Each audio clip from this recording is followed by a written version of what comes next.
Good morning, everybody.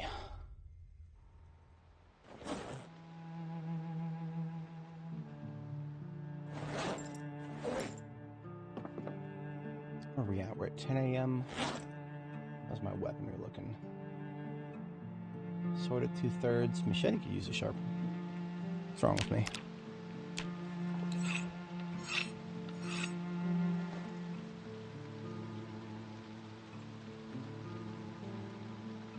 Alright, so today we've got a town to take. Today is the day we take Brandenburg.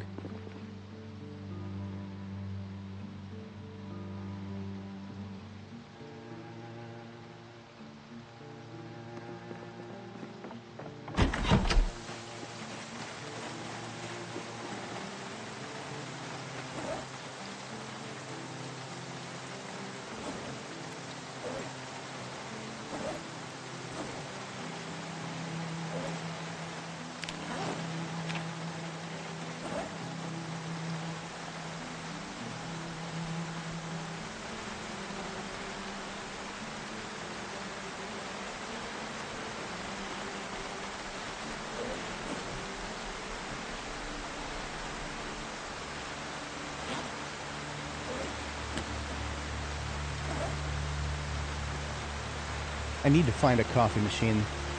That is definitely on the docket here. I would take some milk, but I think we still have a lot of rabbit to eat. Oh yeah, plenty.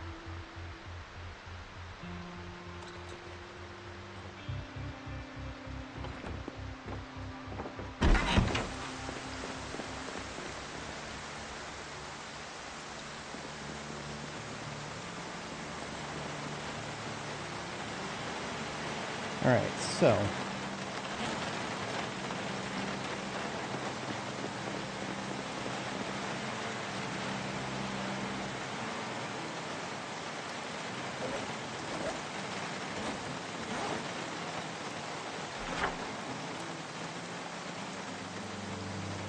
problem with Brandenburg is there's a lot of zombies up here next to the checkpoint.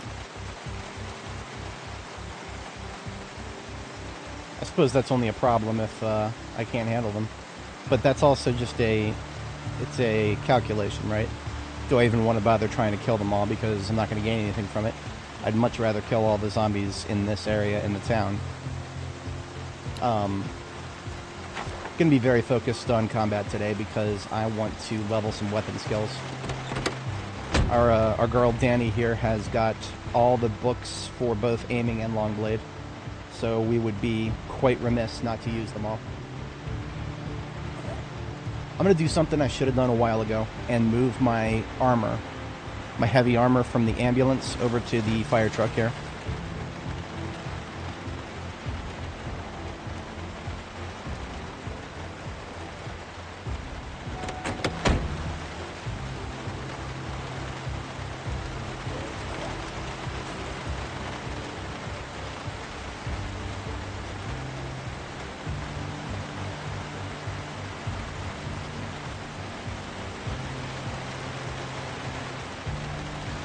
Hey KTO, how's it going? You are correct. Maximum blur.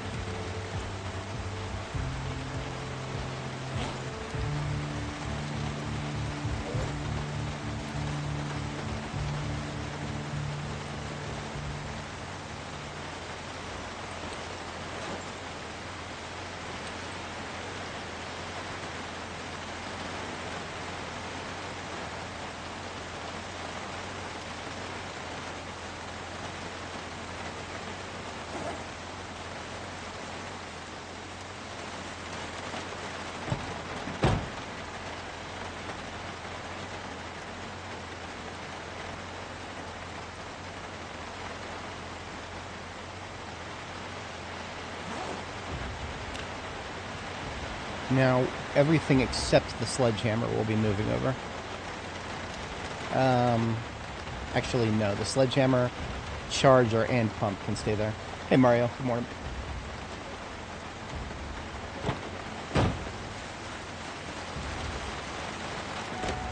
Nobody at the church.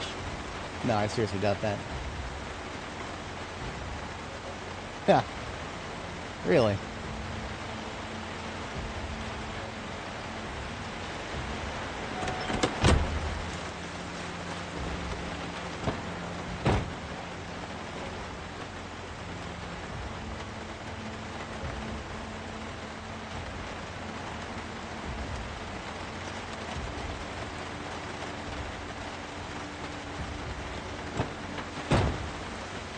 See, I've been gradually winding down combat operations with the ambulance and transitioning more and more combat operations over to the fire truck here.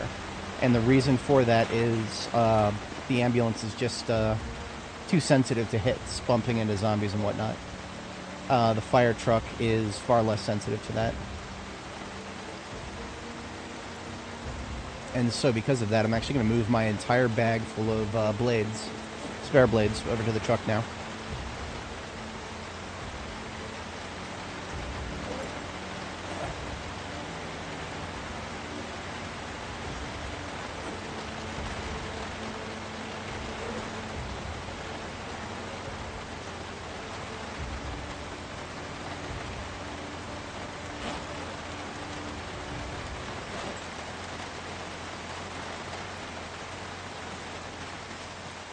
I'm also going to grab that machete that we found out here.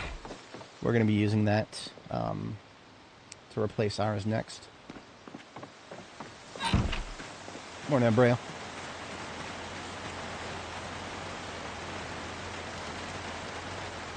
Okay, I like this loadout a lot.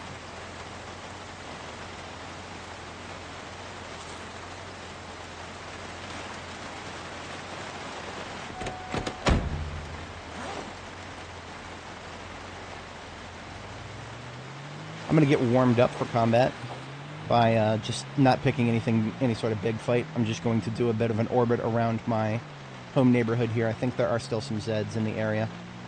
So removing any Zeds in this area will be beneficial to my base security.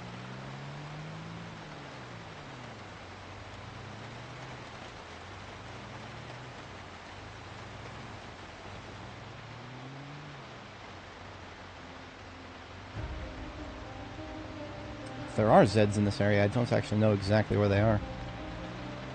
I know I did do a drive around here once already. Let me do a, let's do a thing.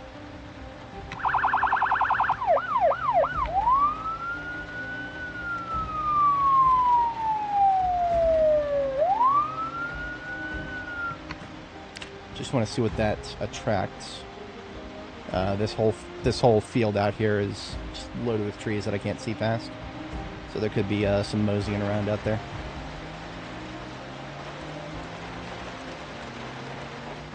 I am not a fan of those bushes. You gotta be kidding me. Laceration from a bush. That's ridiculous. It's a massive field with nothing in it. I wish I understood why some fields never have any random tree growth. This whole little field here around Windsor and Hopewell here. Just eternal grass. 0.0 trees. No bushes either. Don't tell the Andy Stone about this. They'll fill it with bushes and trees. I mean, grassy fields are actually a thing in real life. When grass is everywhere, you don't often have a lot of resources left over for something as dense as a tree. I'm sure some trees can eventually compete their way in, but it's not going to happen quite as readily as it would in places where it's first come, first serve.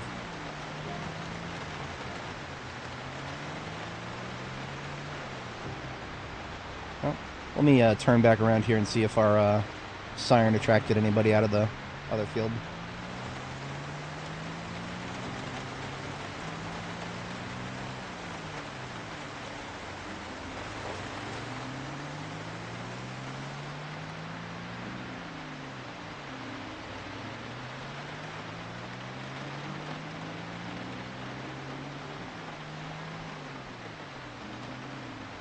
It doesn't look like it. I'm perfectly okay with that. There does not need to be any zombies near my base. Ah, look, there we go. was hoping for more than one, but I'll take take whoever shows up.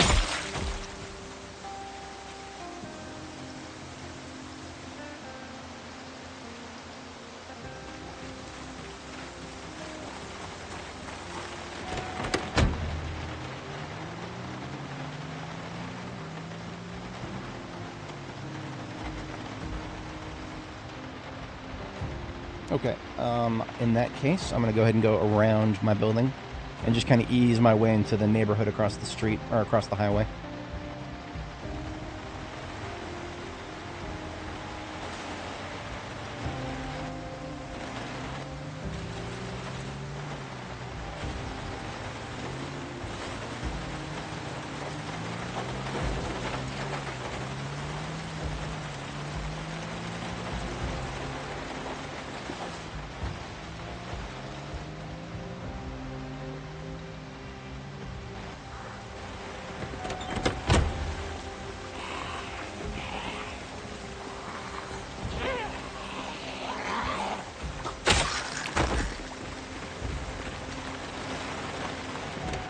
Forbade yourself of taking any vehicle. You must go cold turkey, huh? Yeah, cold turkey works if you can commit.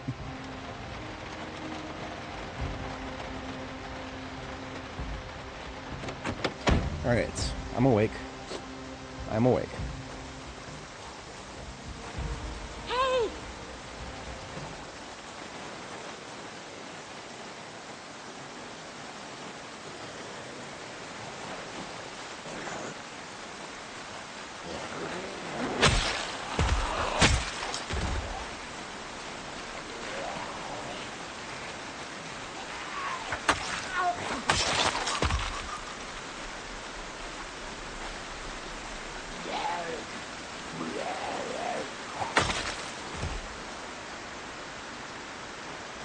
Okay, doing good.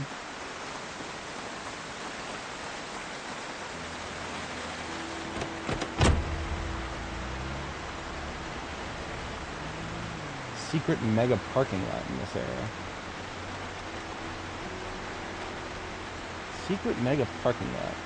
And are we talking about like in the field over there? Hang on, now I've got to pull up B42 map.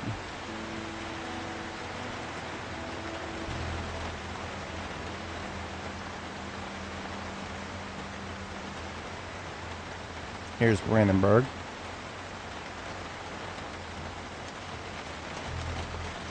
There's Brandenburg Airport up there.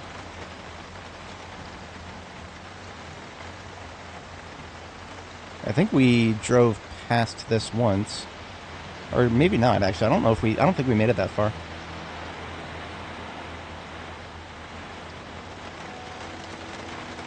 Yeah, in this area, the biggest parking lot that I'm aware of is 1149 7006.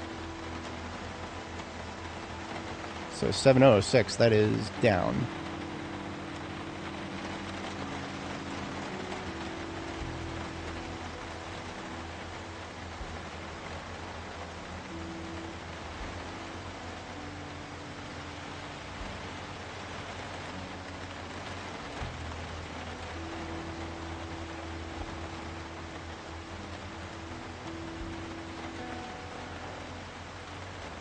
I'm actually not as good at XY as I might seem. I'm looking for landmarks. I'm not... Oh, is that it? No.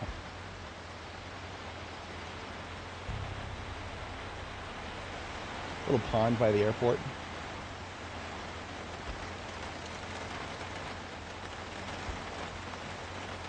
Oh, holy shit. Huh. Okay, then. That's all right. All right, then. Yeah, there's no chance that that's a legit thing. And yet, for some reason, I want to go look at it. I mean... Yeah. That's very interesting. Were there any Zeds in there that, in your world?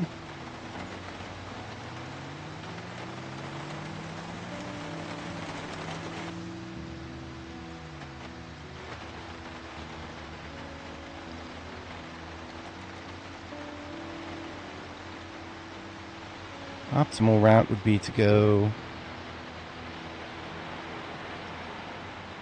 Well, actually, our base would have been probably more optimal. That'll take us by some other interesting... or some interesting, quote-unquote, interesting stuff out there.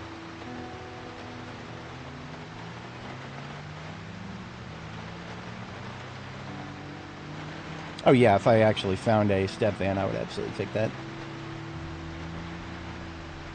This will give us an opportunity to survey the movement of Zeds down here anyway. Because it was, I was definitely planning on hitting the mall area today. We left a mail van over there. I think I already took anything interesting out of that. I just kind of left it there because I knew I'd be coming back to U-Store it. Not a fan of these green divided medians. A lot of those in Louisville. Ooh, that was a decent way to make sure I'm awake.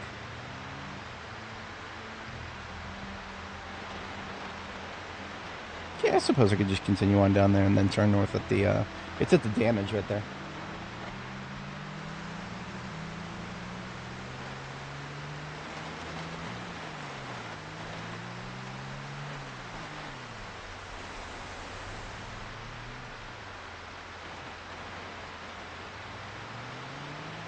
Yeah, I've never gone this way on any of my characters as far as I know. Hello. Just a random group, I think. Oh, actually, I might be surrounded here. No, just to the left. Okay.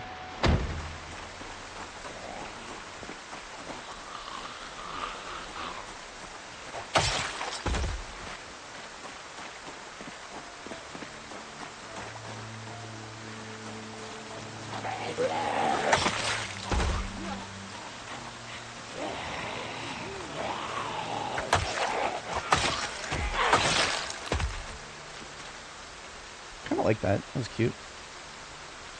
I know I'm never going to find something that actually matches it, but I'm taking it anyway.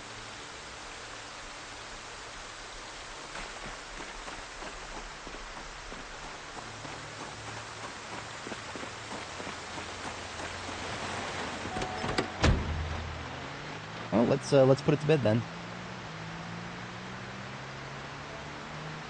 So you remember, B42 map does show us the actual spawn locations.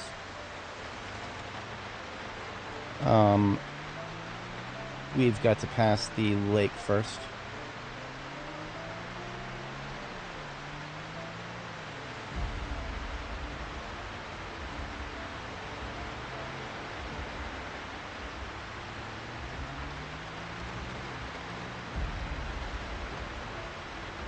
There is the residential that we saw. Two-story house, separated garage, trailer.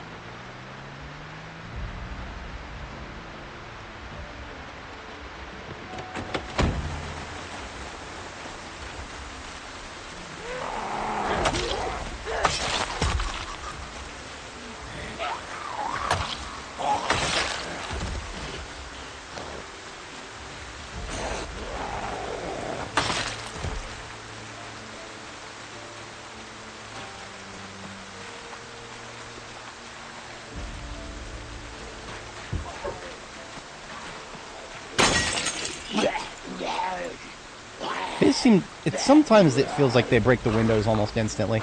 That guy only gave like 2 taps. He double tapped the window.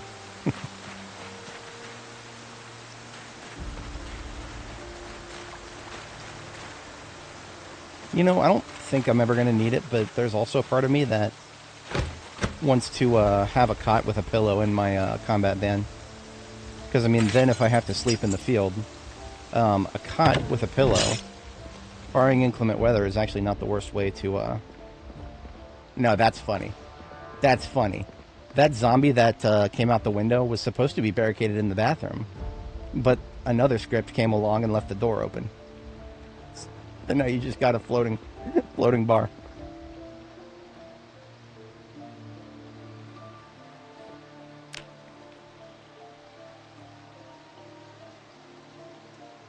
If I have room for it, I'm going to go ahead and put it in there. I'm pretty sure I do.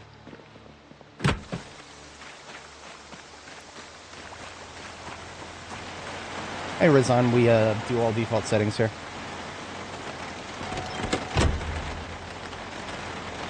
Default is, I think it's medium? I don't know, actually. Whatever the default is. If you click on the settings preset for Apocalypse, that's everything we're playing.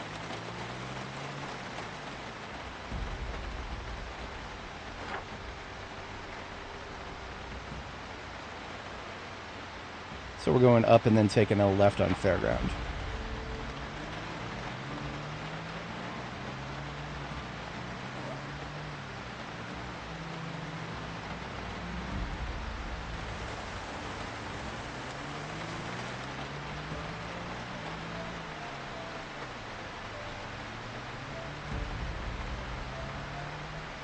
For anybody joining, good morning. We are just getting set up here, exploring a little bit of something interesting that I was advised of on the map here near Brandenburg, somewhere I've never been. There's apparently a vehicle lot, and it looks like it's going to be through the. It looks like it's going to be over here to the left. Yep. Okay. So, over here to the left, if you look at this big blue line, apparently vehicles spawn here. But you know what else spawns here? Trees. Yeah. I don't mind dodging a few trees, but it can get pretty thick back here whenever random tree growth is allowed. Oh, there it is. Some dude just, maybe this is just a, there's a fire truck here. Oh, that's funny. Okay, yeah. Here we go, Mario.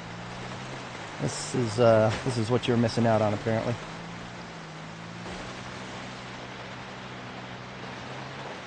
And also, okay, I don't know if you saw that, but we do have a taxi trying to escape reality. That is what happens when you put vehicles on a place that's subject to wilderness overgrowth. Also known as a sand lot. That happens all the time there, because in this universe, trees easily grow on sand. Gas can, extinguisher. Most of the rest of that is garbage. Let's check the engine quality. It's probably not going to be that good. 83. As far as a fire truck goes, that's pretty good. Tires, kind of shit. Brakes, performance, but not that good. That being said, this is a survivor vehicle.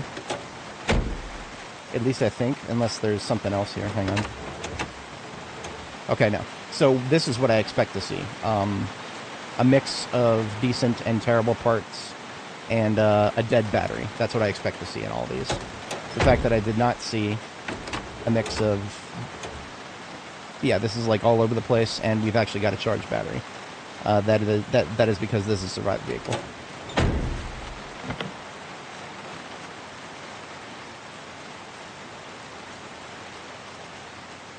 Chances of keys are probably pretty low.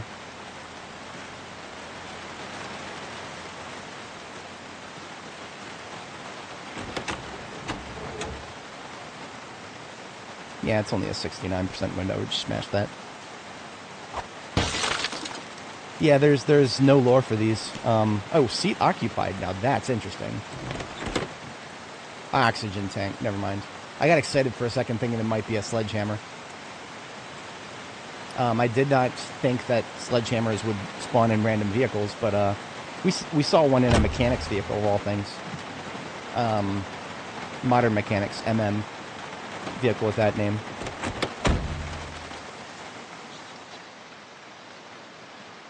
I'm going to focus mostly on anything with a light bar and step vans.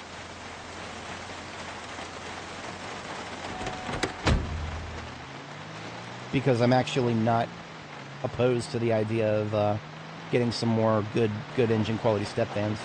This is probably one of my best shots at them, short of like Grand Ohio or Crossroads Mall.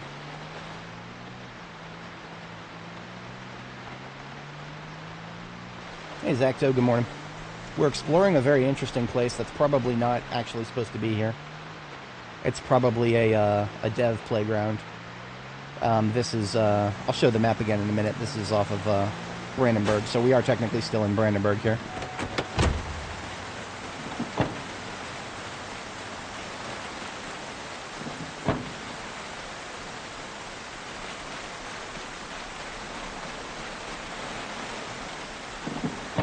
Angle-headed flashlight.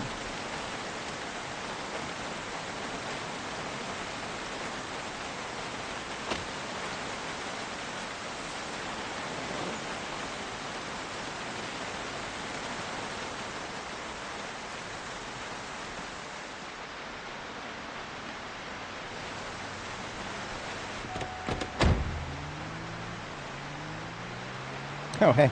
Thank you. English is one of those things that I'm happy to say I'm good at because I scored post-high school when I was still in middle school on my language and composition tests.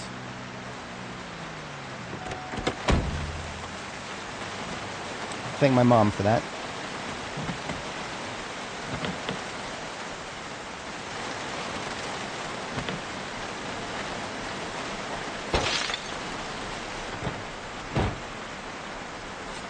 Exterminator, probably. Yep. I'm no longer in the market for sacks. I've got a literal billion sacks. I should be checking the engine qualities of these things. I don't expect anything mind-blowing, but yeah, 45.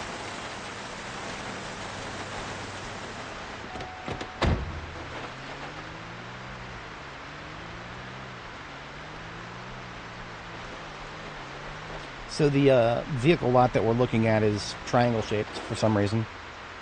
I will go ahead and show exactly where on the map we're at. So I go to the home of the map here, and what you're looking for is a triangle kind of to the left of Brandenburg here. And you have to zoom in to a certain level, and then go to overlays and hit objects, and that shows you this blue object area, which is a car spawn. And there's no particular type, as far as I can tell. It's not like a typed car spawn. Sometimes you'll get types of car spawns like good or ambulance or something like that. But even when you get typed, it's not a guarantee, just an elevated chance. For example, there's an ambulance, quote-unquote, car spawn at the Irvington Speedway, but we didn't see no ambulances there. Just a one regular vehicle is all we saw. Alright, so now we're looking at engine qualities. 49.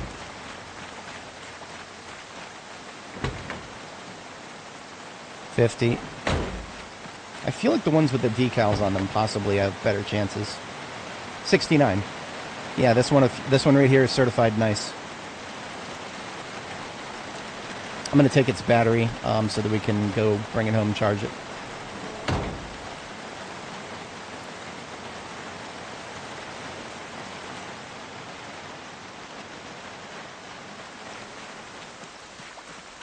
Alright, Mario, I'll catch you in a bit. Yeah, this is a very odd play. I don't think this is supposed to be a, the only thing I could ever imagine that this was supposed to be is like a car show, maybe, but then there's no people here. If there were this many cars, there'd absolutely be people here. So I definitely think it's just a dev playground. I don't think they intend on making this anything Ganon. But they put it here, so I'm gonna fuck with it for a minute.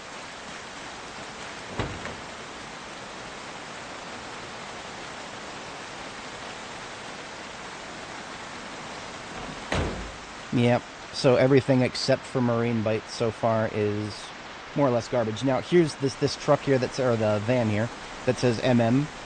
We found a sledgehammer on the passenger seat of a different MM van that looks just like this. So if you guys are, I know some people would just struggle endlessly with sledgehammers, be advised that this type of van right here specifically, possibly others, I have not seen it in any other, but this particular type of van, there's a shot for a sledgehammer in there. So don't discount vehicles in your search for sledgehammers. Yeah, that makes sense, Kitio.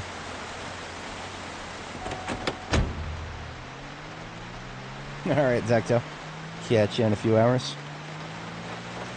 Do good in class. Get your money's worth.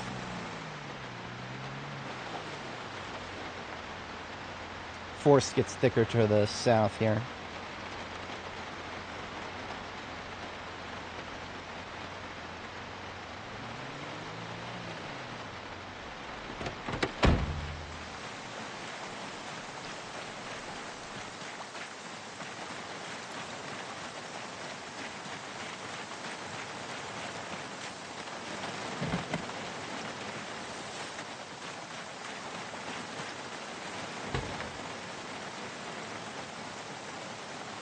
quality 54. Also a survivor vehicle though, or a preserved vehicle. Let's call it that.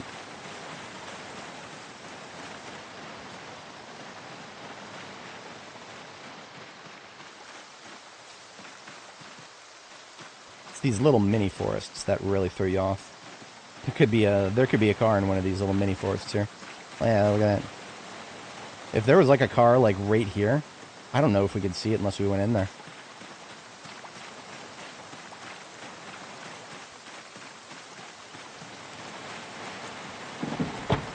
Hey, there's a bucket and some dub rods.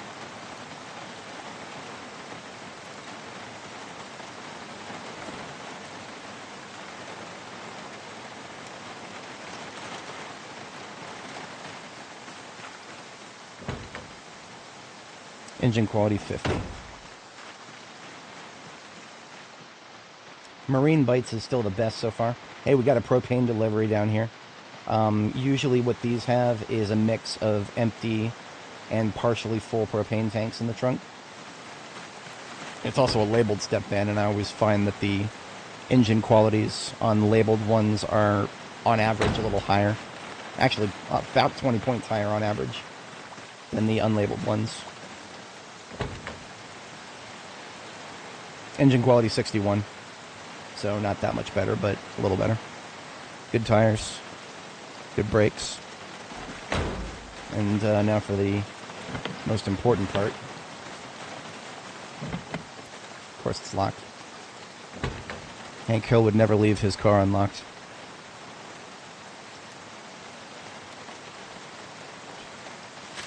Regrettable.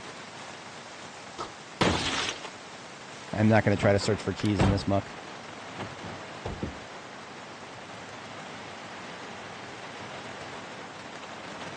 Four propane tanks. Two of them completely full. Now that's pretty nice.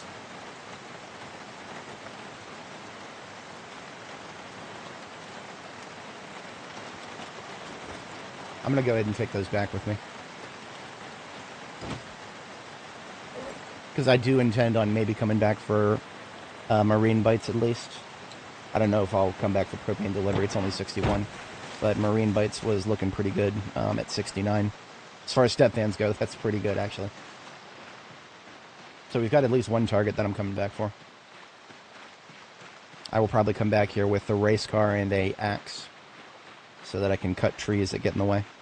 So there's two other cars I wanted to look at, and then we're probably out of here. Did I peep this step van? Hang on. I can't remember if I checked the white one.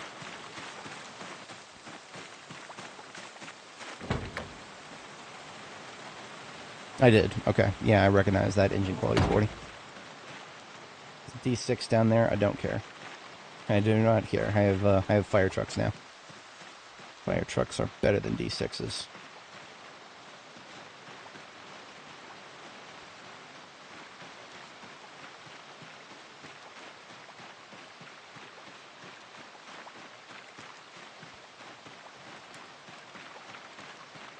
I've also clocked a couple of sports cars. I didn't check their parts or anything, but when we bring the race car down here to grab a couple of vehicles, I will also swap some parts on the race car.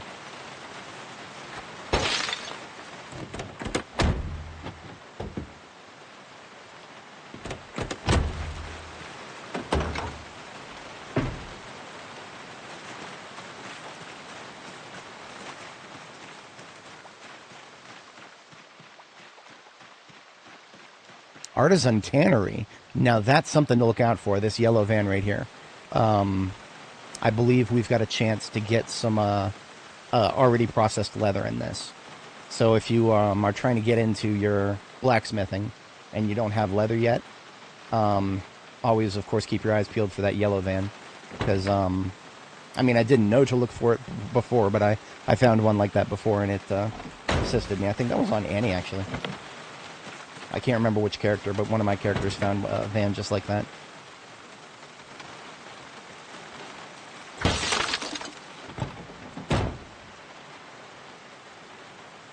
Sweet. Some dub stuff.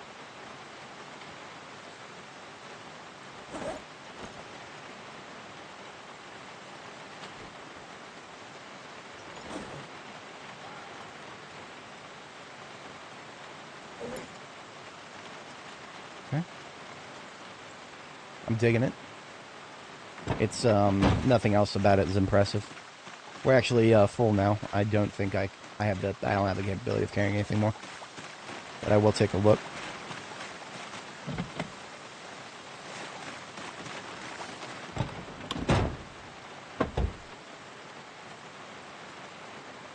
This is one of those vehicles that you can't reach the trunk from the cab.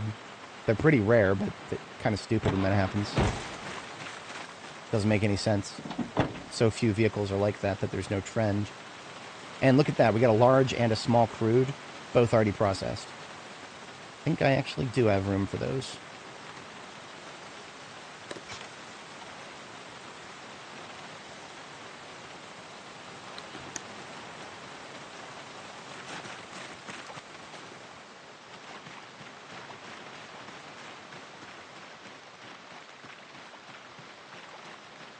One other step van. This will probably be the last one I check. Unless anything else jumps out at me.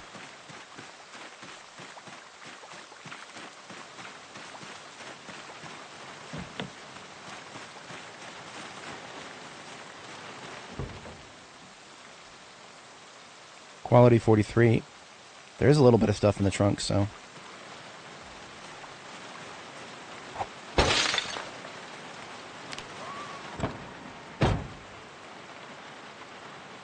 this is a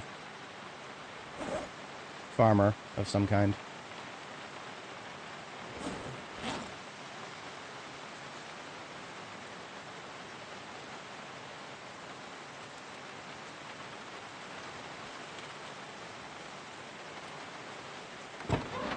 This shear's almost dead. No point in grabbing them because you can't change the battery in them for some reason.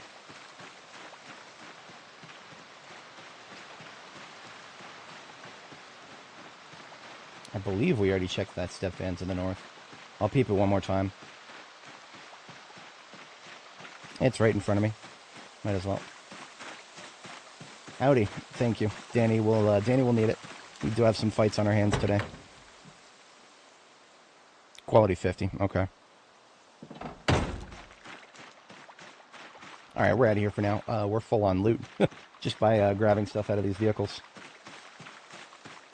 Now that's interesting that I'm getting unpleasantly hot just by running around at 60 degrees. That tells me a few things that I need to double check about my insulation levels. I don't think being over... Wait, this is not my truck. My other one's down here. Visually, they look the same. Perhaps that will be my truck. It's not yet.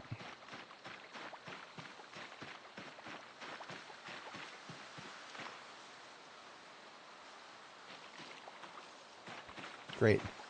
Forgot what there you are, up there.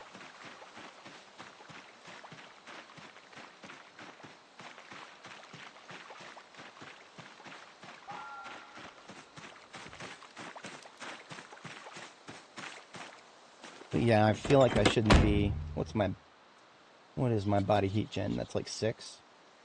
I suppose I can afford to be unpleasantly hot at 6. Yeah, I think I can. I think I can be okay. Yeah, okay. I'm questioning it. I am. Taking off the hat would be a that would be a positive, actually.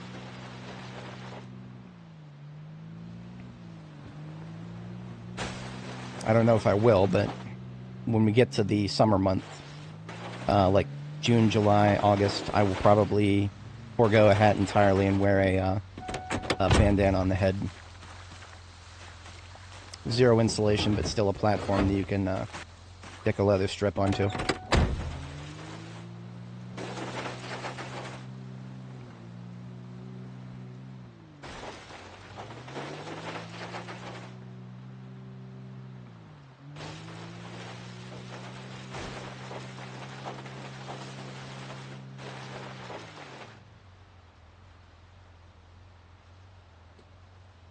There's a part of me that wants to just use this this other fire truck here as part storage. That's exactly what I'm gonna do. Yeah. See, my main fire truck, the one I'm using, is full of loot, or like full of combat supplies. This one, however, had a pretty decent trunk and is not full of anything.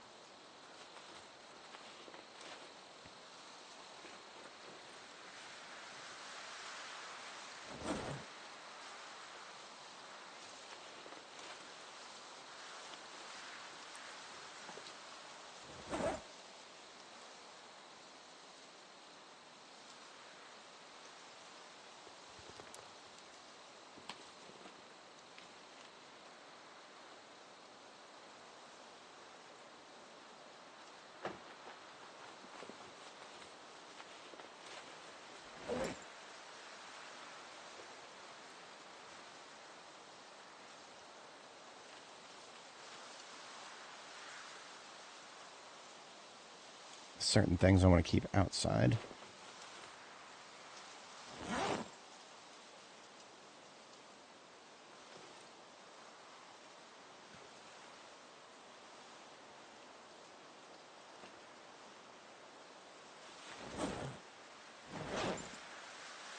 I do need some water, though. I have some water. I was supposed to turn that into coffee.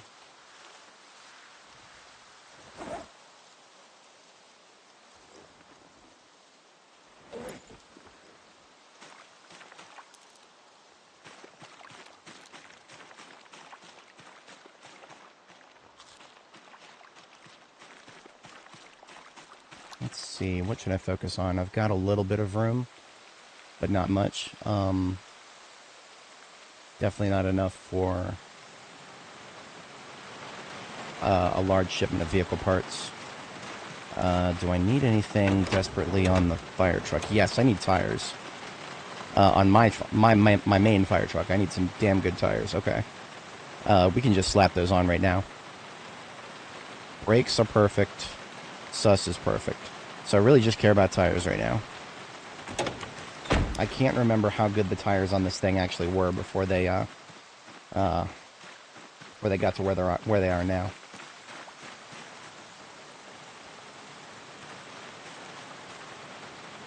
You know, here, I want to try something that I've never tried before. I'm going to make a... Never mind. I was going to say that I was going to make a campfire. There's not a single stone anywhere in this field. Never mind. What I was going to try is boiling some rainwater in empty soda cans. Because I think you can do that in real life. I've never tried, though, in real life or in game.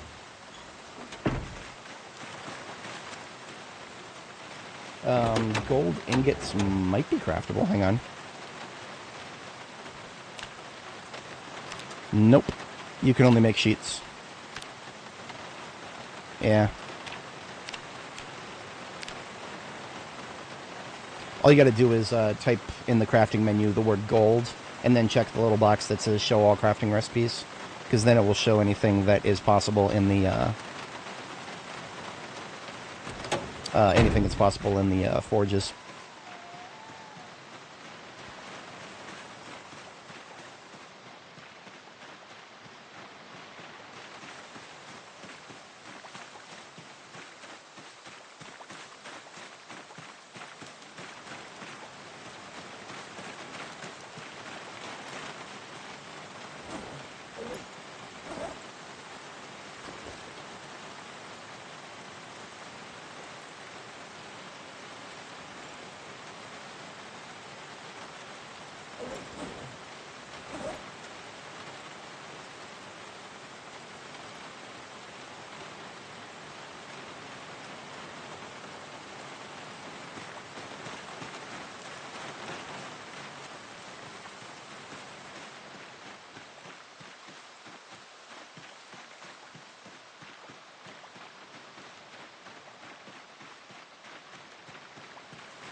Church was filled with military guys.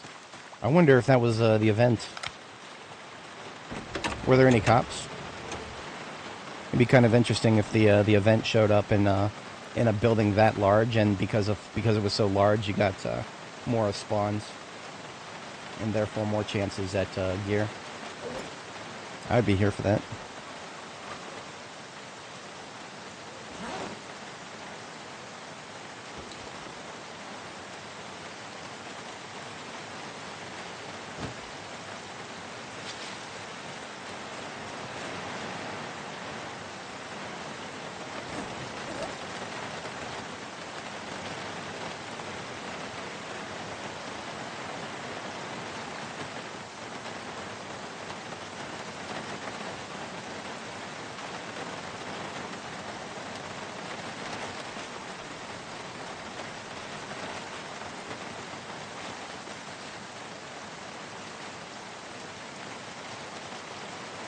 Couple of perfect performance parts there. But like I said, we don't have a lot of room for spares. I'm mostly focusing on what I could use immediately, which is tires. I just need one more perfect performance. I don't even remember if I checked this one. I'm pretty sure I did. Yeah, 61. That one's above average as far as the non-labeled ones are.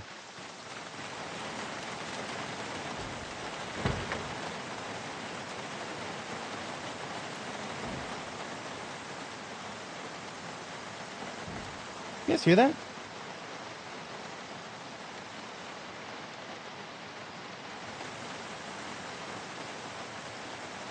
I heard something to my left, and I'm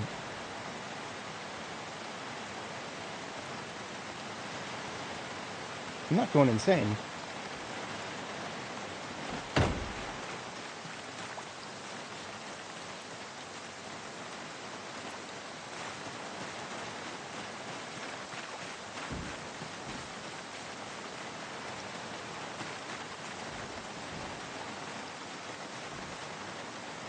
I know you guys hear that. I don't think I've ever heard that noise before. It doesn't sound like a zombie hitting something. Oh, you know what? You know what I think it is? I'm not going to go in those trees right now, but I think I know what it is. I think there's a car that is that's ragdolling itself into oblivion.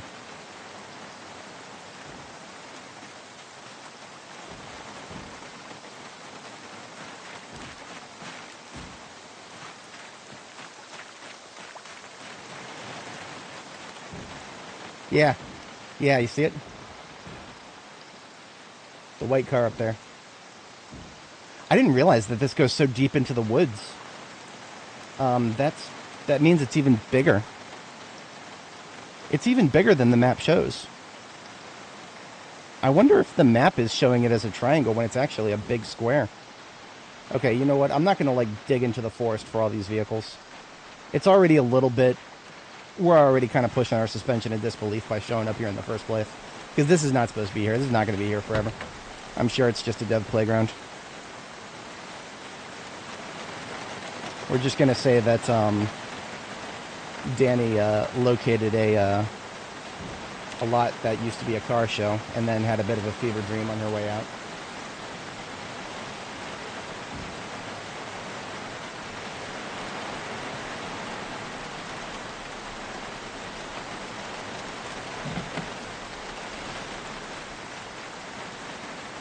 So we have a full set of perfect performance tires. I'm just going to slap these on the...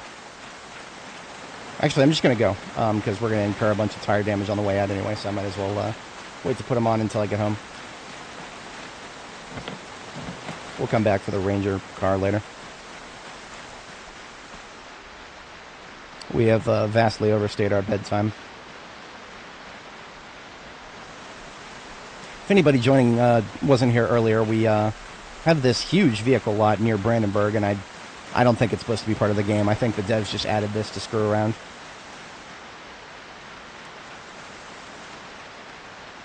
It doesn't really make sense.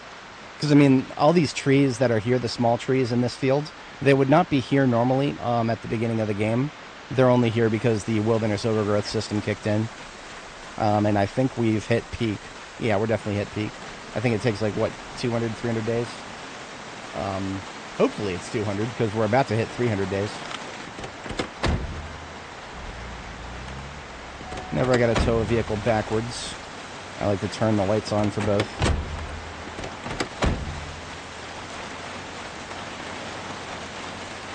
Our actual base is not far from here. It's just down a road. Oh, maybe I should actually hook it up.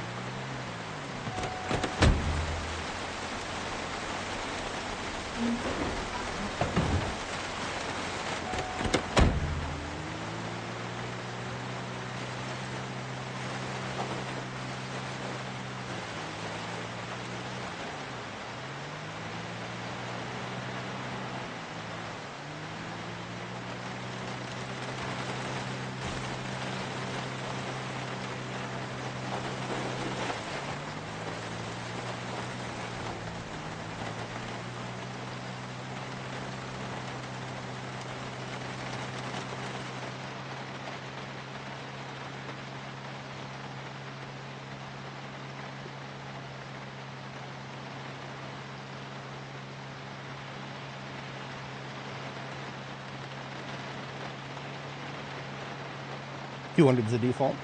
Good to know.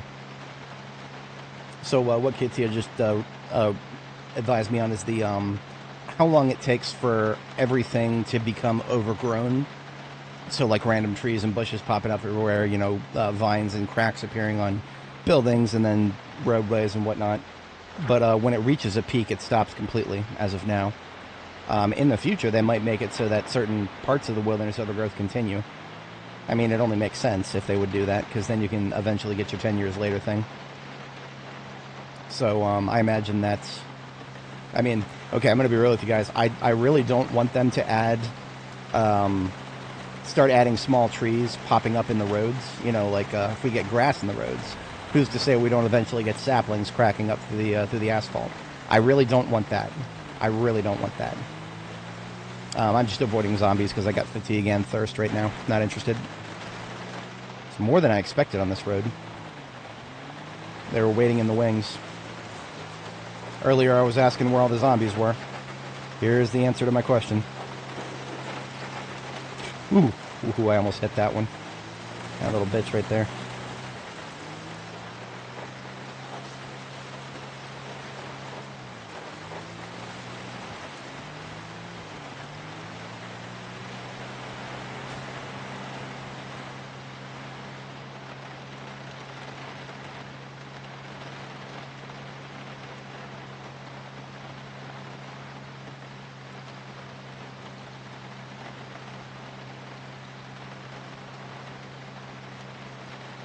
We don't have that far to go. It's just this road is kind of a long stretch, but it leads right to my, directly to my base, actually.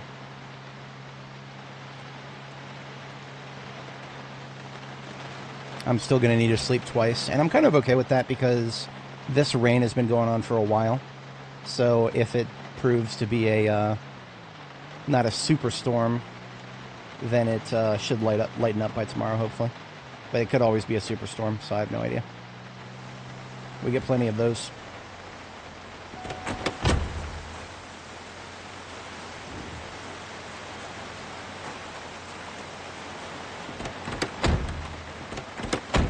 One thing that I'm regretting is forgetting my, I forgot one of my spare sports bottles back at base, main base in Phallus Lake. So because I forgot that, I no longer have a spare sports bottle that I can pull out when my main water bottle gets emptied. And that is annoying me on occasion. Problem solved.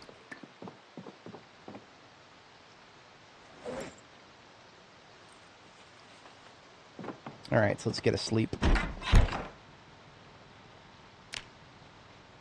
As a restless sleeper, I have to sleep twice here. It's my first sleep. We brought a few spare floodlights. I'm going to get one put in so we can do some vehicle work. In the trunk of the fire truck that I'm mainlining, there is a battery-powered floodlight, but these ones we picked up here are not battery-powered. Because unfortunately, once you go battery-powered, you cannot go back.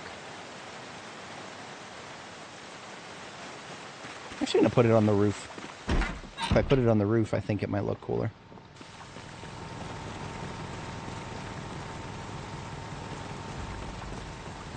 Yeah, there's the music.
Alright, so the tires on my main fire truck here are Actually, kind of across the board. One of them's really crappy.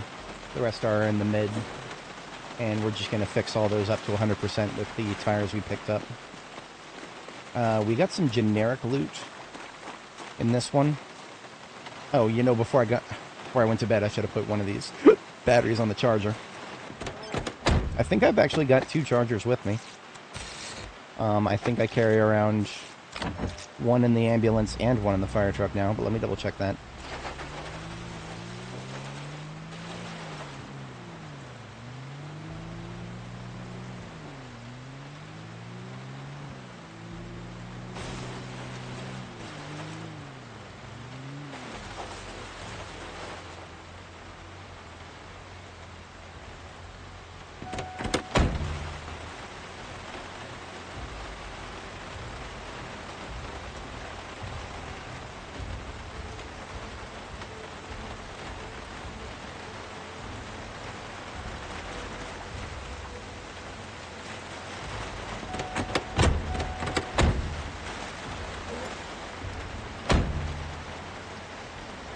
Nah, I don't have one in the sec. Okay, that's fine.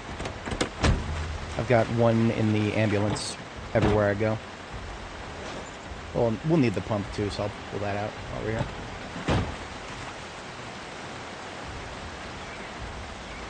Battery charger makes a really annoying noise, so I'm going to put it all the way up here. I hate the little hum that it makes.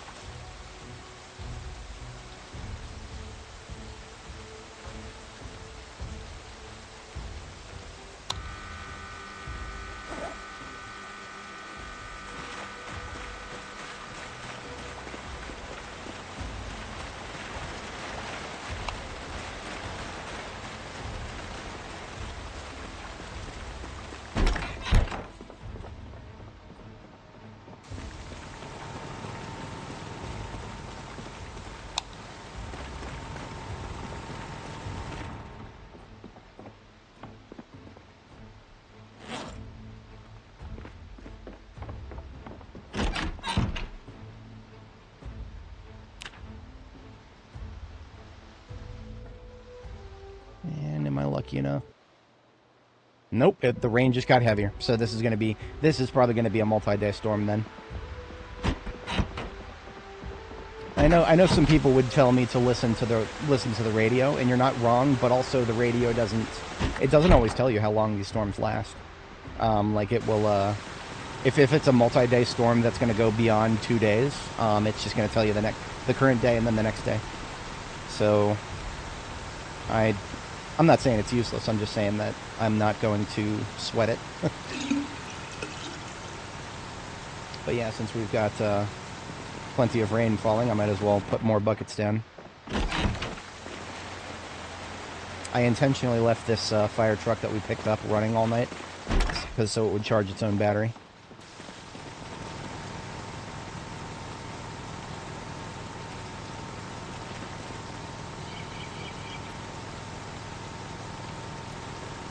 Hell, I mean, we've got a bunch of spare logs hanging around.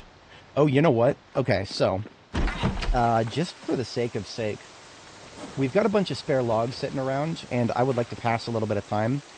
So what I'm going to do, actually, is carve a few buckets. That is something you can do. You can carve buckets.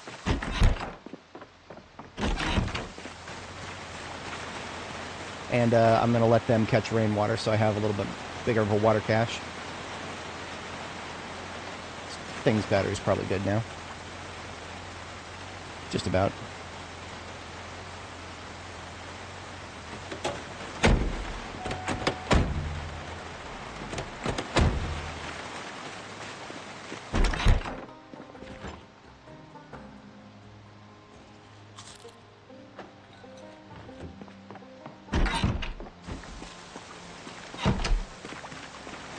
Let me get my backpacks freed up, so I will go ahead and put the tires on.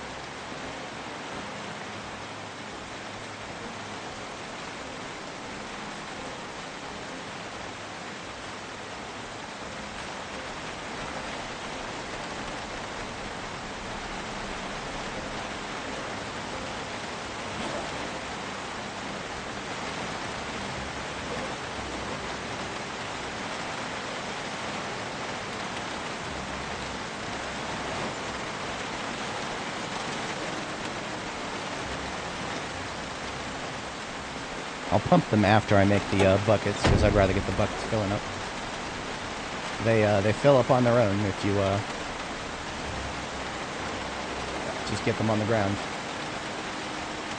So I'm going to be able to pick up 8 logs, so I'm going to make sure I have 8 tree branches. Because every bucket you carve needs to have a handle, and the tree branches become the handle.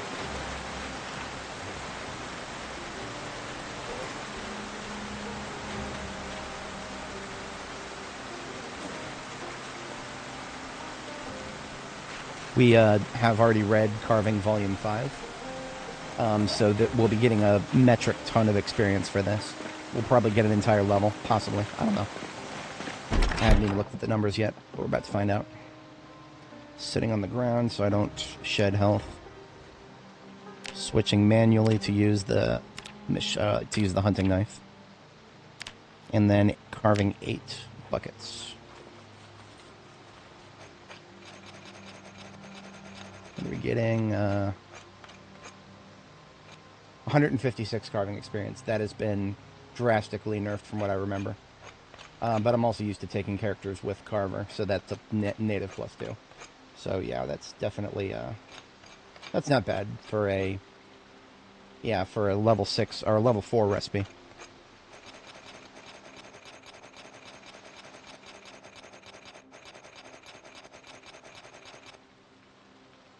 Now, when we get to carving level 9, we can make our own baseball bats.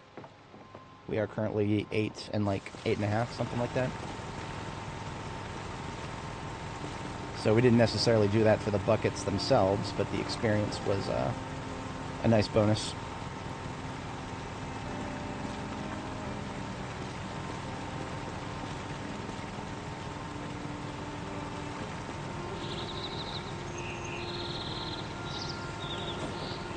I also probably should have stopped to check and see if my stop and check if my knife needs sharpening between carvings.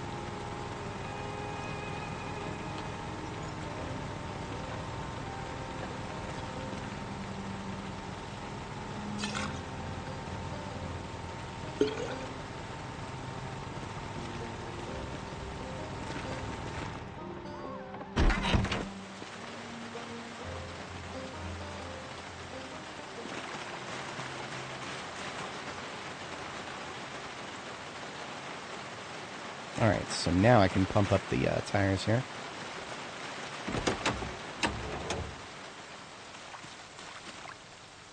Of course, now that I now that I have some buckets created to capture the rainwater, that's when the rain decides to stop. Well, that's my mistake for not making the buckets earlier.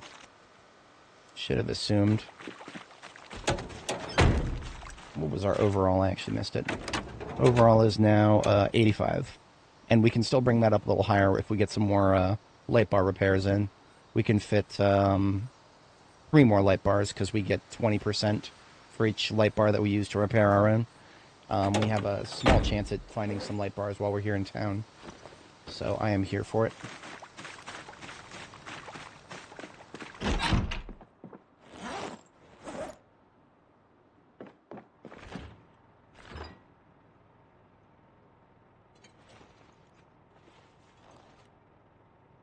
Oh, look at that. Some of the meat that was kept in the fridge instead of freezer is now rotten.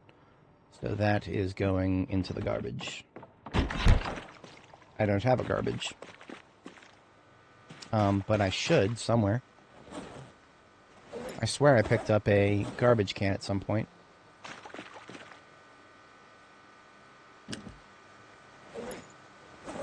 But if I did, I don't know what I did with it. Hang on a second. No? Huh.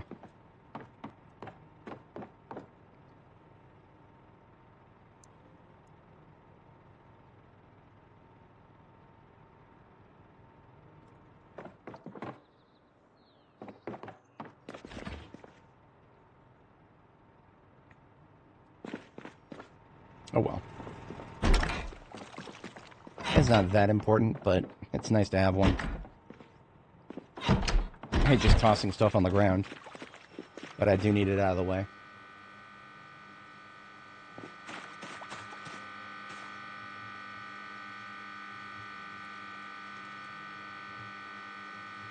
This battery is now done. Let's give the charger the other one. Hey, look at that. The rain isn't done either.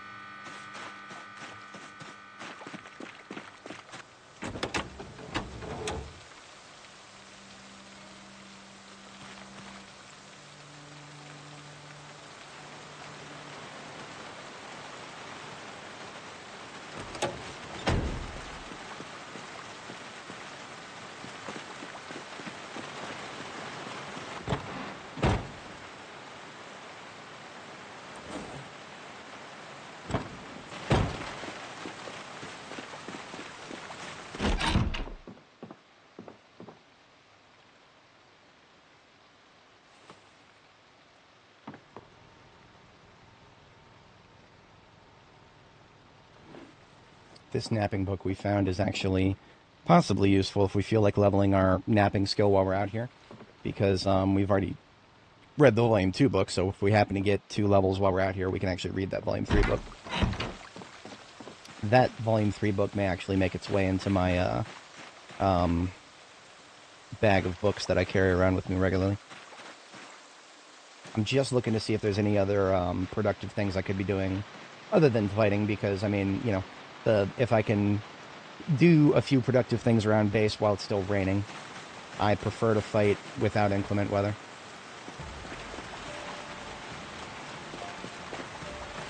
Get some torches refilled.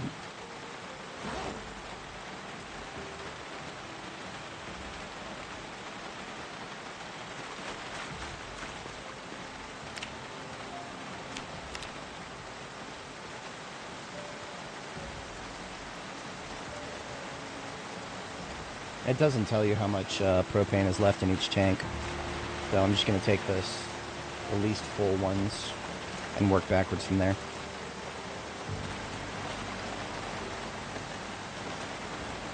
It was actually my intention to locally source some propane to fill up. That's why I brought some empty torches with me. It feels like that is the most efficient thing to do when I have a lot of torches back at base that are already full. I also have some empty ones. It feels like a good idea to just, instead of refilling the empty ones back at base, just take them with me, because they're so light when they're empty, and then just fill them out in the field, so that I don't even have to think about bringing propane tanks home with me. I mentioned before, but it bears repeating, that propane is more efficiently stored, at least as of now, it is more efficiently stored in torches than it is in tanks, because an equal amount of propane in both, the torches weigh much less. So in all, we've got 1 full tank, and then this one was full. Now it's partially full. Meanwhile, we got 9 torches. I'm not too concerned about leveling welding. We're about halfway through level 10. I don't think level 10 gets you anything other than a little bit better resources from ripping apart cars. And we're already at the point where the resources we get from cars are almost never the problem. It's always dub rods that are the problem. Dub rods, welding rods here are can't make them, and they're not very reliably found. Sometimes they are. Often they're not. Like, you can go to a metalworking store or a welding sort of POI, and you'll sometimes not find more than 1 or 2 packs of rods, which is probably a little wacky. I'm sure in real life that is not at all how welding shops work. I should ask my cousin sometime. I have a cousin who is actually a welder by trade. He does both, I think he does both, like, mechanical welding, and he also does artistic welding.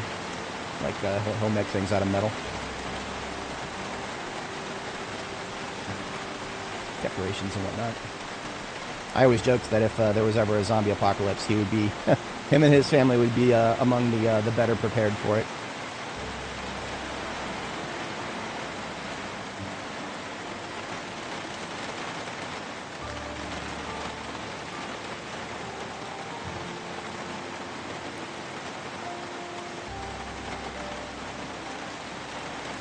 These sacks of dirt and sand I'm just going to empty out so we have empty sacks.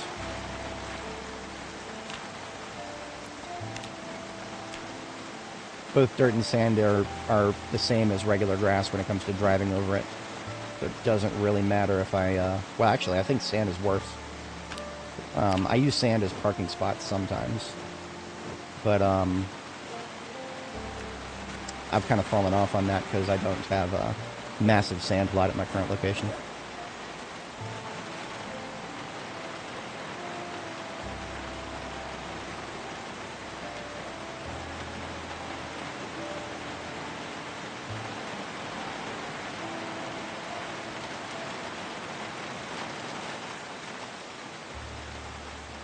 Got this backwards.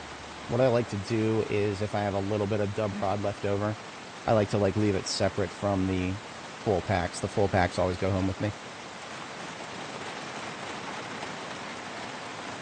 So I'm kind of converting this fire truck we recovered into a local storage / RTB, because anything that goes in the trunk of this thing is definitely coming home.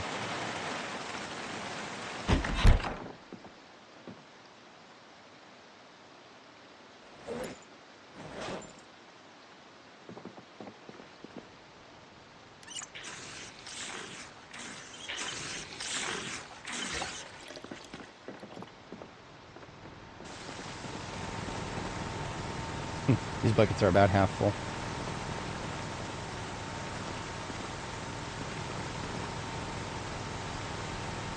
If I wanted to do like a washing, like wash all my clothing, I would need to split it between multiple barrels, just because using the hand wash is just that inefficient. I mentioned before, but it's always worth mentioning, the washing machines use water far more efficiently than hand washing. For the same amount of water in a washing machine, you can probably wash about twice as many clothes than you can hand washing. And the best part about washing with a washer and dryer is, if you don't quite have enough water to finish it, it'll just drain what you have and use that instead, and get like a partial cleaning, which is something, for some reason in this game, you cannot partially clean clothing with, just by using up all the water that's available. That's always annoyed me. We can do it with our person. If I wanted to give her a bath, and she didn't have enough water to do that, we could half wash her. But no, you can't do that with clothing, and I find that to be quite silly. We did have a couple of things here. Just gonna take this garbage bag, fill it up. A couple of things here that I wanted to bring home.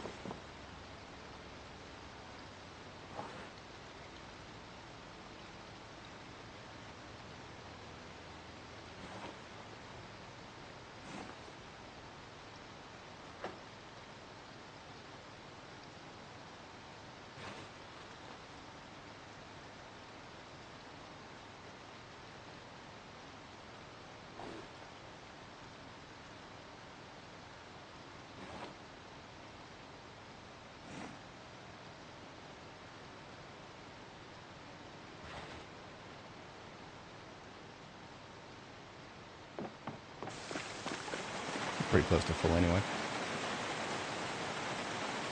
But I did want to go ahead and wash any clothes that are on their way home here.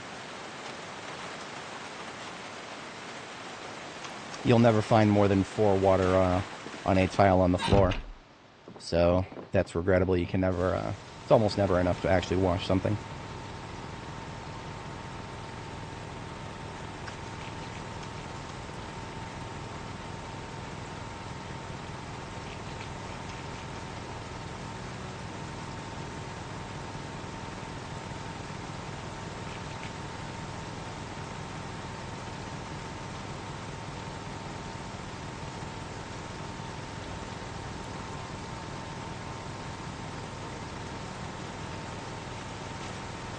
This hide tank top that we picked up is actually, believe it or not, one of the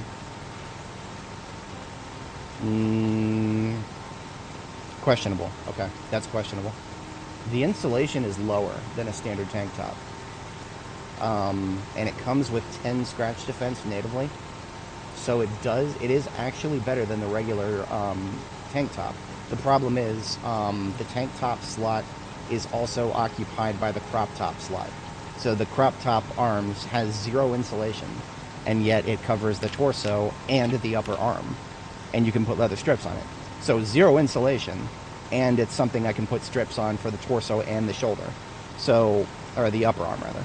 So it just doesn't make sense to ever wear a tank top if you've got crop tops and you're anywhere close to the warm season. It would have to be the dead of winter for me to ever consider a tank top, and even then, I'm often overheating in the winter just by wearing a couple of other layers instead. So I don't know if I would ever actually wear that, but I do know that it is, technically speaking, it's one of the best in slot. Just in terms of raw protection.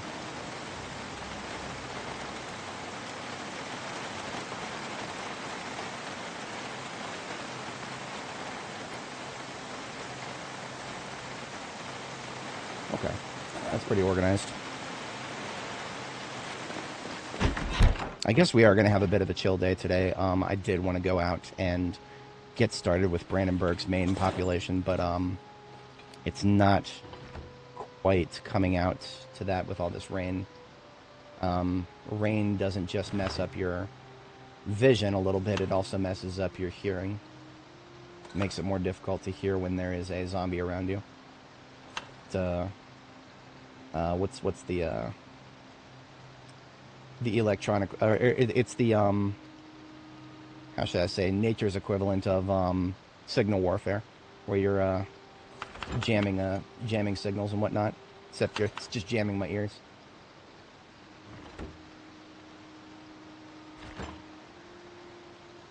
And I'm just going to use these dry ramen noodles because they do have a shelf life and I have enough back at base.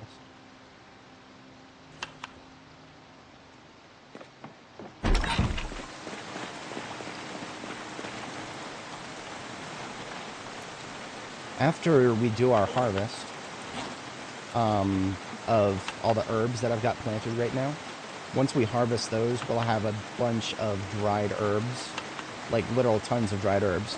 I'll have so much that I'll be able to afford to just take in, like, 5 or 6 of each herb into every new base that I put together, and it doesn't even matter if I forget them because I'll have so much. In the case of what just happened there, I can't afford to forget the spices that are in my field bag. So it'll be very nice when I can actually just have a bunch of spices and not worry about forgetting them.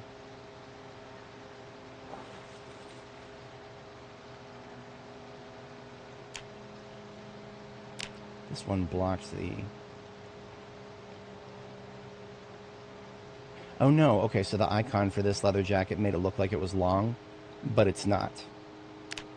So this leather jacket is not really useful to me. I can just rip it up for strips.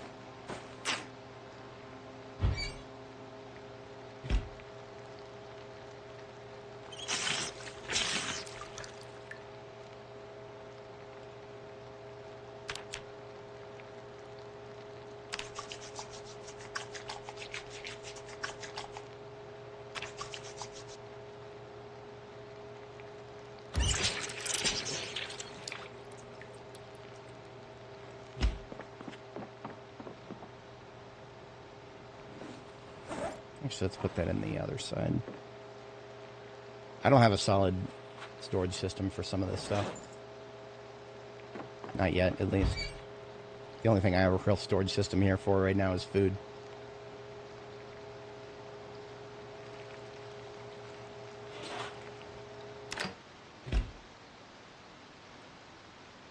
These came out to be 70.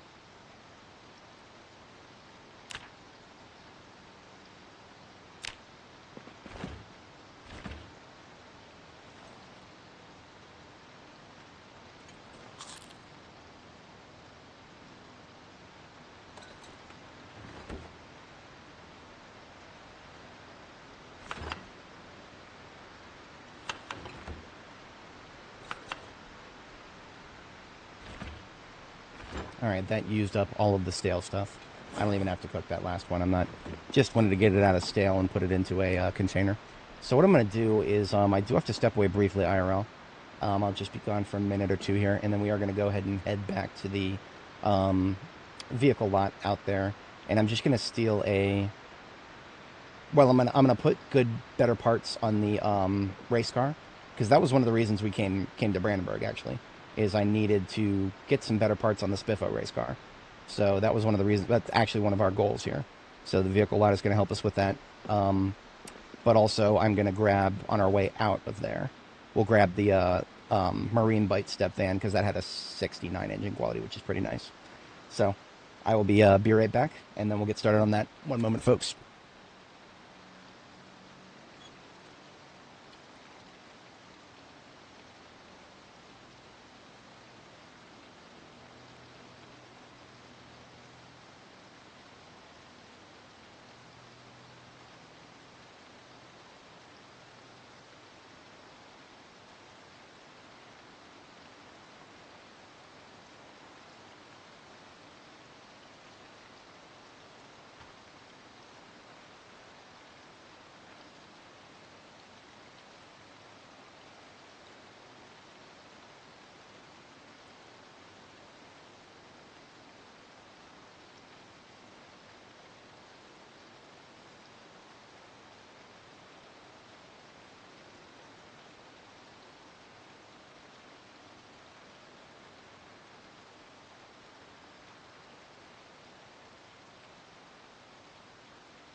All right, so I have returned. Appreciate everybody sticking around.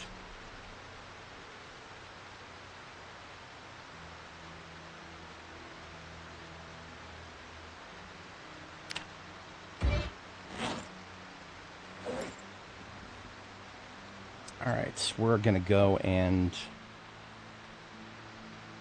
get a couple of vehicles recovered here. Before we go, it looks like the rain's going to keep going, so let's just go ahead and build ourselves up a cache, shall we?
Oh.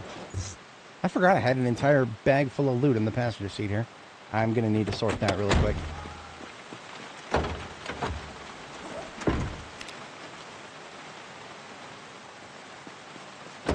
I don't pay enough attention to the inventories on my sports car, or my race car here.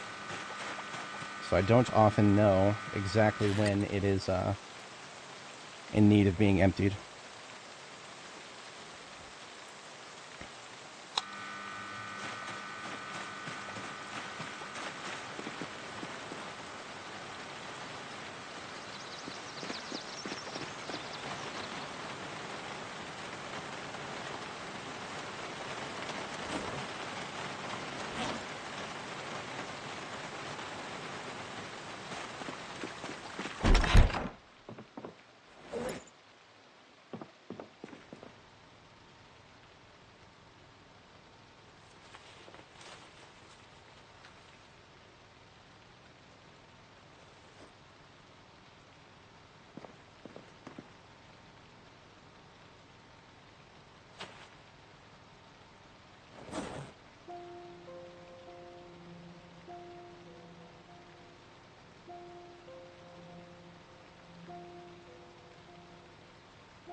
Well, in that case, we will need to effect repairs to this trunk before we can continue loading it up with stuff.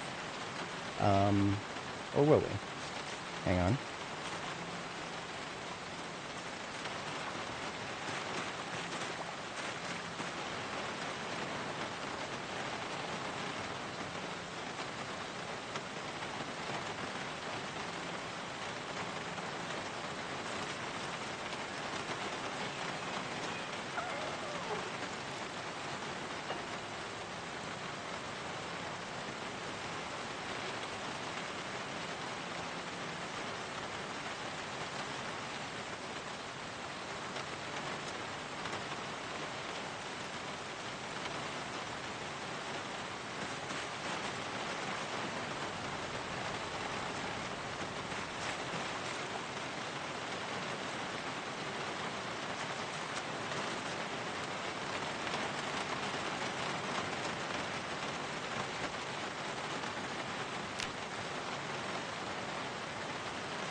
Okay.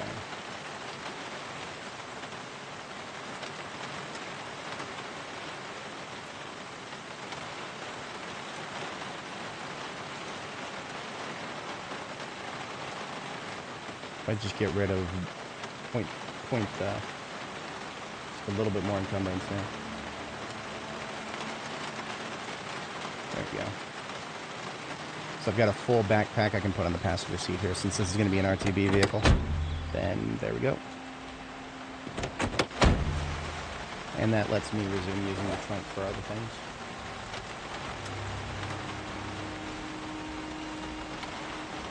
Until we can get it repaired. I do need just pick up a couple of steel sheets, and then we can have a fixed up trunk here.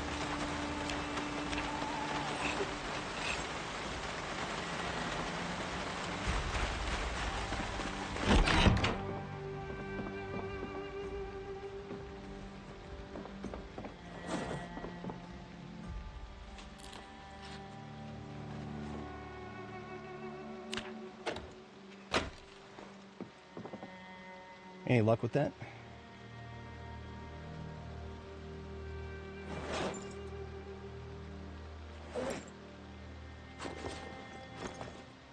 Trashed 3 pipe bombs. Interesting. I don't recommend trashing things, generally, unless it's zombies.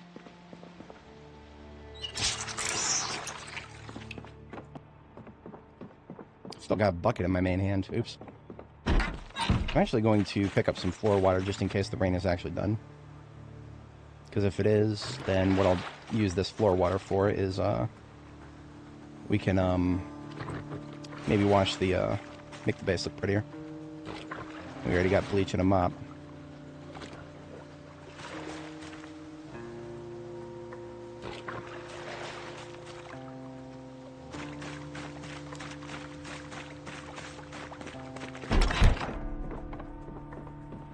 Well, we got bleach, but not a mop.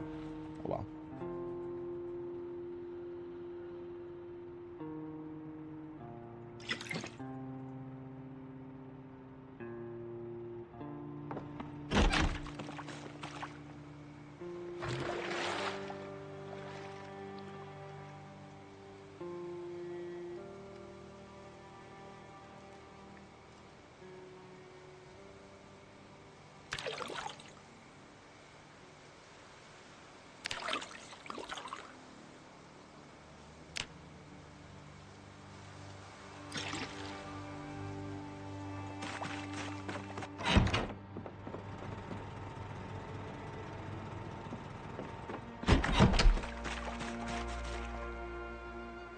Yeah, it's almost bedtime, so I'm just going to get the base cleaned up a little bit, and we'll go pick up that car as an overnight.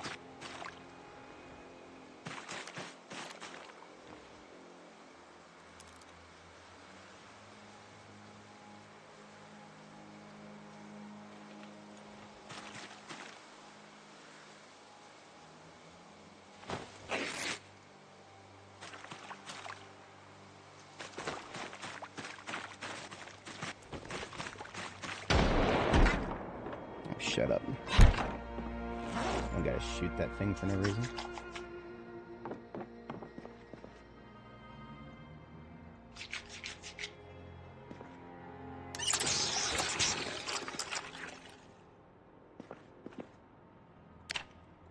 Sapling, twig bundle, and clean rag equals twig broom, which is just as useful as a mop or broom or cleaning up places.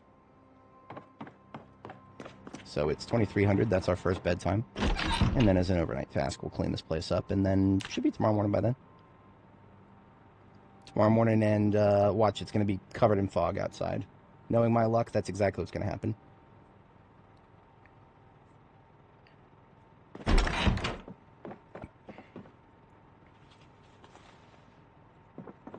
But yeah, once you've got a mop and buckets, and the bucket's got a little bit of bleach and a lot of bit of water, you can do this.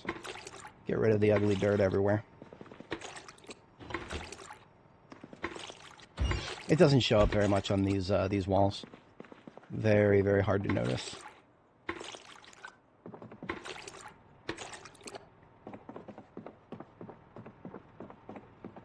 Probably notice it more in the bathroom here.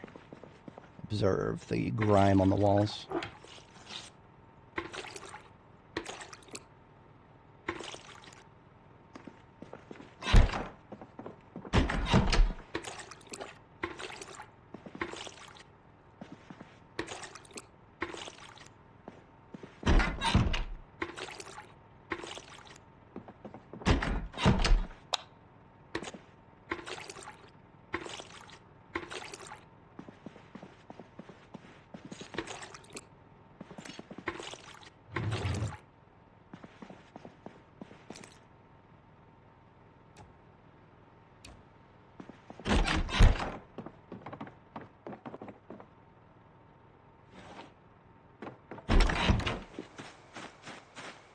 And you can also do it to the exterior, though we're probably going to run out of water before we can finish that.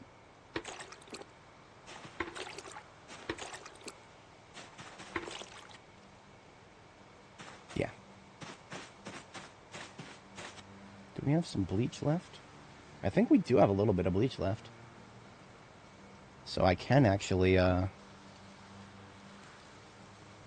put a little bit more water back in.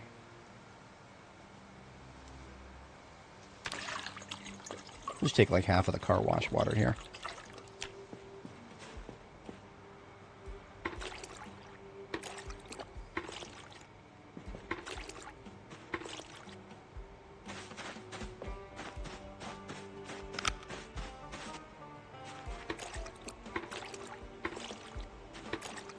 When I grew up in a single-family home with siding on it, I always noticed that the grime that built up on it was often from airplanes. We lived very close to IAD, Dulles Airport.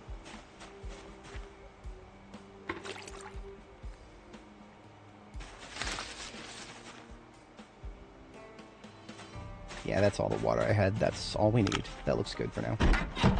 Kind of mad that it didn't clean up the blood on the wall there. It's supposed to.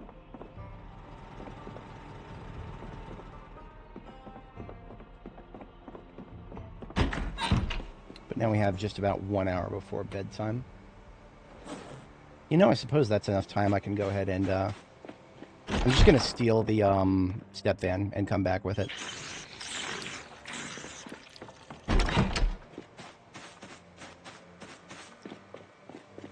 Later on, we can worry about actually getting other parts.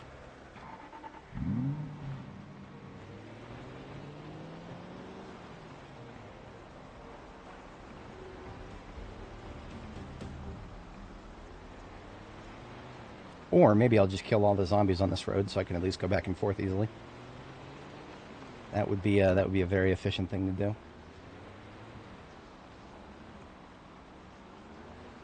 Because if I don't kill them all, then they're just going to be here annoying me.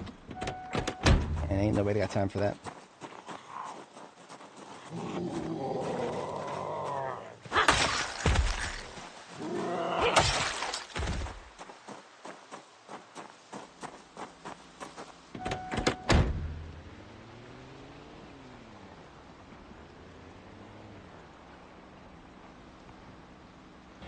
Oops. Shit, didn't want to do that.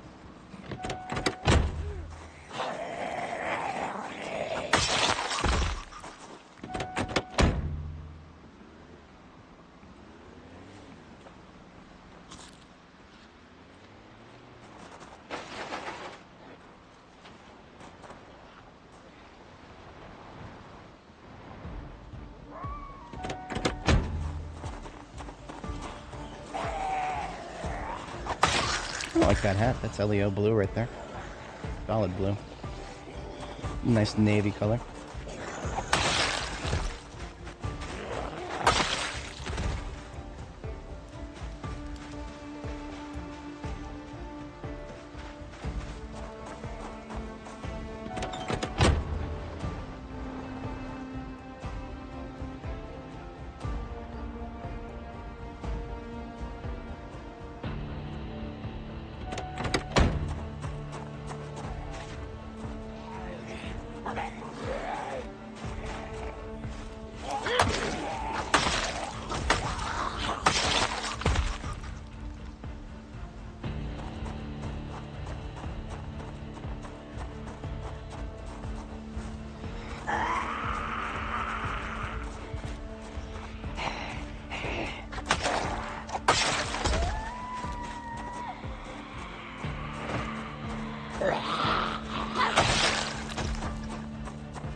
Oh, a big old group down there.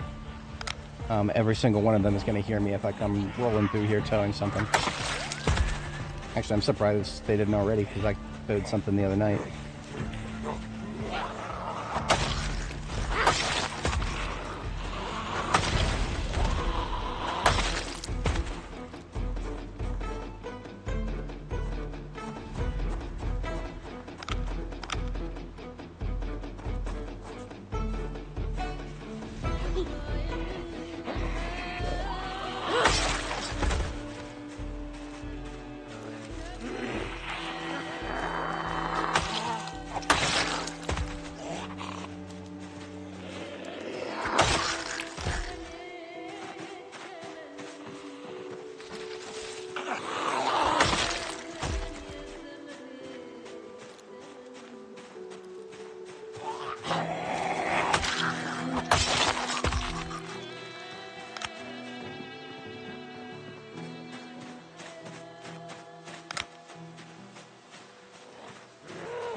Yeah, you know, I wanted to look in that window too.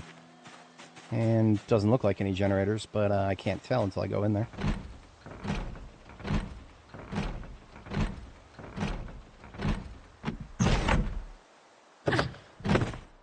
And that's a negative. A couple steel sheets, though. We can use those to fix the trunks of some of our vehicles. Iron and wire, too. But these respirator filters are at half capacity. Not bad.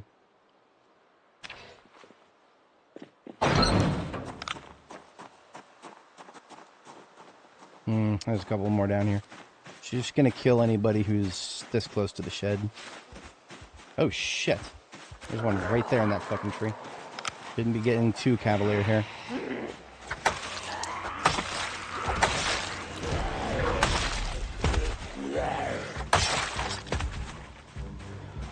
I am here for a fight, but I'm not here to put myself on unnecessary risk.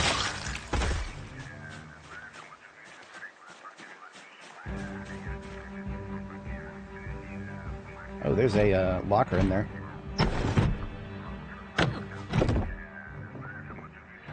Probably nothing in it. Oh, look at that. Not guns, but at least there's something. Happy to be wrong. There's our locally sourced tire pump.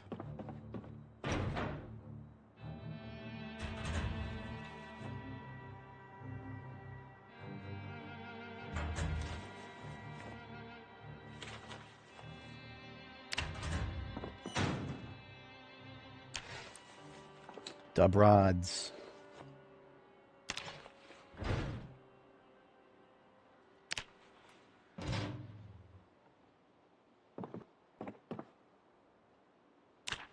Okay. Shit. Forgot there was a tree right there. Alright, we're clear. I'm gonna go ahead and go back to base and catch a second sleep. Hopefully I don't wake up to a bunch of fog, but I can't rule it out. I generally get my second bedtime at 5 a.m., so we're a little late. These days, if I get my second bedtime at 5 a.m., then I almost always wake up right past the threshold for day-long fog, which, again, should almost never be a thing. The amount of times fog has ever covered anywhere for the entire day. Have you guys ever seen it? I haven't. I know we got to have our Silent Hill moments, but I mean, come on now. Anyway. And you know what? I already see a little bit of an outline. Yep, it's coming. It's very subtle, but if you look at it, look at my character's view cone and look at the changes in color. Yeah, we're going to have fog today. Oh, well. I was planning on going to pick up a car anyway, so why not, right?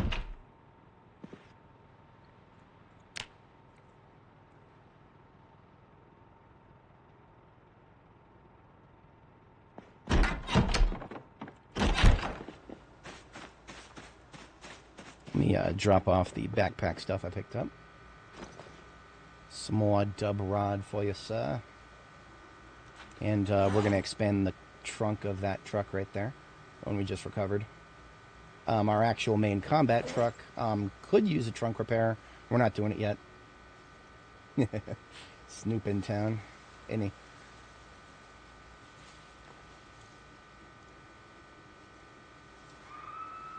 And now somebody died.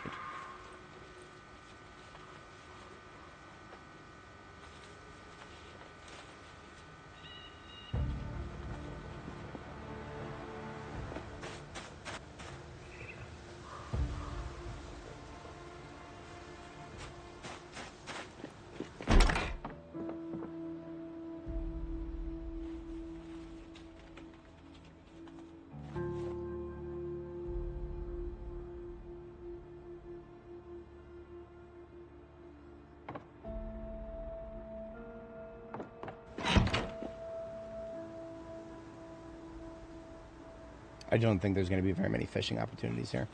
It might be, but I don't see it happening. This should be done. Well, before I forget about it, we're putting that car battery charger right back where we found it. I will forget about it if I don't.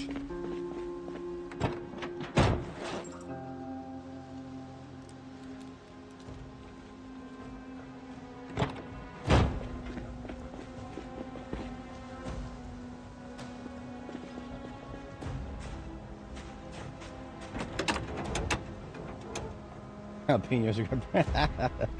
Yeah, well, that's when things taste good, it's hard to say no. I've been having this conversation with my dad for years upon years. I always tell him that the jalapenos have, I mean, well, not just jalapenos. He does jalapenos, he does habaneros, he does the hot stuff, the salsa. He makes his own salsa sometimes. And I keep telling him, if you keep going down this rabbit hole of making things spicier and spicier, you're just going to burn off your taste buds. And figuratively, and I mean, maybe not literally, but mostly figuratively. And suddenly, regular food just doesn't taste good as much anymore without a little bit of, as he would phrase it, a little bit of heat in it. The spice must flow, I guess.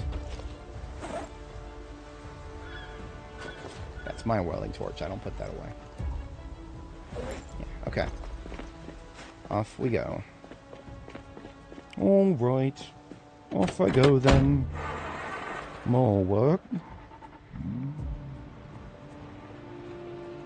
So we can take our time now. We're not, I ain't going into combat when it's foggy.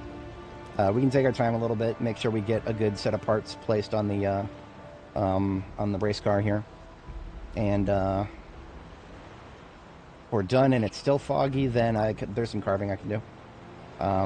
We're going to need more drying racks than I currently have, so we still need more long sticks.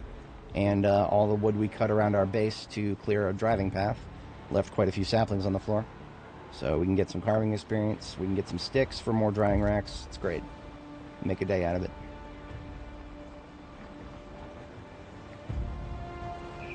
Yeah, of course, that was a job very much unfinished. Plenty more of these assholes, because it's a residential POI in the late game. Now this is a agricultural POI. I don't expect very much useful loot here. If anybody here was not watching previously, when I articulated one of the things I'm looking for still, it's seeds. A certain type of seed. Unfortunately, it doesn't spawn... Did they just clone? Did Trunks just split because Fusion finished up? What the hell? That was, yeah. Yeah, okay. I expected there to be a few zombies here. I didn't expect them to start multiplying.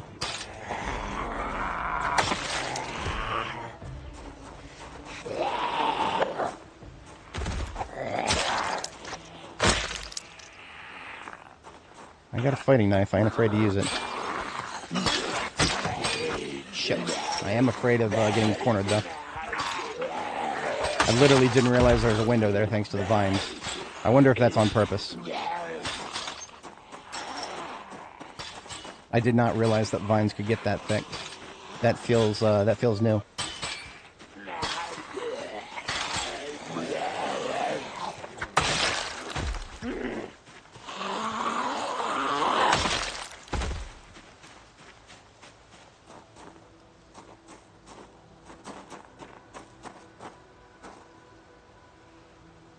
Still cannot empty animal feed bags.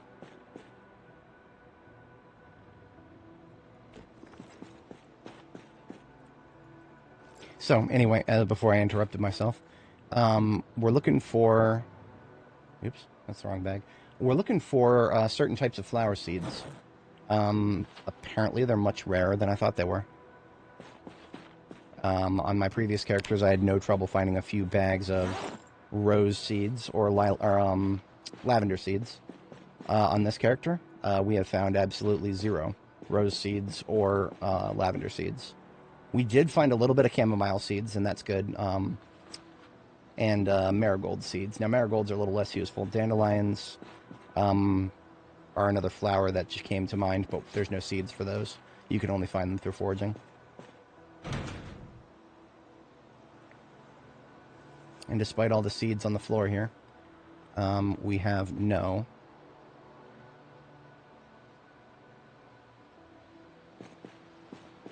I'm sorry, we have no seeds that I'm actually looking for. The only place that we can find them are baskets or toolboxes that have agricultural loot in them. So when I looked on a tool shelf earlier, that box, being a toolbox, was not going to have what we're looking for because it was not a agricultural loot table.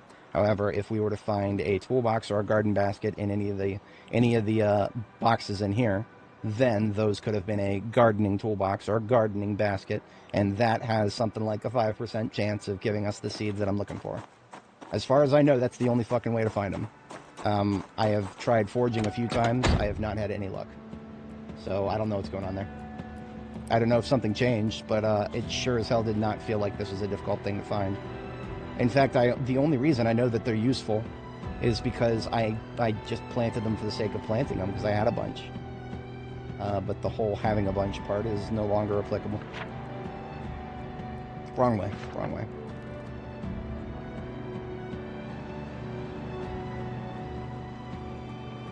Now, of course, there's plenty of other agricultural loot tables that I could probably search through.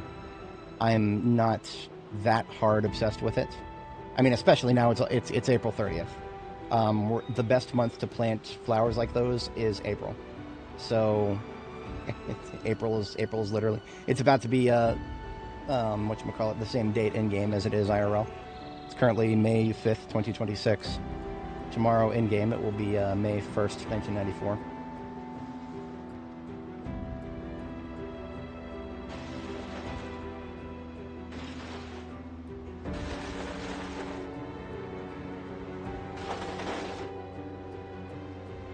So I hate to say it, but I'm probably going to actually come here as part of my early game tour on new characters going forward. As long as the devs keep this here, it's just too useful to pass up. I don't know why it's here, but I'm going to use it when it's a lot more useful early game when there's none of these trees here.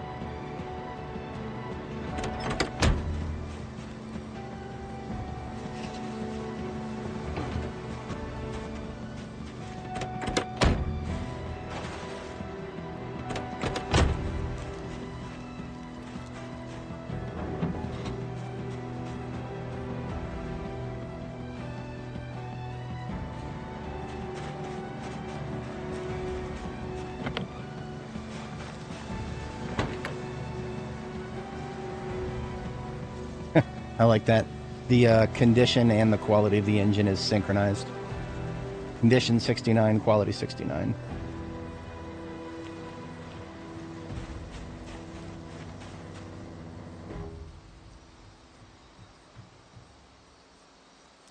So while we're here, we're going to give it a new gas tank, 4 new tires, and just 1 new brake.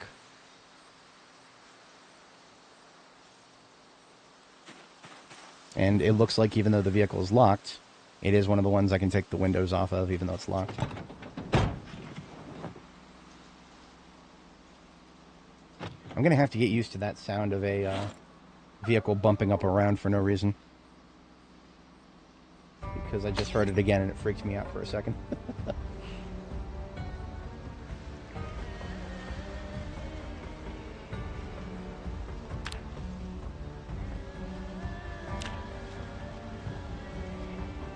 Trunk is already perfect.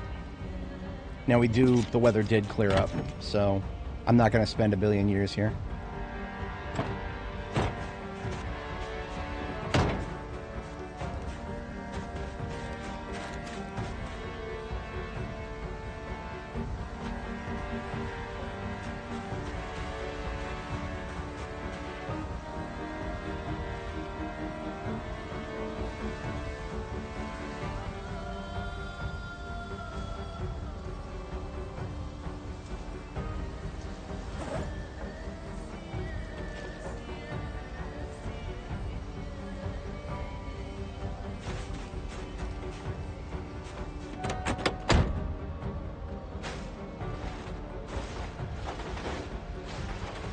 Alright,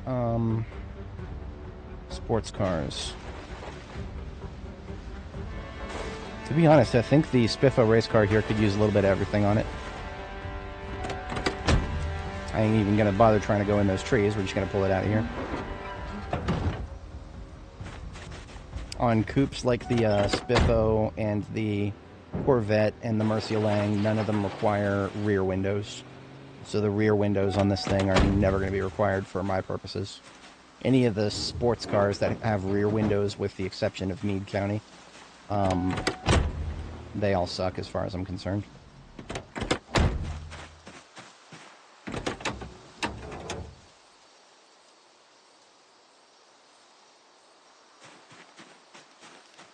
Brakes, regular, sus, regular.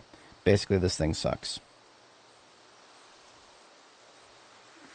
Yeah, this thing is almost 100% garbage.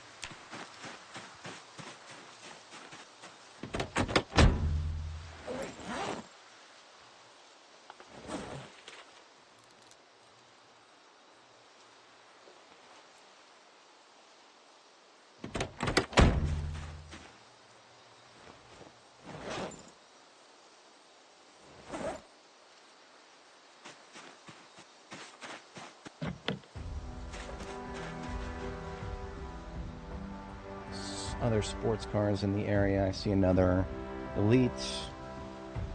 I see another Elite. So there's two Elites out here. Getting repositioned a little bit. It's so much easier. It would be so much easier to come here without the tree growth. Definitely should come here early game in the future.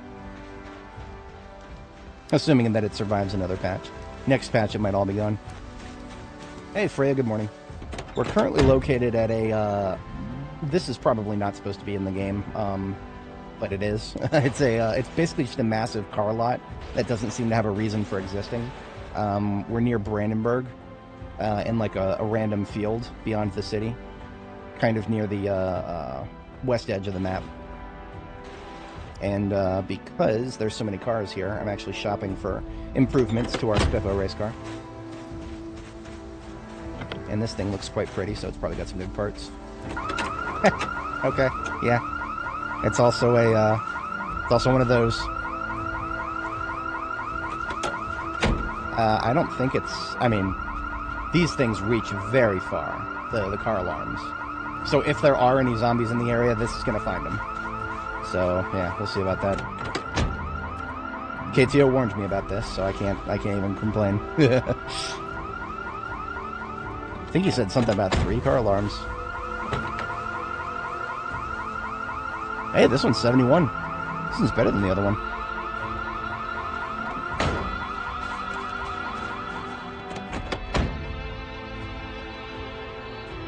So the trend that I've observed, where step vans with like logos on them, like readable logos, appear to be on average better than the ones without, in terms of engine quality, that seems consistent so far.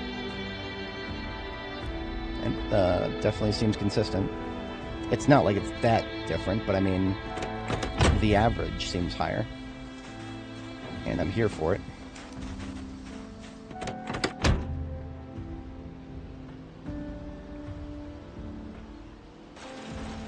So not only was that car alarm annoying, it also meant that it was a well cared for car. Or a preserved car, that's the right word. Preserved cars don't have a very good ratio of perfect parts in them. All their parts are thoroughly mid. so I'm not actually interested in them. They're a bit of a relic from before the baseline standard of vehicle parts was changed by, I'm assuming, by our new game director.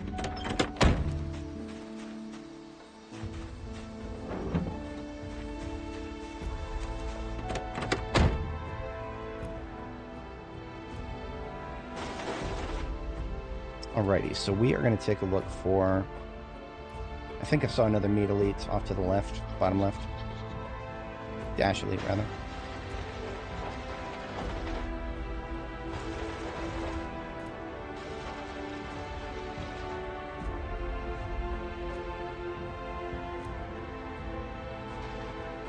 This one's going to be a little harder to get to. I should have brought an axe. I don't think I did. What am I talking about? I'm a firefighter.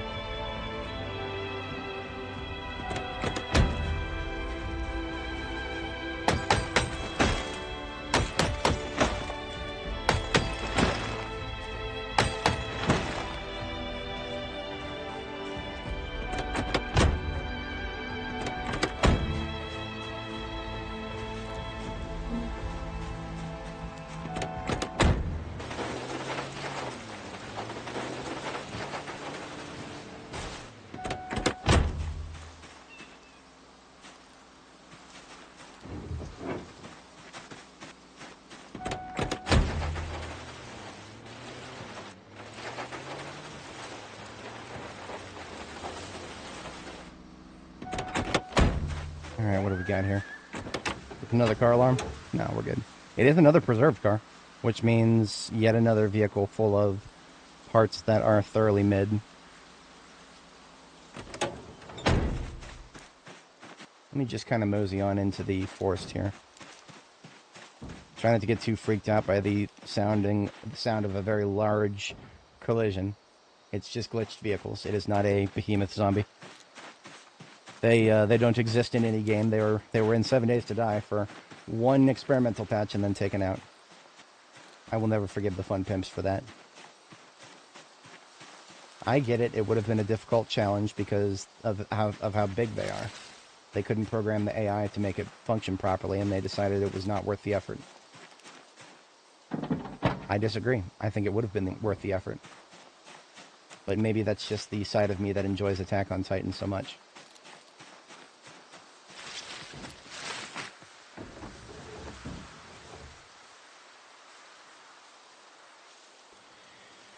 Man, the sports cars with good parts are not as common as I had hoped. Just because it seems like the average quality of parts has gone up. Sports cars don't seem to have as many of them.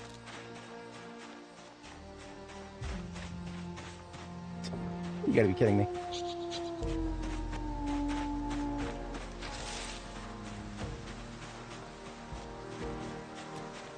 I can't even get to the, I don't even know if I could recover this one without days of effort.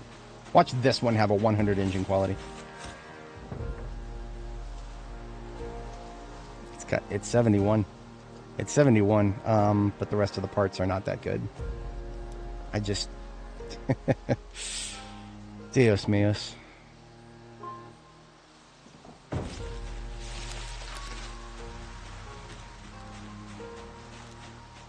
So yeah, my theory about the, whatchamacallit, the car lot actually being a square, instead of, for some reason, the... Again, this, why would they make it diagonal?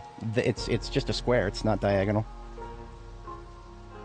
Which means they made it even bigger than the last time that the map website was updated, which was 42.13.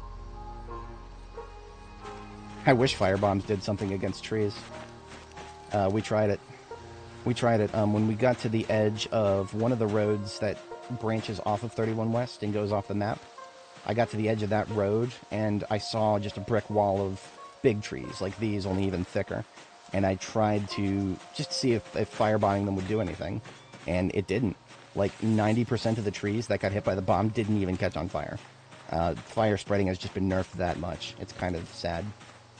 If there's no zombies to catch on fire after you throw a firebomb, you might as well not throw it. It doesn't burn things like it used to. No. That's not how vehicle zones work. There's nothing special about this zone. It's just a zone. So anything that spawns is... Okay, we got a corpse up here. If that corpse was a lunch break, then that means there's zombies that could be mobile around here.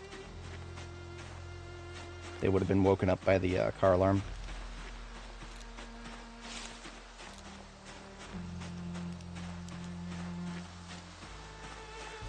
Nope, not a lunch break, just a dead guy. R.I.P. I'm gonna auto walk out of here. Auto walking, if you're not familiar, hotkey is Y. You can also right click, hit walk to. Your character will automatically dodge trees and bushes if possible. And if not possible, they'll take the shortest path necessary. So trying to get out of here.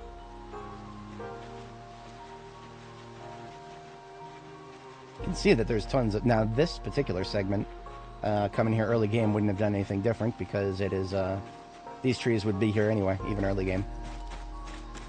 The different part of the forest. Lock is broken on the trunk.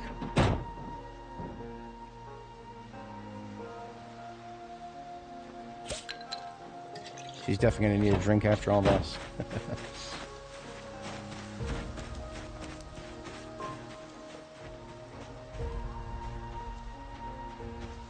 The sound we keep hearing is the collision of a, what's it called?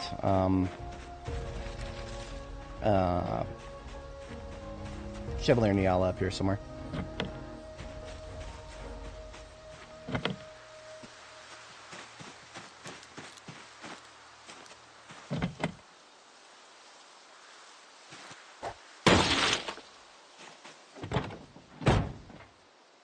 Masonry vehicle. An entire can of gas, that's actually useful.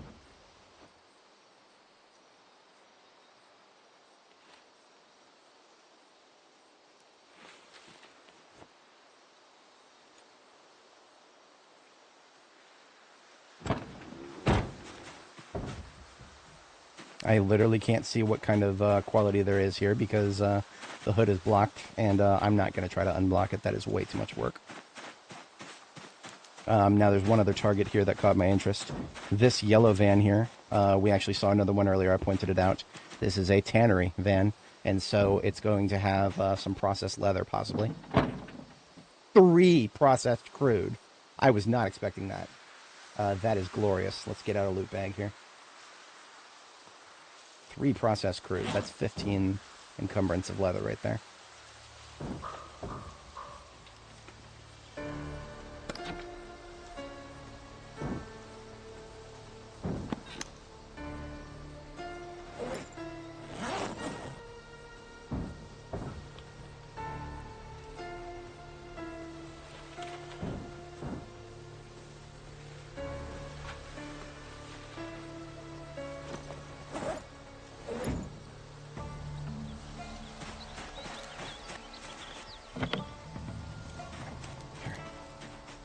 We got the leather. That's what I'm here for.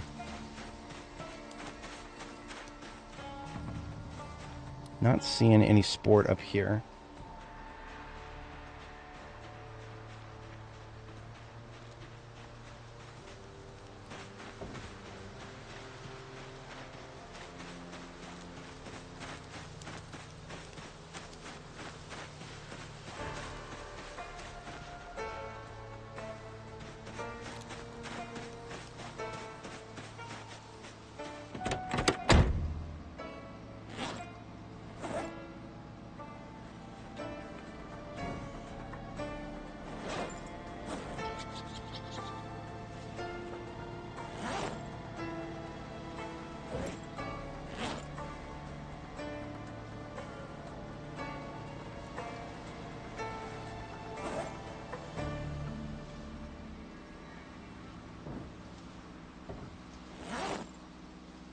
Close enough. Okay.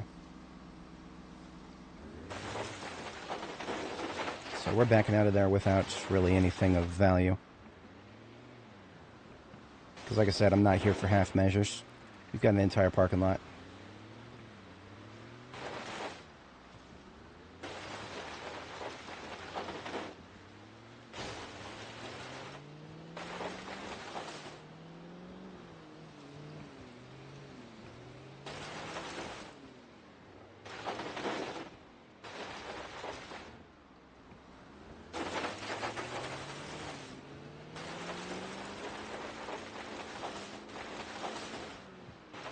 think this is the upper limit of it here.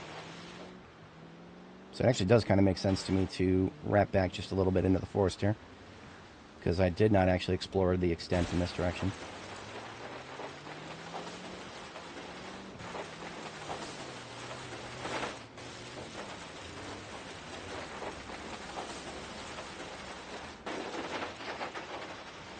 Okay, my theory about it being an actual square is a little bit off.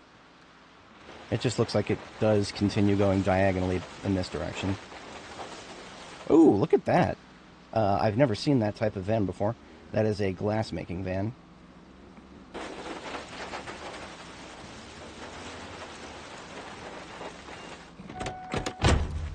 I'm pretty sure a race car like this would have long ago annihilated itself. Oh, there's a slurp burp, too. two step vans just right in front of each other. Watch these be engine quality 66 and 67 again. Don't do it. Don't start spamming my chat. Don't do it. I will steal this thing's brakes. It's got perfect performance brakes in it. That's what I'm here for.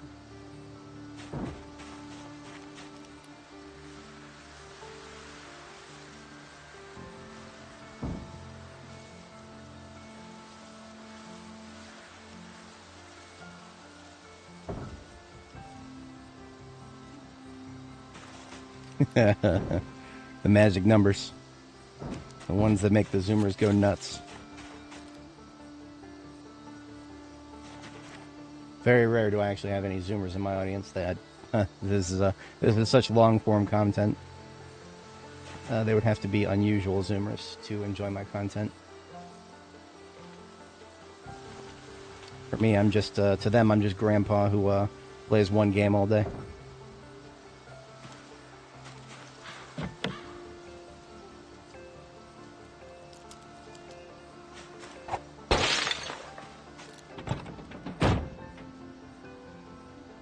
So we do get tongs. That's nice.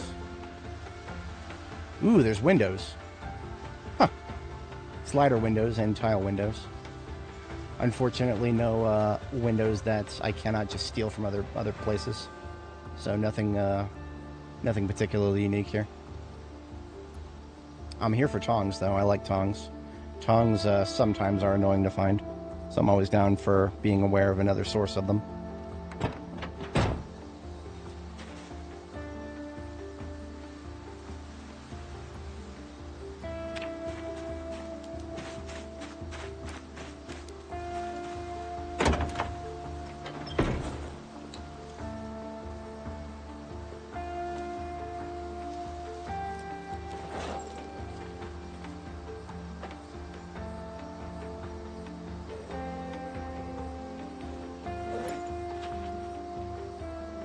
You know, I think I actually have room in my gas tank for this can I found.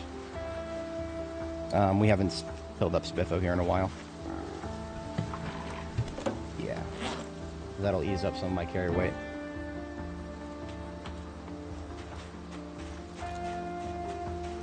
Does the Slurp Burp here have any good tires on it? I never checked. No, not really. Man. Standards are a little too high. The standards are actually way too high. Just a short while ago, I would have slapped myself for looking at that and saying no.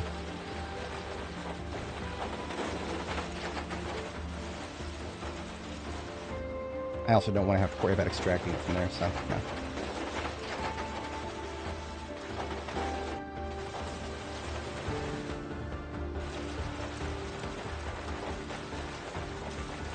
I have to go really slow to make sure there's no small trees hiding behind the big ones. Because if you don't, that can and will happen.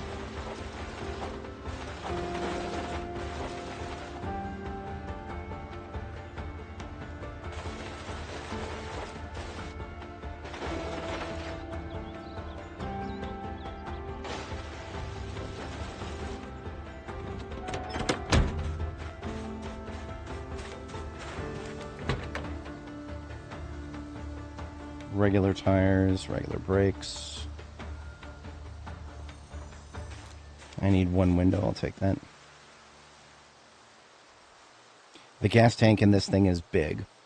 Not very good condition, but big gas tanks, when repaired, are best in slot, by far. So let me drain that and pull it out. We'll take it back to base and fix it up.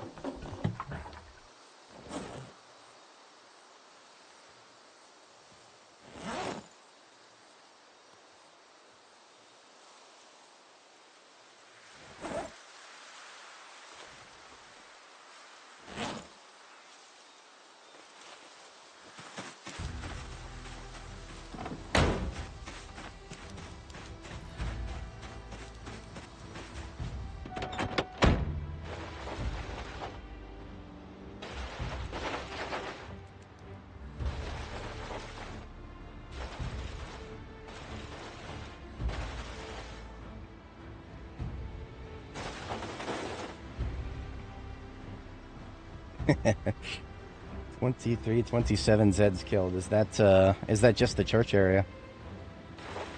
Because I know you're on... Oh, okay. I mean, for high pop, I expected more in Ekron. Ekron has been nerfed, though. So, like, even on base pop, I expect it's probably nerfed on high pop, too. High pop is just an increased baseline. If the baseline's low, then, yeah.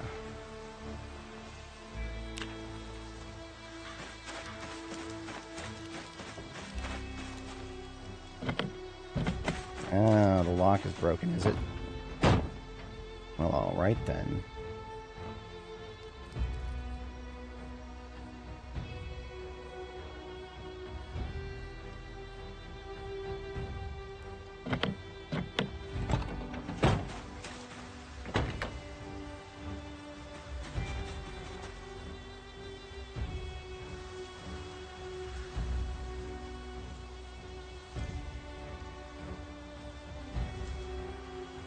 So whenever the lock is broken, try taking the door off and putting it back on again.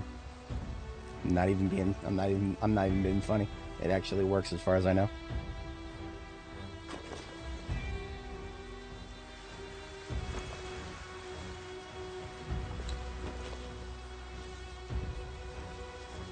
That is a lot of sheets, but to be honest, I don't have much use for sheets right now.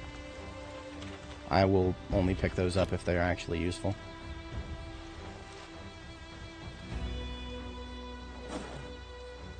Actually, speaking of useful, we're going to use laundry bags to separate some of the loot.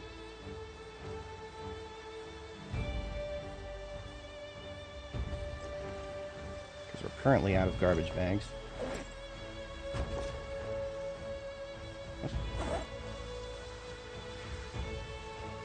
What's going on there? Oh, I couldn't fit it into the bag because, I literally couldn't fit it into my inventory. That explains that.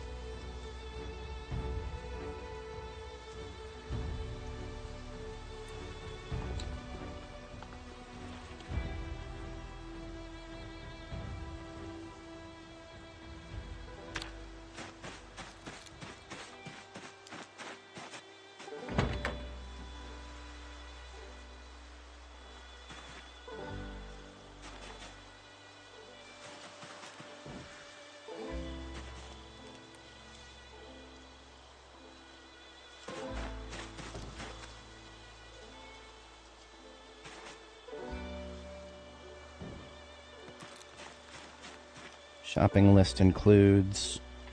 We should already have a full set of good brakes, but we need a full set of good tires, too.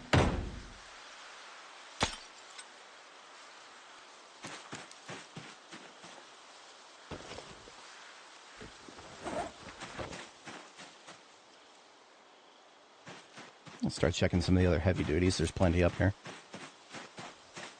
Don't have to just look at step vans.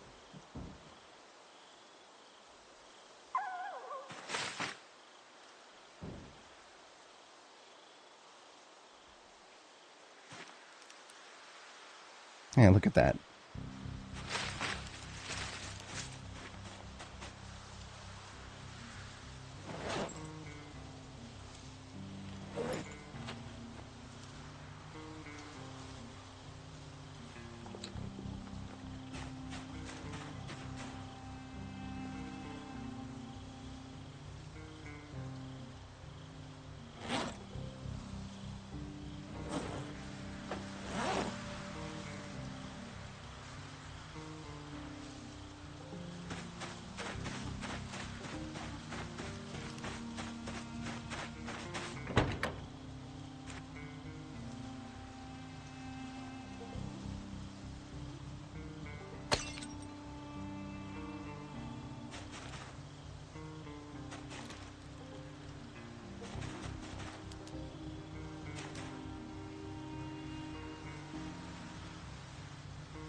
This one doesn't actually need any engine repairs, but I do need some parts for the other trucks. So I'm going to go ahead and just put spare engine parts right into the trunk here.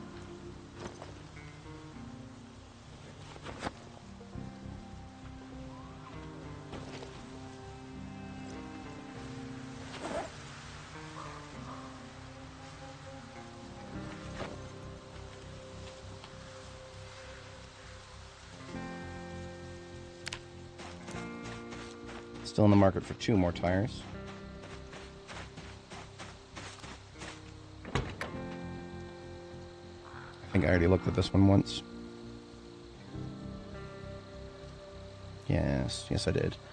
It does have a good door, though.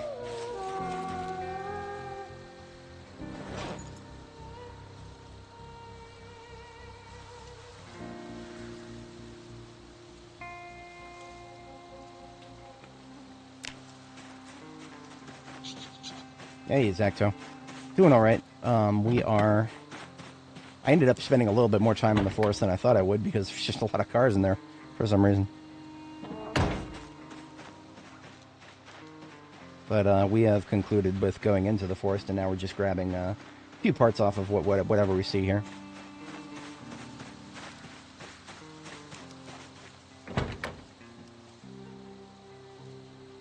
That's what I'm talking about, more performance tire.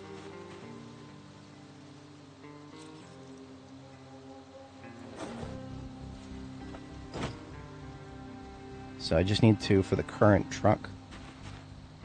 And I'm going to take that last one, because it's right in front of me.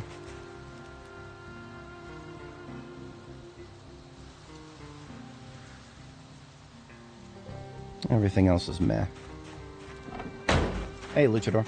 So, we have located a very strange-looking place on the map.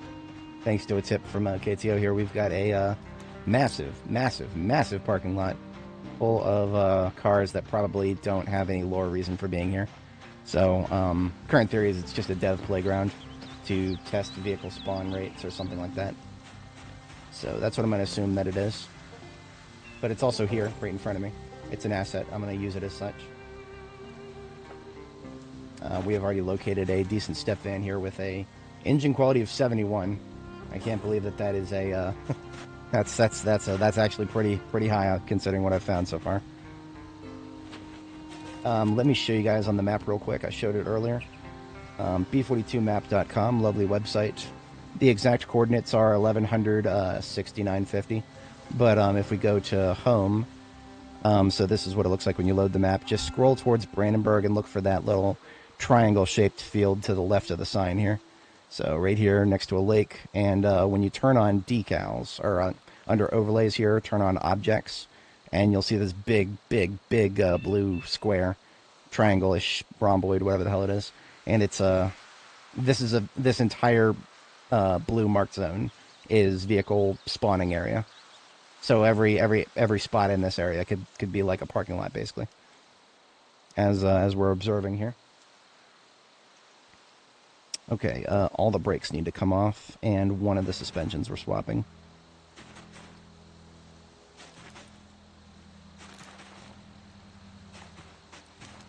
These are all regulars. Ain't got time for that. And this sus is 96. Why do that when I can do 100? Okay, now we just need just brakes. That's it. We've already got 3, I think.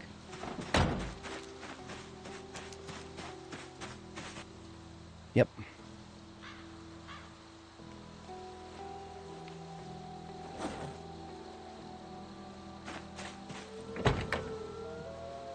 These are all reg tires. Can't remember if I checked the rusted white one down here. But yeah, once we've concluded, this is just a bit of a distraction, just a little bit. Once we've concluded with what we're doing here, I do intend on doing what I say on the tin. This is part of Brandenburg, so I'm not false advertising, but there's not a lot of there's not a lot of war going on right now. Just a war of a vehicle lot.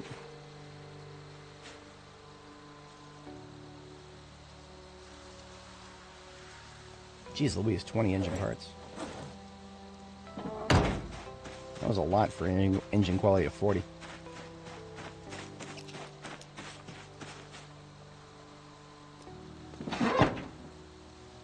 In fact, that is a full bag of engine parts. So one of these laundry bags is now engine part bag. That will get our fire truck that we found back to 100% easily. Unfortunately, we're super hungry, and I did not bring any other roasts because I thought we were going to be not out here all day long. Well, look who's wrong. Look who's wrong. That's all right. She's a tough girl. She can deal with a little bit of hunger for a bit. These are old 1 perf brake. Give me that.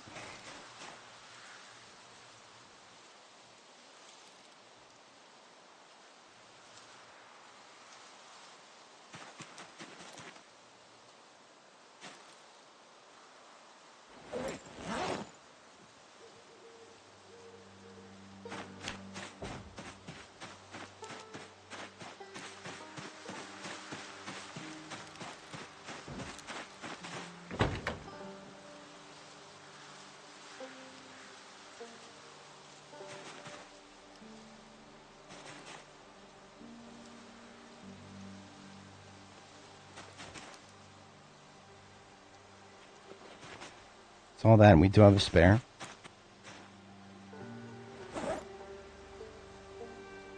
And I did find more seats, but we've only got 1 perfect one. So this semi-perfect one, I might just fix it up when we get back to base or something. I like seeing those big numbers, but I'm not that concerned about seats.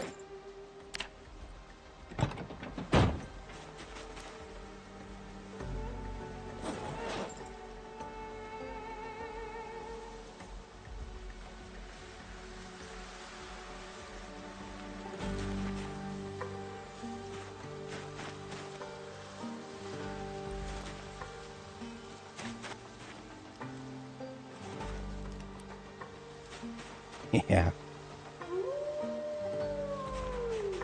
The loot goblin takes no prisoners. Look at that, boys. That is a 99% overall with a 71 engine condition. That is some of the best I've got. I think I might have a step van that's in the 80s in terms of engine quality. I haven't looked at them in a while because literally all of my step vans are just ammo storage right now.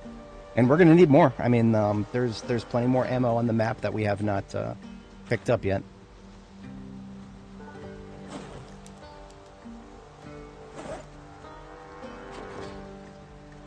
Unfortunately, I did not find what I was actually hoping to find, which is some sports car parts.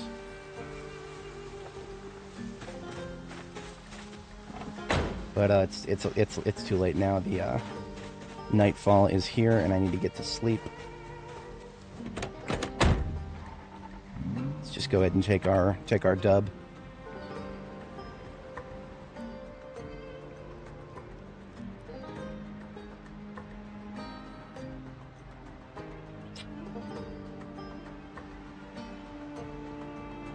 I think I see a way out of here, but it's going to be tricky.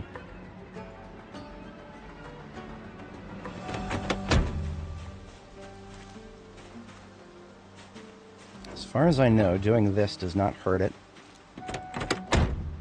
Only the race... Well, the race car is one of the few vehicles that can do this.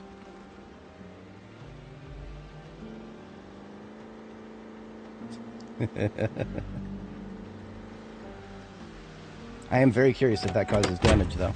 No better chance to tell than now. Nope, doesn't cause damage. No, all we did is attach it and then push it. You can push it without being attached, but that's when it becomes a lot harder. For some reason, if you're trying to push a vehicle, instead of pull it, but just push it, simply being connected to it as if you were trying to tow it makes it a lot easier to push.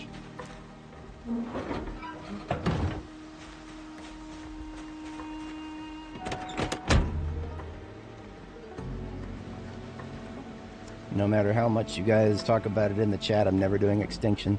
Well, never. Until they add more movement mechanics.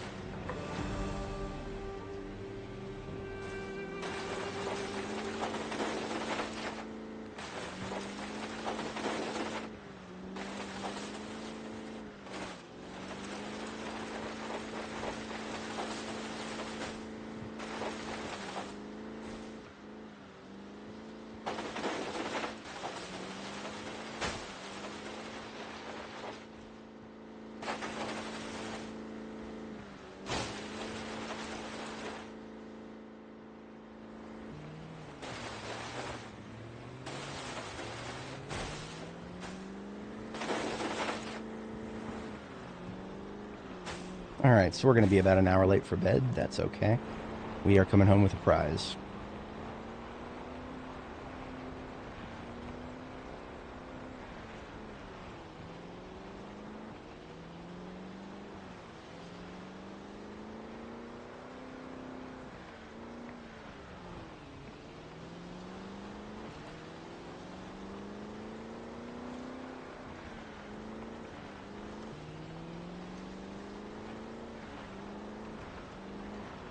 Ooh, careful with that.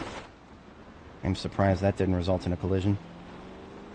It's got a lot of a drift, it seems. Definitely a result of me not pumping the tires.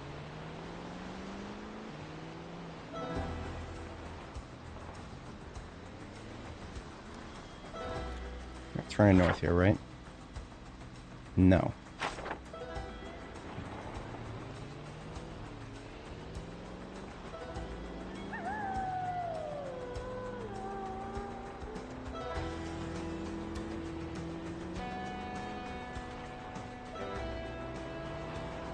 You guys can just... I can just tell that if they ever do add a tow truck to this game, it's going to be one of those things that's as hard to find as a sledgehammer. I can almost guarantee it.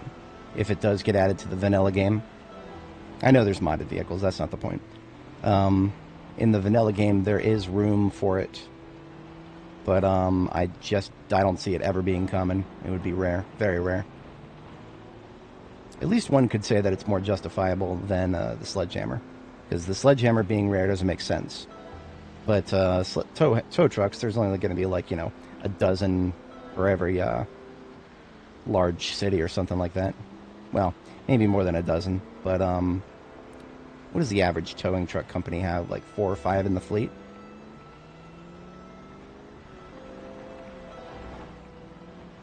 Where I live, there was actually several towing truck companies, like all kind of next to each other. Not sure exactly why they do that. What was it that made you want to set up a towing truck company right next to the old one?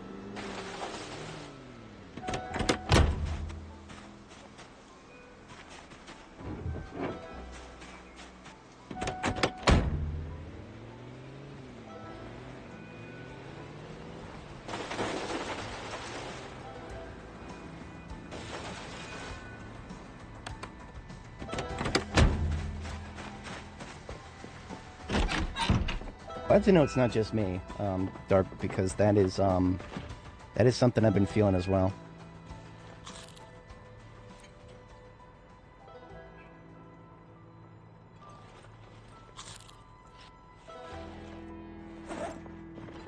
do hope that's our new game director hard at work.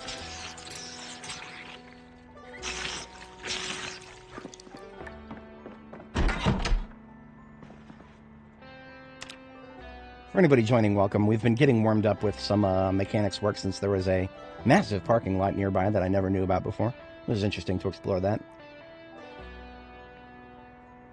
But we're coming up on a conclusion to that.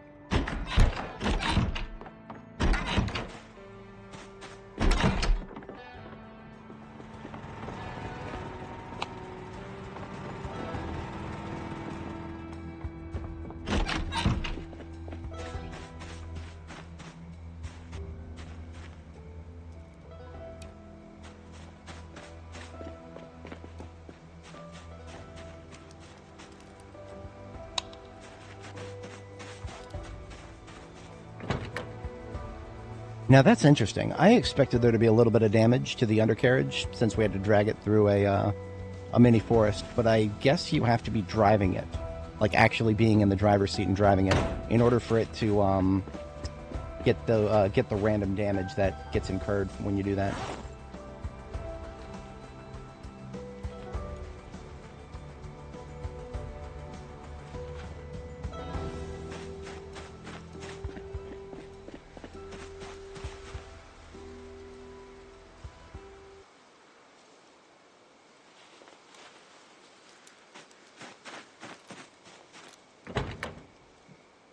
Now there is a gas tank in it, but it's small. We picked up a large gas tank, it just needs a fix. And that is what we got the steel sheet on the floor right here for.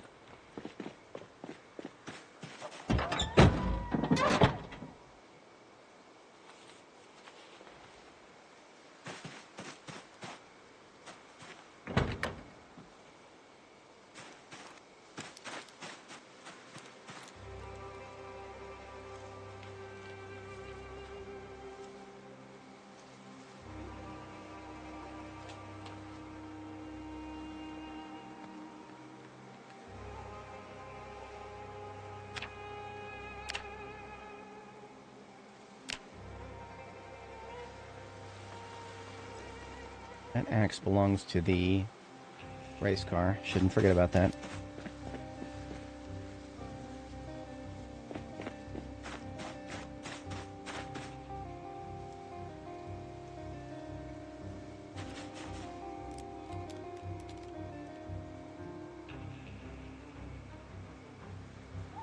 There we go. That is one of the most perfect vehicles I've ever had right there. And you know what? We can make it even perfecter. Or closer to perfect. I happened to find some duct tape out in the field. What did I do with it?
curious if this will get to 100%. I'm very curious if this will get to 100%.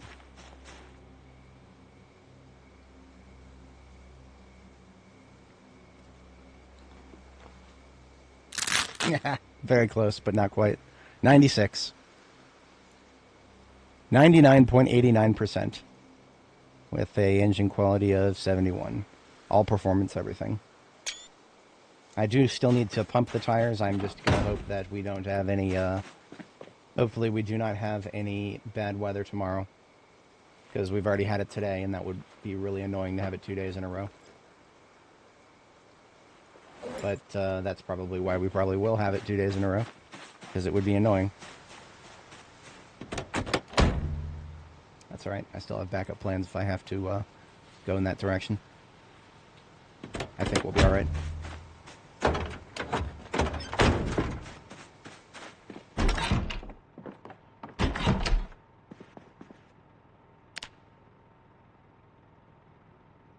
Yeah, you know, Mad Dan's is probably a place I should actually loot sometime. I've literally driven past it probably 100 times by now.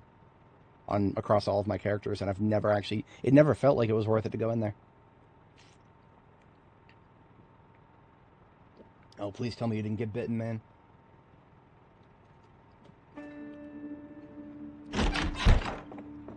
Don't be getting bit now. We're not allowed to get bit here. That is against the rules.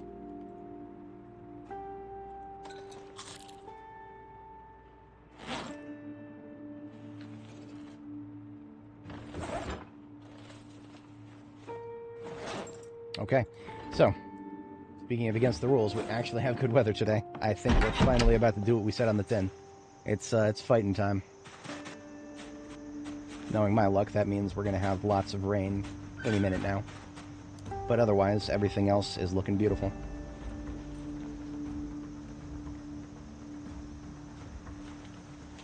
Gearing up the heavy weapons.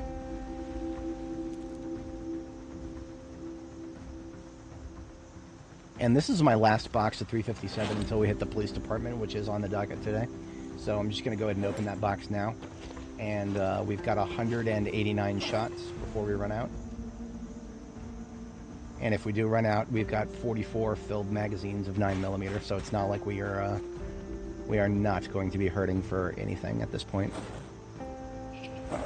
Not going to be hurting for bullets, let me put it that way.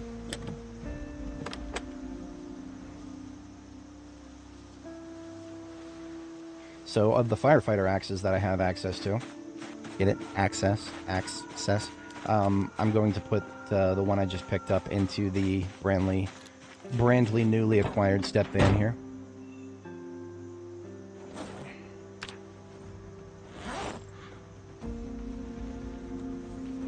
As start of a new field kit.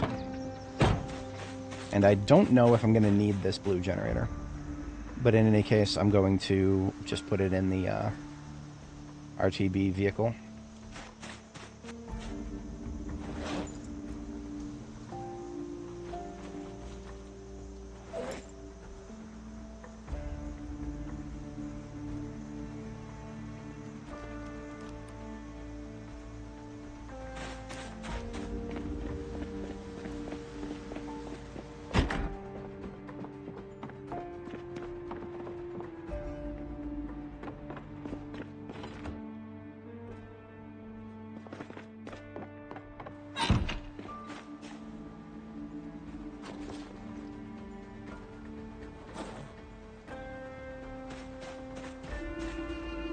Alright, so not only are we going to acquire a, we're going to acquire a, yeah, what's the word? We're going to acquire a coffee machine while we're out. As soon as we do, we're going to make some coffee with it, because I need to be carrying around coffee, and I'm not, because I'm an idiot.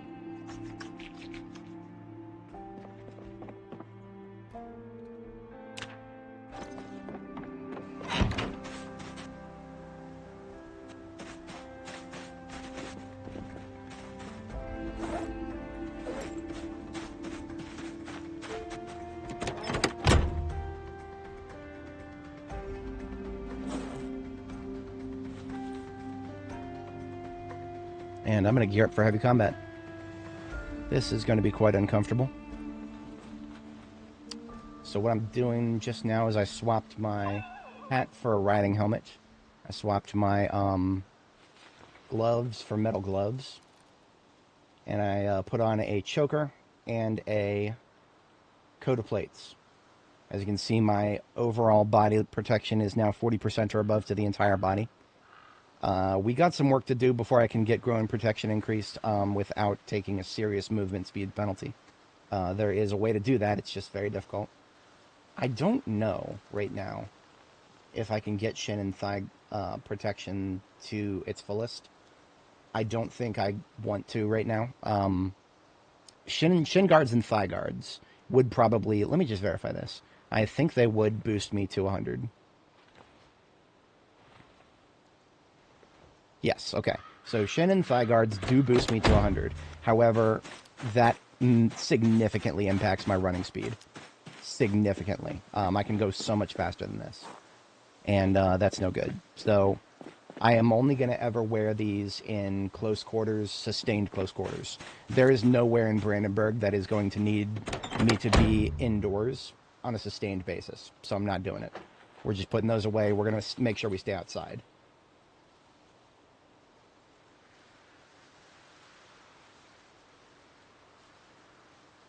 Unusual sound. Okay. What else? I need to clean out my kit a little bit. I'm currently carrying some stuff that is making me a little heavier than normal. There is a codpiece in the game, and that actually does give you really good crotch protection. It just it also reduces your movement speed even more than what I was just wearing.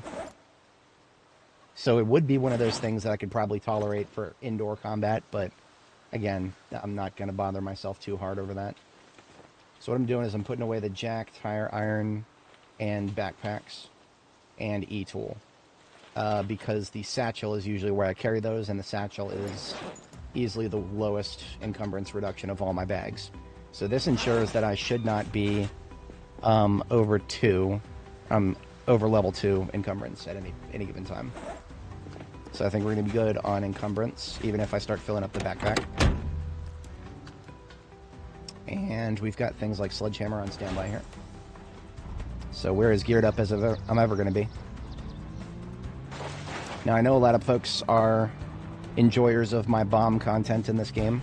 However, Brandenburg, we're going to be doing a lot of killing with hand weapons because I've got all of the books for long blade and aiming. And I've got plenty of bullets and plenty of blades.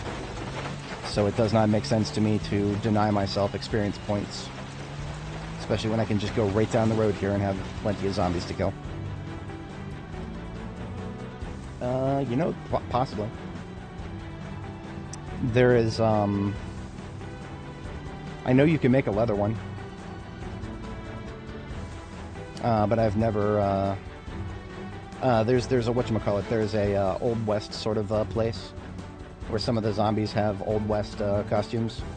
Wouldn't surprise me if there were some things like that.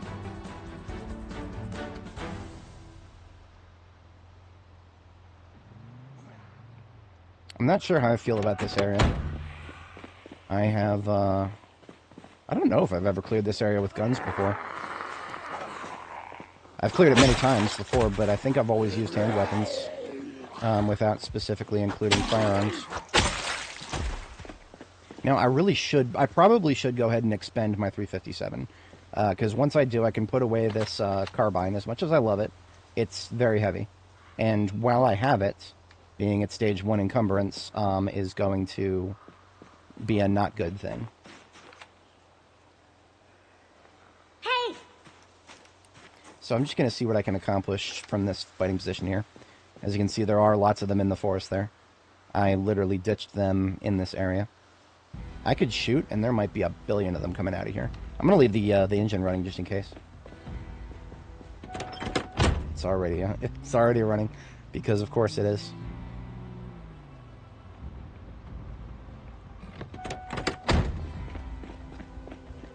I did that on purpose. Promise. Alright. And you know what? I'm not going to be letting the game's music tell me how to feel today. We are going to be rocking it.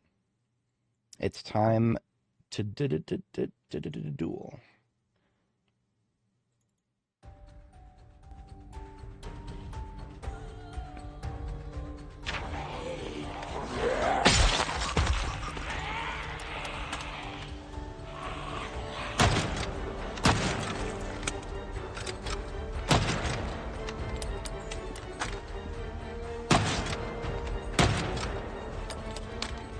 I'm most concerned about them coming around to the left because there's a wall right there. It'll prevent them from coming from the residential sector behind the wall, but it will not if they go around it. Don't know if they will, but that's a very important thing because otherwise I shouldn't be getting flanked from the north.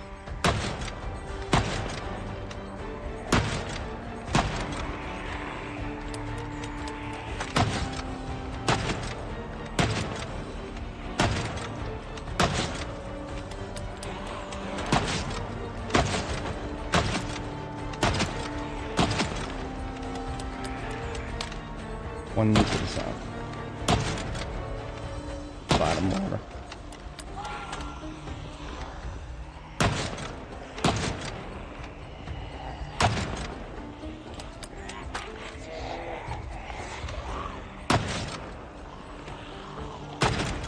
God, I hate it when they just show up in the middle of the road.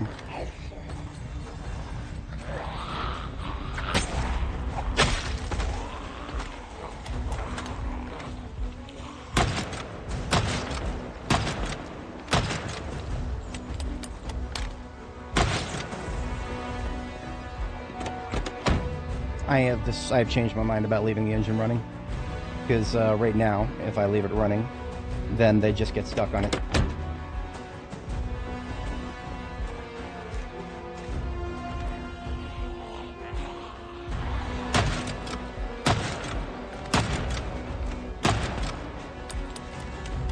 Yeah, look at that. There is one coming from that direction. Several, actually, because they were slapping the fence and I just couldn't hear them. So now that I've given them a quick break, they've decided to start coming around. So that's fine.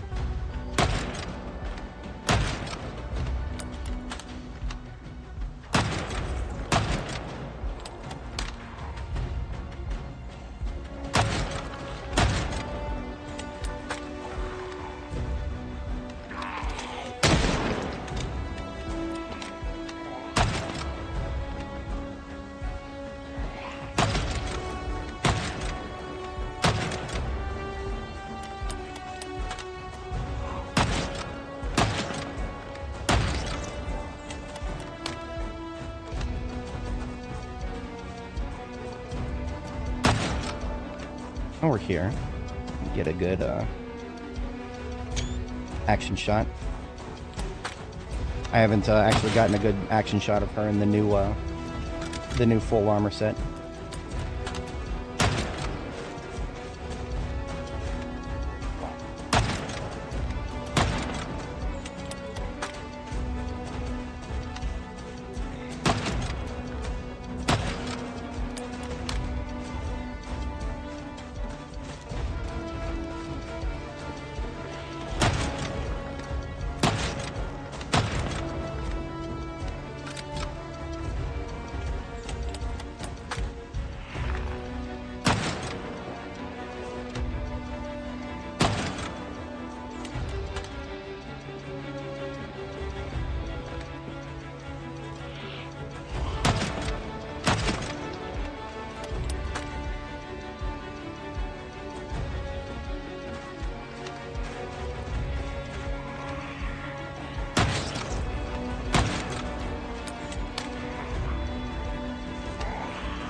Lots of slow beats coming out of there.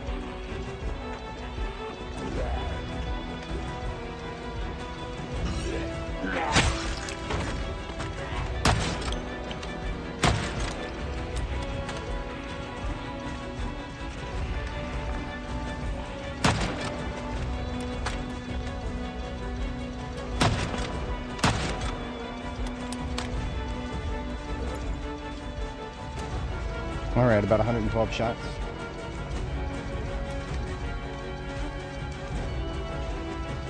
Yep. Kitio, you can lock doors now. That does prevent sprinters, right?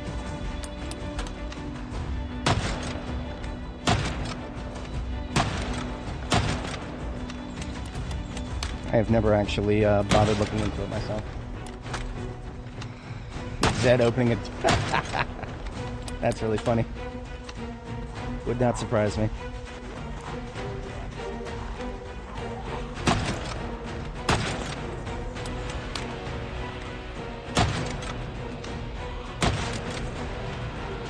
I'm gonna go ahead and summon some more. Something a little louder than a gunshot.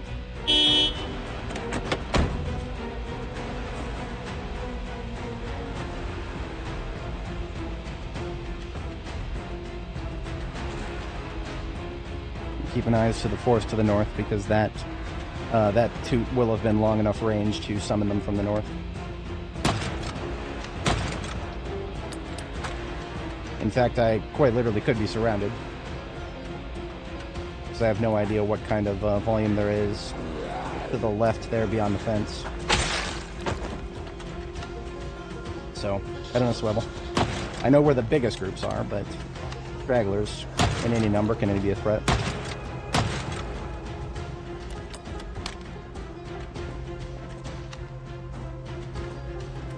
Perfectly expected them to come from the right there.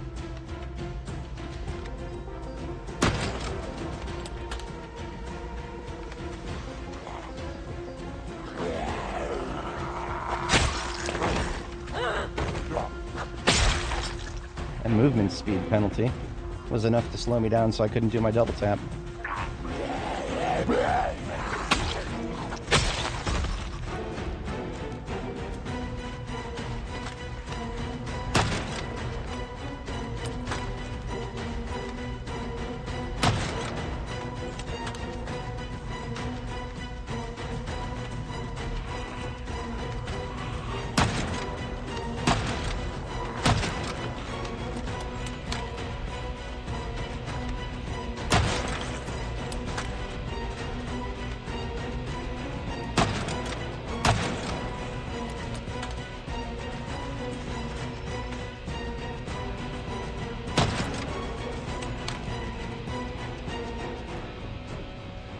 Okay, not bad, all things considered.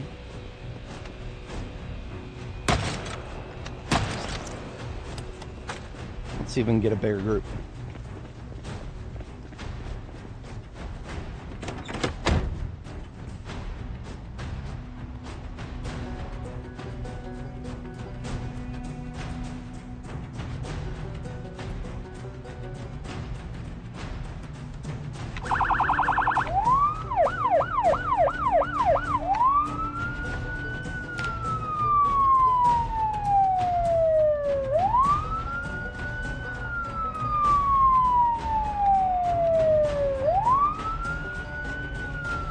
What I'm going to do is kind of just separate chunks of this group as I can do so.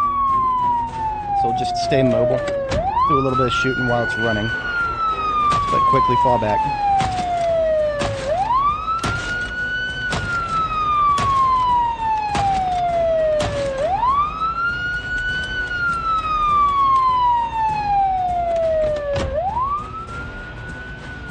Wee you.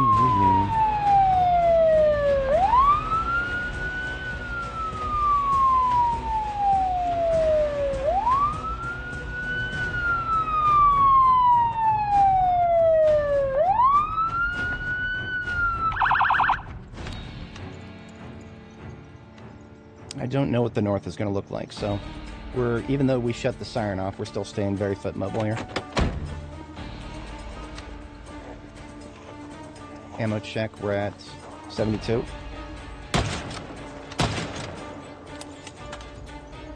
I want to see exactly how much we're going to come from the north. I feel like this big chunk of forest up here is going to be like 95% clear because of all the shooting we did up top, but yeah, we'll see.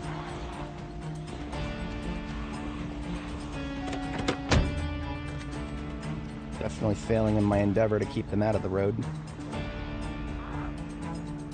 Yeah, see, we got Slowby Sam up there. And then we do have some people coming around. I do not care about where I kill them in the parking lot here. We are weapons free in the parking lot. No consideration for corpse management whatsoever.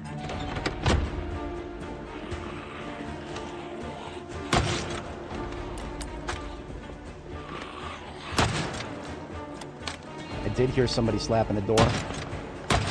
So we most likely have a few in there.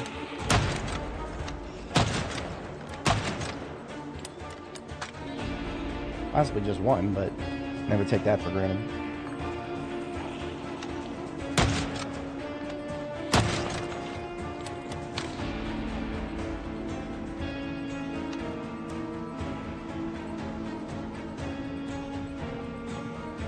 I know I hear somebody to the left.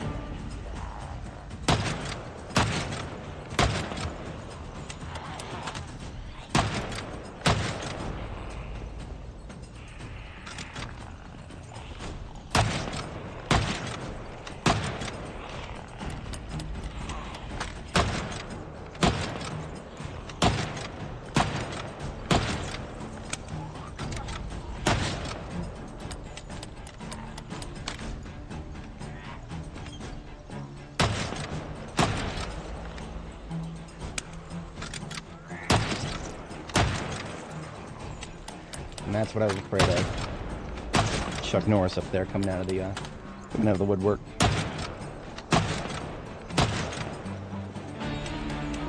And another one coming.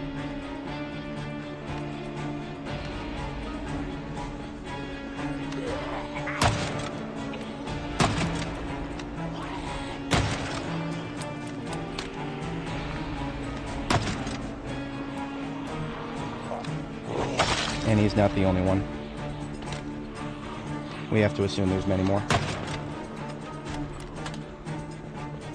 You cannot be cannot be losing access to my truck here.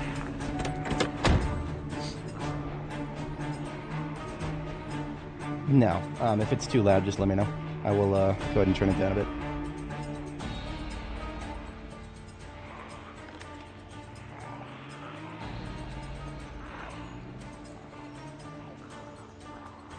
And usually I do 60 anyway.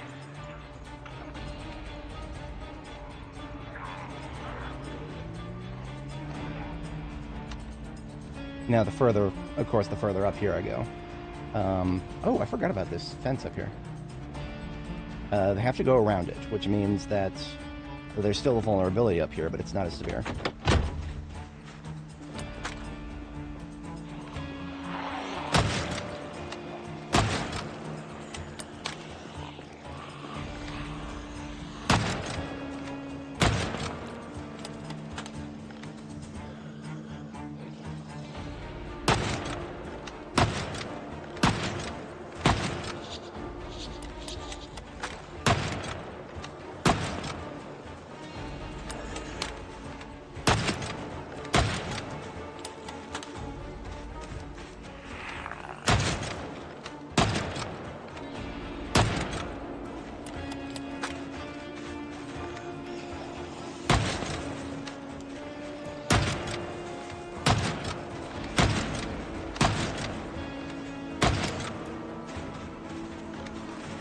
Okay, that's not good.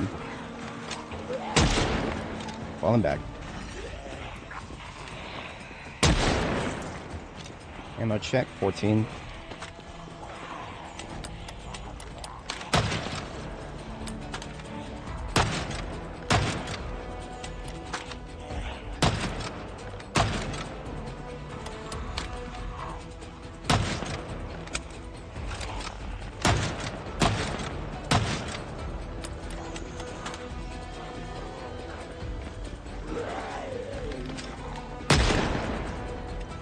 And that's it.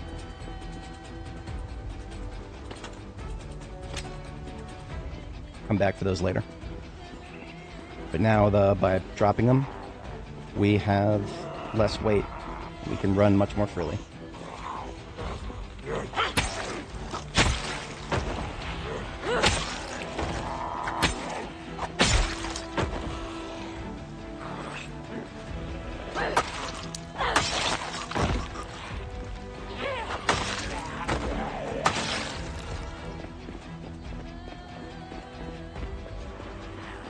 Too many. Gotta fall back. I was hoping to grab another blade or two so that I could start swapping them when I need to sharpen.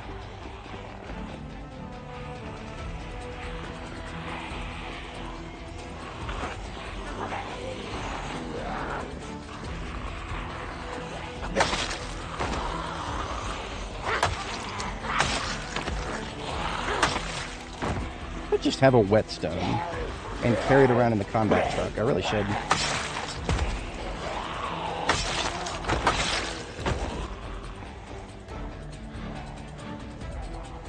Okay. What are we at for 9? 2 magazines, so that's 45 shots. Not bad. Not going to take myself dry. We're just going to use it, use 2 magazines and fall back. 9 is not reliable at range yet, so we're still going to be doing the close range shooting with it. I'm going to go ahead and put the mask on now.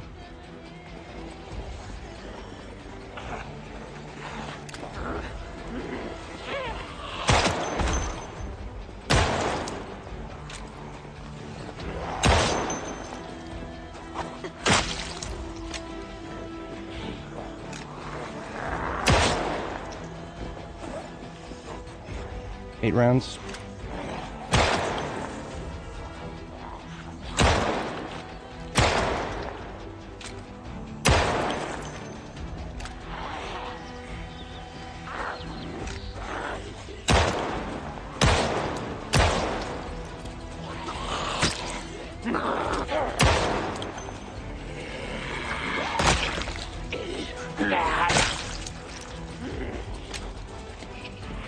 I had a feeling. Well, I kept checking over my left.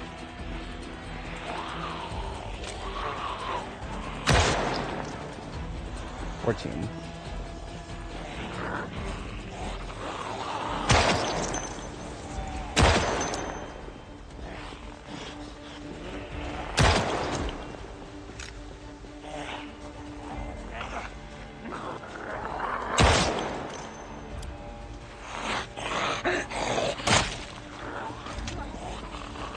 Ah, there know that. Misreading of that forest up there. Still plenty in the residential on the other side of it. This man does not have a weapon repair thing. Not specifically a grindstone. Nope, not specifically a grindstone. Usually, grindstone does not feel worth it for my expedition vehicle. God damn it. Silly thing there. Accidentally aimed at a ragdoll. I shouldn't have done that. Where are we at? 4.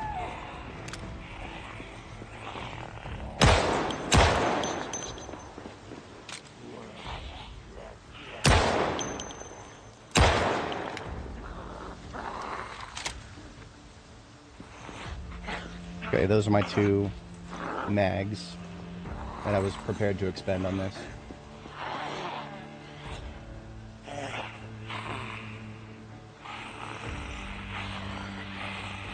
Sword and machete are both ready for replacement. Let's just deal with these guys.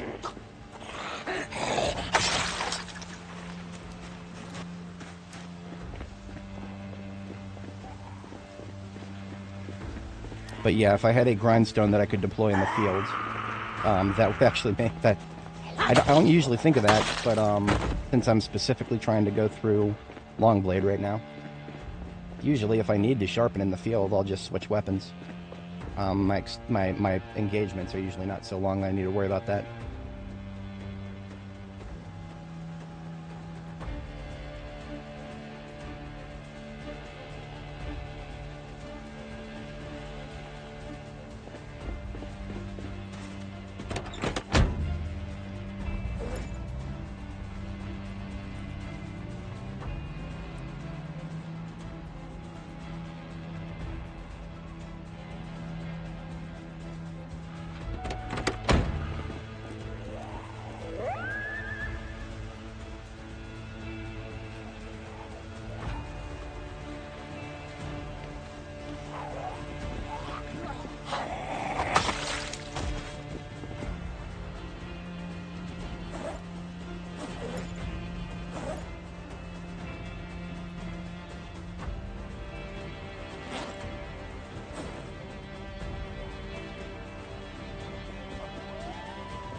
Still going to be plenty more, but I do think we managed to take a nice chunk out of the group up there.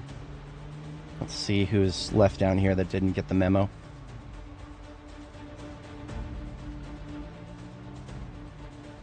I'm going to take the mask off.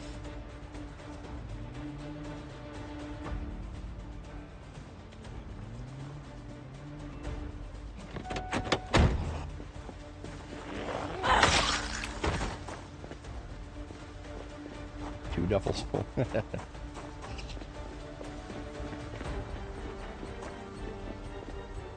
I should have reloaded 9mm, so we're going to do that real quick. It's an Ocean's 11 moment right there. Duffel's full of gold and silver.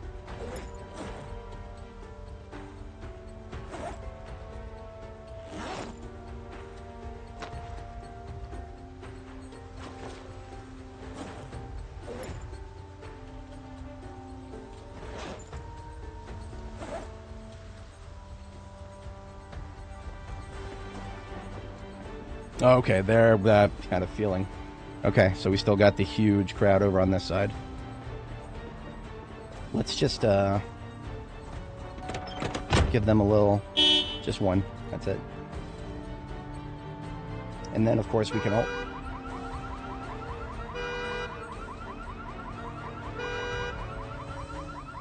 That's going to bring a lot of them. That's going to bring a lot of them to the parking lot.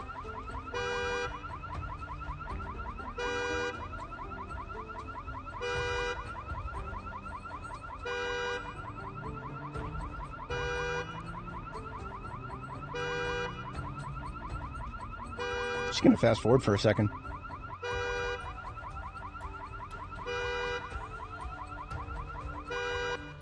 There we go.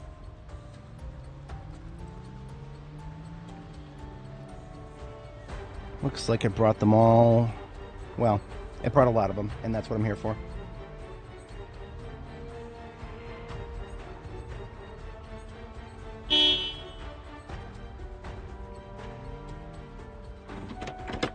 See, what I don't want them doing is backfilling into a territory that I've already cleared. So if I toot there, it'll bring anybody who migrated to the north down upon us. Hopefully I can kill a good chunk of anybody to the north down here first. And then I can at least move a little closer to declaring that forest area there to be secure. Yeah, we're not standing our ground for this.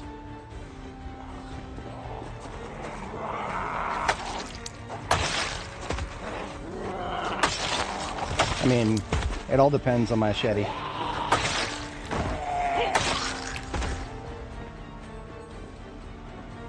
My discomfort level is actually lower than I expected it to be right now. I expected much higher than just stage 2.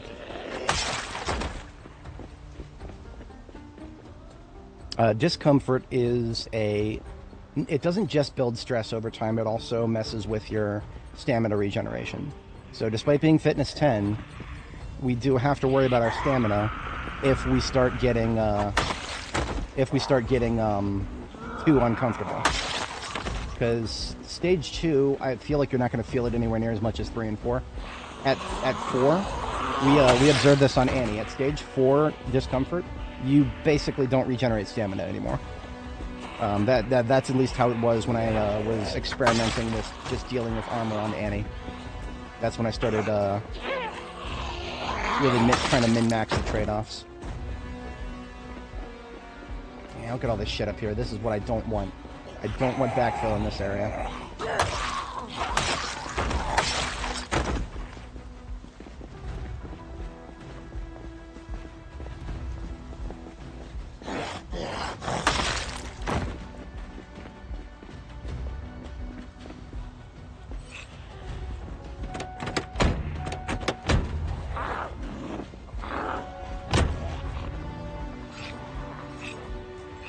Gotta reload my blade.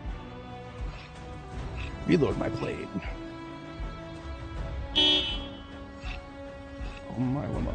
Reload you.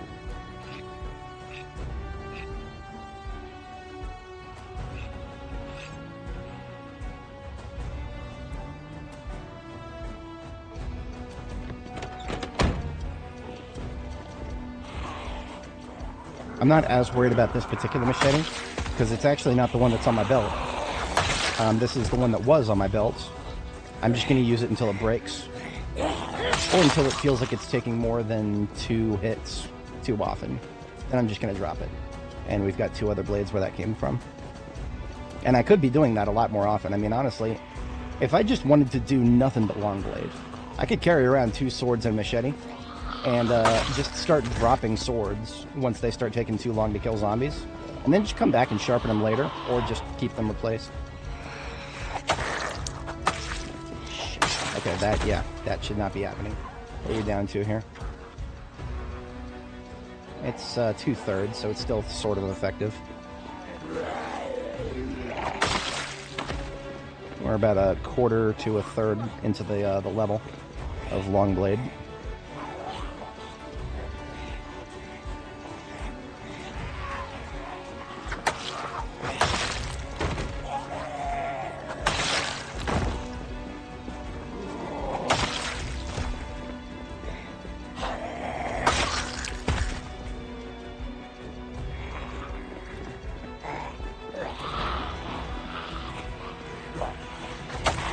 Yep, don't want to get surrounded.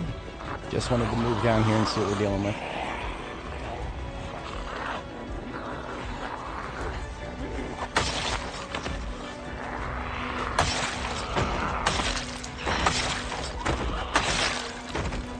So even at 2/3, a crit is still enough to kill. You just start losing your crit rate. And I think there's a couple of breakpoints where higher health zombies won't get killed one shot even with a crit. But I don't know. I don't know enough about the numbers, nor do I know much about zombie health ranges. I just know that they are generally in a range. Hey.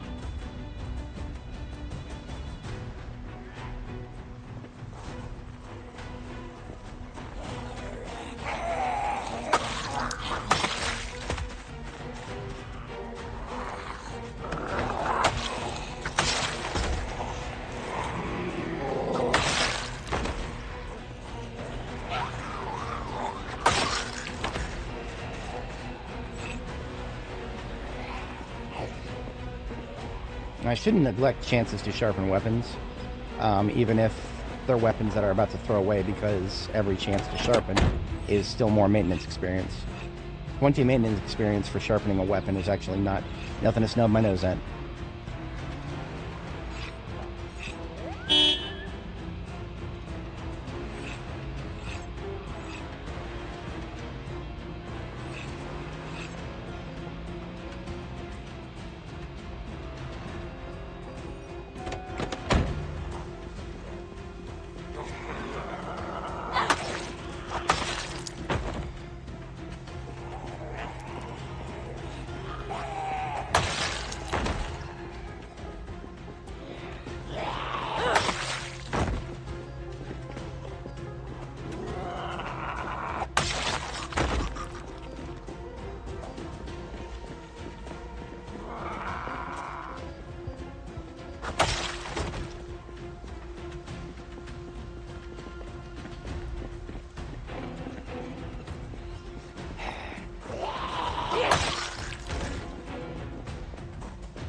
That forest.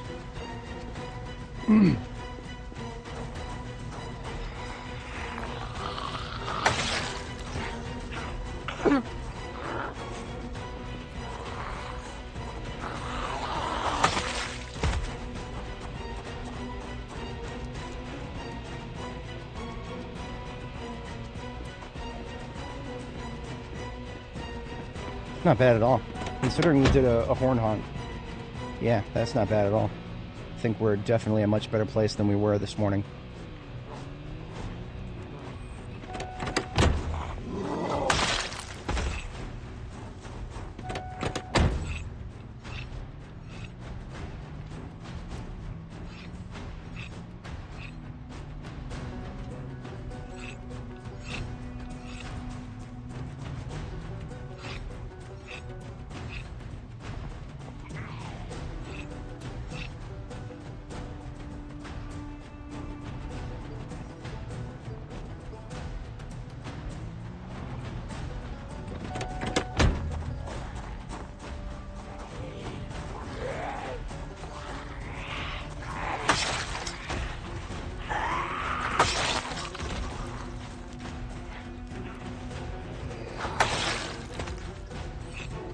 It's sharpening again.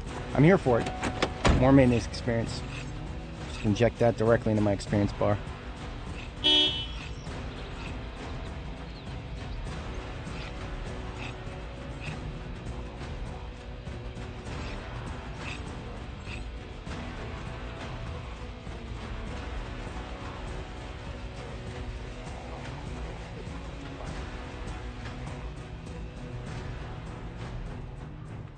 Now, the amount of them that it is going to come from the left side of the screen right now, and the top of the screen, left and top, the number that are going to come from that direction are limited, but not zero. Because once again, the other side of this forest is the highway, and the other side of up there is where I've been actively clearing my base with gunshots and whatnot. So I can't say that there won't be any, but it's nothing compared to what's coming from the other direction. So let's see what we can accomplish here. I do expect fatigue within an hour. Were it not for my new bedtime of 5 a.m., we would have been fatigued already. I'm here for it.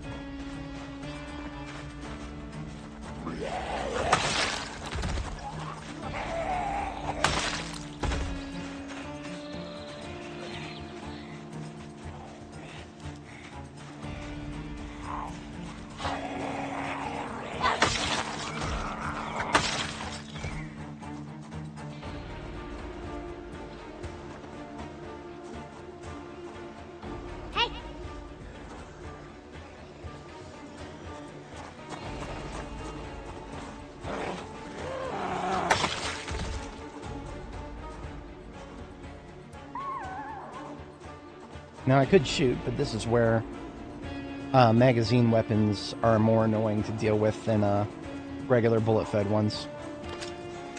I suppose I can go ahead and afford a magazine here.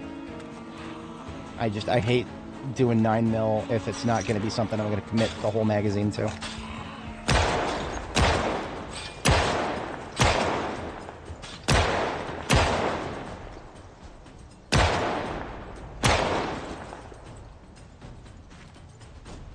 Six.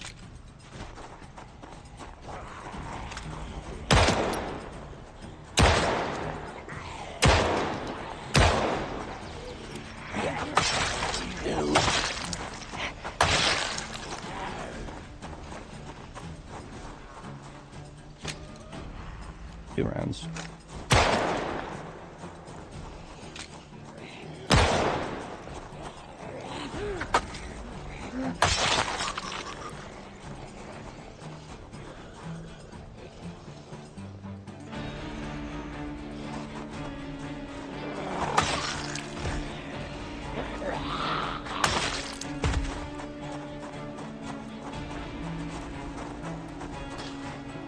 Wrong way.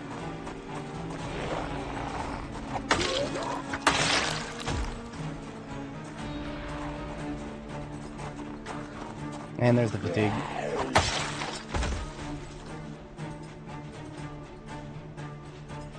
You know, I don't know if we actually cleared access to a coffee machine. Because right now would be a moment that I would love to have some coffee. But we never did. At least we didn't confirm it. There's probably plenty of break rooms in the buildings that we have cleared access to. So I'm going to go check those.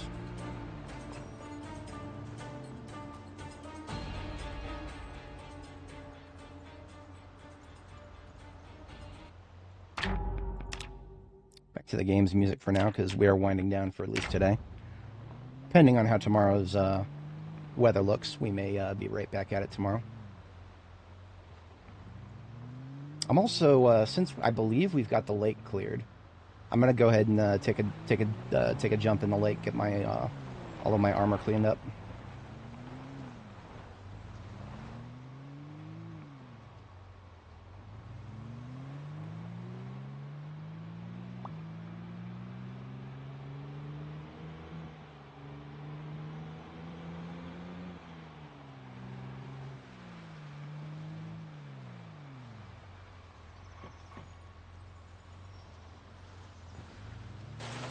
So I'm going to do a little maneuver here.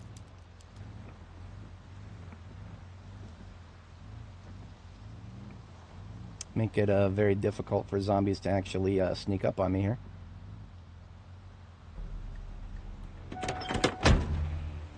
get in and out from there.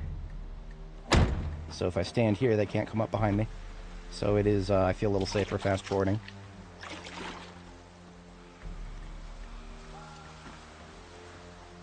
There is one right there, actually. I'm just gonna go kill her real quick.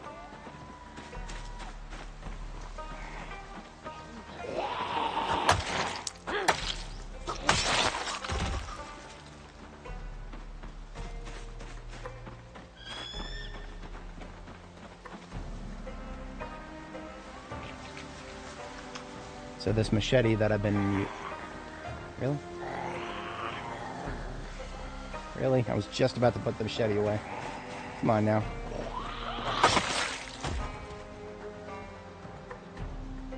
You know what? There's a couple trying to go around the lake here. Let's just deal with them.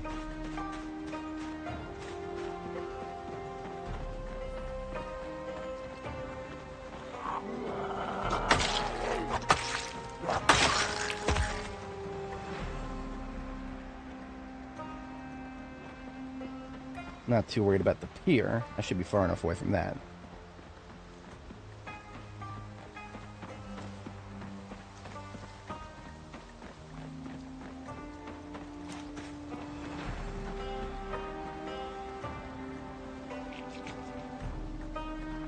So now I can put that machete away.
We're going to take off the coat of plates and then the bone choker.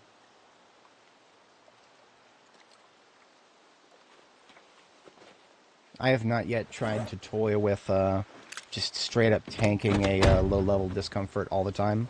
I don't really want to, because I know I'm going to forget about it, and it's going to like result in me getting depressed when I'm not thinking about it enough. Because basically the way it works, if you're not familiar, is now discomfort builds up stress. Well, okay, so it's stress. It used to build up sadness. Now it builds up stress. I still don't want stress just creeping up and hitting me when I'm not ready for it. Because then it's annoying to make it go away. It does affect your quality of sleep, too, if you forget to take off armor before going to bed. So just not wearing any of the heavy armor when I'm not in combat is probably still going to be the most sensible option. I also kind of want to maybe get into the habit of treating the fighting knives as if they're part of my heavy armor. Because fighting knives are slightly better at killing zombies than hunting knives. And yet they still have all the utility of a hunting knife. But they're also very rare, you can't make them.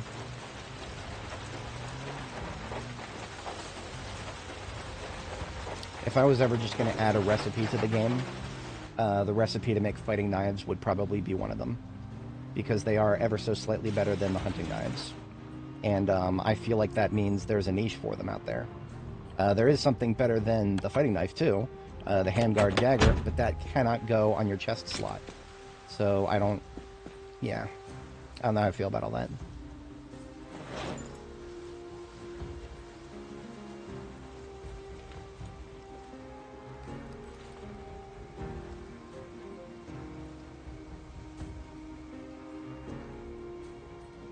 The L92 carbine that we've been using has now taken significant damage.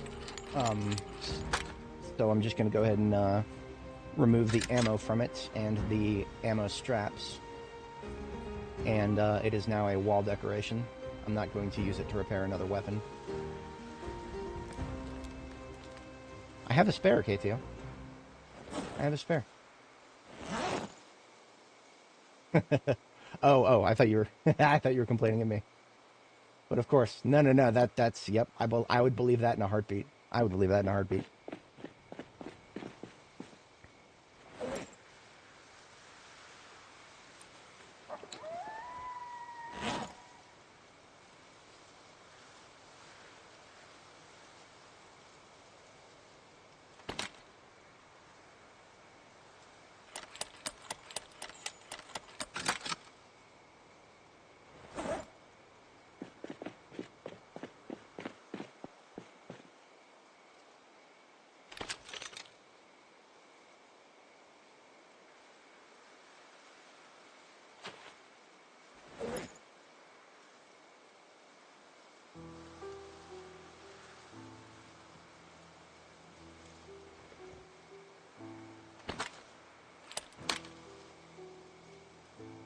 So we got our L92 on standby here, our new one.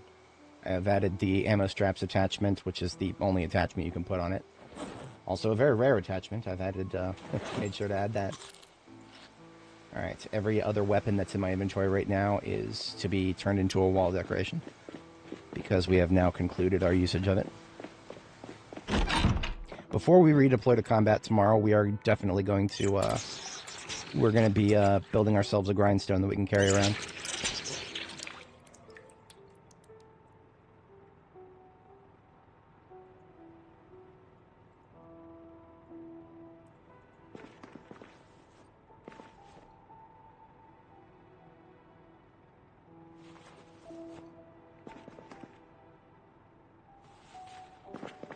Alright, a little bit late for bed, but we're here for it.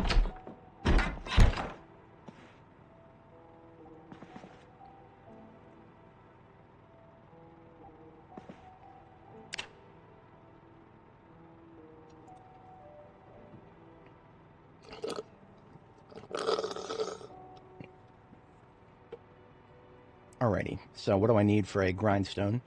We need one large wheel and one small wheel. So, you can make 2 small wheels from a single large stone, and then you make 1 large wheel from 1 large stone. So what that means is... That sword's not done yet. We're holding on to that. What that means is we are going to go and get 3 stones. That should be enough. We will use the use our new laundry truck for that, because the laundry truck should have the most room right now.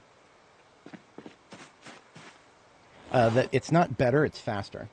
Zacto, the amount of time you have to spend repairing or sharpening a weapon, like a long blade or an axe, the amount of time you have to spend sharpening it is like half of what a whetstone is. Whetstone is just something I always carry around so I can do it out in the field. Yep, it does. Now, currently, it only weighs 5 encumbrance. I get the feeling that is something they just haven't decided what they want it to weigh yet, so they're just kind of... I think 5 encumbrance is just a placeholder number. So we got 26 engine parts. And the engine condition is 67. Brought that to 100, and we still have 15 parts left over. So this laundry bag here is my bag of spare engine parts for now. Alright. With that, we freed up a little bit of room back here. Still can't quite fit a... still can't quite fit a triple stone back here, so we're going to take this generator, move it out temporarily. Now I can. Okay. Then I would just need a crafting surface and a couple of masonry tools, which we did pick up while we were out in the field. Well, club hammer, trowel. I don't think we don't need a trowel. We need a masonry chisel, and we don't have one. Carpentry chisel, but it doesn't count. And I don't think I've been carrying around masonry chisels in my field kit these days. Even though I really should be.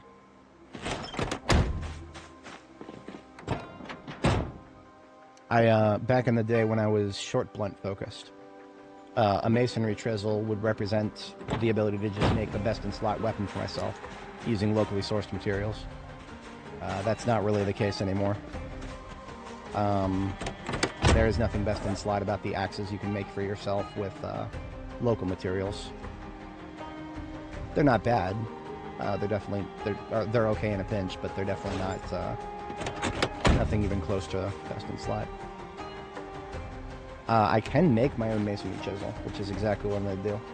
As fate would have it, we do actually have a flint deposit right here. And I have a club hammer. I should be able to... Yep.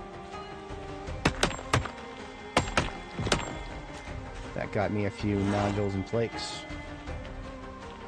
Should be able to make a chisel with that. I think that's a level 2 recipe.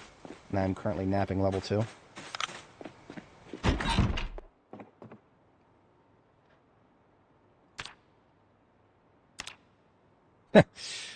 I just need a...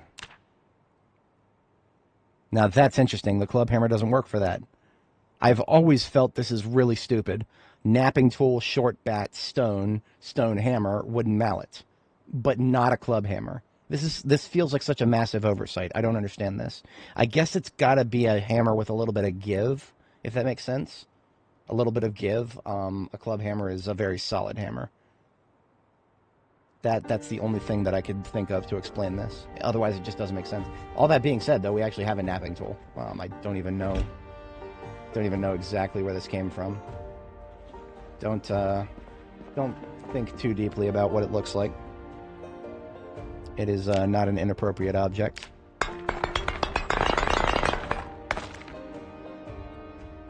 So now we have ourselves a stone chisel. With that, plus the club hammer, we can make wheels. While we're here, we've got a couple of flint flakes.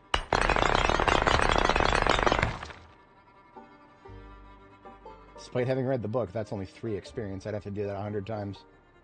Yeah, that's why I don't level napping right now.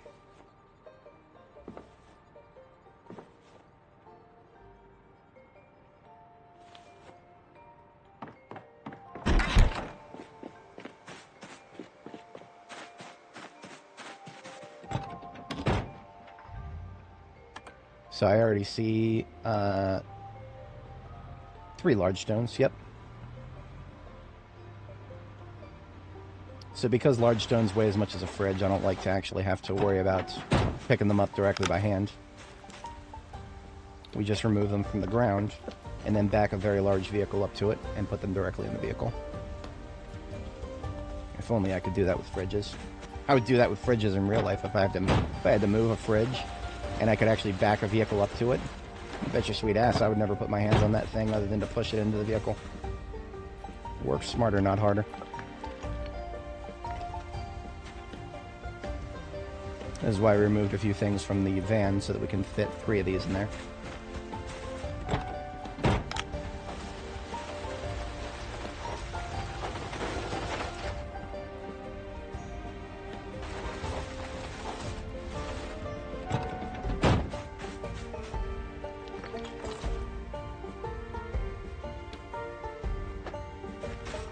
Now with that, we've got 2 small wheels and 1 large wheel.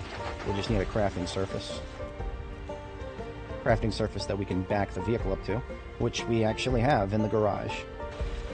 I didn't know if this garage would actually be useful to me, but we have now confirmed that it will be.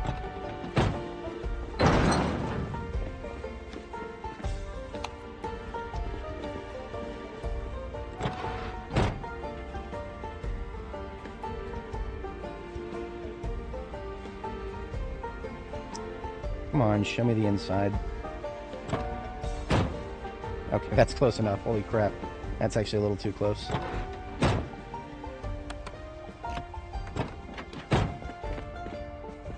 can get around the other side, but it's our second bedtime. So we go ahead and hit the sack.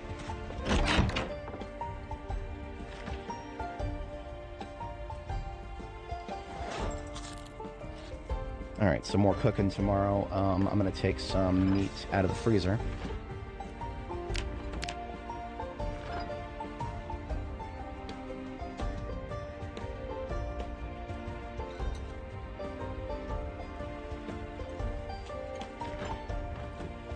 And after we use up that meat, we'll be moving on to, what's it called? After we eat the meat, we'll be moving on to, milk instead of meat.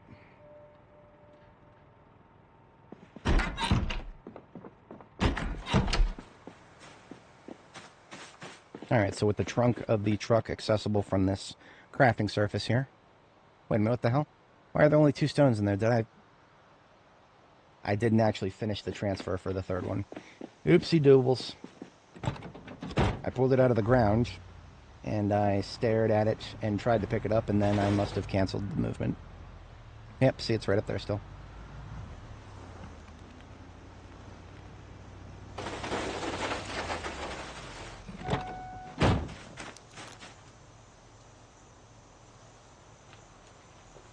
Okay, now there's 3 large stones in there.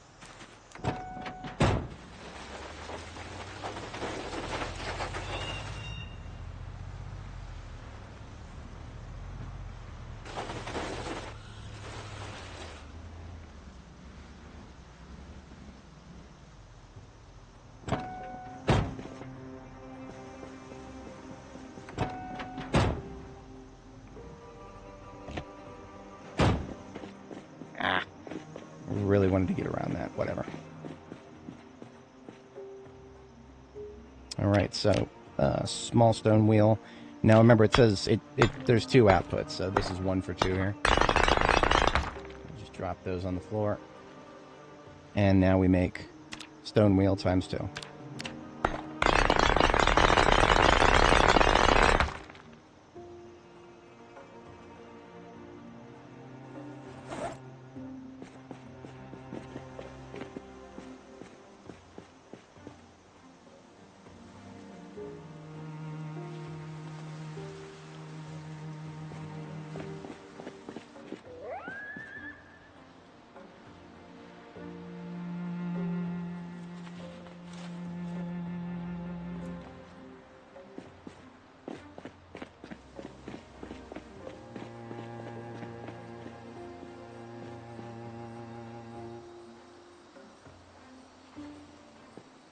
Alright, now we're going to need like, I think it's 4 each.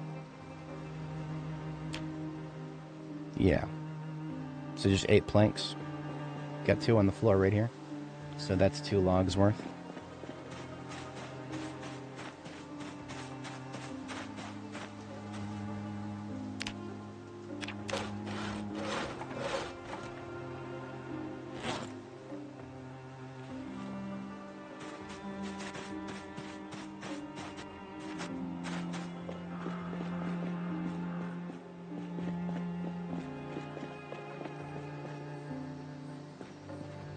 Oh. The nails were on the floor and not my backpack.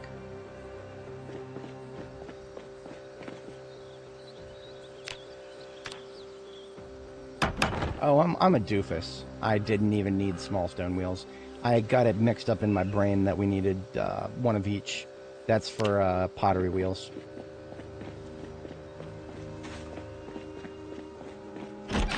Suppose if I feel like making a pottery wheel, I would do it in the kitchen.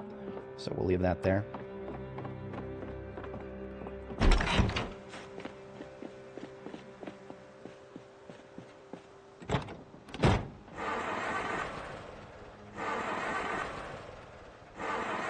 And that right there, that's what engine quality is supposed to help you with. Problem is, this one's only 71. And that means there's still a 29% chance plus weather debuffs. I dislike it. I'm not a fan.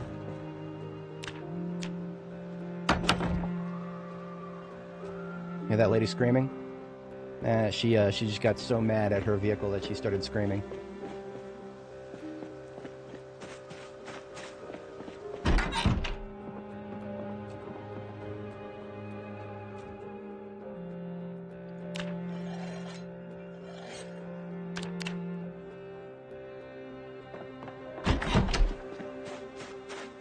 So yeah, the just to give you a baseline of comparison here, to sharpen a blade with our whetstone, the time required is 3 minutes.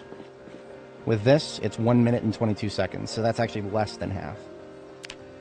So it is absolutely worth carrying around, as long as it's only 5 encumbrance. That's what it currently weighs. Like I said, because the materials to make this weigh so much, I get the feeling that in the future this is going to be much heavier. But, well, that's not the case yet, so I'm not going to cry about that.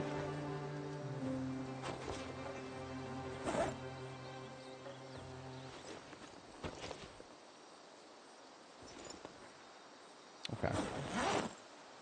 This time I'm going to refill my water, and I'm gonna stop worrying about bottles for the moment and just have a spare water bottle so I don't have to keep thinking about filling up. We've also got food I'm going to have to cook.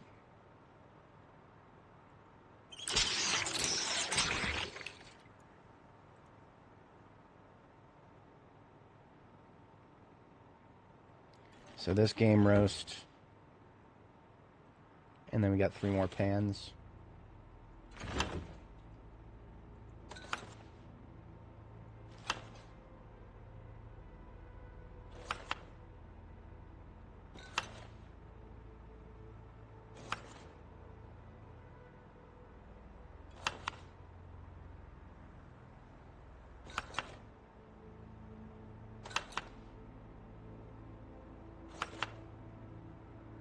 Oh, shit.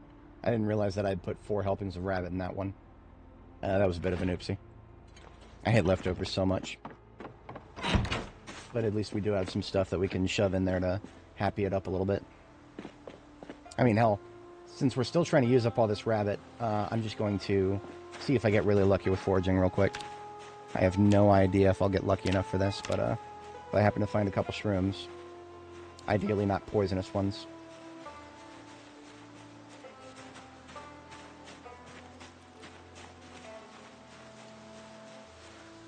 There we go.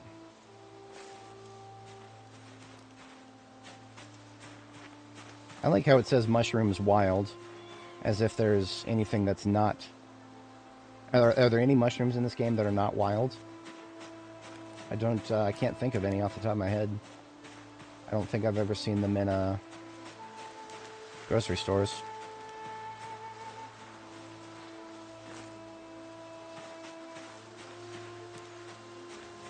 It is a good day for foraging. So there's technically 3 types of mushrooms. Actually, I think there's 4. Yeah, there's 4. There's 4 types, quote-unquote types. But they don't, like, name them. You just got to go by the icon. So as you can see by the icons, we've got 3 out of the 4 different types right now.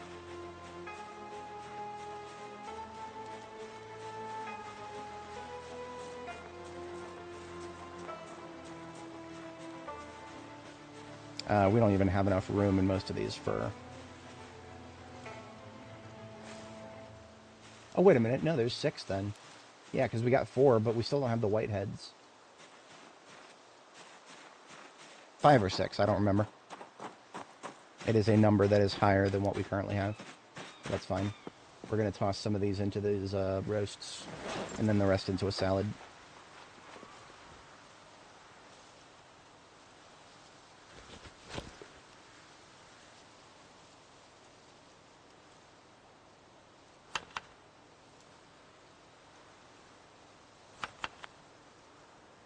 So we actually eliminated the... I didn't realize we could do that. We completely eliminated the... by using 4 helpings of rabbit, that actually made it an unhappy recipe. Unhappy. But by adding 2 different ingredients after that, it negated the unhappy. I did not even know that happened. I vividly remember unhappiness being very hard to get rid of if you do more than 3. I mean, hell, even 3 by itself, that's that starts messing with you.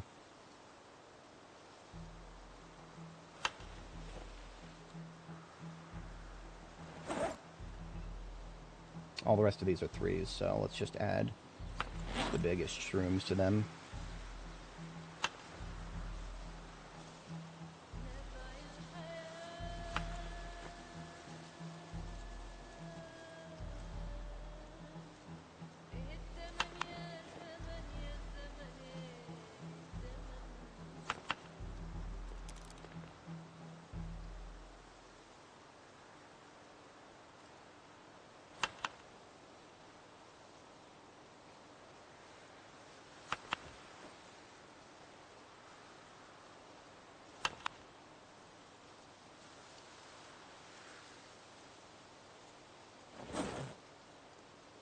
So each of those have 3 different types of mushrooms in them.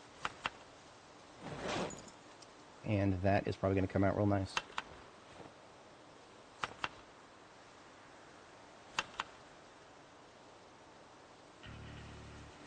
That's all the basil I had.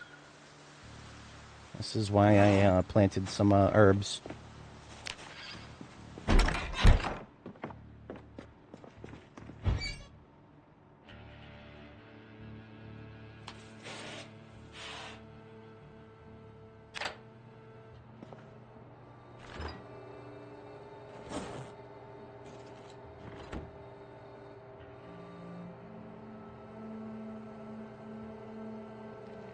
Something I've never found out before, or at least I haven't thought of. Can I do a bowl of oats and then add mushrooms to it?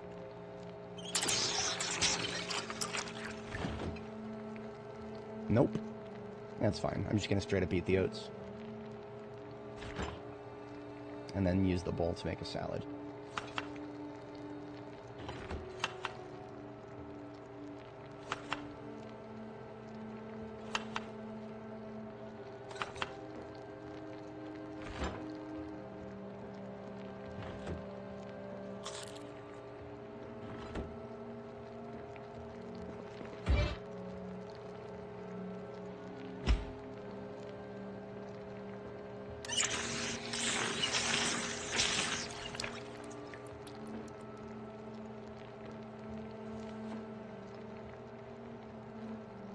I accidentally filled up the wrong water bottle.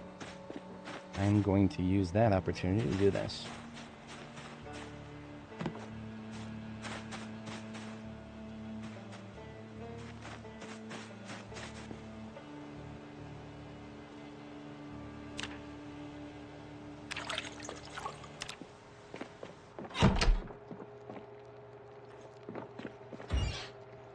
Just about done cooking.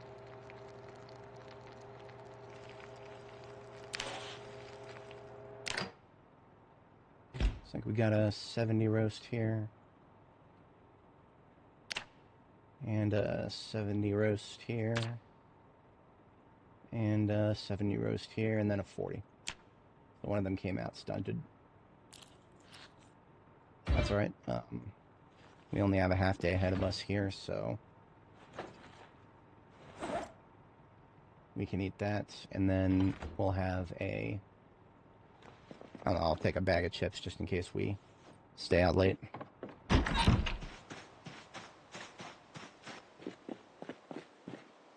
Alright, off to combat. You got a good solid afternoon to work with here.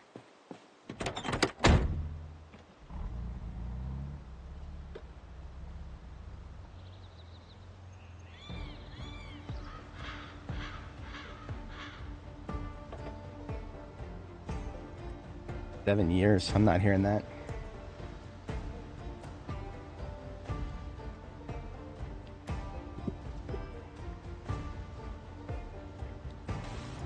Alrighty.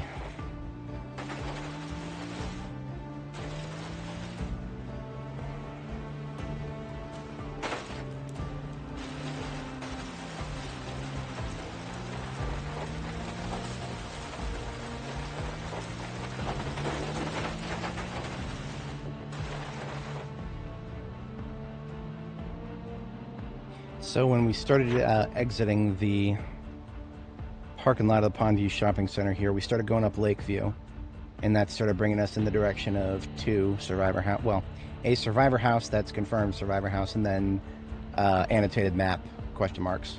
I have no idea what the annotated map markings that we identified here are, what they mean, if anything. So we're just going to continue to proceed in the direction that I was working on.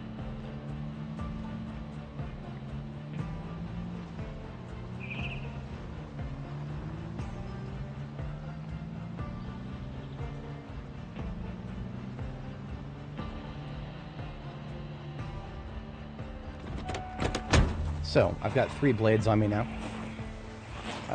The one on my back we use until it gets used up. I don't think we're at a point just yet where we're gonna be fighting hardcore. But I'm just gonna get ready for it anyway.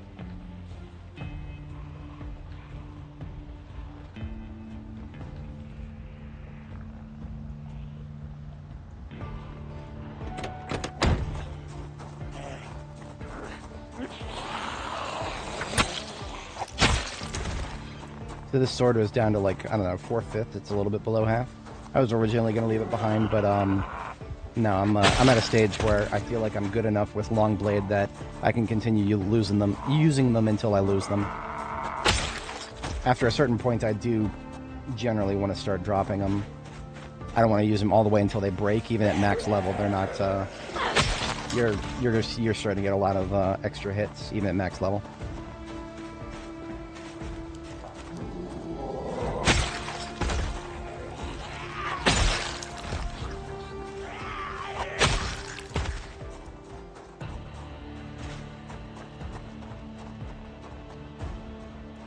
I don't think I ever looked at the engine quality of Kentucky Herald here. I'm gonna laugh really hard if it is, fuck you. It's actually better than the one we just fixed up. He's just standing there, menacingly.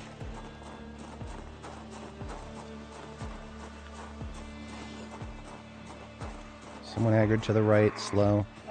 I still hear noise to the north. Engine quality 69.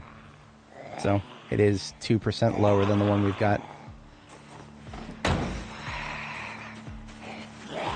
I suppose if I need another step van to bring back from Brandenburg specifically, if that is the case, if I end up needing another step van to come back from Brandenburg, I know where to find it. That just means I don't have to go recover one from the lot.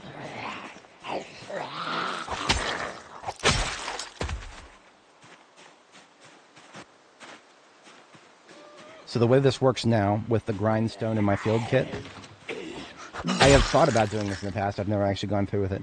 We basically just switch between our 3-bladed weapons, the sword on my back, the machete on my belt, the sword on my belt.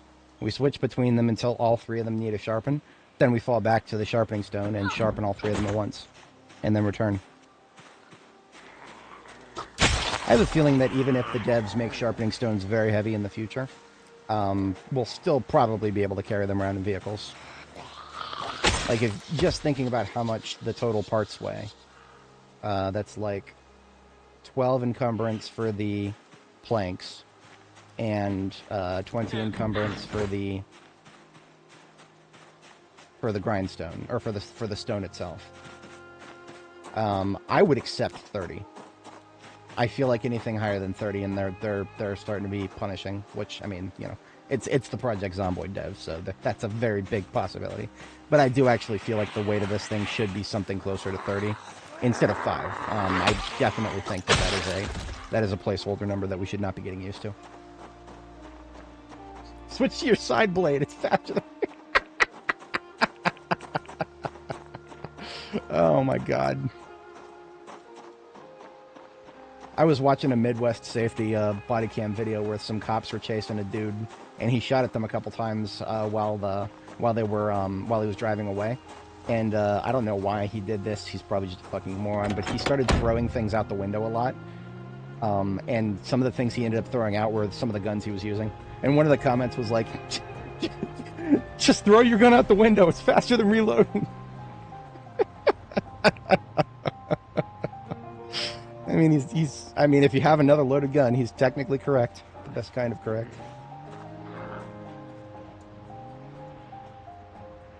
I'm sure it'll happen someday. I mean, once people start to understand that Longplay is the meta. I mean, the entire subreddit, the entire Project Zomboid subreddit is still busy talking about axes and stuff. I don't blame them. It takes a long time to get to the point where long blades are actually a reliable and plentiful weapon. But that's literally what the Indie Stone is. They've said in their devlog that is what they're going for. So, might as well stick with that in mind. It is supposed to be the absolute best form of melee combat in the game.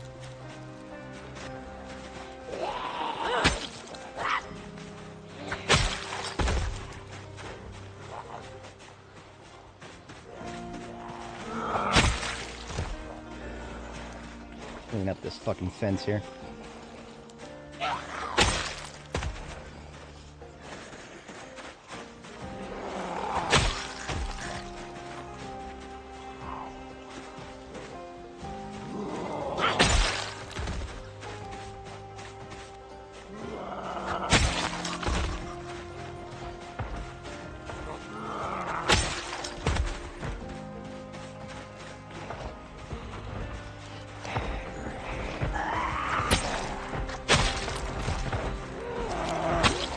Normally I would get very angry at that sound. But supposedly it doesn't cause stress anymore. I don't know if that's still the case, though. We're about to find out, aren't we? No, I think it, we would be, No, there it is, there it is! The Indie Stone is full of fucking horse shit when they said that fences don't cause stress anymore. They do. It's just chain link fences don't. Maybe they don't even consider these to be fences. Maybe that's the case. I can guarantee you that that stress did not come from us wearing armor. We're only at stage 2, and we've been killing them frequently. Yeah.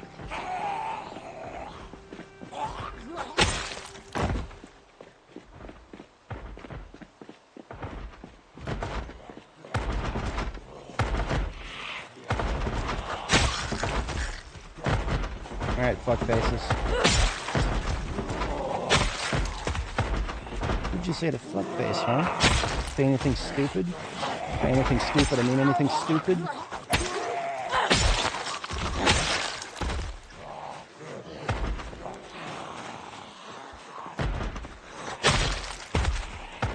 Alright, so sword number 1 now needs to sharpen. I wonder if these fences do that too. They make the wooden sound.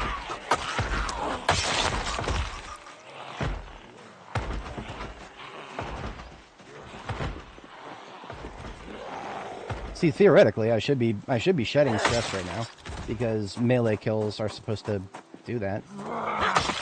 And yet I don't see the moodle shaking every time I kill a zombie. What's going on there? The melee kills don't... Do melee kills not reduce stress anymore? I mean, I've gotten a lot of kills since the moodle popped up. I thought it was like 1 or 2 stress points per kill. Which means we should have dropped below 25 by now. We weren't that high. The moodle shows up at 25 stress. I have no idea which side of the wall this guy's on. Let's play... Is he no-clipped? That was a negative, Ghost Rider.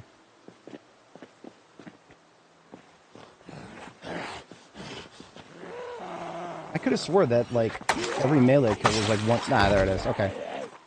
But I mean, that happened so slowly that I can't even rule out that that was just natural decay. Because it's been a little while since a fence was slapped.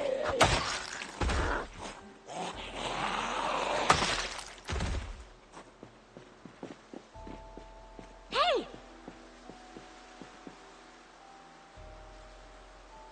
If there is any more inside there, I would like them to come outside. Because there's no need to be inside. Inside, they have the advantage. Outside,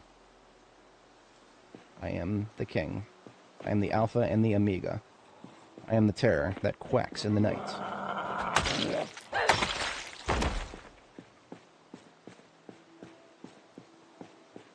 I am Dani Orillo, and I am a drifter. Luis, how's it going?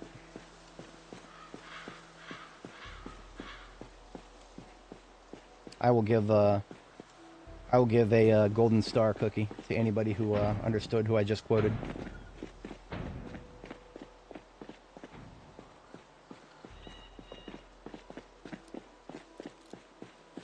What's up, buddy?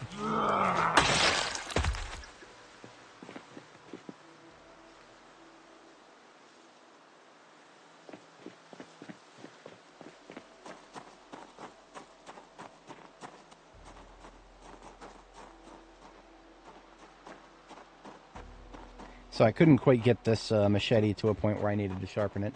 I may have lost a few opportunities. Oh no! Oh, the machete literally never took a hit. That's high level maintenance and long blade for you right there. So I'm deploying it, but I only need to use it once. Better than nunts. See, look at this. I'm not even fast forwarding. See how fast it is even without fast forwarding? It's great. I love it. No. Well, actually, it might have been. Actually, it might have been. Okay, so I was quoting Team 4-Star. But Team 4-Star could have been quoting them.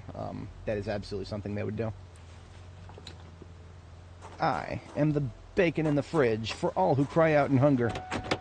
I am Son Goku, and I am a Super Saiyan. Frieza punched him in the face in the middle of that, and he didn't even flinch. I definitely enjoy Team 4 Star's version of the Namek Saga better than even the canon version. I mean, well, that's that, you know. The Namek Saga is famous for being extremely long. This planet is going to blow up in 5 minutes. Question, do you know what a minute is? What? Of course I do. I don't think you do.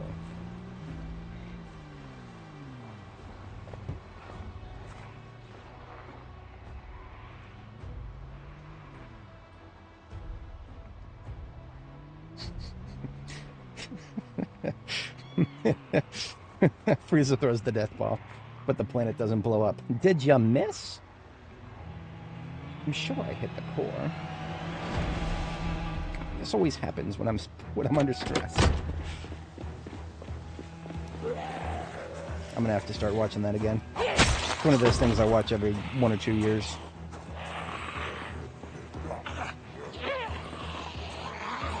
TFS Abridged, available for free on YouTube. Some of the best anime parody material you'll ever see, especially if you enjoy Dragon Ball Z. Okay, that needs another sharpen already. Switching to machete.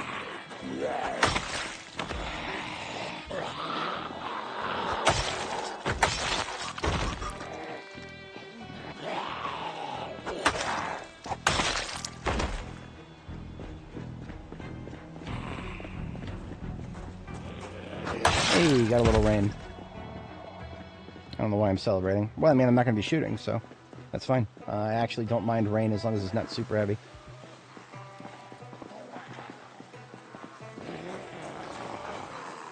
I'm going to be in this intersection anyway.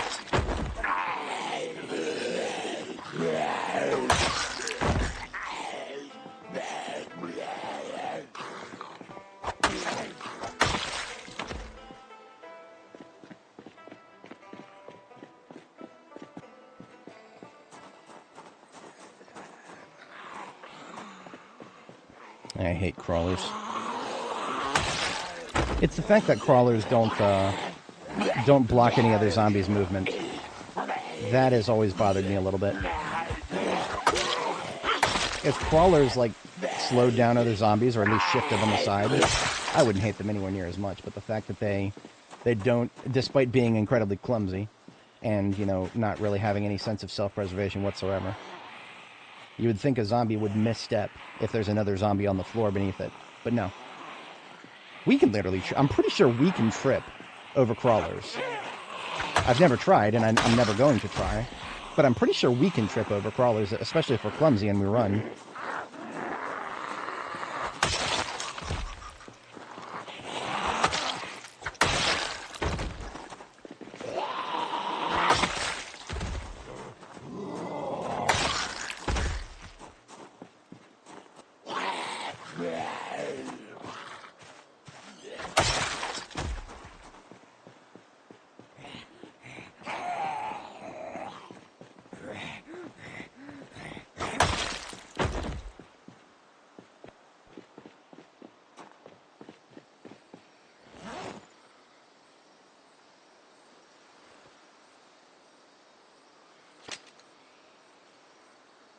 Nine mil is currently full, so if I want to do some shooting, I would like to try to empty out this forest here. I don't think we got close enough to it when we blew the siren. There's going to be a few people in here still, so we'll bring them out, and we'll do the classic swords and gunnery here. Little bit of both.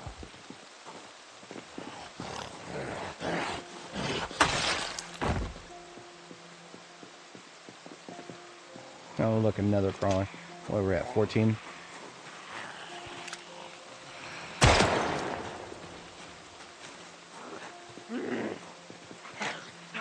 See, this is not a bad spot because the fence is right here behind me. That's gonna intercept a lot of traffic that could come from the left. There's still plenty that could eventually go around it, but... And I did make a hole in the fence.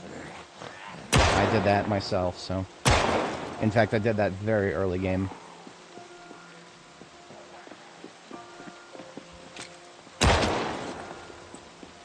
8 rounds.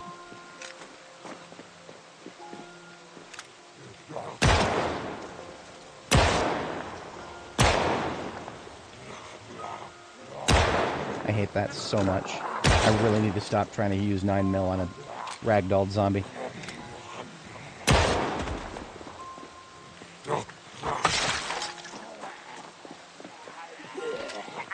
Two rounds. Hello. Fuck, that guy was way closer than I thought. One.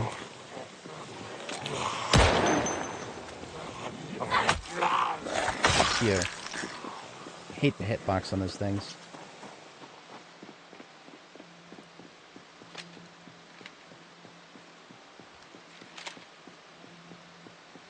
Okay, I'm just going to straight up put away the sword now. This one is now dull to the point of no longer being worth it.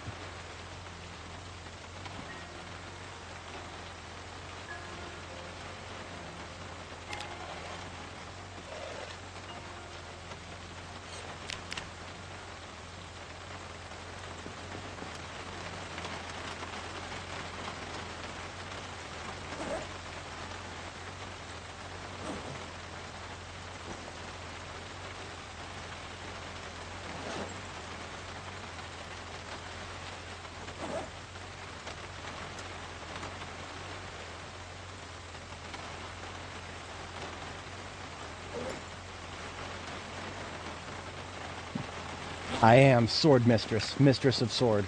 I now carry 3 of the bitches. There's one on the back, one on belt left, one on belt right. If I need to sharpen, I will stop what I'm doing and fall back. I feel like I should move the sharpening stone to that intersection, but maybe I'll do that later. For now, I think we've pulled a solid number out of the woods to come out and play.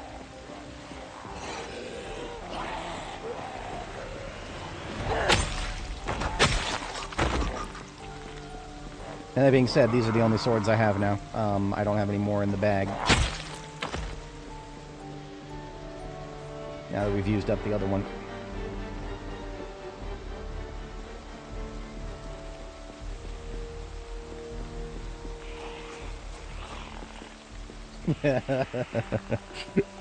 Yep.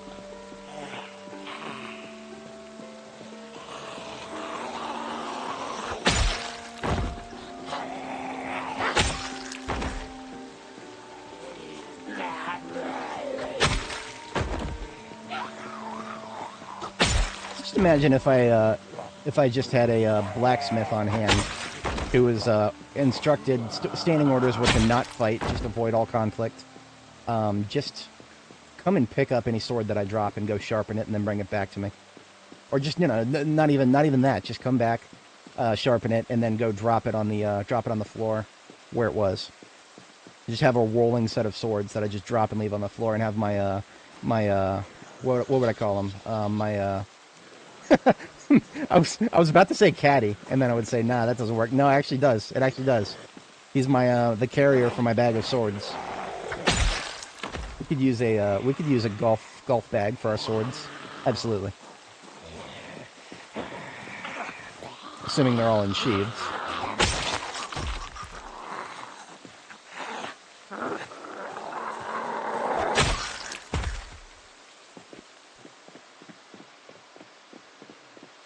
I thought I made a hole in the fence here. I didn't. Okay, that was on my other character then. You can always do this.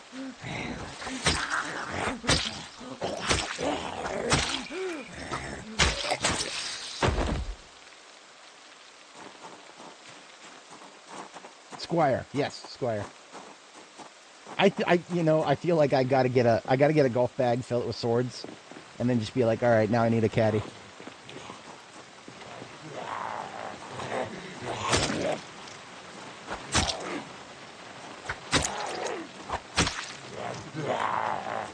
Come on, attack the fence, face me. There you go.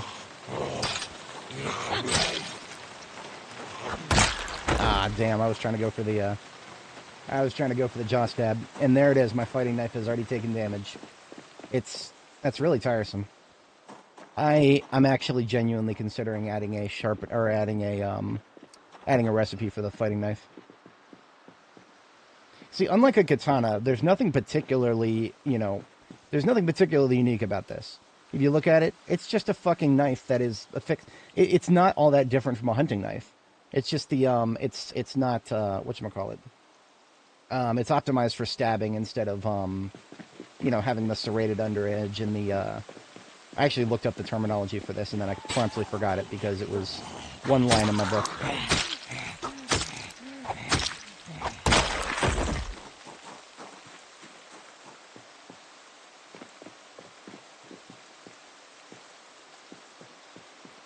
You can use a rancher with no doors.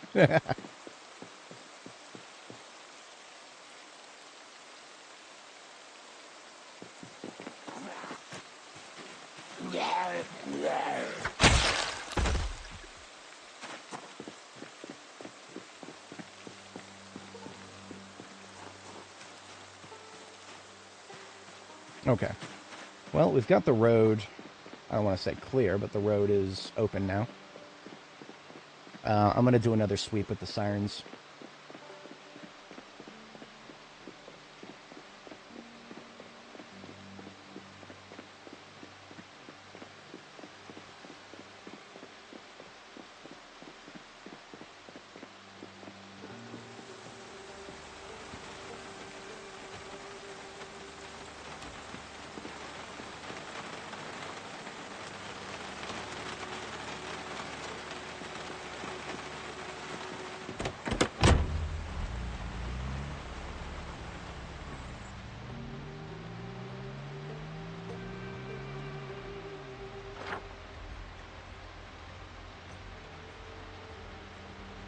So Main Street right here is not the street that I want to be going down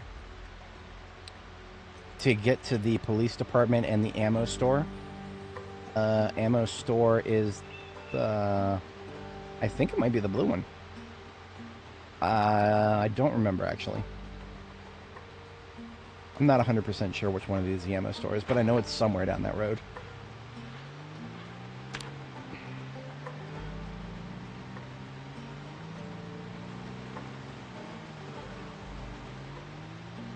Now, there's a pawn shop here.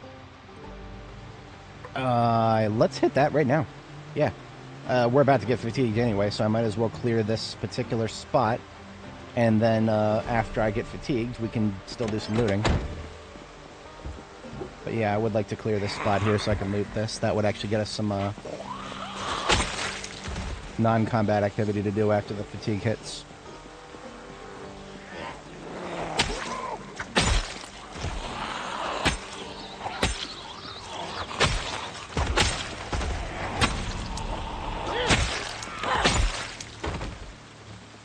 Is now in need of sharpen. Oh, I'm fatigued.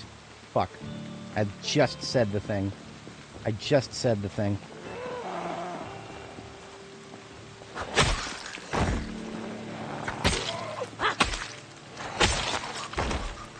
Now 2 needs to be sharpened.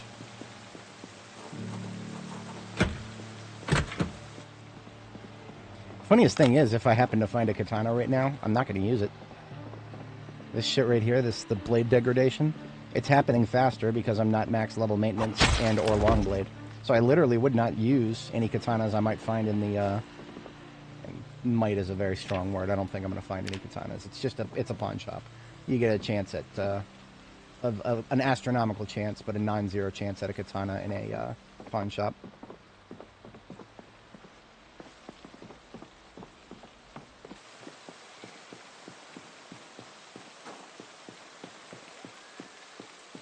This is an office right here. Does that mean a coffee machine in the break room? So I'd really like one.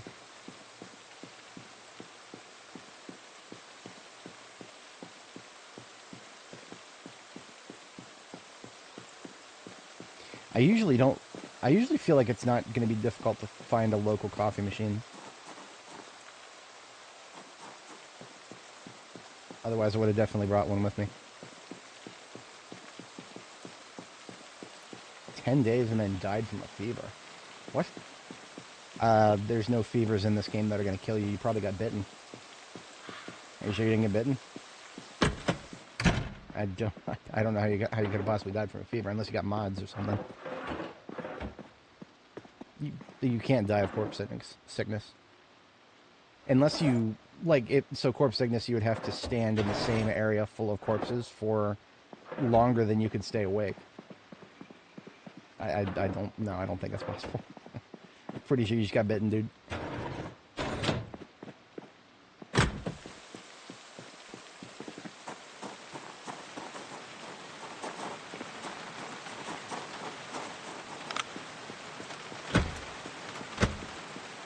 Am I getting out the sledgehammer? I believe I am.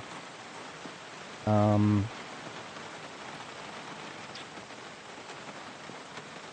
don't like this very much. You know, whatever, we'll do it. Let me also sharpen the blades before I forget about it.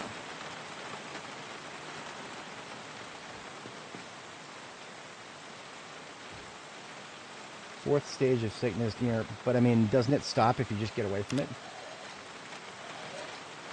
I don't understand, I don't understand why anybody would ever stay that long, but, I guess if you just don't pay attention to noodles. That, does not make any sense to me. You got that modal up there in the top right that's telling you you're dying, you should probably leave.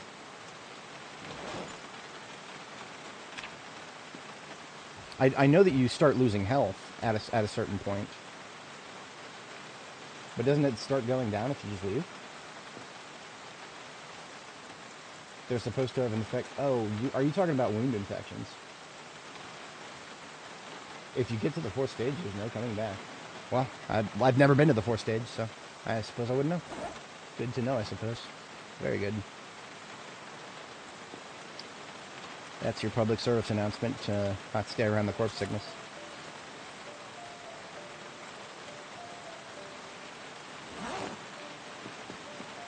Now, don't try to move the bodies. Just go away. Just go away. Turn 360 degrees and walk away. Moving bodies is a massive, massive expenditure of stamina. I try to never do it if I can avoid it. Every once in a while, there'll be one in my road, and I'll slide it over to the edge of the road so I can actually drive without slamming into anybody. But I don't.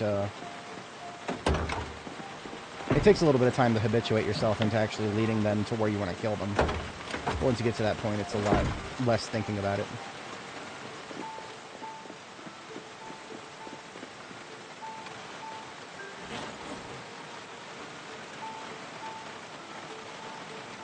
Okay, sledgehammer in the passenger seat. I think I can also take the armor off at this point. If there are any zombies in there, they're not going to be in massive quantities. Else we would have seen them by now. I don't even recommend getting to the first stage, but that is definitely a good idea.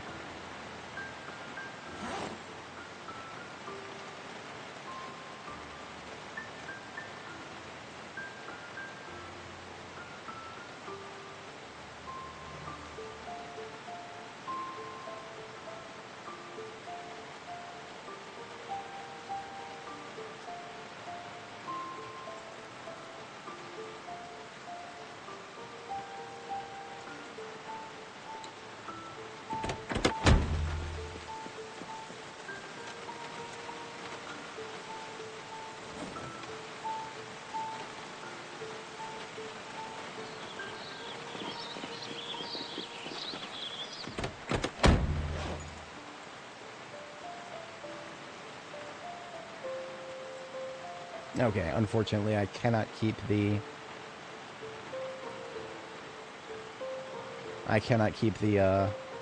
extra blades in the passenger seat, which is something I would absolutely do if I could. But I don't have the room, so I'm going to put them in the trunk.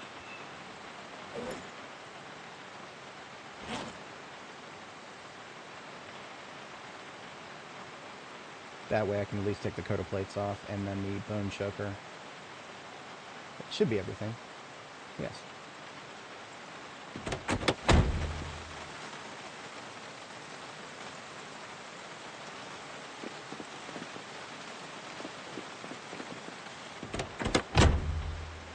It's regrettable, but I'm going to go ahead and use the sledge on this.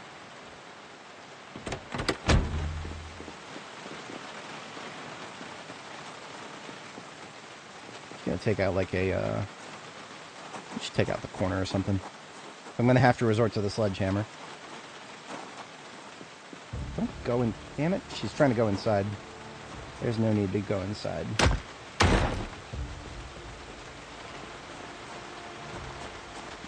I don't think there's any shutters indoors.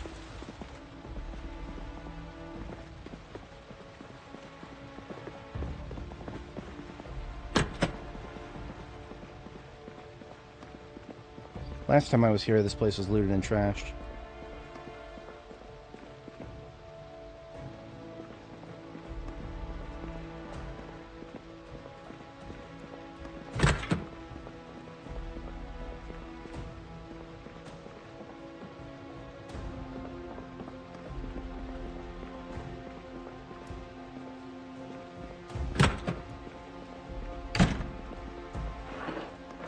Alright, checking the back shelves first.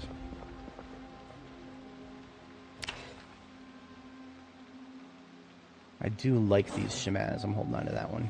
That one might actually be not the worst match for my current kit. Duffel, 2 military backpacks.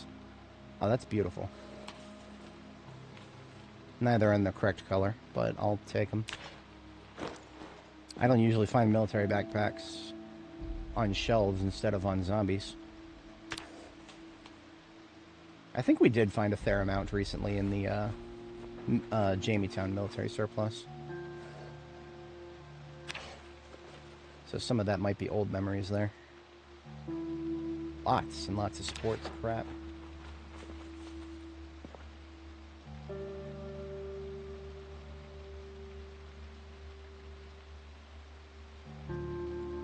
So there's some padded ice hockey pants here.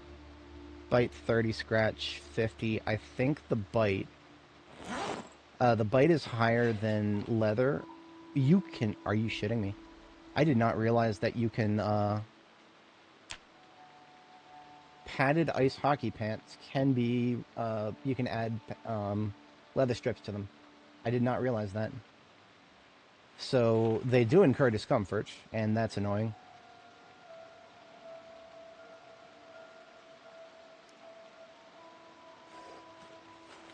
But I find that interesting. I'm going to hold on to a set of those. I doubt I'll ever use them, but I'm going to hold on to it just for the funsies. I do hear somebody making noise. It's to my right somewhere. It's either in the dentist's office or possibly upstairs. I don't really care either way.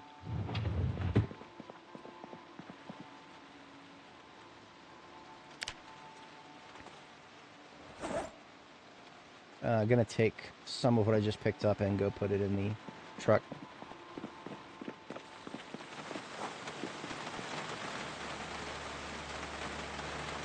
Except I can't, the truck is full.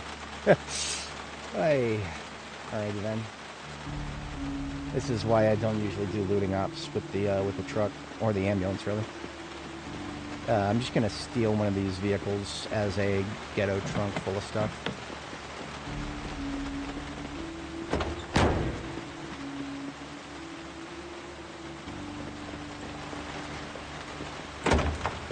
This one's got a good trunk.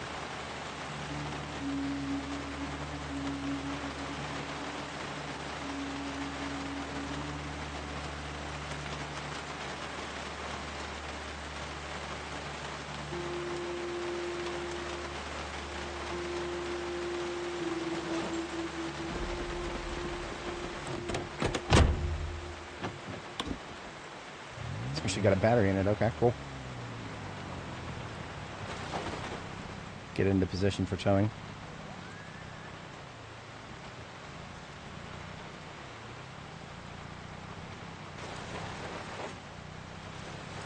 This whole block, oh, that sucks.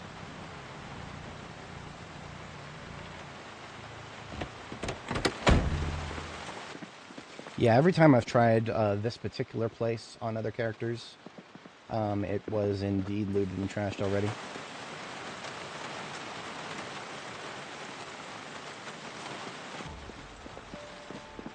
So we're going to be up a little late tonight, and that's okay.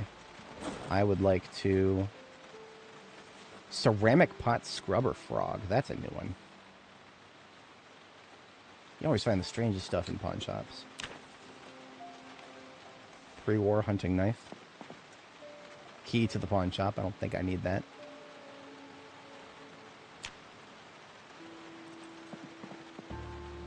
but I took it anyway.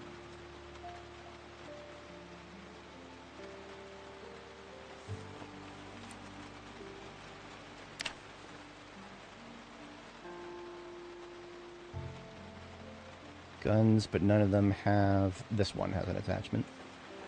Everything else is neither loaded nor attached.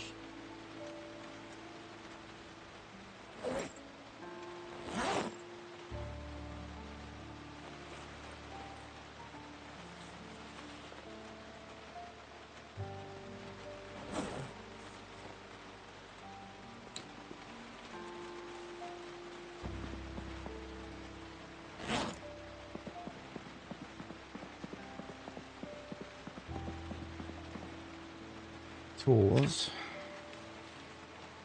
Peaked military cap. I don't think we ever found one of those. That's like the, that's a little bit like a, general hat.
I think that's just about everything. Hang on.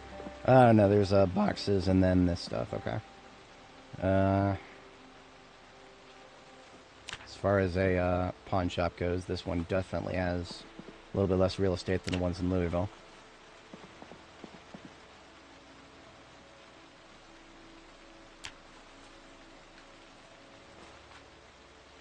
How long on average did it take to get to 200 plus?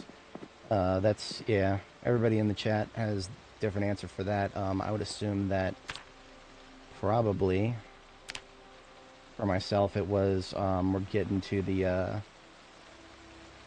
300 or 400 hour mark before I started being able to survive regularly enough. I never did get to, like, any sort of one-year anniversaries back when I played B41.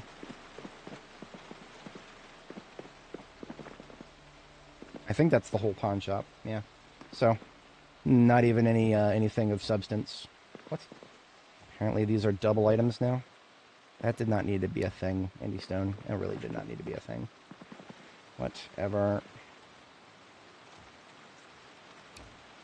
I have room, so I'm just taking a couple things. It's right in front of me.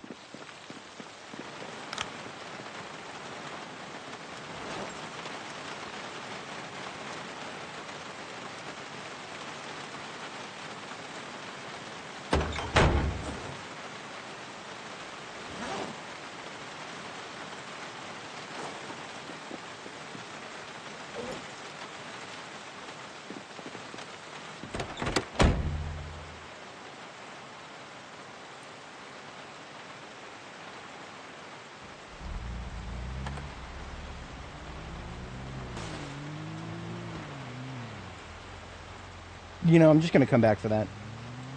This taxi that I'm loading up for loot, I'm just going to come back for it with the race car. I don't feel like towing it in reverse tonight, and I know I'm going to bottom out if I try to tow it forward. So that's fine. I'm not going to worry about it.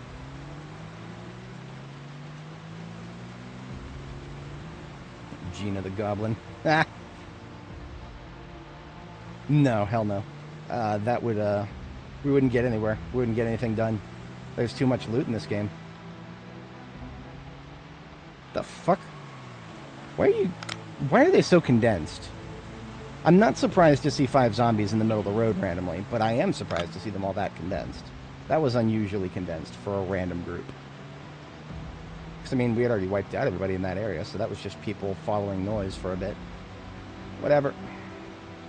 Doesn't make sense, but I don't need it to. Zombies gonna do what they're gonna do. The first time I had a, 1-year character was after B42. It was 42.7. I think at the time I was at, like, 600 hours or so. But everybody learns at a different rate. For some people, they just struggle to have fun with the game after a certain point because after a certain point, the game does really settle into a lot of rote tedium. And if you're not prepared for that, then you're going to have a bad time. But if you're just dying a lot, then that will probably. I have seen people on Steam come on there and just be like, oh man, I just keep dying. I have 600 hours, but I keep dying. And I don't know what to say to people like that. When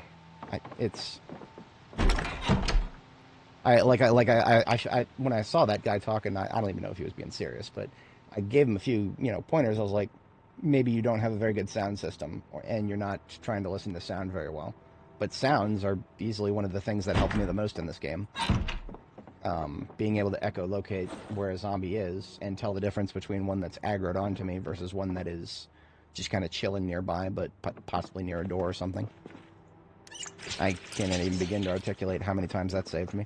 But I have to step away briefly IRL here, and I'll be back in just about a minute and a half tops. And then we will continue with probably grabbing a little bit more loot tomorrow morning. But we're definitely going to continue progressing down the main road towards the police department and the ammo store.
Alright, I have returned. Appreciate everybody sticking around. As a quick recap for anybody joining, we are in Brandenburg, and we are starting to loot the place. We've wiped out a good chunk of zombies around the shopping center area.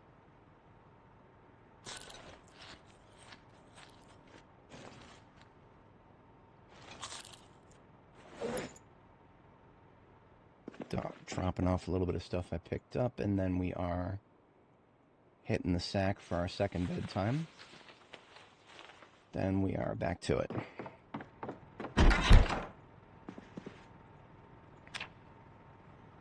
Multi-hit. Why are more than one zombie that close to you? That's what I think about multi-hit. You shouldn't let that many zombies get close to you ever. It doesn't make sense to me. Why would you? All it takes is one hit to get killed.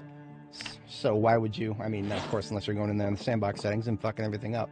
It's one hit to die. So why would you ever let that many zombies get close to you? I already feel very vulnerable just letting one get close to me. But it does not make sense to let more than one get close to me. So, I mean, you know, multi-hit, sure, it'd be cool if I could swing and actually hit two, but why would I ever want to? I can't get over that mental hurdle anymore.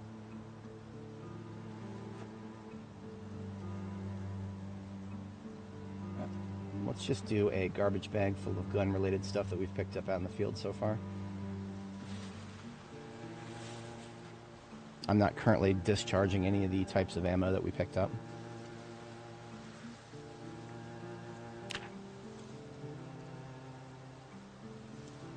I mean, probably. I know you fuck your sandbox settings up a lot, so it is what it is. Everybody's got their preferences. Y'all know what's fun for you and what's not. But I'm always here to point out things.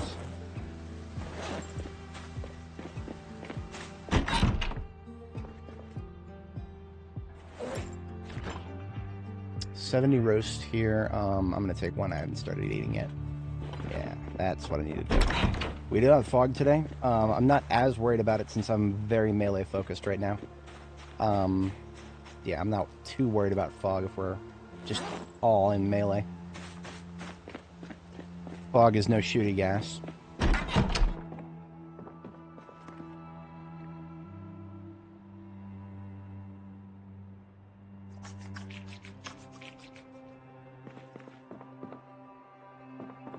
We now have enough worn swords over here for a wall decoration.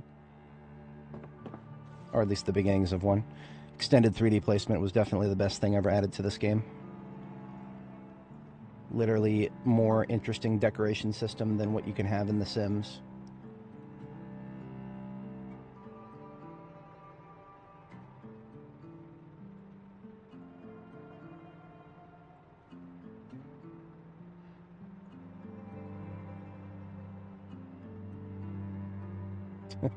Oh, there's got to be a light switch there. Let's move it over a little bit.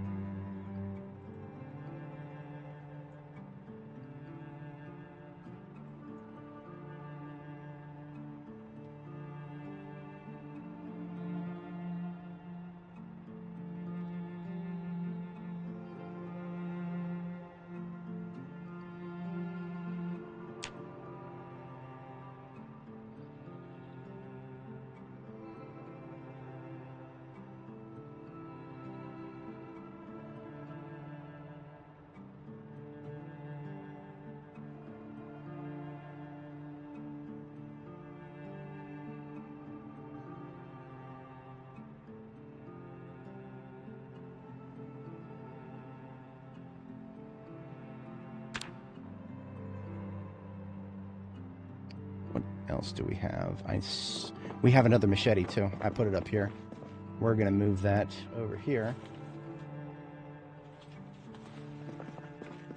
And then my coat of arms, a machete and 2 swords. Works well enough for me.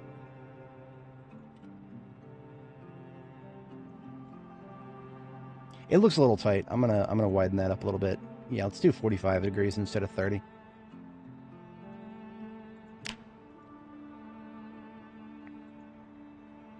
So that would be 315?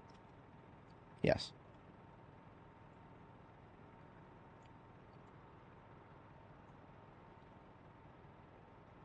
And let's put that at 0.72, 0.72.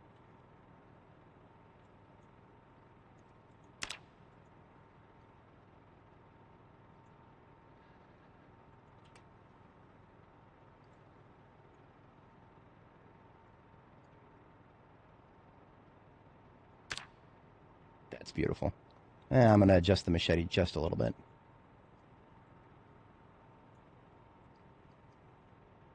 Now it's beautiful.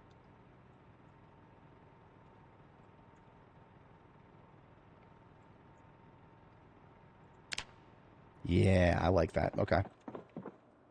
We'll do something else with it later, maybe, but the,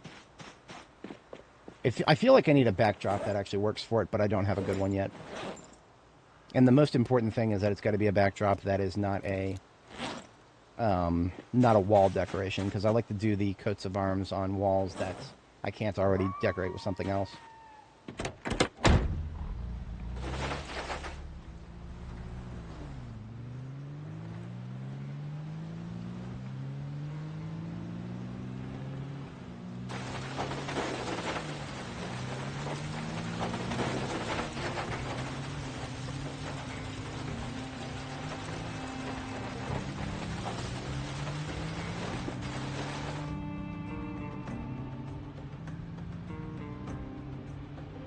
Light fog today, so I can't shoot very well, but I can still at least see them.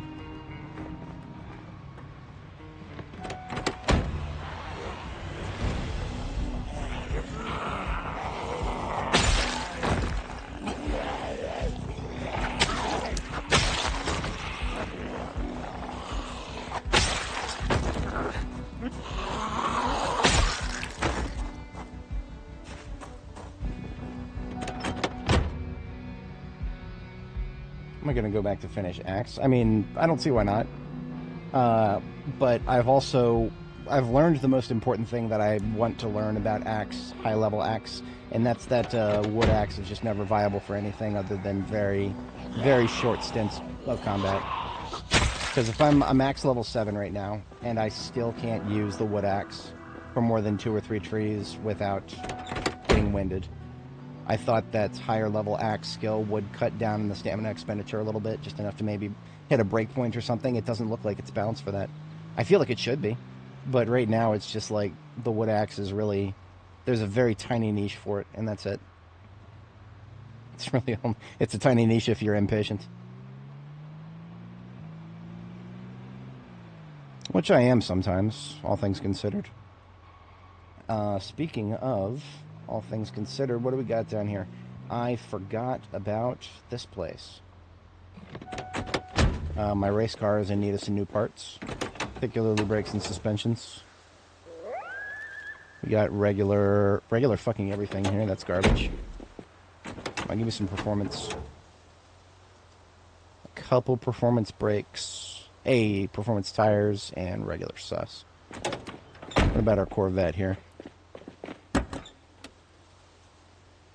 Performance sus, performance brakes, old tires. Key to the Dash Rancher. It is best in slot for certain types of towing. If you're just doing a regular trailer and you're trying to go off-road, I think it's actually best at that. But no gas. So I'll leave the key on the driver's seat. And let's wipe out some dudes down here. Yeah.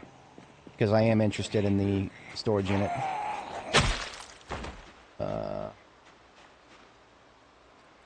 Wait a minute, these guys are nowhere near the storage unit. Those guys are. Oh, this is a used car lot. No wonder it's full of regular crap. That actually makes perfect sense, unfortunately. So the zombie right here was wearing a riding helmet.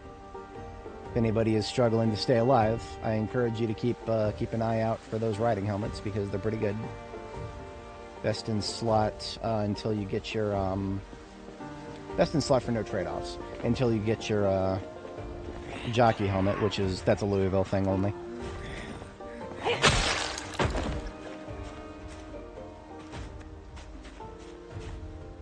There should be no weapon in this game that has a more than 1 stamina penalty.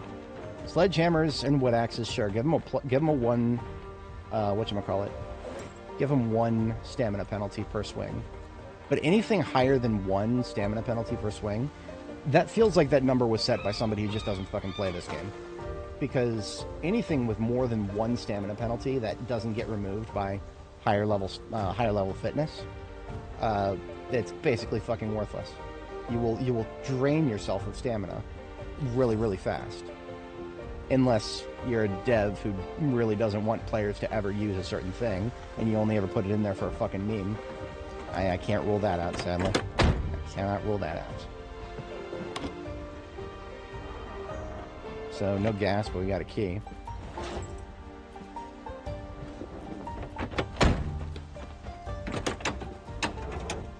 $83. This is one of the best D6s I've seen. But it's a non-light bar D6, so it's very low priority. There's a couple of others that we haven't even looked at, so just taking this note. Some floodlights over there.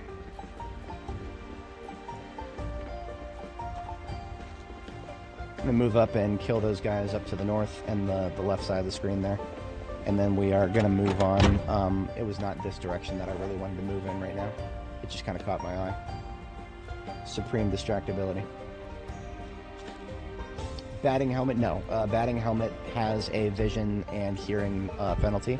The protection levels of the batting helmet and the army helmet, several other helmets as well, like even the crash helmet. The crash helmet is a 70-80, just like the jockey helmet. But everything that I just described, except for the jockey helmet and the riding helmet. The jockey helmet and the riding helmets. The riding helmet's what I currently rock. Those are the only two things that do not have any penalty except for discomfort. And that, in my mind, is what makes them best. I don't fucking care about something that has a vision or hearing impairment, because there is no amount of bite protection that is worth cutting down my vision. My ability to see incoming zombies is more important to me than any amount of bite protection. So I don't really fucking care about things that, if it says vision impairment or hearing impairment, it's a decoration at best. Maybe someday it'll be sporting equipment for the NPCs back at my base, but it's not something I'm ever going to wear in combat. Speaking of wearing in combat, let's armor up, shall we? Everything I'm putting on right now is discomfort only. It does not incur any... Well, okay, the chest protection, the coat of plates, that does come with a little bit of combat speed and running speed modifier. But it's something that it's a trade-off I'm very familiar with, so I'm willing to take that one. Because combat speed and running speed, that's just, you're still moving faster than the zombies, and you're still swinging plenty fast.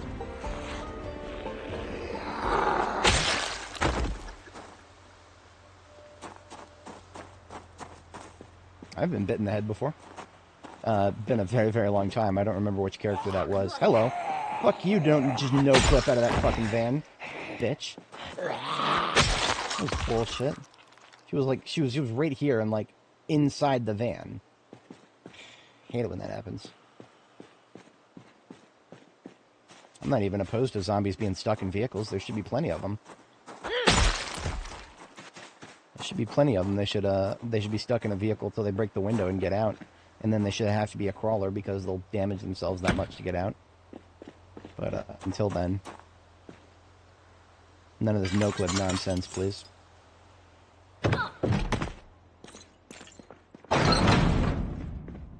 Coffee machine.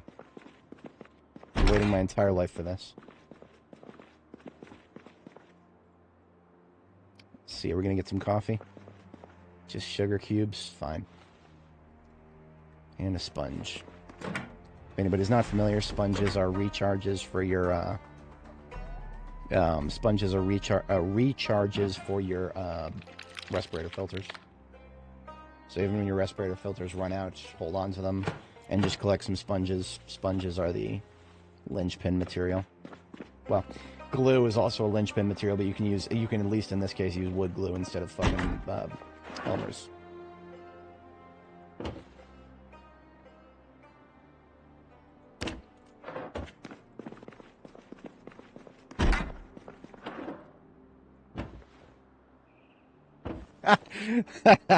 That guy's name was Rolf Bass. Alright then. Life has many doors, Zed boy.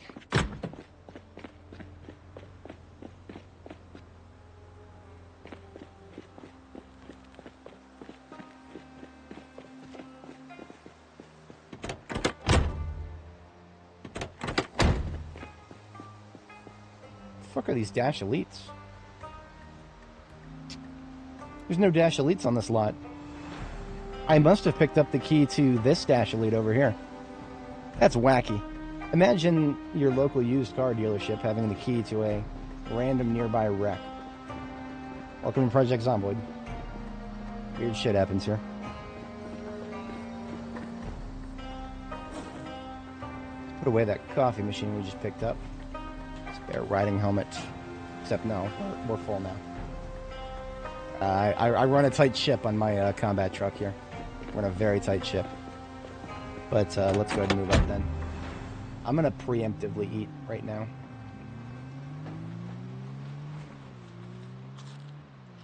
We picked up 2 cans of gas. I don't need to have that weighing me down right now. What I'm gonna do is dump these 2 cans of gas we just picked up into the taxi that I'm currently using as loot storage over here in front of the pawn shop. Perhaps even down here at the pawn shop. It's a needy way to shop down here at the pawn shop. Y'all are gonna have to forgive me for that one. I could never in a million years actually sing the way Sublime does. But I enjoy the lyrics every once in a while. Yeah, I don't understand that. That somehow happens. You got a key to a car inside a house, but the car was 2 blocks down the street. Oh wait, is this thing full? It is full, okay. Well, I guess we're putting the gas itself.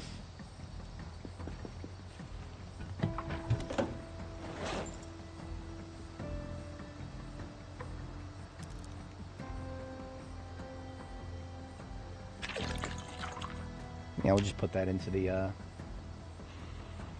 Shut up. I hear you mouth breathing over there. You can't fool me.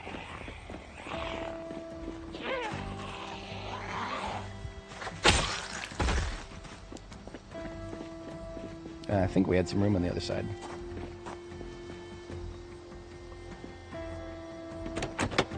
Yeah, just enough. Kind of. Replace my own lighter with something more full.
Perfect.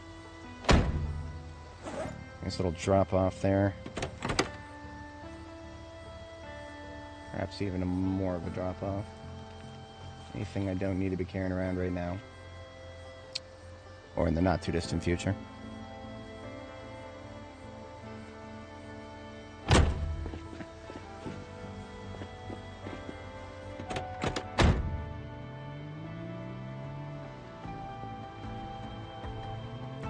Still going to be a few up here. I'm going to use this opportunity. We have a brief moment of quiet. I'm going to go ahead and sledge a hole in this fence. This fence is a very tiresome fence. I don't like it.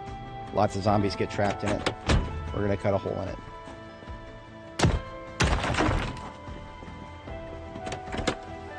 Oh, fuck off with this. Now I got to take a bunch of shit off the passenger seats.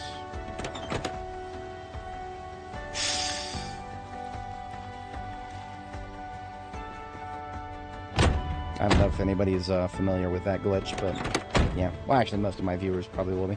My regular viewers will definitely know what just happened. If you're not familiar, I put in a bug report for it because I've tried to do my diligence.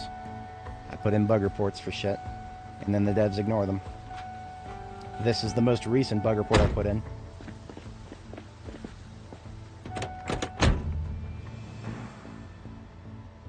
Do I find it easier not using the aim outline? The default is now with the new system. If anybody's not familiar, I would love to show off that the devs just never, ever. Indie Stone. Let's go to their forums real quick. And I'm already logged in. Let's go to my notifications. And would you look at that? Nobody has replied to the bug report that I put in almost exactly 1 month ago now. So now, everybody has probably run into this. If you play enough B42, you've probably run into this bug, which I reported in this thread, and we just observed it here in the game.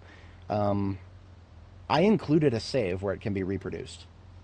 So there is a backup copy of my save, where if you download that save, you load up the save, you continue, you open up the save, you try to get into the vehicle that's right in front of the character after you load the save, and the glitch is there. You can't get in. Still fucking no response. So I went above and beyond the standard bug reporting process. Mostly because there's no way to reproduce it normally. But now there is. Now they can see exactly what's causing it if they care enough to look at it, but they don't. And then maybe it's not, it might just be me. I've said this before, but I think the devs don't like me very much.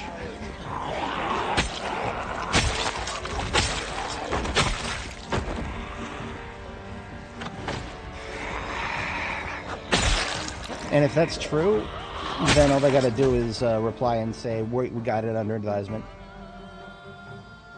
That's all they got to do, and that I've seen them do that to other people, but not me. I'm trying not to take it personally. I genuinely am not, but there's only so many times that I can put in a bug report following all the instructions they give me and just get fucking 0 replies every single time. There's only so many times I can do that before it starts just feeling like I'm here for the fun instead of being a tester. If they just engage with me a little bit more, I'd be happy to submit bug reports. I'd be doing it all the time.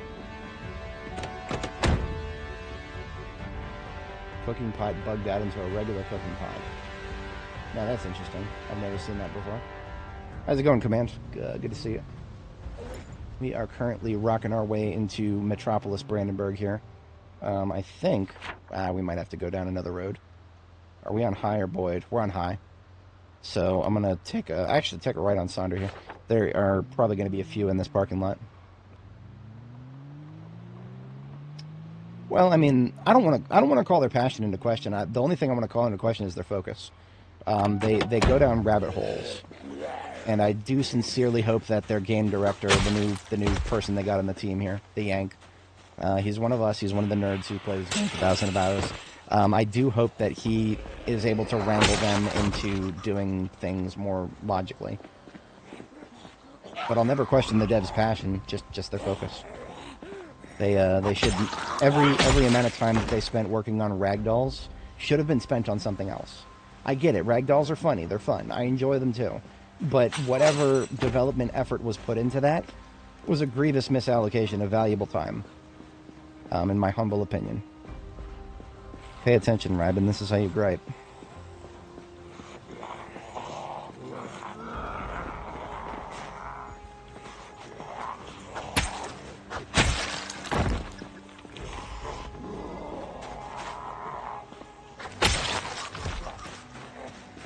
Well, yeah, I mean, that's just Lemmy having a crash out. The guy was not built to be a PR guy, and so every time he tries to get into PR, he just makes a fool of himself.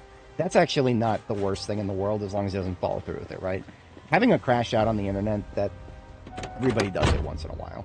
I've literally had people crash out in my chat. It happens, It's not the worst thing in the world. Just move on and pretend it never happened, and don't ever take it seriously. And then everything's fine. But honestly, I don't think that's anywhere near. So whatchamacallit, MP, you want to, and again, I don't know if it's personal. Maybe I'm just having really bad luck.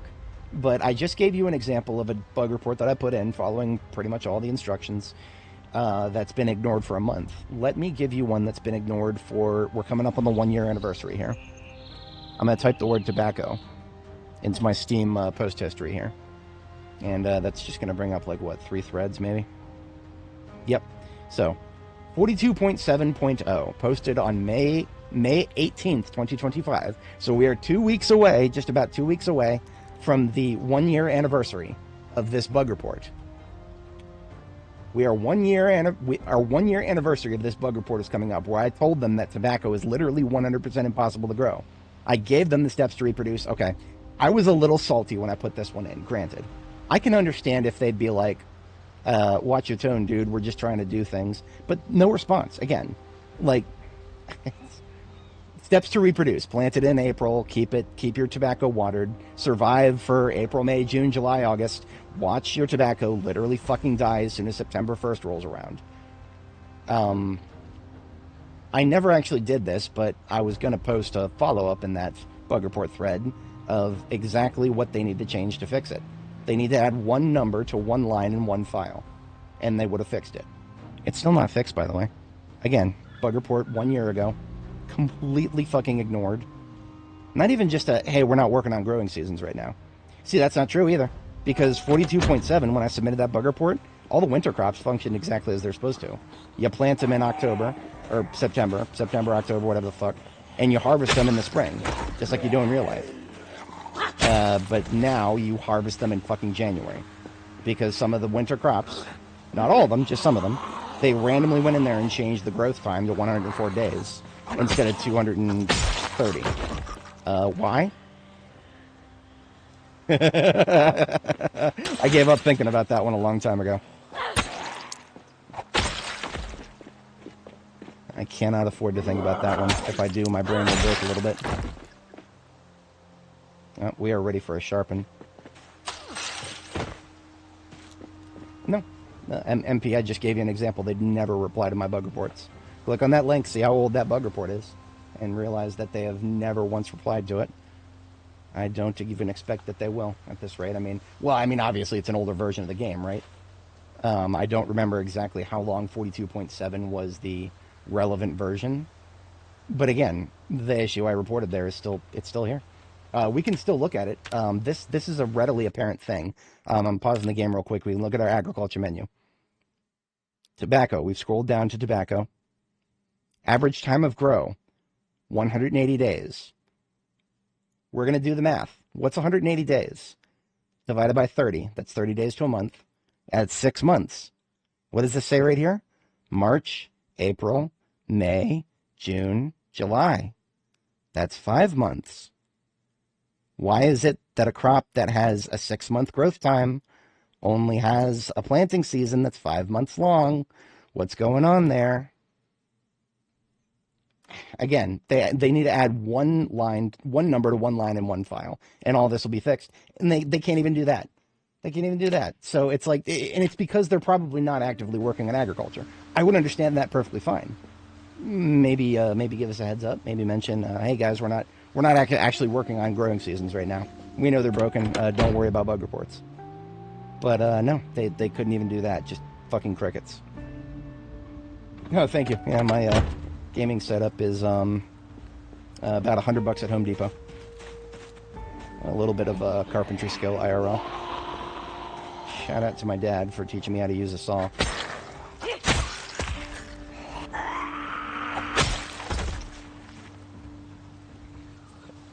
I'm not even assuming that you can't plant stuff in February. You probably can.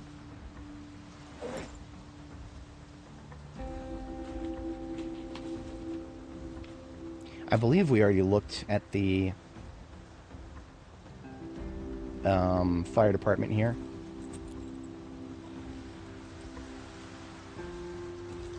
And this truck. Oh no, it's locked.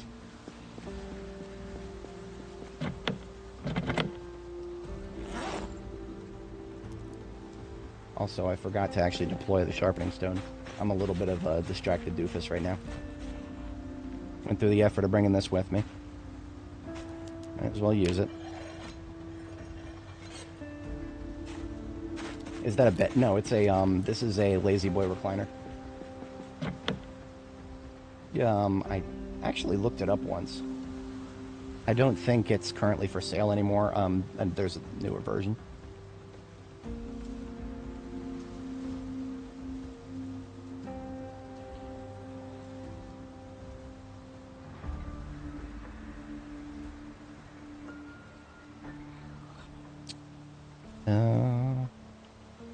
It's stationary, but it is a recliner.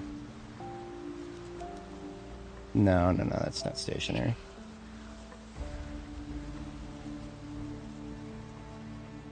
See, the problem is I didn't buy this. Manual reclining. Yeah. I don't know. You know what? I'm just going to link this page.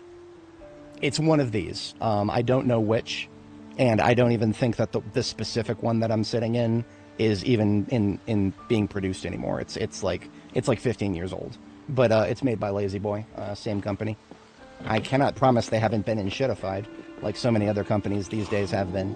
For all I know, maybe if you buy one now, it'll break within 6 months. That is happening with so many other products out there right now that it's fucking embarrassing. But I can tell you that this one has worked well for the past little over a decade and a half. My granddad is the one who owned this chair originally. He passed in 2011. So that gives you a little bit of a little frame of reference there. It was, I don't even know exactly how long he had it before it came to me. Oh, look at that, an angle-lighted flashlight. I did have a homie in chat there who did not have an angle-lighted flashlight. Fishing vehicle is what this is. It's a fishing vehicle, and we looked in a toolbox in there.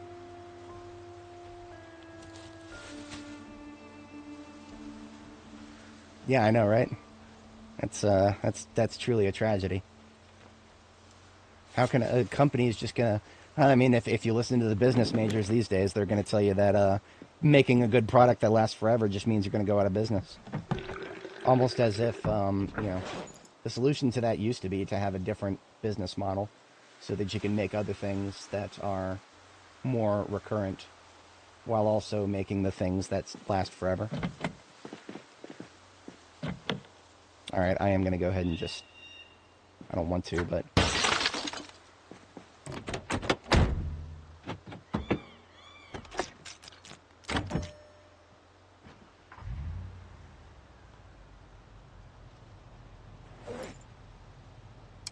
Your bull driver will make a fine addiction to my addiction.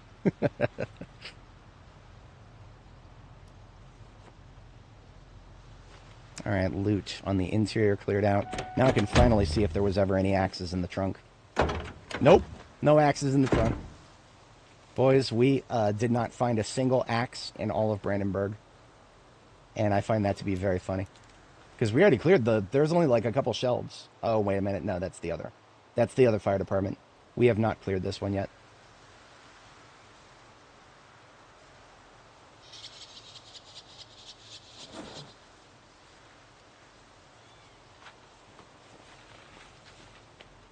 I'm going to leave this fire truck off to the side for pickup later.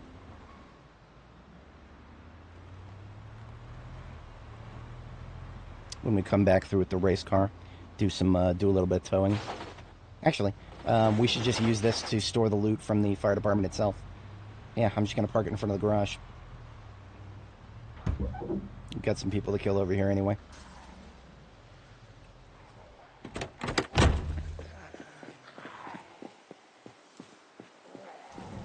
What are you doing? Fuck up out of there.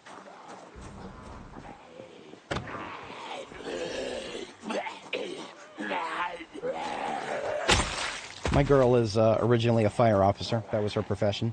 So there is a non-zero chance that she probably recognized that guy. Especially because this is a guy with a gray hair. So he's been on the force for a while, most likely. Lorenzo Coombs. Yeah, I'm going to take that. Put that on the special shelf somewhere. And we'll come back at some point and dismantle the Kevlar thread out of the, whatchamacallits, firefighter gear there. Fire axes, yep. Can't make them. Functionally, the ones you can make are equivalent, but there's currently a problem with them. The weapon model is wrong. The weapon model is wrong. The weapon model is like, I don't know, a tenth of a tile longer than it should be, and it really throws me off in combat. I cannot stand using the hand or the whatchamacallits, old axes. It sucks because they actually look cool. They really do look cool. Ah, light bar, yes please. That is going to go far. I am here for it. We still have a few chances at a light bar here.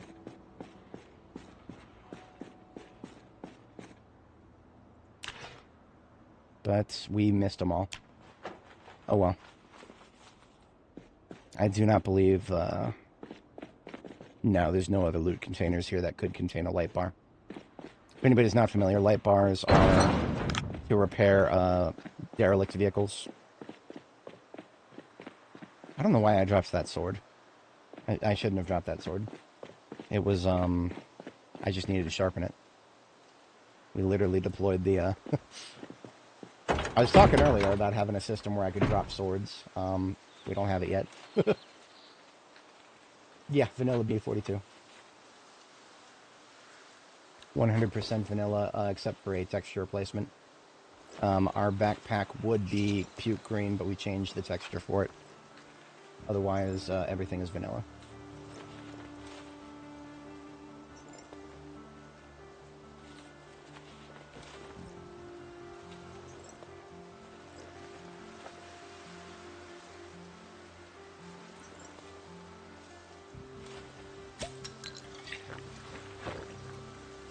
Of course, we're going to take a moment to drink the chief's beer.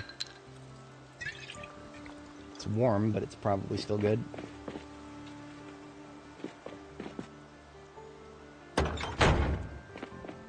Alright, I'm done with the fire department for now. I do want to see if I can progress a little further down the road before we have to end combat operations for the day.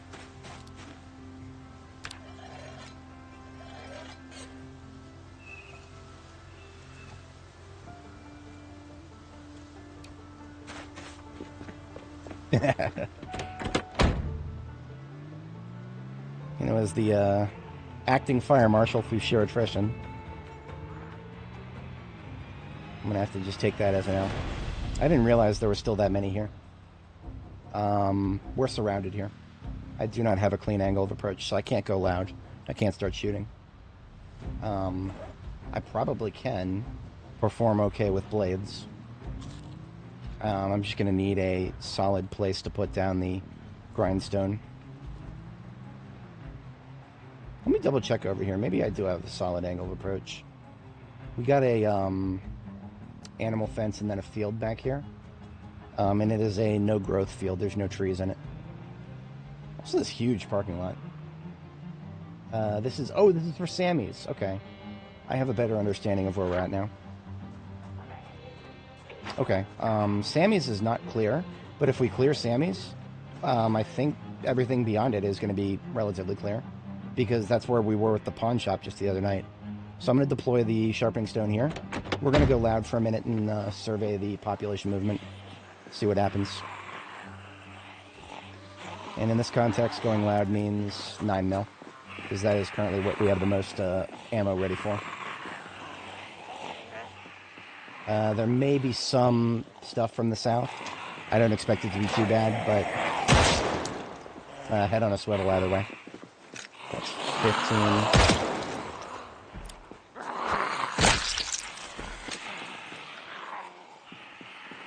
Looks like a fair few are coming out of Sammy's. Okay. I will probably lead them around the building then.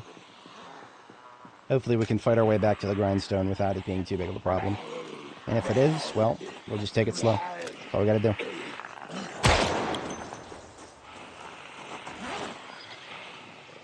$12.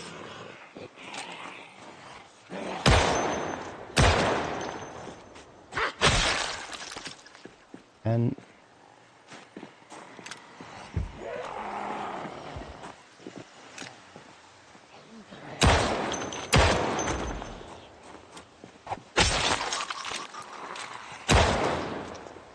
and 8, 7.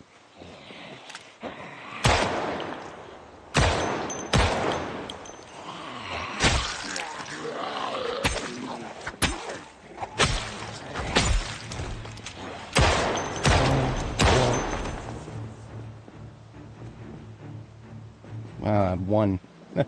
I'm not good at counting. I hate magazine weapons. I hate them so much.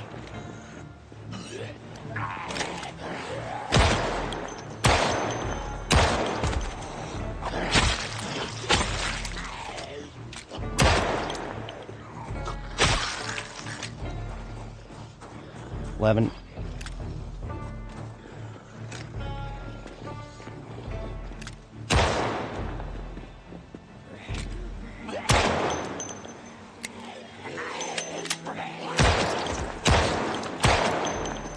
That was the first jam for this one. Firearms are worse this build than they've ever been in B42. I despise that they added jamming back. Jamming was gone for a long time in B42, and I was perfectly happy with that. It never needed to be in here to begin with.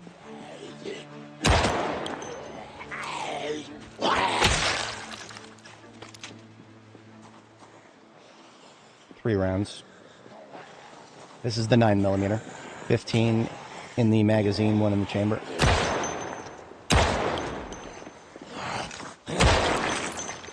That is an empty magazine right there. Chamber still loaded. But now that we've made enough noise out here, Sammy's should be... I mean, if Sammy's is going to be clear of anyone except for the noisy ones. I expected there to be more in Sammy's, actually. There's a lot of real estate in there, but I think even in Louisville, the Sammy's we ran into was not even that bad. I'm going to take this lady's pants after we cut her. It's another one of my former colleagues. But that's a lot of aramid thread in her pants. I ain't going to leave that behind. So yeah, as you guys can see, nobody came around from the other side of Sammy's there. Nor did anybody seemingly come from the south here. But there are still plenty to appear in this area. So, I'm going to take a bite out of them by doing this. Yeah, congrats on the M16 jammed twice in a row with aim 7. That is... No. Oh, no. No, that needs to not ever. No. No. I don't even know what movie that's from, but the guy in the back seat with Bruce Willis in the front seat, and he's just sitting there saying, no. Oh, no. Fuck no. Hell no. I need to have that clip on hand.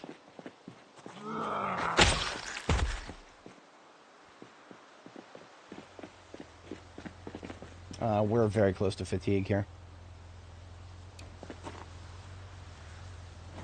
And boy, wouldn't it be amazing if I was, if I had the foresight to,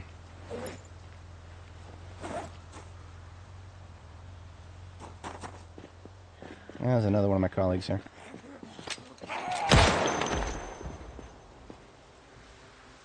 Come on, Ragdoll. Give me the pants. We're at 14. Incoming fast 1.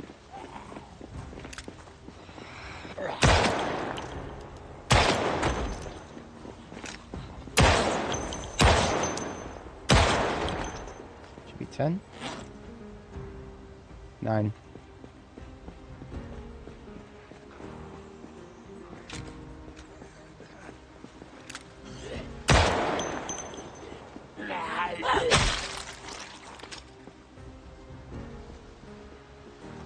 They're coming down mostly from this direction now.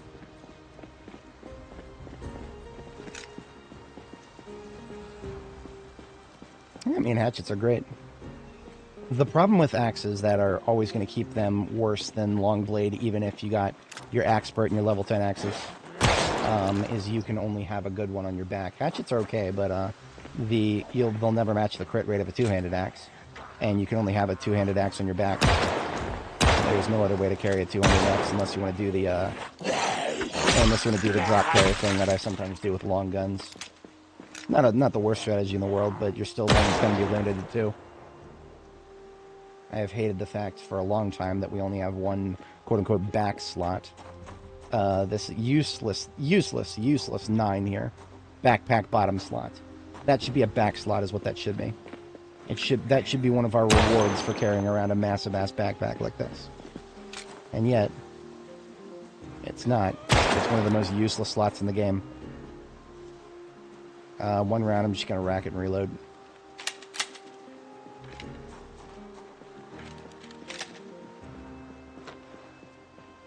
So we still have 4 loaded mags total.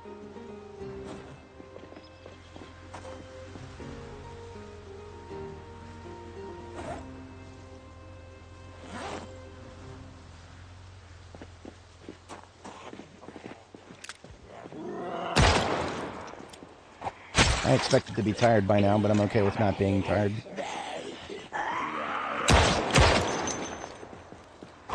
Oh. Still had a red on her. Must have been the cars.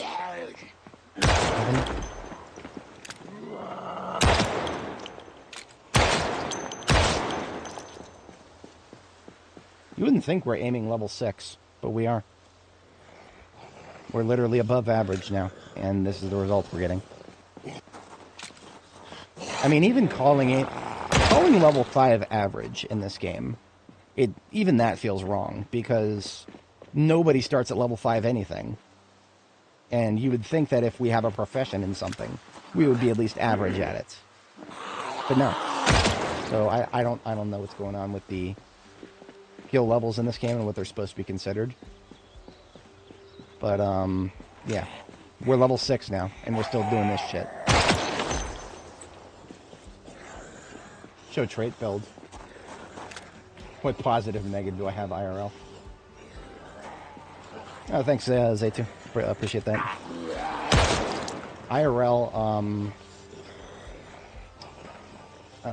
what's that, the trait they had in B41, but they got rid of it.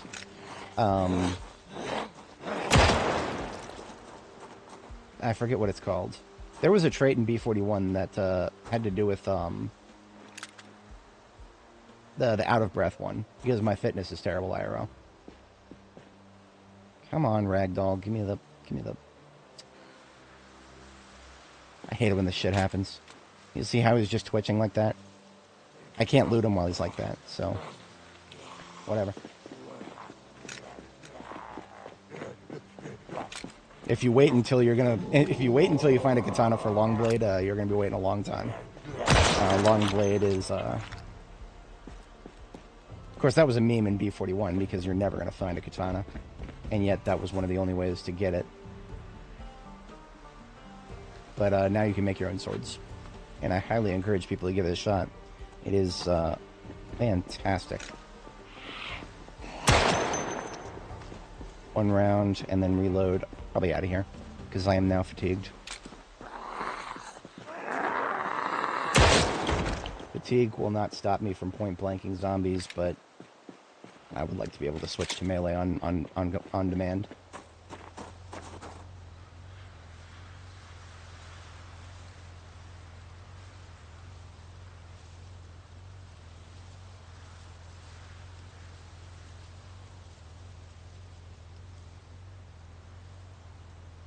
I have missed way too many opportunities to sharpen the sword I was just using. It's kind of tragic, actually.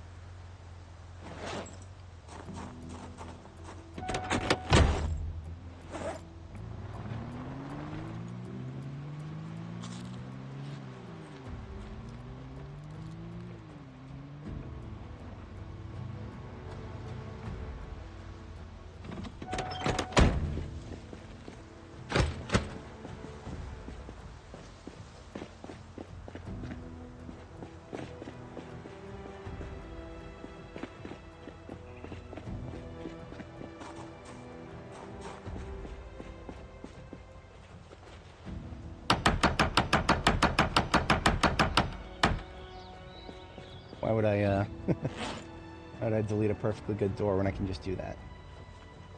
I can't plaster it because it's not one of my walls. So if I ever did care about repairing this place, these walls would go. I don't think I do. I'm just going to check the shelves for anything immediately useful. Small form food, perhaps. Hell, since I'm about to head back to base, I might even steal the whatchamacallit machines.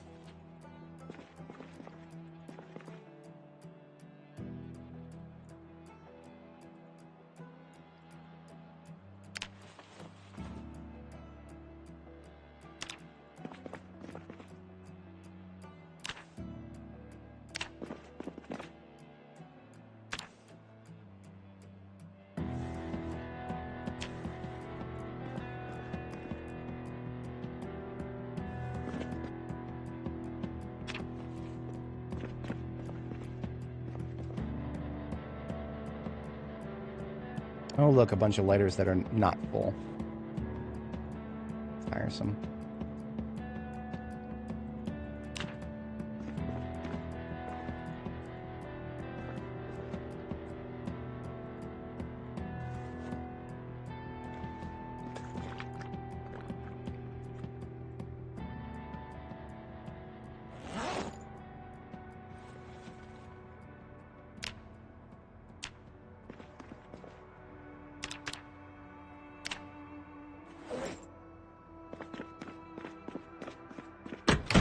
Alright, gonna take my heavy weapons off here.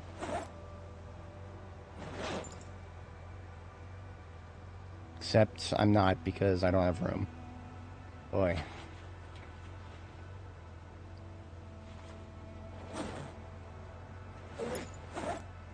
I need to get a fix on the trunk of this, truck, I really do. It's not doing me any favors keeping it like this.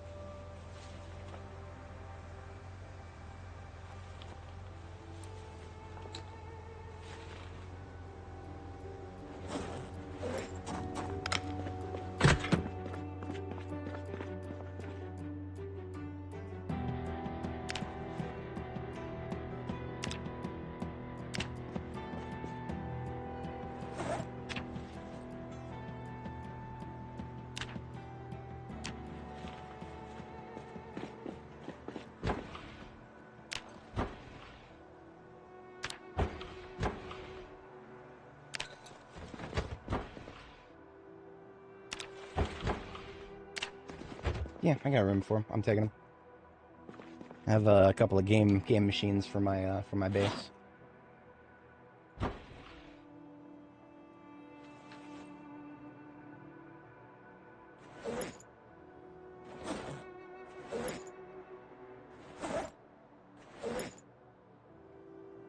I can fit both of these in my backpacks if I just get rid of these get rid of this aramid thread here.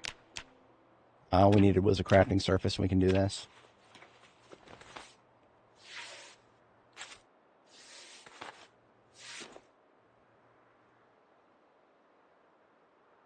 Took a little bit of time, but it was worth it.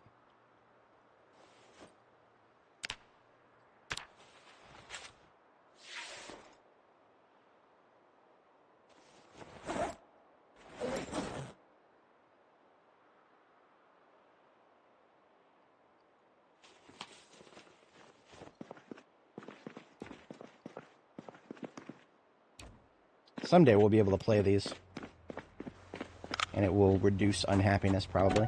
Hopefully stress, too, but just unhappiness for now. That is what I remember reading in a blog post at some point. As an overnight task, after I get my first sleep in, I'm probably going to take the race car out and pick up all of the loot that we've been leaving in vehicles.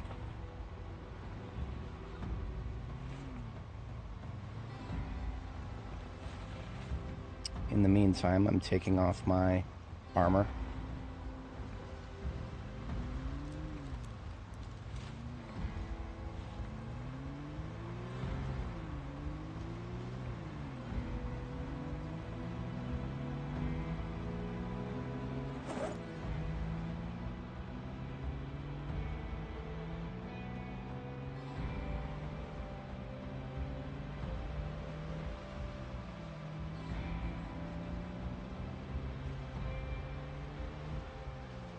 I do hope you find all the tapes, because the tapes have actually gotten us, we're first aid level 3 now.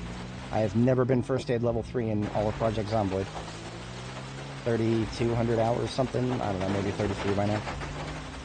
Hours are just a number after a certain point.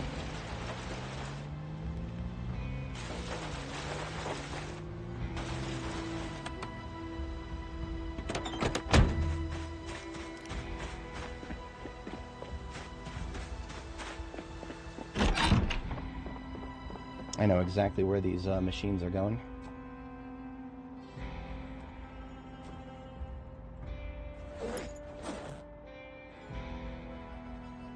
Right here where the walls keep getting removed anyway. Oops.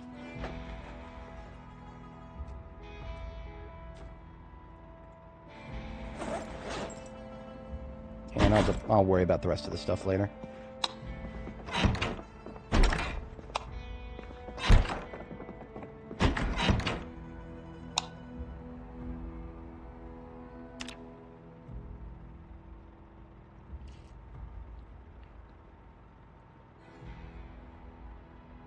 Oh, if you turned off the skill cap for VHSs, you might even get a little bit of progress into 4. I don't know if that would depend on any changes to skill increases. I don't know if you'd be able to get to 4, even at peak everything. So we finally, at long frickin' last, we have ourselves a coffee machine. And I'm immediately going to brew some coffee. There should be there's a full one in the corner there, but there's some not full ones that are in my vehicular devices. I'm going to go get those.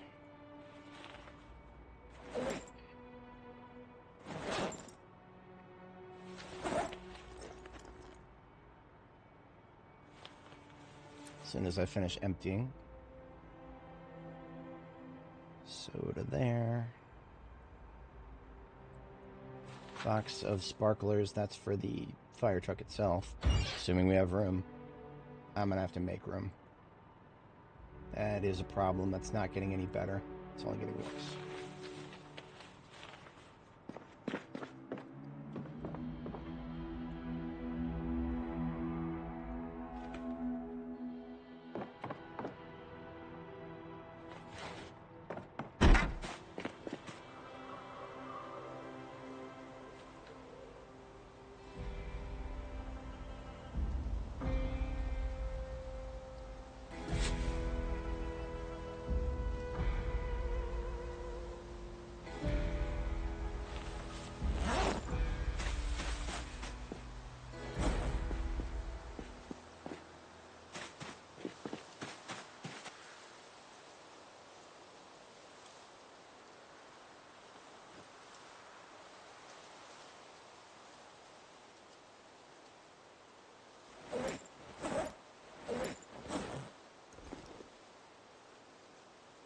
That's a bit of an open question. I'm going to put those nowhere, because they need to stay there. I don't really have a solution for this. That's fine. It can stay as is for now. Even if I repair it, I get a grand total of like 20 more encumbrance in the trunk, and that's not going to help me that much. I'm still going to be just using field vehicles to deal with everything. Yeah, this is the last thing I need to do. I need to swap the coffee that we're actively using with one that we've already started using. I hate having uneven coffee containers because the weight starts going all over the place. So everything in the main food bag here is full versus these bullets of coffee are uneven. We're using those first.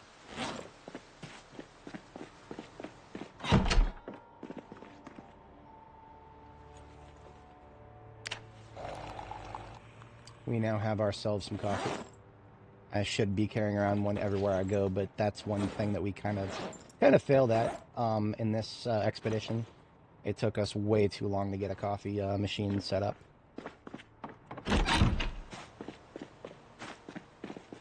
Are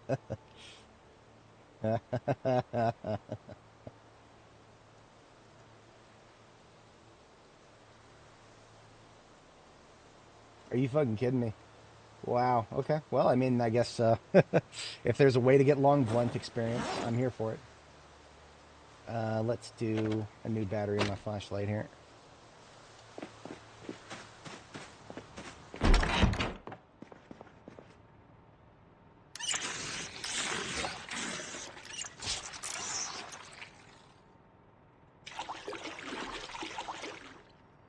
So we finished our other roast. We've got a day and a half worth of roast left here. After that, that's all the perishable we brought with us, which is fine because that just puts us on a countdown timer to head back to base, because I do need to go back and check on my crops anyway.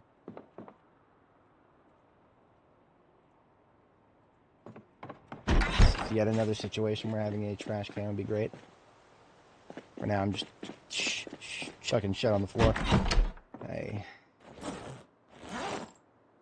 actually had a dearth of garbage bags right now.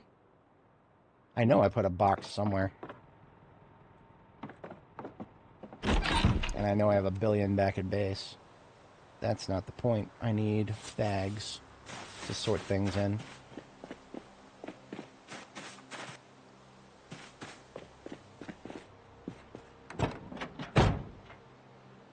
Not back there. Not in there. Maybe I never even picked it up. I've been taking garbage bags for granted for a while now, and that's not good. I shouldn't do that.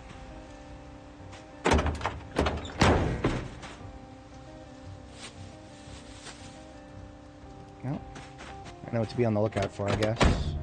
Ah, there it is. Box of garbage bags. I knew I had one somewhere. All RTB loot right there. I'm just going to add to the bag, or the box. 17 garbage bags coming right up. I carry around like 6.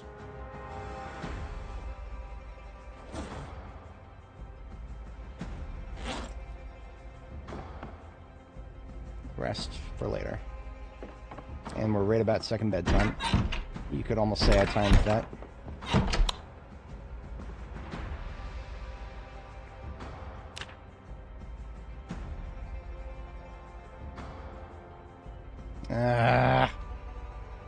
Fucking nightmare at 6 a.m. That's gonna cut me back by an hour or two. Alright, this is where, this right here, this is the worst part about Restless Sleeper. It's only a random chance to happen. Sometimes it goes a long time without happening. But then it happens, and you realize that you've just basically had 1 full hour, if not more, subtracted from how long you're going to be awake for the rest of the day. Or not awake, but combat effective is the right word. Tedious. Very tedious.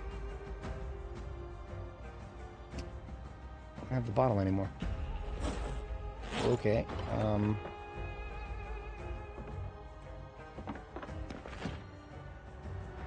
Let's just have a bite of this before we leave. And then take the 70 roast. You know what? This is what I have to say to the random ass nightmare. I'm going to drink this entire coffee. There's a small possibility that a very small amount of that was wasted. But that means I won't get fatigued until about midnight now. I'm almost like a normal person. Almost. I only did that because I got more coffee right in there. I can make more now. So now we have a standby coffee in case I want to be awake all night, which not good for your sleep schedule. If I had a steel sheet on the floor right there, I would have welded a repair into the trunk. I'm going to put away the L92 and the patrol revolver into the ambulance. I'm also going to move the explosive crafting bag. There's no point in carrying it around right now. I don't intend on doing bombing activities at the immediate moment. If I feel like doing it, I will still have the remote bombs on hand, but the bomb crafting kit, I don't need to be carrying that around right now. That is only supposed to be there if I run out of bombs and need to craft more, which is not, no, it's not the case. Not going to be the case. If we do any bombings, it will be few and far between. Tactical, not regular. It is not the time for a sustained bombing operation. We have weapon skills to grind, and they're very important skills. Zombies are a source of experience for us right now.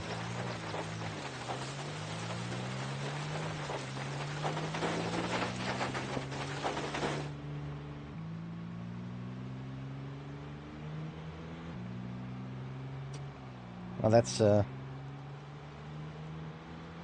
I miss the delete fatigue pill not being a meme. I mean, coffee deletes fatigue too. Everything soda technically deletes fatigue, but that's been nerfed into the ground too. Soda and caffeine pills right now are currently absolute 200% memes. I don't even recommend engaging with them for the purposes of fatigue reduction. I will drink soda because it's got calories and it reduces unhappiness. So it is objectively useful for other things, but caffeine tabs are not. And I've said this before, but it bears repeating. I'm a guy who generally understands coffee. I'm a former barista, and I no longer drink coffee. I just cut out the middleman. Now I take a caffeine tablet every morning. I can tell you from very personal experience, it's exactly the same thing. It just takes a little bit less time to metabolize a 200 milligram caffeine tablet than it does to drink a full cup of coffee. Blonde, if you're going to do a full cup of like 8 ounces of blonde, roughly, depending on the roast.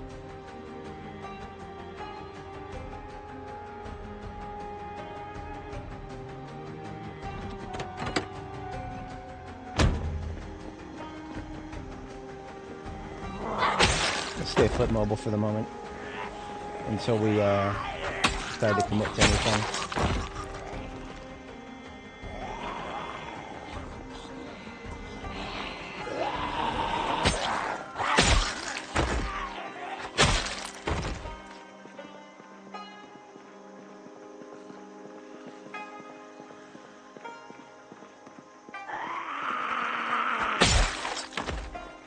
I miss that so much. That was so much fun. That was so much fun. I wish the devs didn't take fun so personally. Soda might still be interesting if they didn't take it so personally. But the devs saw us and other people on Reddit were discussing how to soda max. There's probably more than one in there. Yeah, sup, lady? Need more y'all bitch asses in there. Come on. Fuck up out of there. Wait, really? Alright. Fair enough. It was real. It was that was like B41, sorry, B42.0.2 was like the days back when Coca-Cola had actual Coke in it. I was here for it. I fucking loved it. I still have my footage of that. I just remember, when I first figured out that having a perfume bottle was the best way of carrying around soda at the time, because 1 milliliter would delete 1 fatigue. That was the ratio. A silly ratio, obviously, that needed to be nerfed. It didn't need to be nerfed that bad, but it did.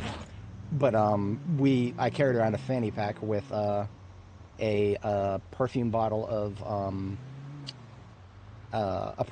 full of soda, and I would drink 1/4 of it at a time, and that would result, when I drink 1/4 of a perfume bottle, that's basically deletion of a fatigue moodle, and a hunger moodle, and a thirst moodle, because the ratios were 1 hunger, 1 thirst, 1 fatigue for every milliliter of soda.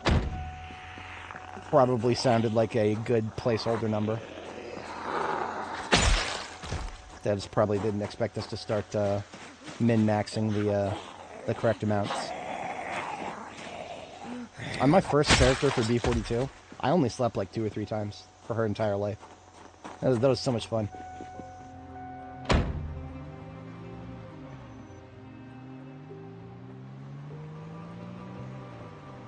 For that brief period of time, I got to experience what Zomboid was like without, both with the ability to fast forward and without the necessity to sleep all the time.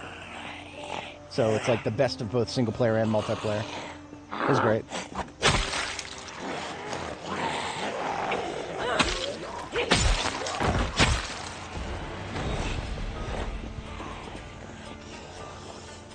Forgot to get my other blades. I didn't even put it on my belt, I just put it straight in my hands. Gotta do what you gotta do, right?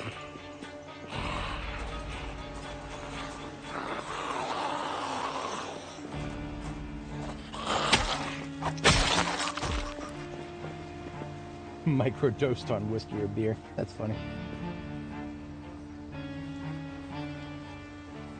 I'm not going to deploy the grindstone just yet, because that was really just a pocket right there. The main event is going to be a little closer to the PD in this direction. I will deploy the grindstone there and hopefully get a little bit of good use out of it. I don't like these trees here. I don't like these trees at all. Here's what I'm going to do. I'm going to move up this way and do a little toot. Going to do a toot and pollute the area. Just a toot, nothing sustained. And then I'm going to go all the way back this way. And I want to see what that toot brings from this side of the area. If anything. I mean, it doesn't look like it currently is.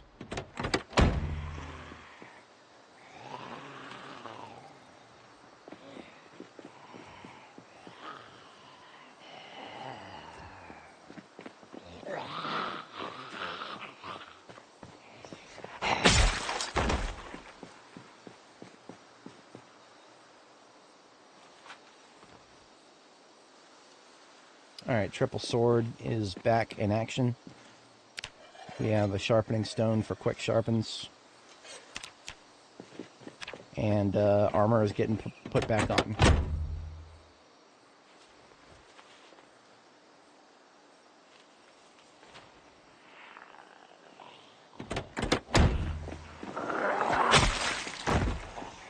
Not sure exactly what brought them my way. Didn't do too much down here. This is the other direction that I honked the horn.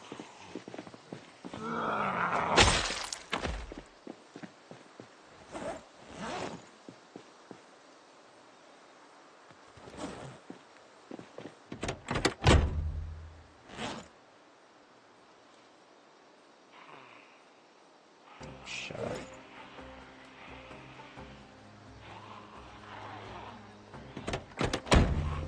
See, I don't get it. They're all fast chamberers.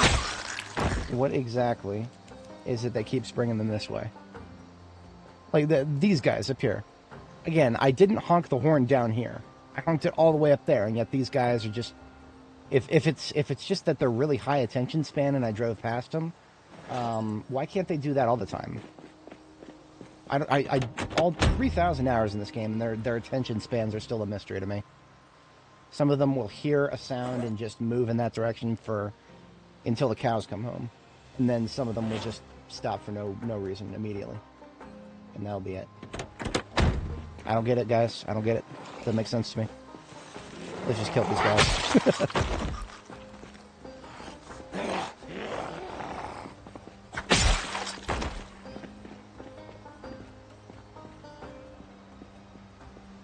So here is yet another Dash Elite. This is going to be like the 5th one we found. Let's see if it's also a survivor car full of mix and match bullshit. Yep. Another goddamn preserved car full of mixed and match shit. And every other vehicle out here is one with a mix of perfect and not perfect parts. I don't want mix and match shit. I want good shit. 5 in a row.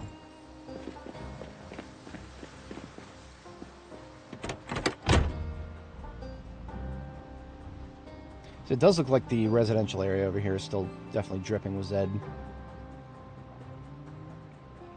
As is Sammy's up here. Ooh, that hat. It has some potential.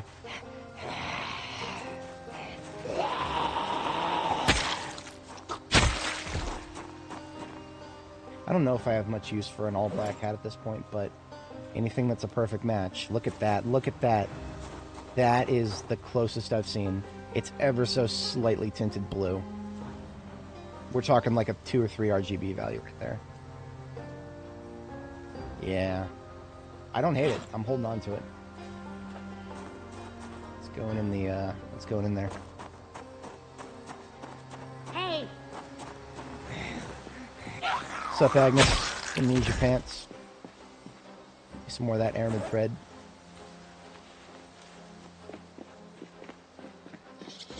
Anybody come out of the trees?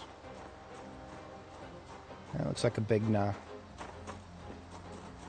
For anybody joining, welcome. This is Brandenburg, kind of at the south-ish side of town, southwest-ish. And we're slowly working our way up from where the shopping center is. I don't think it qualifies quite as a mall. It's just a series of connected buildings. It's got a little food court. I guess it's close to a mall. I usually think of a higher quantity of stores if I think about a mall. But it's close to one. That is a sword ready for a sharpen.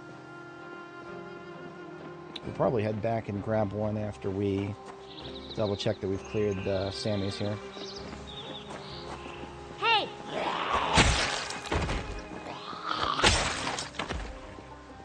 Actually, why did I bother yelling? These cars should still have batteries in their, little charge in their batteries. We'll just do a toot down here.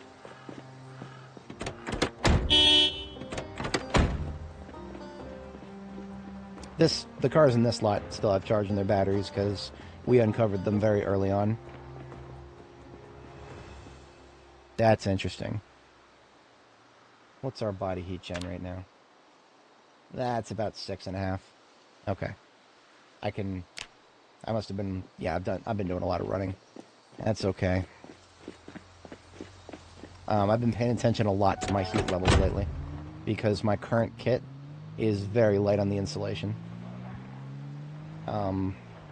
I think I may have a properly balanced kit here that is some of the lowest trade-offs ever. At least any of that I've seen in a very long time.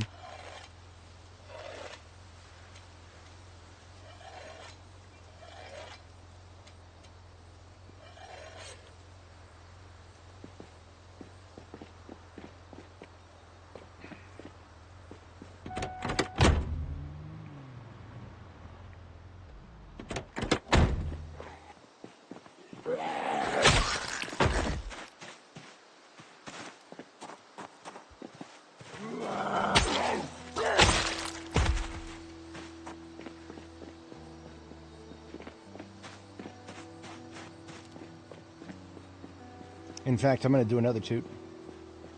This time with Knox County locks there.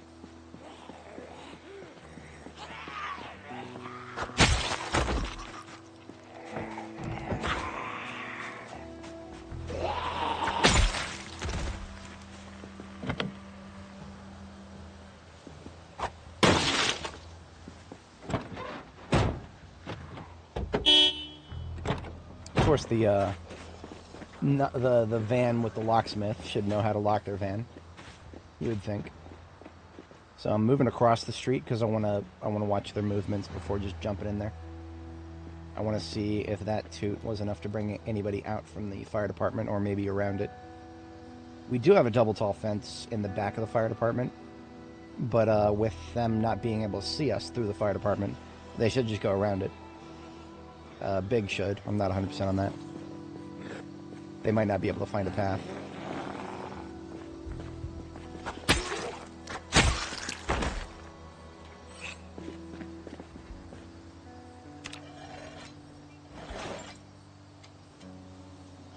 If it's not obvious what I'm doing there, I'm tapping R and seeing if she starts trying to sharpen it as a way of knowing whether I actually need to sharpen my blade or not.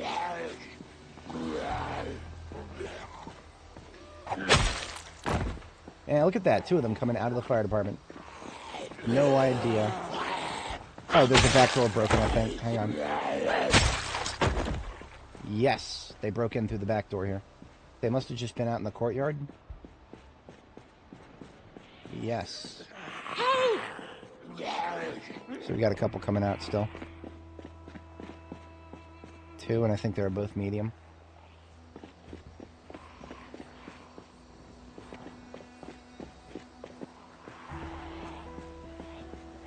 Yeah, I'm gonna let that fast one come on out here.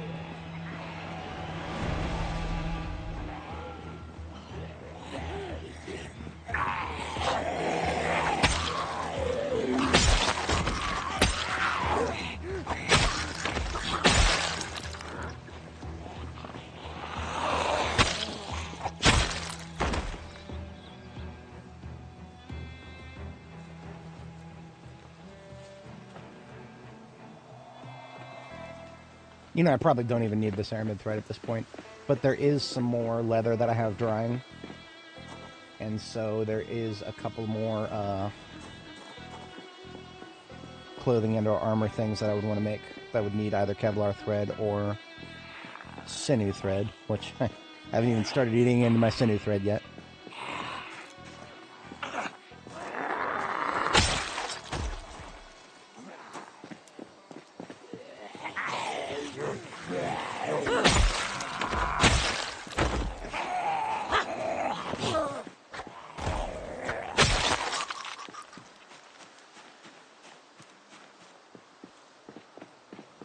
Oh, look at all them. That would be interesting if I could get a very clear attack on the fence there, but I can't. We've got people on both sides of the fence in sufficient numbers. It's not very useful to me right now.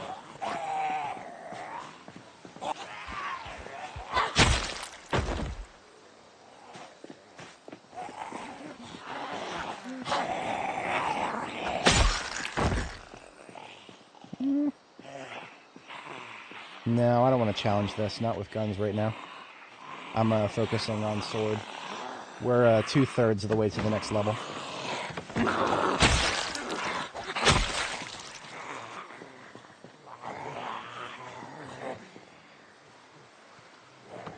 Keeping a decent pace here.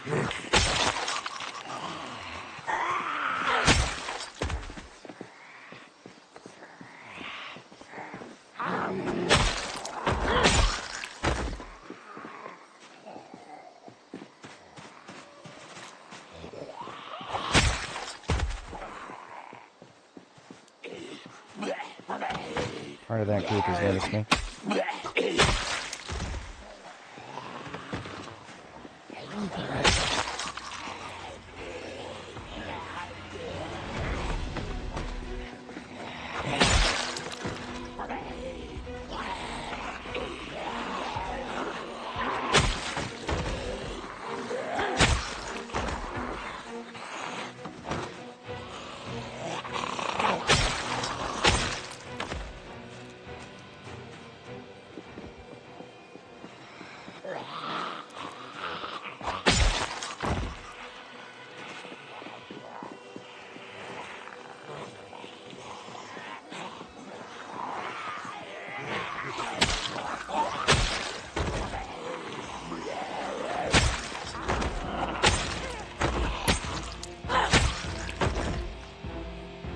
Switching to 2.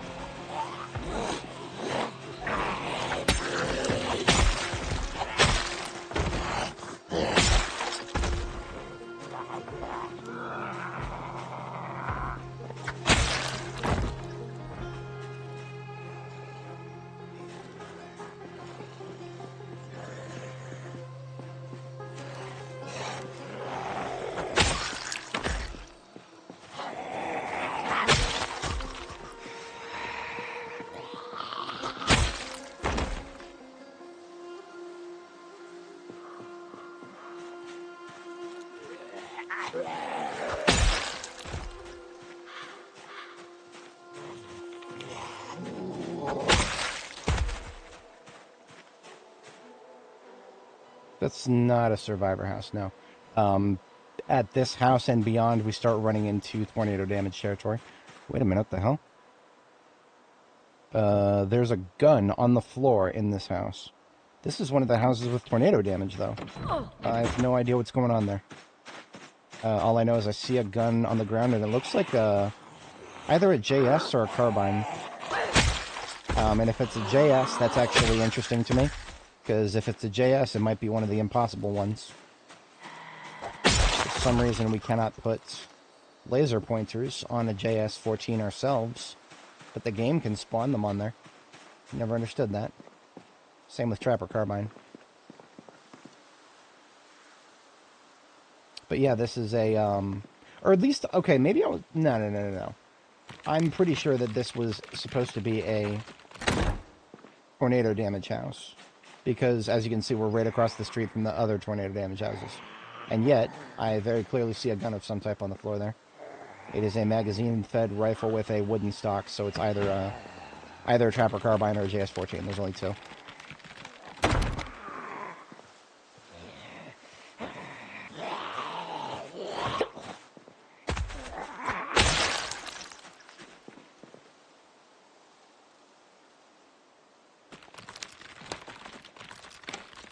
Yeah. This is definitely supposed to be a tornado damage house. It might just be the fact that we have a gun on the. This might just be a Yeah, it's a JS-14 with a laser and a red dot. Okay, so this is a. I'm glad I checked. That is an impossible JS-14. The laser sight that's on it, we can't put that on there. It can only spawn on there. I think I only have one other like that. So that's good to have.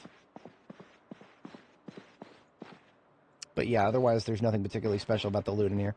I think that was just a freak accident. I think because of the tornado damage, this house is actually pulling a little bit of the looted and trashed mechanic. And so it's leaving things on the floor in the same way that the looted and trashed mechanic would. And there is, albeit low, there is a chance that a JS-14 just spawned in a house like this. So I think that's what's going on there. Yeah. Yeah. If it was just using the vanilla looted and trash mechanic, then we would also not have any intact doors or windows. So it's not just looted and trash, but it seems to be treating the containers as if it was. So that's interesting, I guess. Top of the stairs clear.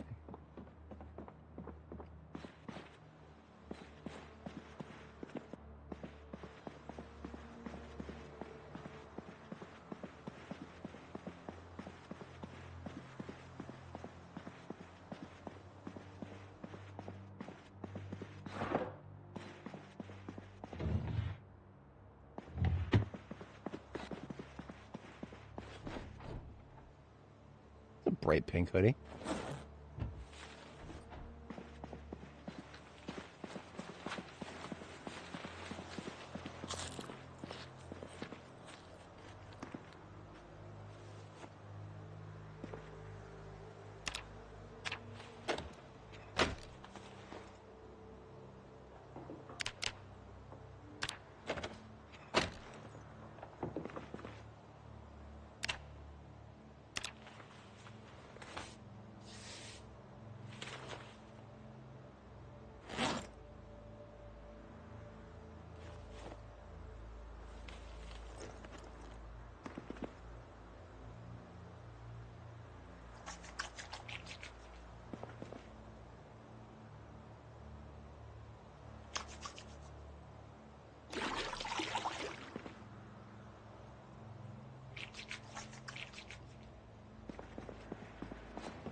Technically speaking, this place is now safe to sleep in.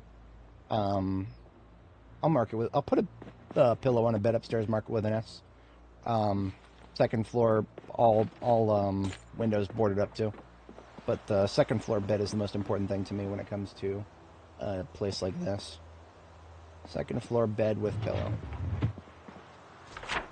I'm always down for a random place that is safe to sleep in.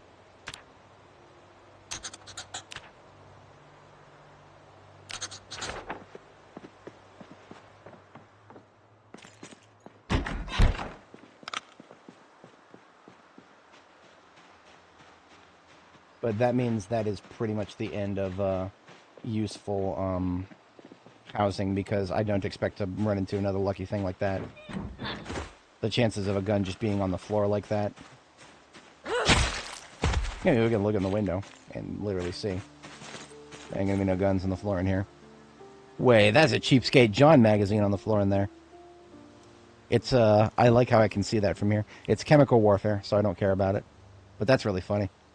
That could have been, if it has a chance to spawn chemical warfare, apparently it has a chance to spawn explosives too. Apparently. I don't believe that, but that's just because I'm sussed out about how few copies of that I've actually found.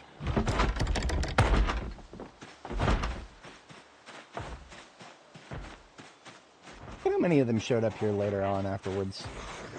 fascinating.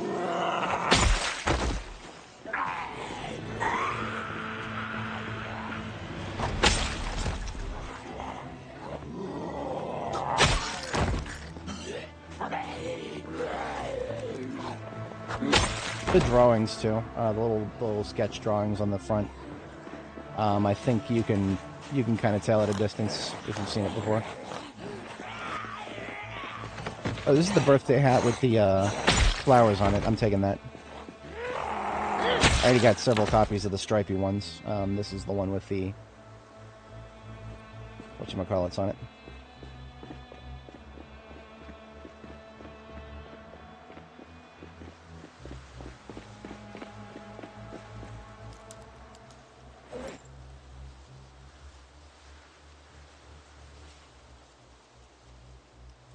It does contain a magazine, but it's empty.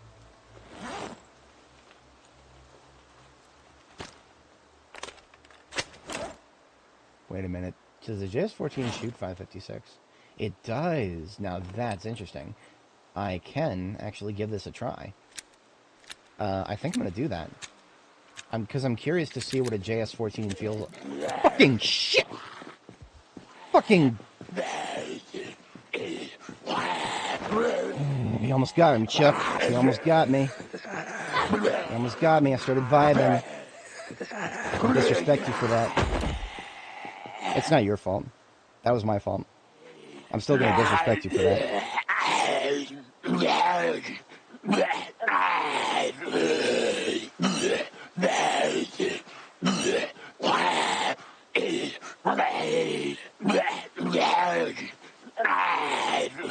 Both of those need to be sharpened.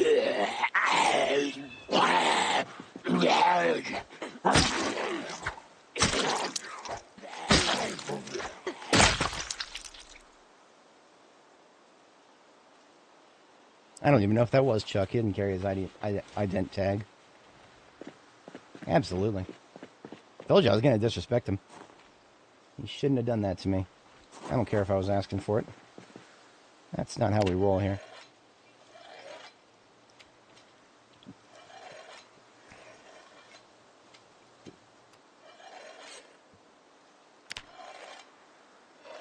So even though I had an opportunity earlier to do this, like, you know, when I was inside that house, I could have stopped and sharpened there.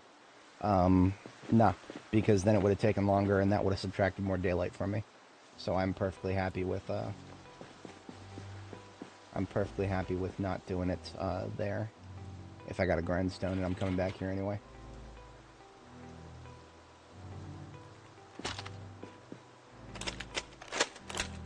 Okay, so we got a JS-14 with a red dot sight and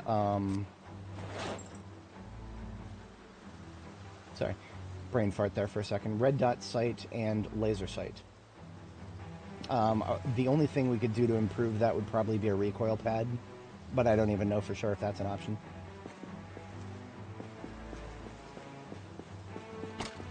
So that guy is actually indoors, which means we're going to get a slightly better shot on him than we would outdoors.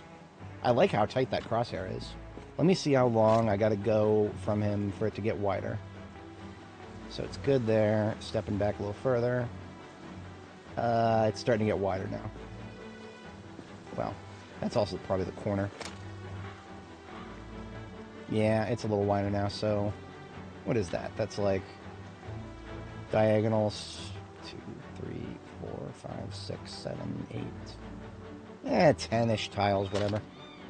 I don't usually ever try to measure it that precisely. Just try to get a general thumb. Fuck. I swear that the firefighters here are going to catch me off guard.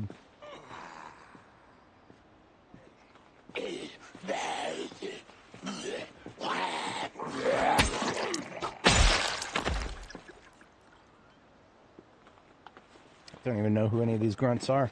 None of them carrying their ID tags.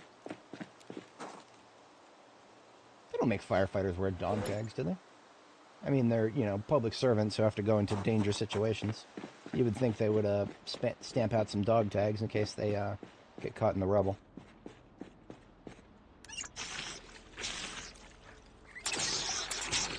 But firefighters probably don't actually have to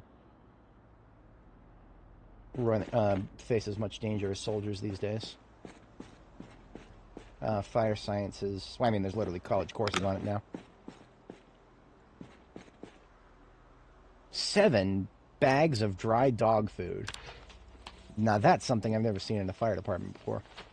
But I suppose that is, we have discovered that this is for,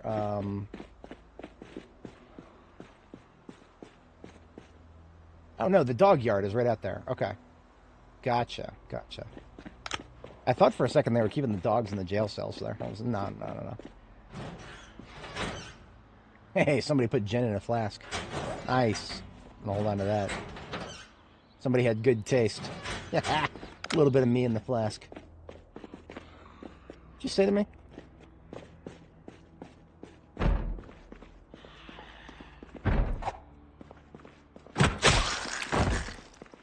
Should have picked a better spot, Karen. I hear another one possibly upstairs or around back. The pile of firefighter clothing is growing fat indeed. That's gonna be like 3 or 4 hours of work right there, just picking through all that airman thread. Somebody left some cereal. Didn't realize the firefighters could have a cereal party. Oh, she's right there. I don't even know where she was hiding. She definitely chose better than Karen. But she still chose poorly. Should have stayed there. She might have even come from upstairs. Psst.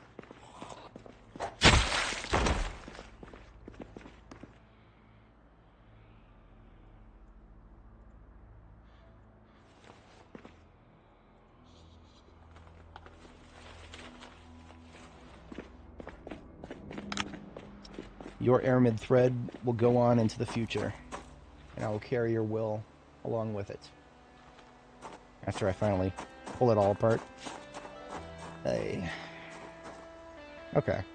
So we got a little bit of time left. I think we're going to go loud with the JS-14. I want to see what it does.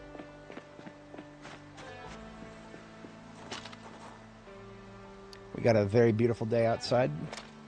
That's a pretty tight crosshair, but we're going to want to be... I want to see if it gets as tight as it did on that dude who was inside. It doesn't look like it's going to. Yeah, I think indoor shots are just always a little bit better. Like, always. Even when there does not appear to be any sort of weather problems. The JS-14 is a fantastic gun. I got to experience a little bit of it at aiming level 10 on my previous character. Just a little bit of it. And that there wasn't even a laser sight on that, so... I can already tell you it's going to be a great time. We only got 20 shots, so when it's empty, it's empty. We ain't got no reloads for it.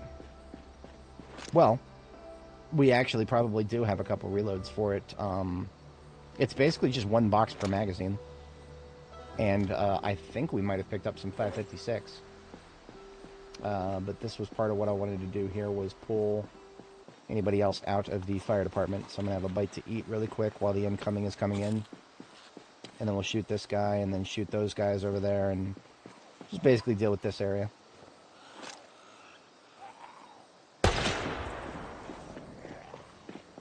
I need to keep track of my magazine here. We're at 16.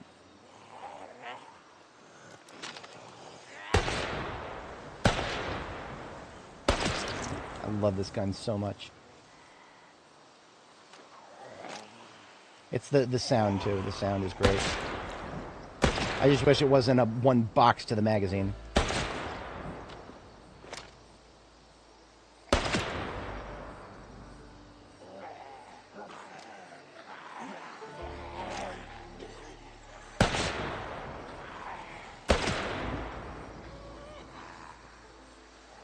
I'm going to save the rifle for the fast ones.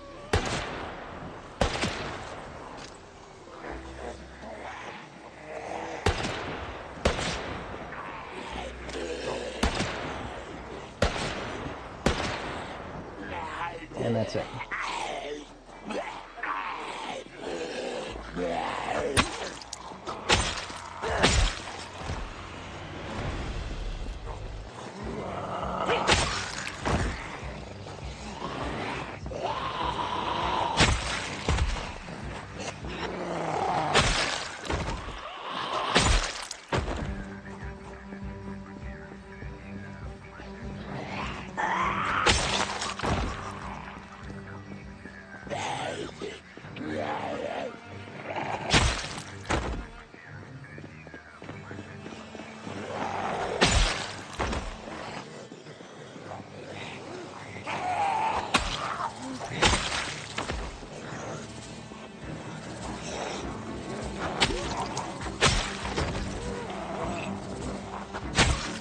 your side sword. It's faster than It's faster than reloading.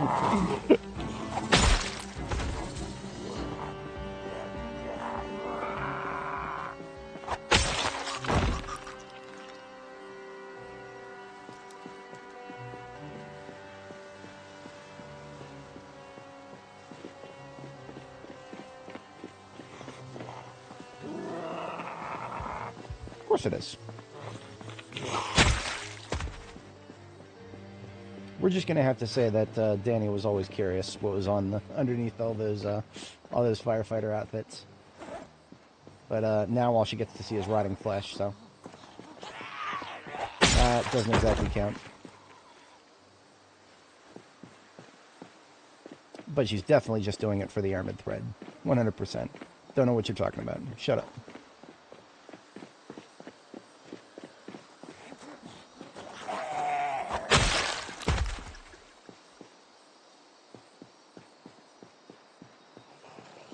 Something I'm kind of mad that I haven't gotten a chance to try yet is the JS. What the hell is the rifle called? The semi-auto long range. It's the only semi-auto that you can have a. That uses 762, I think. Oh fuck no! No! None of my girls are like that. Absolutely not. Ugh! I would not be taking control of somebody who's like that. Fuck no. But nothing wrong with curiosity.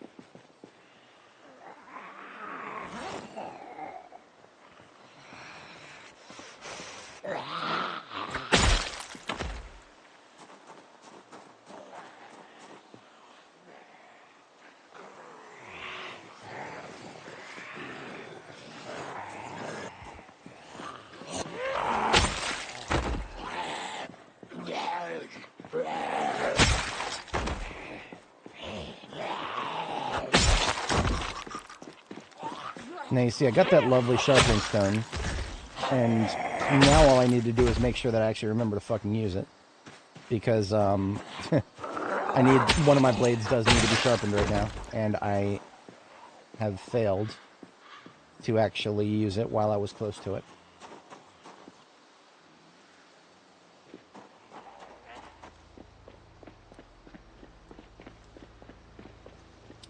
M1A. No, the M1A is an older gun. That's a, I actually think it is a bit longer range than the JS14, but I think the M1A uses the same, or rather, I think the M1A uses 762, doesn't it? I can't remember. It's one of those ones that feels like it's a stepping stone to...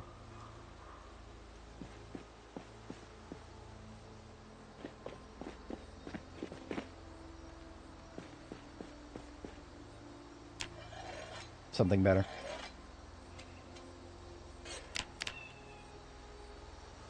Right.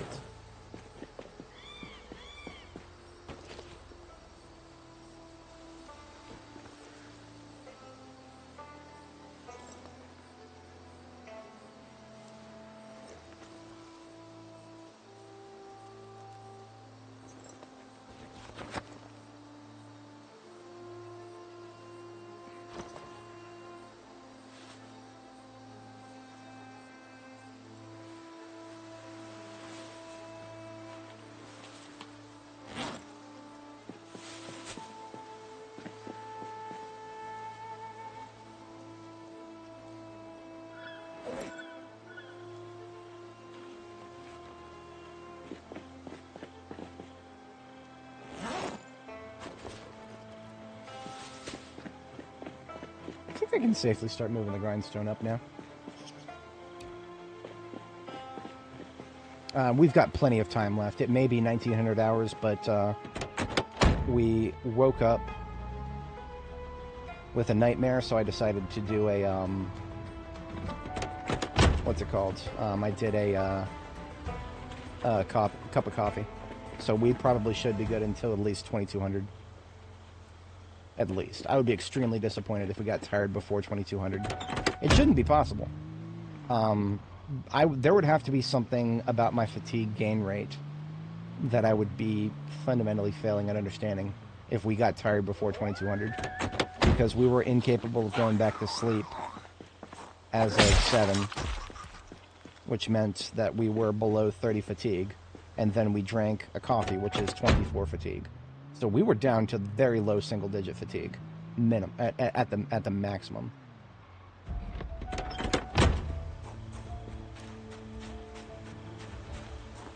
Yes, KTO, I feel your pain.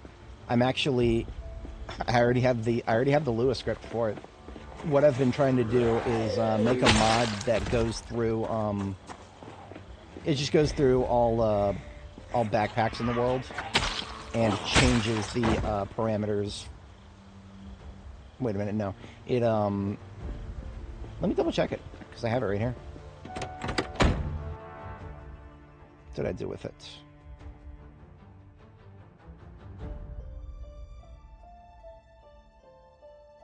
Slot expansion _ WIP .lua. So this right here, this is a Lua script that I've not taken it any farther than this. The problem is I don't know where to run this. I don't know what definition to hook to run this particular code right here. But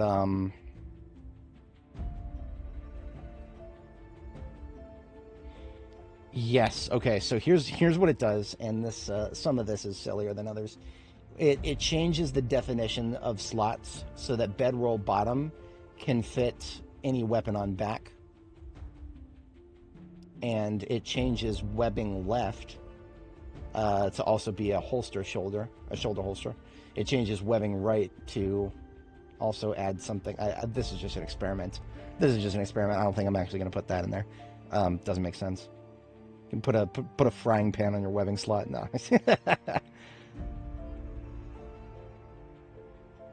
And then this one was so that you can put a walkie-talkie on your webbing using the holster ankle slot. So it's stupid, but all this is very stupid, but it actually doesn't look that bad on your character.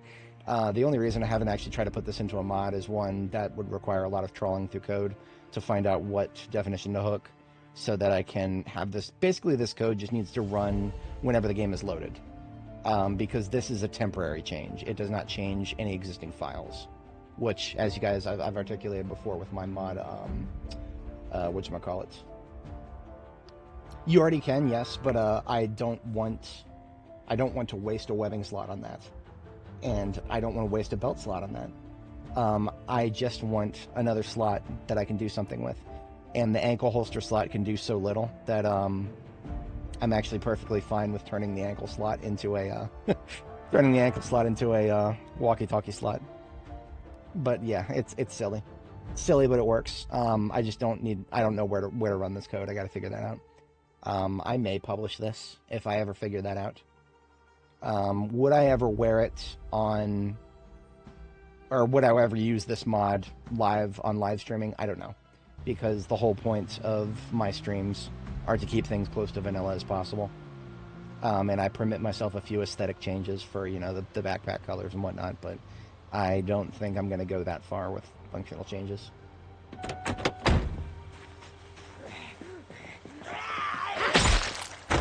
And I mean, even though it says ankle, I'm just doing that because the ankle holster is literally the only... Are you kidding me? I just sharpened this thing. That is quite silly. I wasn't expecting to have to deploy it here.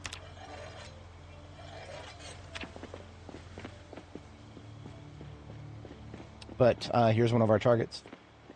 I'm gonna actually... Okay, here's the thing. I'm gonna deploy the grindstone over here, and I'm gonna bring the truck that I left in front of the fire department. I'm gonna bring it up here because I'm gonna need something to put loot from the survivor house into. And that thing is a perfectly big container that'll work.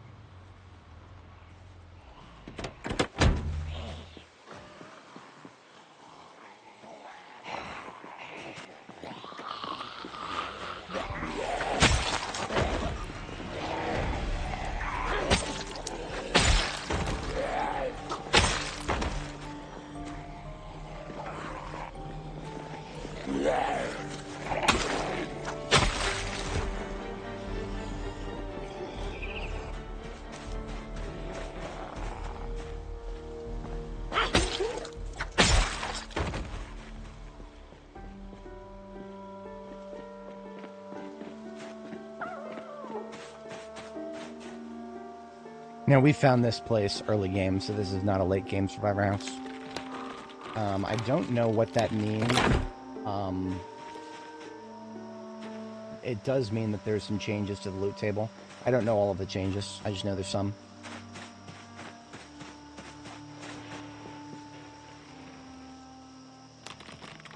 No. Game settings are talked about in the description. Long story short, it's just vanilla apocalypse. The hell? Stand by. I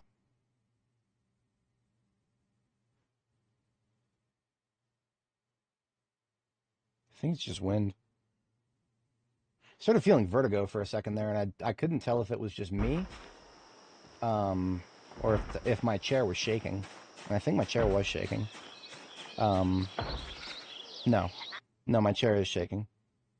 What is that? I don't hear anything downstairs. Odd. That's supremely distracting if that isn't obvious. What the fuck? Yeah. Okay. Some asshole breaking the glass from the inside. We're good.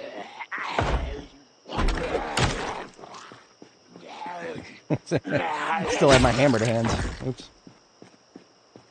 Someone broke the glass and then just fucked off. They didn't even keep attacking. That... just zomboid things right there. Which means they're probably inside right around that corner there. Okay, now they're attacking.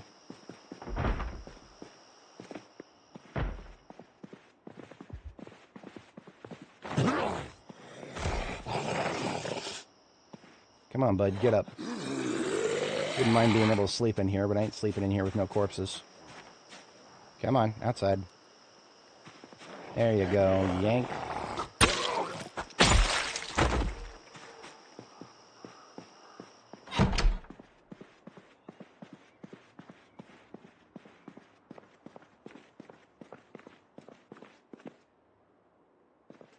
No big groups in the backyard. Look at all that shit. Yeah, we're gonna have a lot of fun looting this place later. I'm just making sure it's clear for now, and then we'll bring the truck that's gonna carry all the loot. Assume someone is standing behind each of these doors, because we have not killed enough for this to be a survivor house. I dislike this corner back here a lot. Look at this. We got one tile with a door in both directions. Now, I have never seen a zombie in a one-tile closet before. First time for everything, though. So I'm just going to... let's make some noise. I'm going to make some noise first. I actually think we've already verified the bedroom is okay. The problem is, if I stand there on that tile, I have no fucking idea which door I'm going to open. I have no idea which door I'm going to open. The devs don't let us build doors that close together. But they do. They put them that close together because debug mode doesn't give a fuck.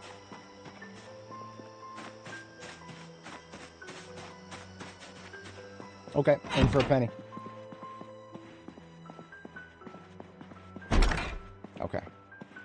Hang on a second. So... okay, it does matter what direction I'm looking in. It's not just proximity, it is direction. Okay, cool. Good to know. Kind of hard to figure that out otherwise sometimes. Especially if you go by the doors that are one tile across from each other. Wacky shit happens when you look at those.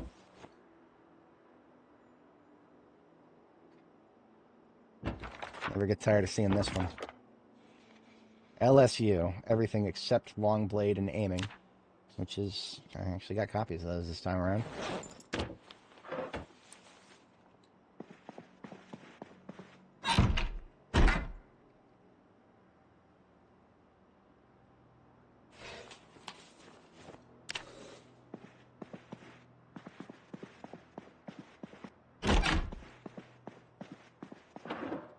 Hey, a cat pistol. Hey, a happy face pillow. And a box of cap gun caps. This house is already worth it. Apparently there's no kids in this universe, but whatever kid was living in this room was one of the best stock for the apocalypse. Because they got to shoot cap guns at zombies, and they had an entire box of reloads. I'm here for it.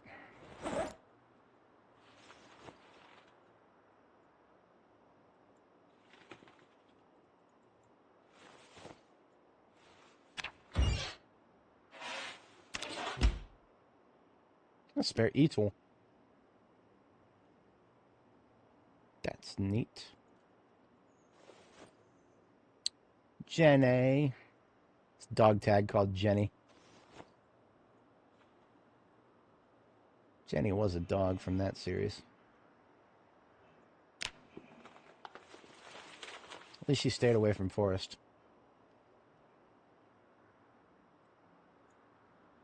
Till she died of AIDS. R.I.P. Somehow this jar of cabbage is fresh. I'm not even going to question that. I'm going to say that they probably just made it recently.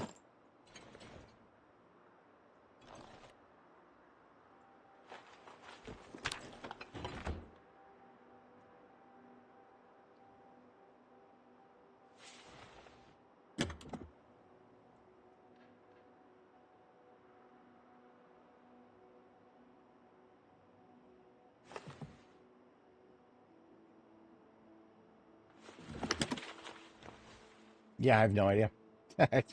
I've given up on trying to understand it. I have 100% given up on trying to understand it. The cabbage is, I mean, again, I remember you said before, KTO, that it's supposed to just be like the base freshness times a certain number. Well, what I'm seeing right now calls bullshit on that. I'm not even saying you're wrong, but there might be something weird with the spawning because this is a survivor house. Maybe it only just spawned in because we just loaded in this area for the first time. I've driven by this house, but I've never actually gotten close enough to see the interior, so maybe that's why. That's the only thing that I can think of. Oh, okay. Well, that's got to be it then. Yep. Mystery solved on that. Ourselves a box of 44 out of that.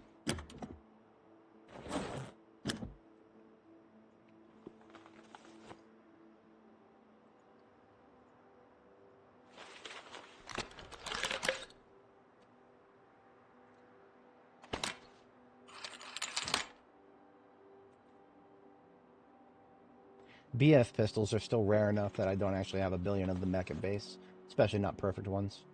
So I am holding on to that still.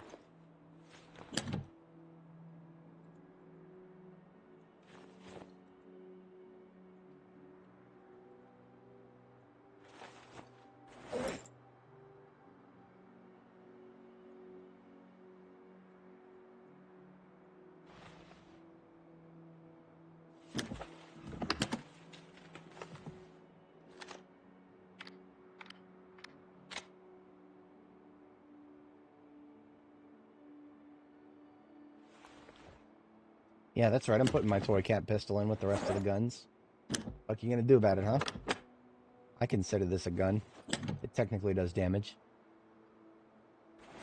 Maybe someday I'll actually kill a zombie with one. Today is not that day. Probably neither is tomorrow. Okay, that is all of the loot. Possibly all the containers. Yeah, there's nothing in the bathroom here. So there really wasn't that much to this house. Just a couple of guns that we already have billions of, and a bunch of armor that I don't care about. There was not a lot of books here. Yeah, we're out of here. Just good thing I didn't actually need to bring the loot truck up here. We'll just drop off this box of gun and anything that we collected into our backpack.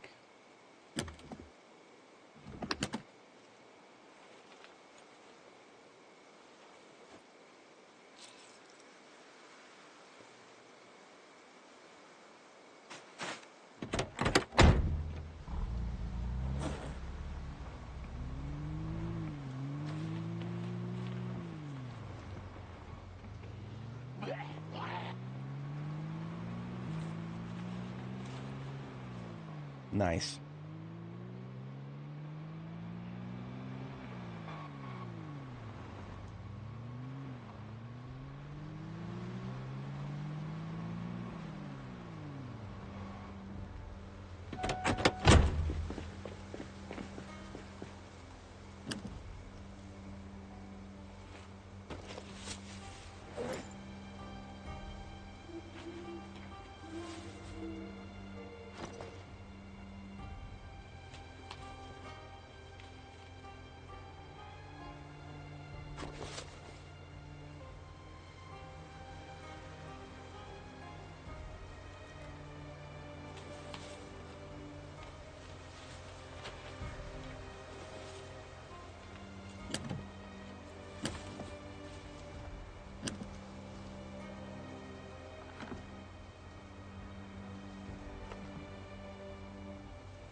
So we do actually have a couple boxes of 556 from that Survivor house, which means we can actually engage in a little bit more JS14 tomorrow.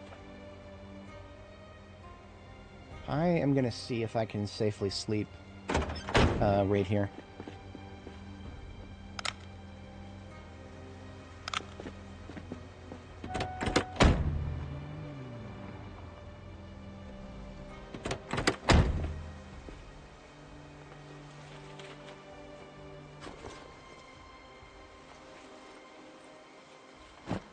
I most likely can.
Bed on, or a pillow on bed right there.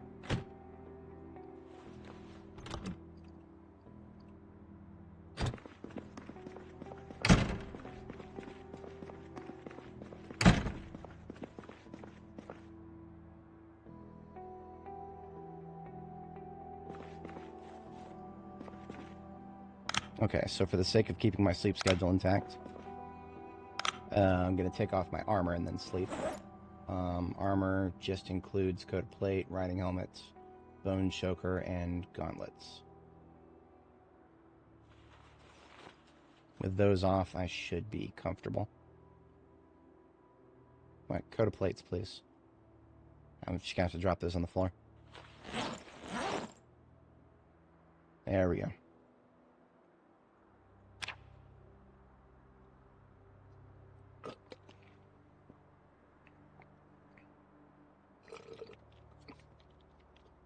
So we have some floodlights that we picked up. It was a little bit unnecessary, but it'll prevent me from having to use my flashlight battery here. We have a battery connector in these floodlights, and we're just going to spend the overnight hour ripping up the firefighter clothing.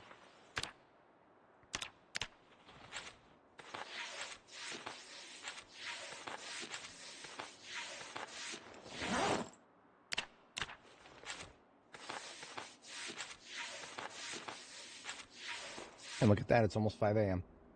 So that's 16 airmid thread, but it's all, you see, basically, we got different amounts each time, and I don't actually think the amount is tied to how intact the firefighter gear was, because none of the gear that we picked up was intact. Almost every piece of it had holes in it, and yet we still got 4-5 spools that are almost full.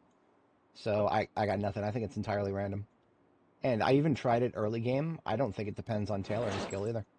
I think it's just completely random at all levels. Which is kind of disappointing. I had hoped that this would be something that would scale with tailoring, but it doesn't have to. Complete and utter dice roll.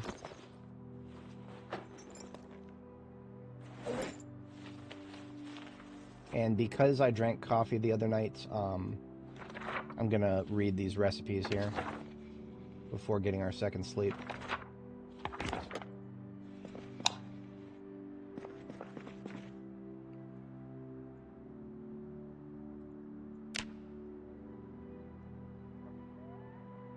Possibly. I don't know. I mean, they weigh the same, so I feel like that would mean that they would have the same material, but I have no idea what that means. So, I'm going to mark the fire department here with an S, because it is now a safe place to sleep on the second floor. And this one actually has a pillow. And this floodlight does belong to me. I don't think there's anything else particularly that we need from here, but I will check around just in case. Not before armoring up, because I have it and I like it.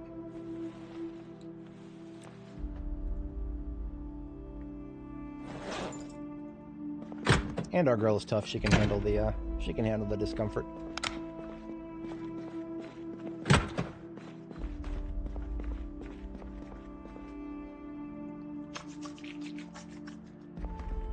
Did you know that taking a bath, also known as washing yourself, reduces unhappiness? If you just wash yourself every couple of days, you are maintaining happies much easier than otherwise would be.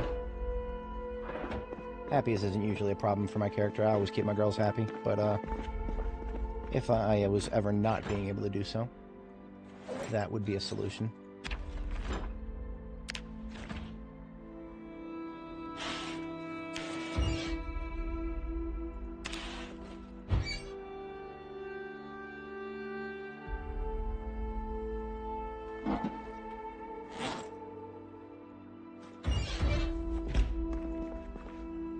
That's what I'm talking about. We got both macaroni and cheese powder now. So we can indeed make macaroni and cheese after all these years. We have the technology. Now we just got to work on actually making cheese. Haven't regained that lost technology yet. Culturing cheese, can't do that. Speaking of lost technology, my base in the area still needs a garbage can, and so I'm going to get it one.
I don't really feel like going back to base immediately. I'm just going to drink some milk.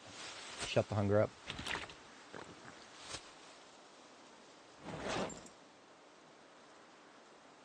Seeing as we have some. I can't wait for the milk starts spoiling again update. I'm sure it will be here sometime soon. So these two boxes of 556, I'm going to open one and take the other. We don't have any spare magazines for the JS14, but got one, doesn't it?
As we get closer to the police department, we can always, You know what? I'm going to test a thing. I'm going to test and see how painful it is to reload magazines with bullets ad hoc. Now that we are reloading level 5.5. Curious to see what that feels like. I'm sure it's still going to suck. It definitely won't be like what it used to.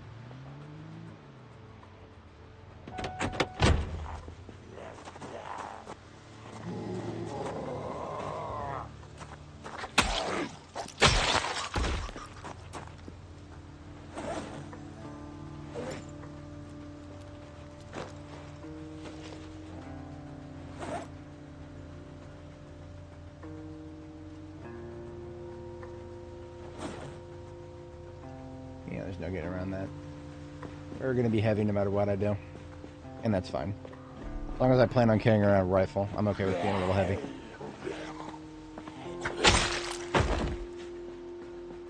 So we still got zombies crawling in my crawl beyond this first line of houses.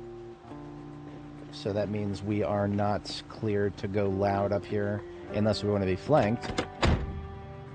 Which I'm not immediately opposed to, actually. Because all I gotta do is fall back. Unknown amounts over here to the left. I'm never gonna find out how many are up there in the trees until we go a little loud. Survivor house cleared, neighborhood behind it still loaded. To the right, still loaded. But, dead ahead, PD. Well, Joey's Cuppa and then PD. So we got a target. That's right up ahead. And now we've got a direction to pull them in. What if instead of going loud and knowingly getting surrounded, what if I did a little bit of that?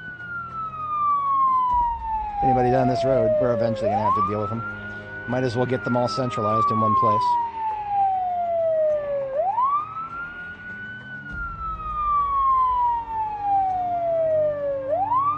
I'm just going to cruise out of here at 5.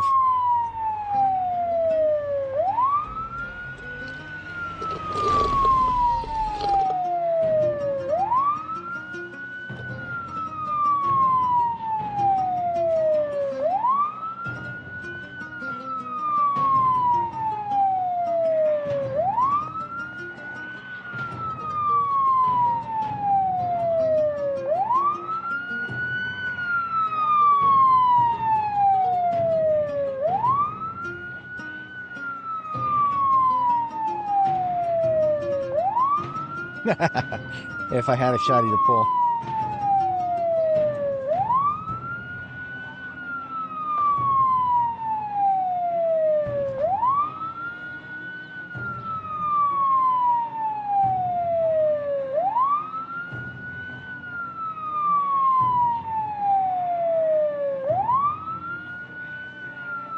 I think it's good for now.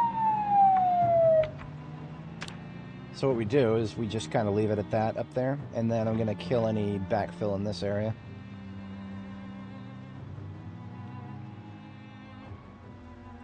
These guys are all slow. That's probably why they didn't join the party earlier. We're going to kill these guys quiet like.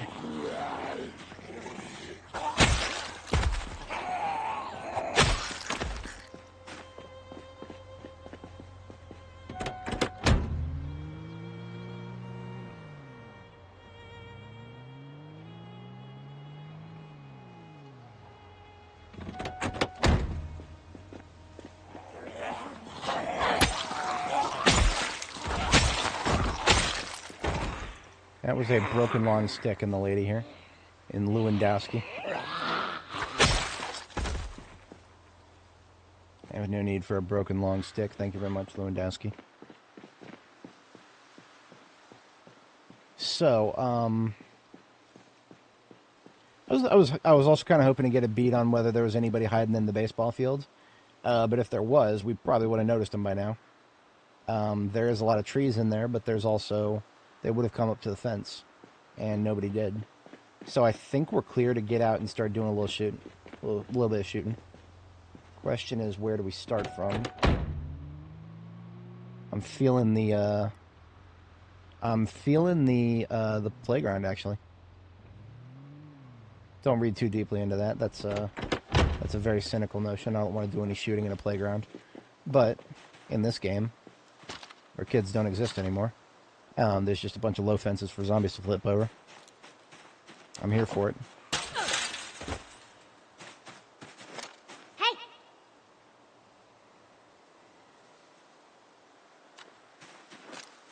Of course, there's also a bunch of trees for them to hide in. And there's also gaps in these fences. Up here and over here. Keeping that in mind. So, 20...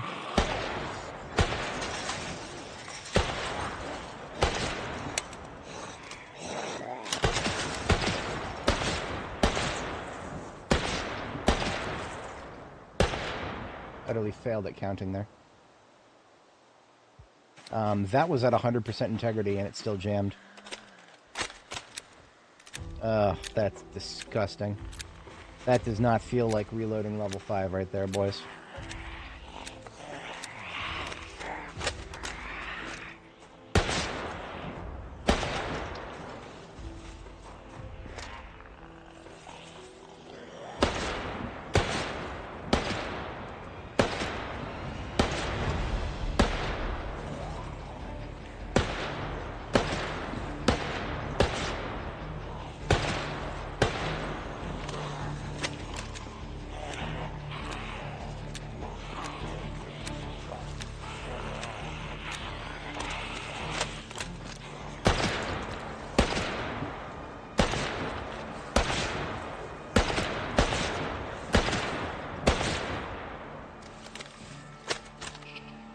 Oh, we're out. I should have known. I mean, it was only 20 bullets.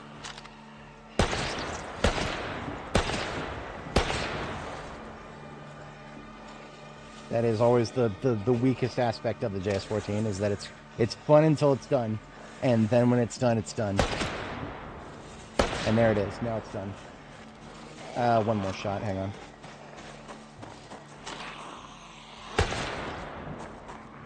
Now we put it away, and I'm going to switch to 9mm for a bit. So we still got plenty of that.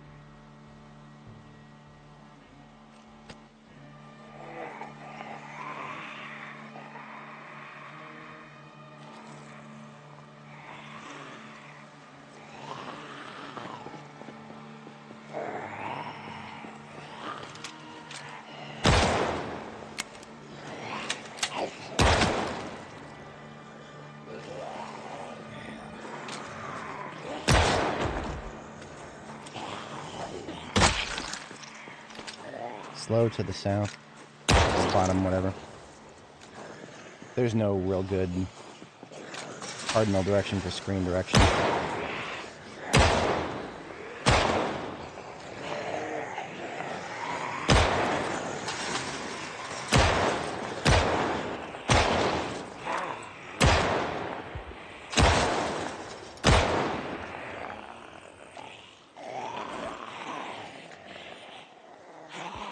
That was luck right there. I just so happened to count that exactly at 15.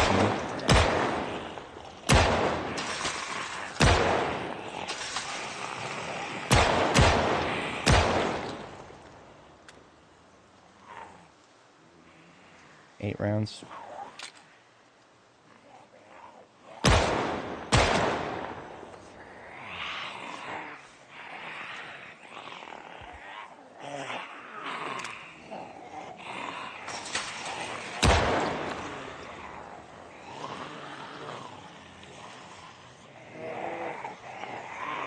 Rounds. I had a feeling we'd be seeing more out of the Principal Skinner over there. Principal Leonard Skinner over there. Principal skin my bone Skinner. Convulse. Never gets old.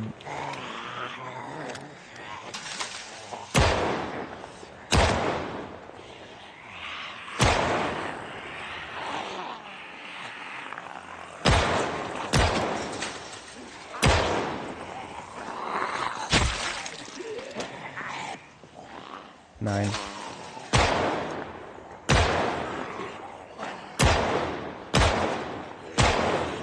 I hate this game so much. There's no way to replicate whatever that bug is. It's been around since the... I don't even know if it's a bug. I genuinely don't even know if that's a bug. It might just be an intentional thing. Or maybe even a lehop that they've put in there to make sure that people don't get too... They don't get to have too much fun with fences. Because that's exactly the outcome it's producing. It's a little too effective for me to assume the best at this point. 3 rounds.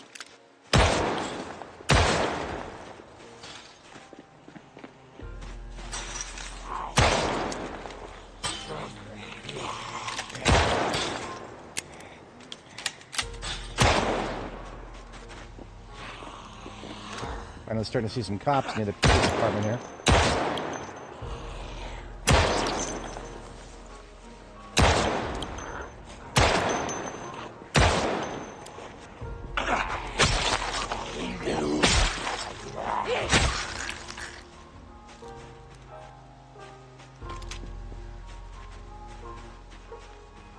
I can interact with what? To the what? I don't know if I want to be interacting with that. It's not the right time for that. Hey! Now I know what you're talking about. The right click up there.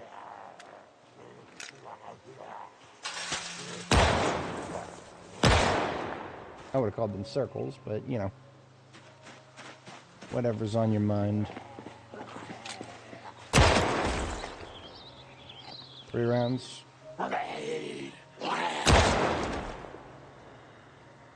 Come on, Chef Myers. Let's go.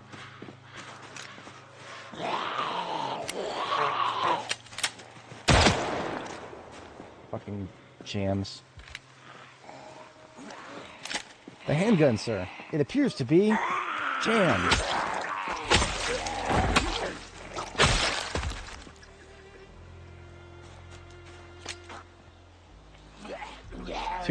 Two 4 magazines in addition to what's in there.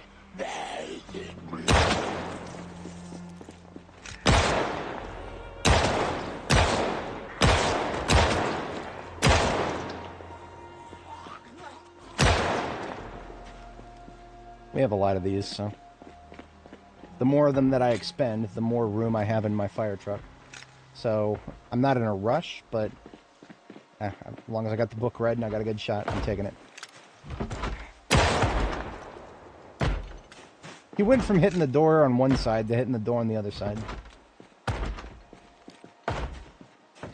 Sometimes our Zeds just like to hit things.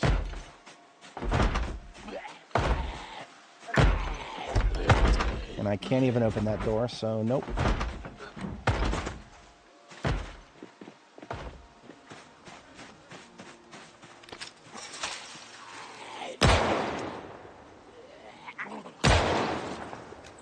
That's the most effective thing to do if they're down, is to wait for them to start getting up. Because if they are face down and their head's still doing the circular thing while they're face down, that means that if you shoot them, the bullet might vanish into the fucking ether realm, and anything you shoot after that bullet vanishes into the ether realm, whatchamacallit, they'll all get eaten. Basically, just a singularity opens up and eats all bullets until the zombie convulses, or it does like a little flip in place. Why does that happen? I don't know. But it sure as hell makes it so that we cannot shoot zombies too quickly once they start flipping over fences. And it's been that way for a very long time now. And I feel like, again, it feels like it's either intentional or a lehop. As in, they didn't do it on they didn't do it, but they let it happen on purpose.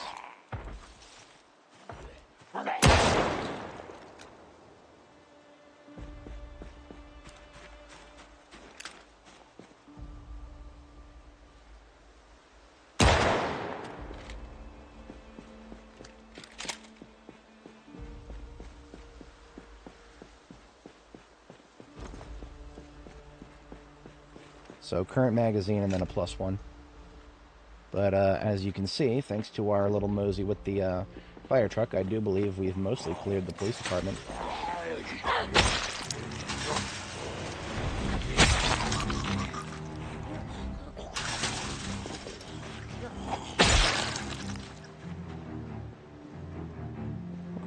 I'm liking it.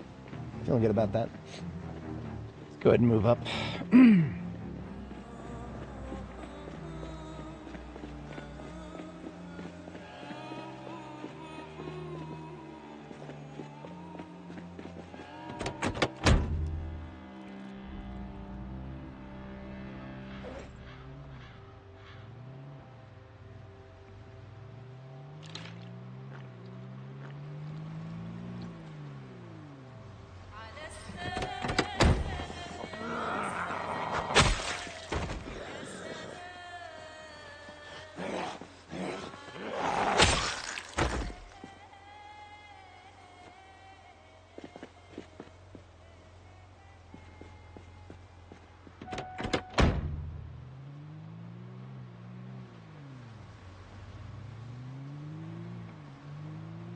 Yeah, I'll never understand, well, actually, kind of do understand it, but I don't like it.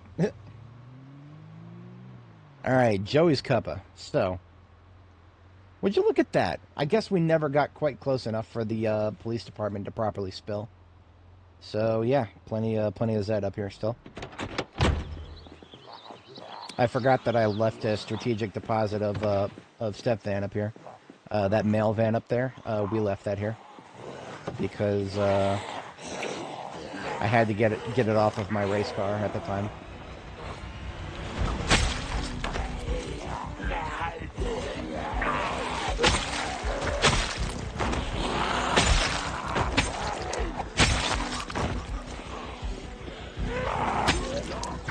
Now this right here, I don't like this. There's a lot of movement right now in my direction. A lot of this movement should have happened a while ago, because we stopped the light bar a very long time ago, and yet everybody in this area is still moving towards us as if we just turned it off. And that's because we unloaded the cell for a moment. Zombies have off-map movement processing, but it just doesn't feel like it's still working at all, or anything that happened recently. And that's got to change. That's really got to change.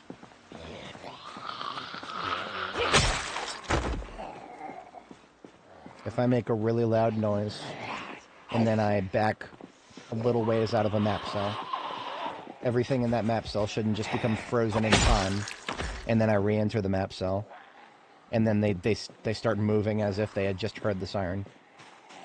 That's not how that should work, and yet that's really what it feels like sometimes here.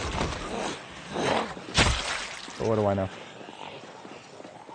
All I know is that all these guys, there should be no reason that they did not follow our siren previously. Other than the likely explanation that they just we unloaded the map cell.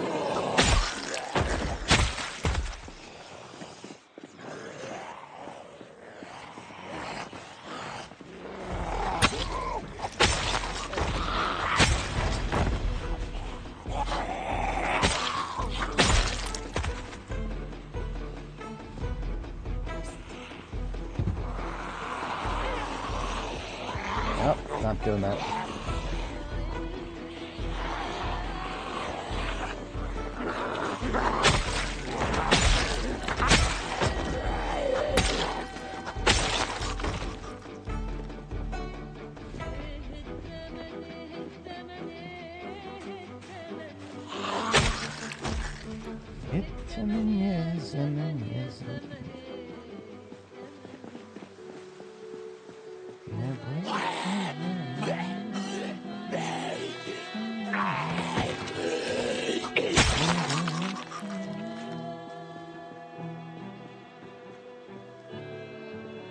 Bunch of bad guys in the backyard there.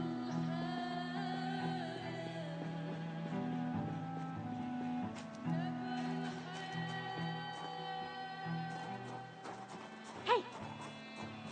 Just gonna give him a little holler and then fall back a little bit. See what that does. I hear the tapping. I hear the tapping and the slapping and the slappity slap. Slapping it, slappity slap.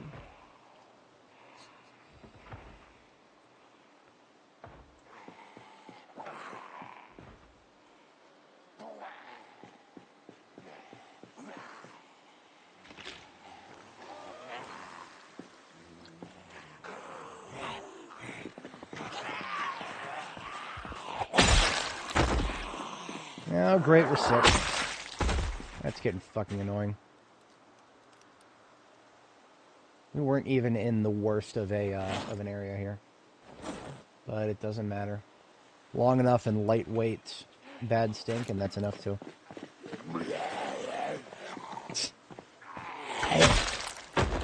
KTO is a better YouTuber than I am. Hey! Slap that like button like a zombie slaps a fence. Jam that subscribe button like you're racking a jammed magazine. Or a jam chamber, rather. They really like going in and out of the church here. I promise, if God was going to forgive you, he probably would have done it before the apocalypse. But I'm here to end your purgatory.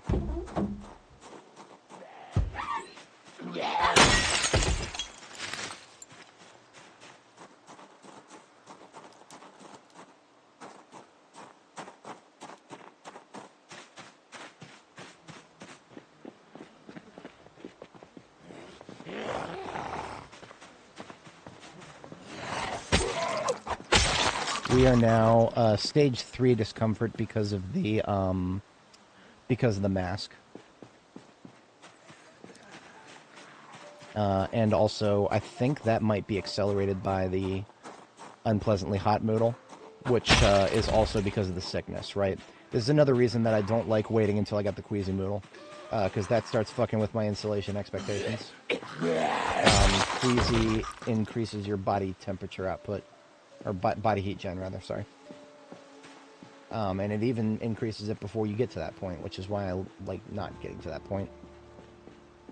So I actually try to pay attention to my insulation where I can. It will become hopeless once we get close enough to summer.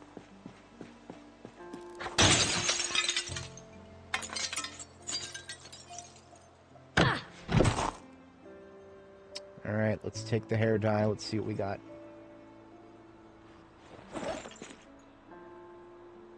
Once again, not very much solid red. And I am very much in need of solid red. Got blue. We got purple. Appreciate you, fam. Welcome back, Zach, too. Hope class went well. Hopefully it's going better than my RNG with the hair dye here. Our girl, Dani here, has not found a single solid red hair dye anywhere, ever. And this is going to be like the 5th salon we've hit. So, I traded Longblade 5 for, Longblade 5 and Aiming 5 for my hair color. Honestly, I wouldn't make that trade. Sometimes it's less about the journey and more about sometimes it's less about the destination and more about the journey.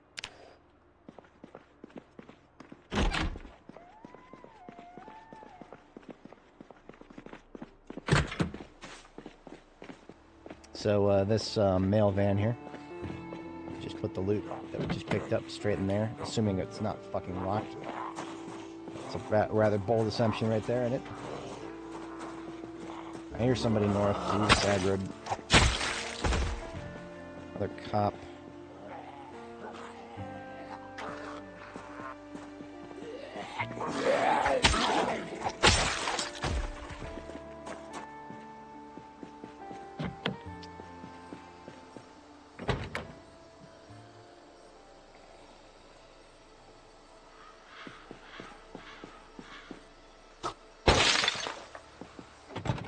I like how that didn't get the attention of the dude up there. He just kept on moseying. So the male step van, despite its appearance, is one of the less useful step vans. Ah, Carpentry 5! It was a question of when, not if. I knew it was coming. So I have it for the sake of having it, but, well, we grinded through Carpentry without it because it was looking like we were never going to find it. On the topic of things that,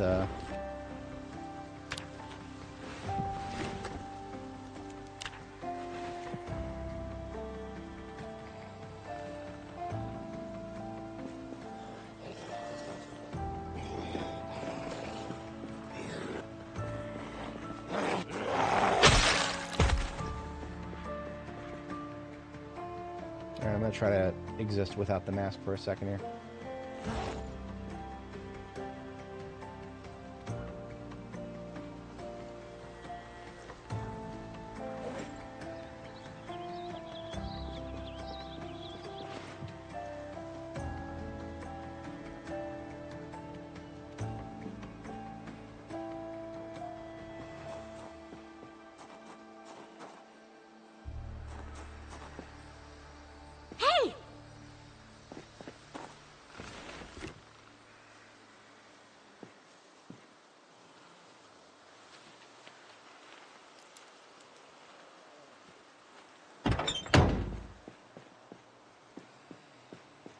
A little bit of incoming from multiple directions here. Now we are probably going to get tired right on time today. At least that's what I expect.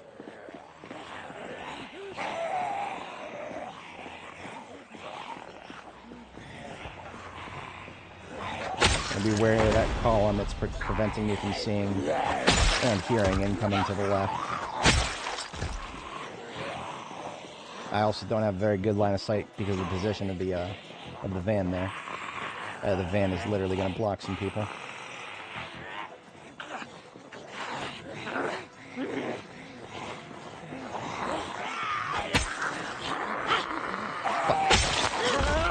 That was a stage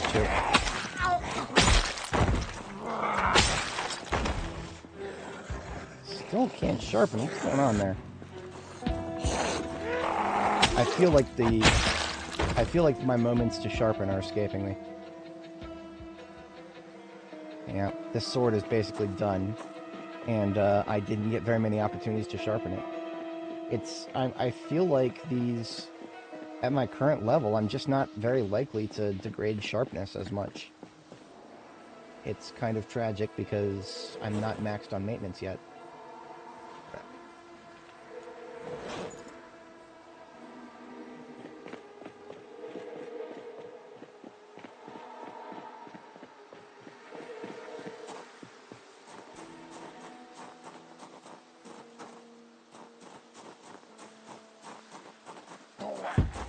You have no need to break that.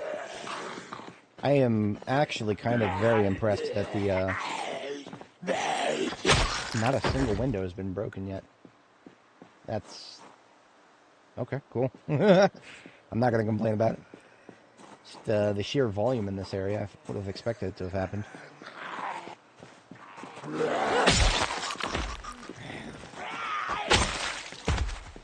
So I did actually have a bit of a restless sleeper moment IRL. I woke up at 3 this morning, and I right-clicked on my bed multiple times, at multiple junctures, and it just kept saying, can't get back to sleep, try again later. And I literally did lay there for about almost an hour, and I just couldn't get back to sleep. So that's, again, that is just my midweek nonsense dictating the rest of my life now. Another nail in the coffin for on-site work.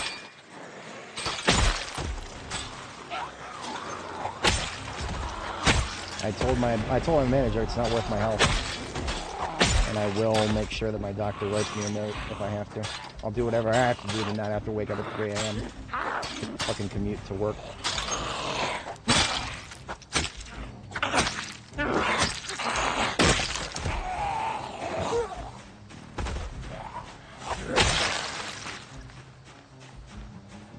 Now that doesn't automatically mean that I might be able to stream on Tuesdays, Wednesdays, Thursdays, or anything like that. I do still need a day off.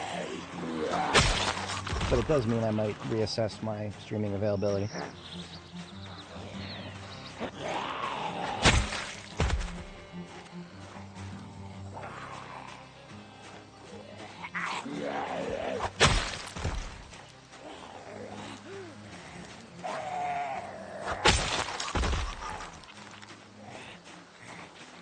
Now, I did drink, well, plenty of tea. I did my triple bag bin this morning. My triple bag bin is when I do one tea bag of black tea, one of green tea, jasmine green, and then one of chamomile. Chamomile doesn't have any caffeine, so it's really just the black and the green, in addition to my usual 200 milligram caffeine tablets. So that's probably the equivalent of about 4 cups of coffee, something like that. Something like that. Caffeine tab being 1.5, and the green being like about 1. I don't actually know the black tea. I would have to double check that. Yeah, it's. I don't know if I would go as far as to call it stress, but it's definitely a. It's definitely a thing. It's definitely a thing. I mean, I actually kind of find driving on Route 66 in the early morning, when there's not anywhere near as much traffic as the afternoon, I don't find that anywhere near as bad as driving in the afternoon. Driving in the afternoon is actually, ugh. At least I managed to get ahead of the school traffic. See, my shift technically ends at 2 p.m., but the, if I were to leave where I work at 2 p.m. in Fairfax and then come back here, I would be showing up here right as the elementary school kids are getting out and the school buses are coming through the neighborhood and just stopping for 10 minutes because there's always that one asshole who just takes forever to get off the bus. It was true in my day, and it seems to be true to this day, because man, I don't know what's going on with some kids these days, but me, I couldn't wait to get my ass off the bus and go do something else. And yet, sometimes, you just have that one kid who doesn't get out anywhere near as fast as the rest of them. I don't know. Who knows? Maybe he's got something going on. All I know is it's making that bus take a hell of a lot longer to stop flashing those fucking lights so that I can actually move.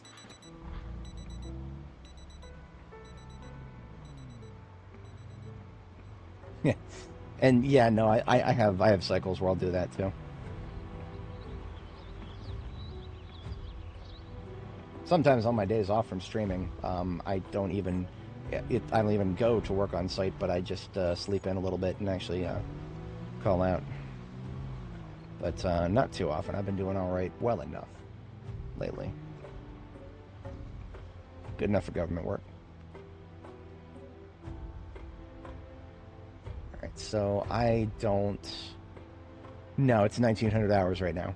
My character is going to get fatigued relatively soon, and I don't think I have to engage these guys in order to loot the PD. I think the PD is good. Yeah.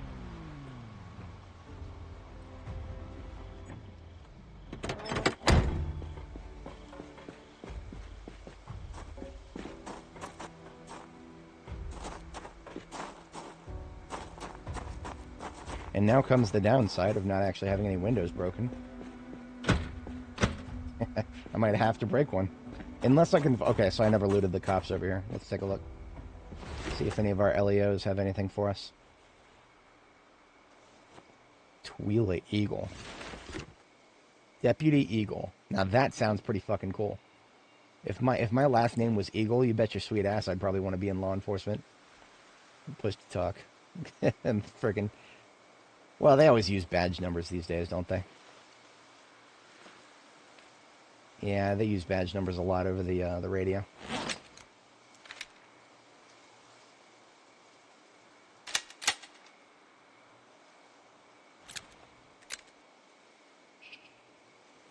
I don't even know where I got those other rounds from. Guess I had them somewhere. Anne McCarthy.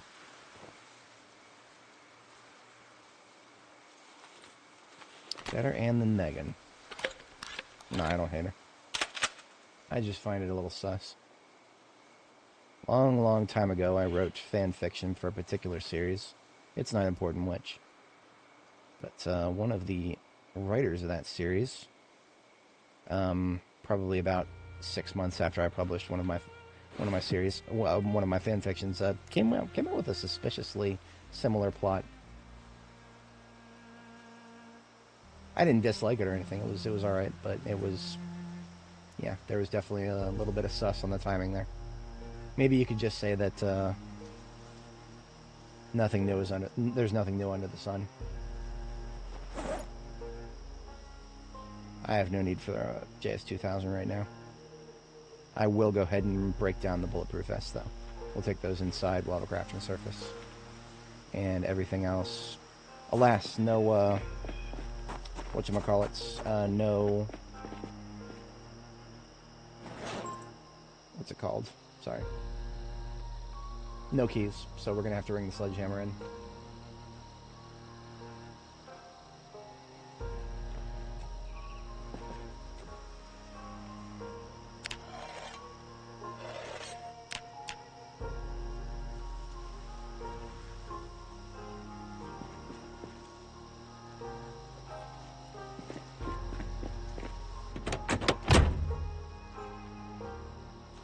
There's the fatigue.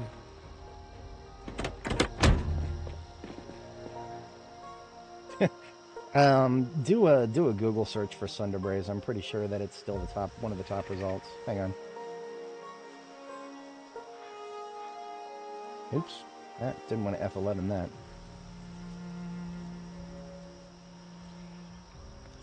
How in the actual fuck is my own website in the 3rd ranking?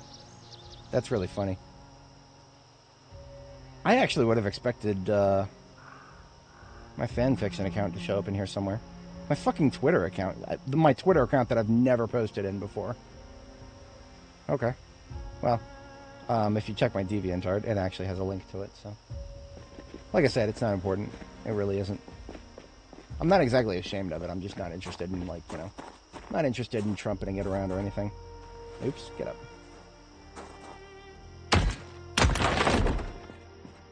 Yeah, I think my profile page still has my reaction to Season 3, which it was at the end of Season 3 when the very curious episode that I do believe was written by Megan McCarthy. Again, nothing against her. Very high likelihood that she has no idea who I am. I just find it quite coincidental.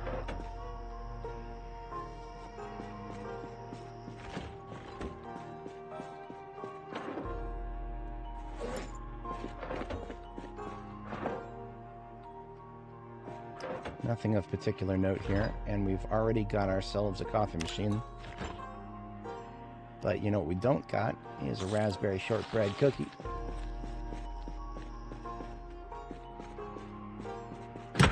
Chief's room? Oh, we already checked it. I do hear some mouth breathing somewhere. Multiple mouth breathings. Going in there with the shetty just in case.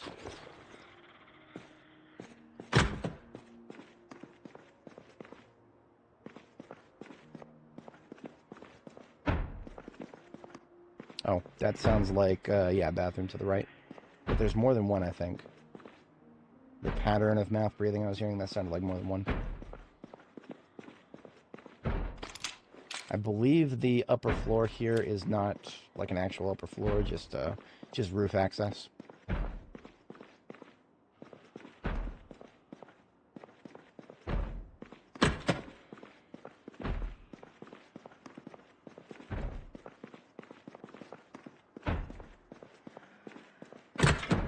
Showers.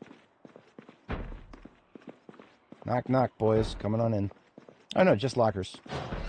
I guess this is a smaller side here. Smaller PD.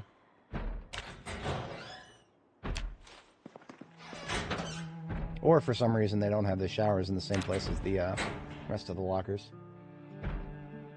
Oh, to answer your question, Zacto, I have not made any significant progress. I am still booked up at where the hell is it?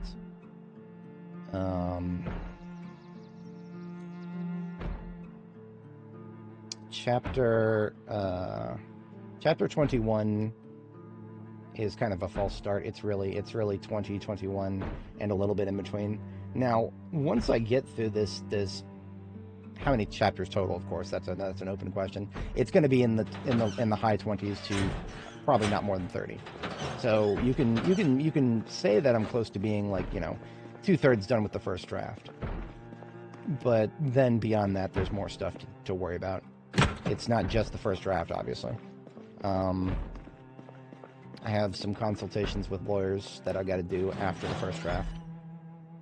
Most notably, first I've got to find an editor, contract them in, get an NDA put in, and then have them help with cleaning things up. And that's harder than it's ever been before, because I can almost 100% guarantee you that finding an editor who's, well, I don't know. How many editors out there are perfectly okay with signing a contract that says you can never feed anything of what I'm about to give you into an AI? Don't know. Because I don't know if the editors have, like, you know, been the kind to embrace AI, or like artists, they've been the kind to be give it the middle finger. All I know is I am an M- enjoyer because I like them, not because AI likes to use them. And I'll have you guys know that when I use M-, I put spaces between them. Most AI models do not do that. To the extent of my knowledge, I don't think any of them do. They always do their M- without spaces.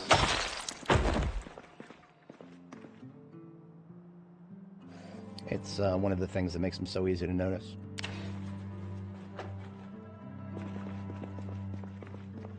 Oh, well, and that's you know, that's a real question, isn't it?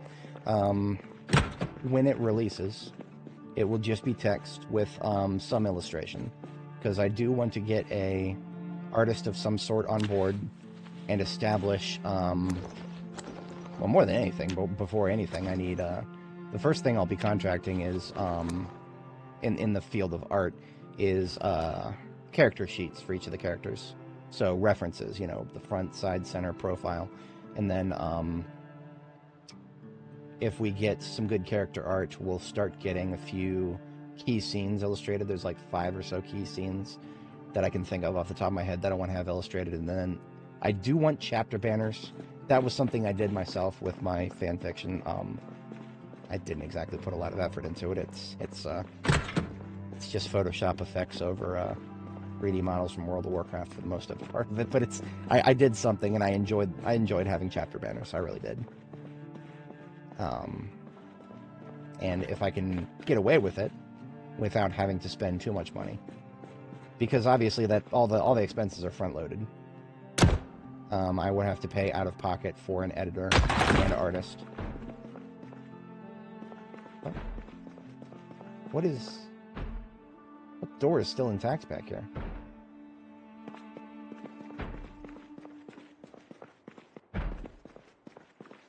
It's not the jail. Maybe it was something upstairs. Okay. Yeah, sure. Let's check. What's up, buddy? I'm glad my sledgehammer outed him.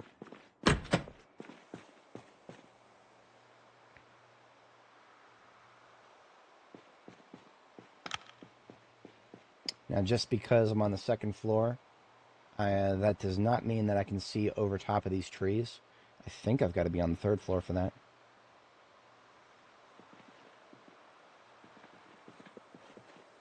But yeah, no, I've spoken a little bit about this before. I will never in a million years trust anything that is anywhere close to Los Angeles with my content. So that means no Hollywood and no offshoots from Hollywood. I'm not even indie. I'm not even indie. They're just I have seen too much indie that is trying to be Hollywood. So basically, most of the Western film industry is out. There'll never be a mainstream film. But as somebody who reads a lot of manga and watches a lot of anime, I'm deeply familiar with how seriously the anime industry takes adaptation fidelity. Adaptation fidelity isn't even a word that's fucking used in the West. Most people in the Western audience wouldn't even know what the fuck I'm talking about with that word. It's called actually paying attention to the fucking source material. That's what that is. If there's any screenwriters that happen to be in my audience, I seriously doubt it. Those people are way too pretentious they would never want to chill by watching something like this. But no, that's a little term called adaptation fidelity. Should look into it. There's a recoil pad on this one here, and a choke tube, and that's it. I was hoping for a little more ammo, to be honest, but yeah, we didn't get none. Okay.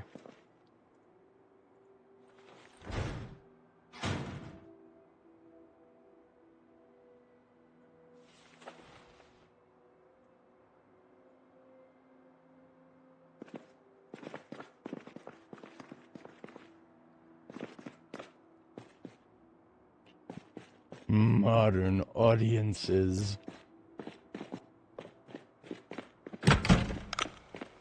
Critical Drinker has a way of rolling his M's.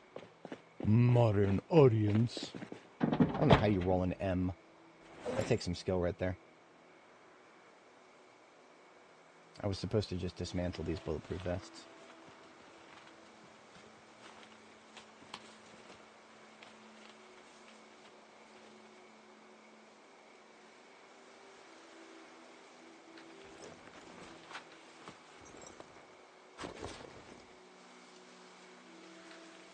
It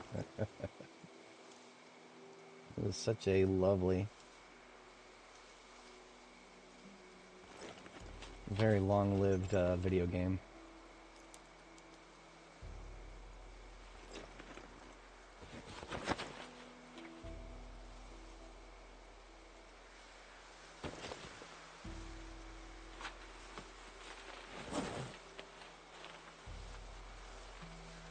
So while this, whatchamacallits, we picked up a bunch of 357, which is exactly what I was hoping for. That means we can resume using my lovely lever action.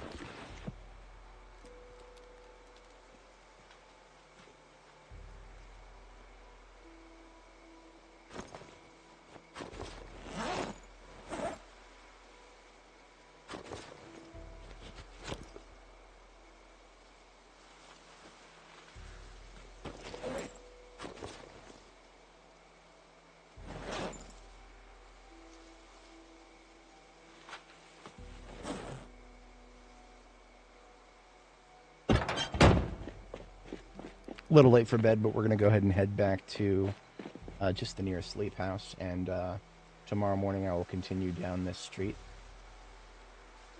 because we do have a ammo shop just right down the road, and I'm here for that.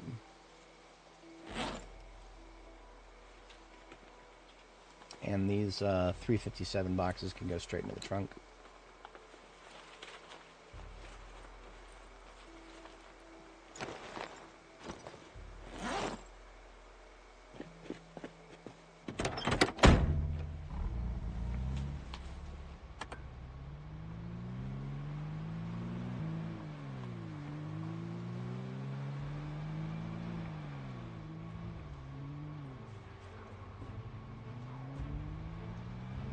Go ahead and sleep in the fire department.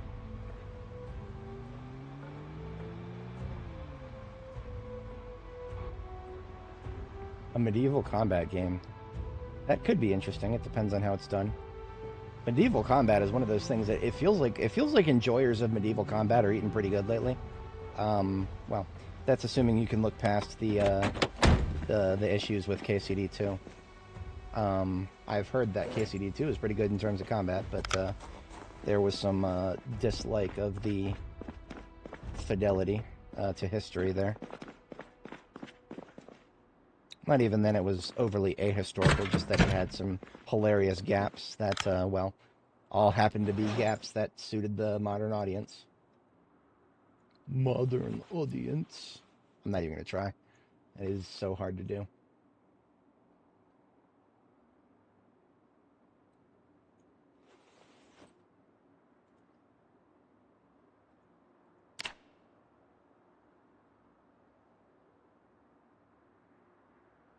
Blender. Okay, so Blender is a complex thing for me. There's certain things I can do with it pretty well. I actually make a few mods for The Sims. Nothing I've ever published, but I've made a few mods for The Sims with Blender.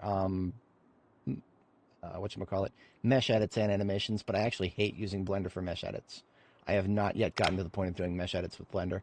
If I need to do mesh edits, I'm actually going to open it up in 3D Studio Max, which is right down here in the bottom center of my taskbar here. I would open it in 3D Studio Max first, then shit it out to a global format, and then re-import it back into Blender. Because I just hate I hate everything except 3D Studio Max for mesh edits. I've actually gotten okay with mesh edits in DAZ of all things. Yeah, you can do mesh edits in DAZ. Not very complex ones, and you can't really add very much geometry, but you can delete it. So if I need to trim something down that I got off the assets store, sure, yeah, I can do that. It's gonna look a little ugly, but I can do it.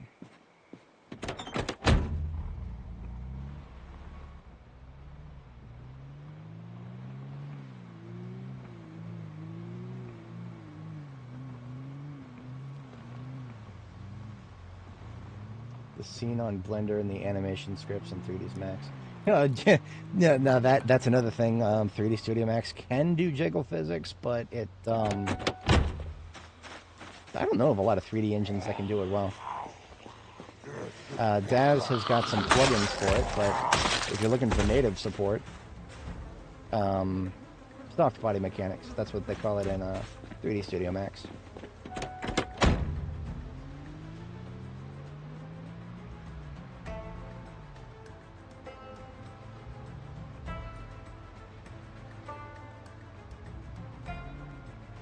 I actually started learning about that because I was trying to look at the particle engines in 3D Max. I don't like the particle engines in 3D Studio Max. I'm gonna be real with you guys. I'm a pretentious asshole. I actually don't like any of the 3D tools on the whole. I hate all of them for a different reason. Nothing new here. Nothing new here. I am the guy who will play a video game for 3,000 hours and tell you how much he hates it and then keep playing it. But I feel like every single 3D tool out there is just, it's good at something, and then it's kind of either mid or shit at everything else. But then there's some things that are, like, there's certain tasks that none of them are good at. And so everything is mid or shit at it. And I feel like jiggle physics is actually one of them. Same with particles. I do not know of a single... Now, of course, there's a lot of tools I haven't tried. But I do not know of a single tool that's actually good at particle physics.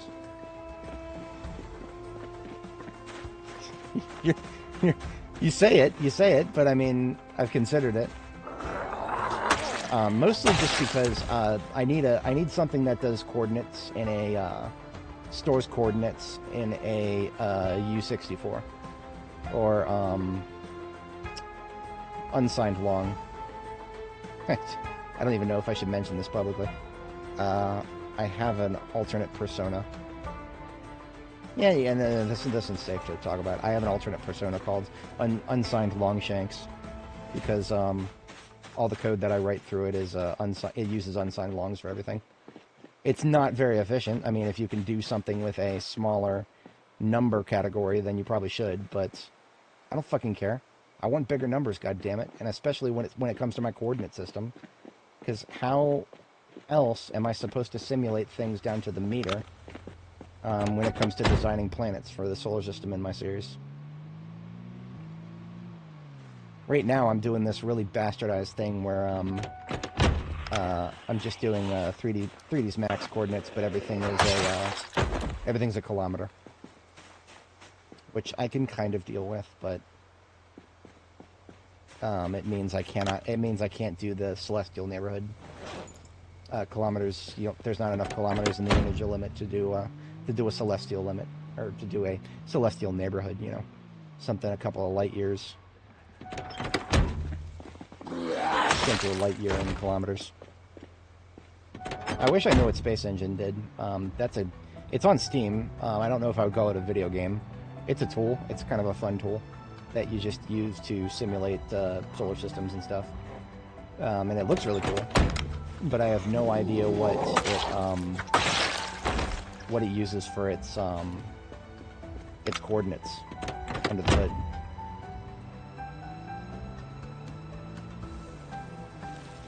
Because whatever it uses, it's very precise, but it also can't be bound by energy limits as we know it. Because you can go across the universe with that engine.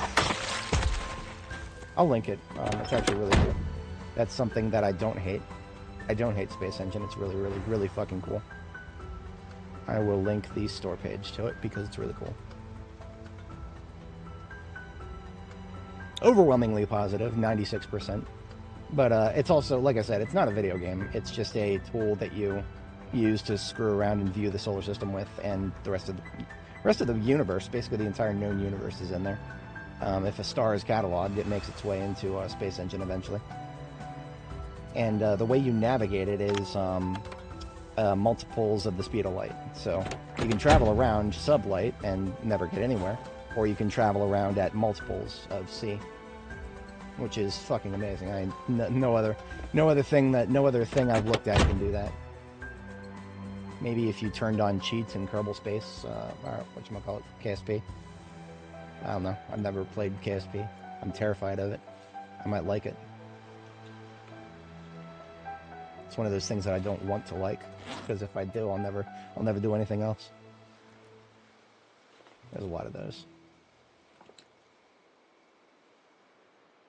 Of course, now that I'm moved up here and geared back up, or geared down, I actually am close to my second bedtime. I'm gonna just check Joey's cuppa, and then we'll go back and maybe I'll sleep in that survivor house. I don't have time for this. Hate doing it, but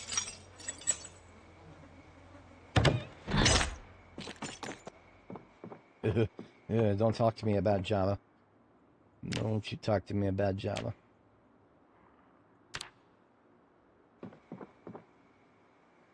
I don't want to hear it. I don't like it. I actually like Java more than Python, though. I have decided that I like Java more than Python just because of the sheer cleanliness of the syntax. I do not know whose idea it was to use indentations as part of actual dependent syntax. That's fucking... I hate it. I hate everything about it. Almost as much as the fact that we're probably not going to find any coffee here. Yeah, I hate that too. An entire coffee shop, Joey's cuppa, and we found 3 tea bags and 0 coffee. I don't know how this place is. Okay. I had to open my mouth. The Indie Stone heard me. Fuck you.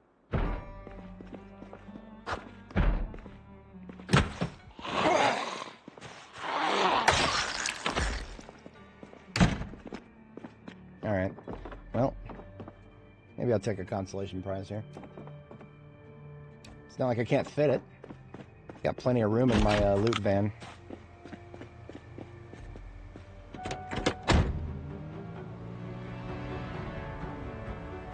I never played too many racing games or rally games, anything like that. However, my brother is kind of into some of them. He got me into Forza 4. I think it was 4. I actually kind of enjoyed that.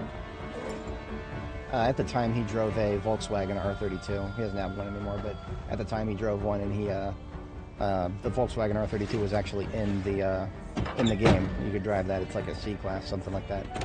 It's kind of cool. Unfortunately, I don't think the game has a Toyota Corolla. If it does, I've never looked for it.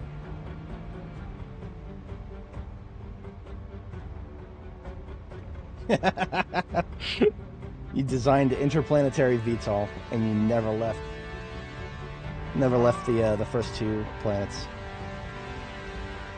That sounds exactly like how I play RimWorld. I do play RimWorld on occasion, but I don't actually play it the way a normal person would play it. The number of times I've done a caravan are probably like... I literally did a caravan once that I can think of off the top of my head, and the only reason I did it was to go kill a mechanoid hive that had spawned nearby. I bought this survivor house out of pillow. Well, I guess we're just gonna deal with it. I can raw dog it without a pillow for one night.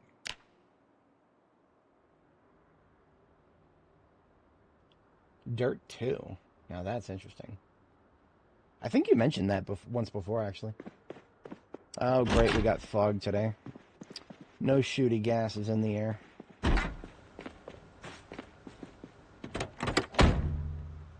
There was a pillow on my driver's seat. I literally forgot about that. Whoops.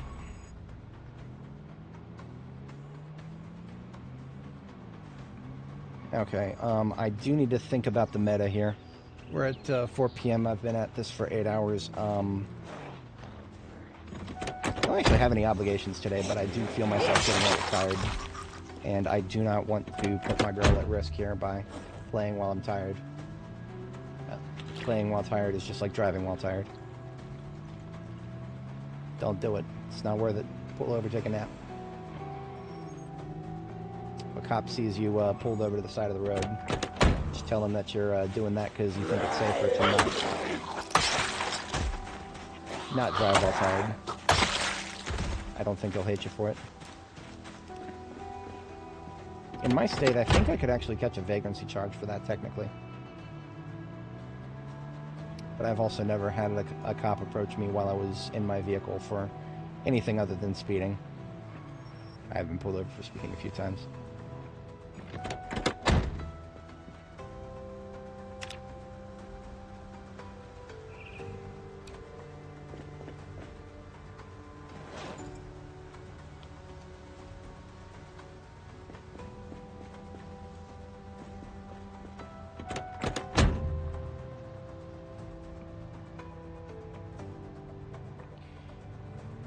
I have never, I'm like I said, I'm terrified to try Kerbal, but I have played a bit of Space Engineers, and I never did quite manage to make a good hybridized, Atmo and Space and Rover vehicle. I wanted to do something that could do all three, and I feel like I got close, but the ability for it to do in Atmo flight was always just so sluggish. I never could get the correct number of air-breathing engines to actually get it to fly in the atmosphere well. I mean, as well as Space Engineers can model it. I do hope the second game eventually gets better at what the first game could do on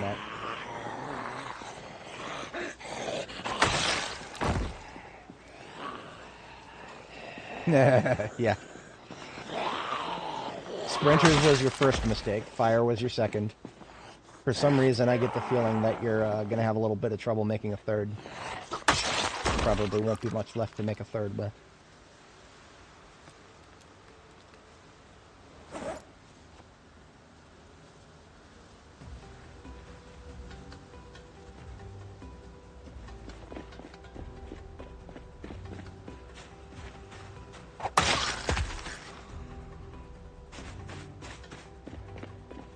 That's a lot over here.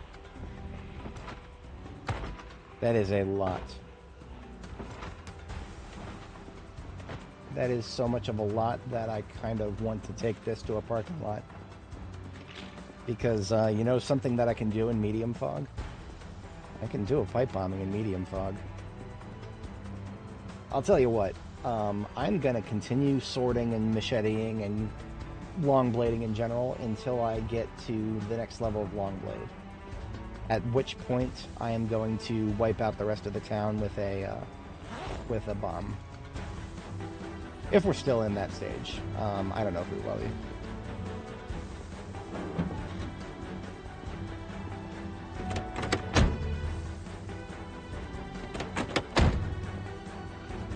But at the very least, I can say for sure that I don't have to worry about deploying a grindstone here, because we'll get some use out of it.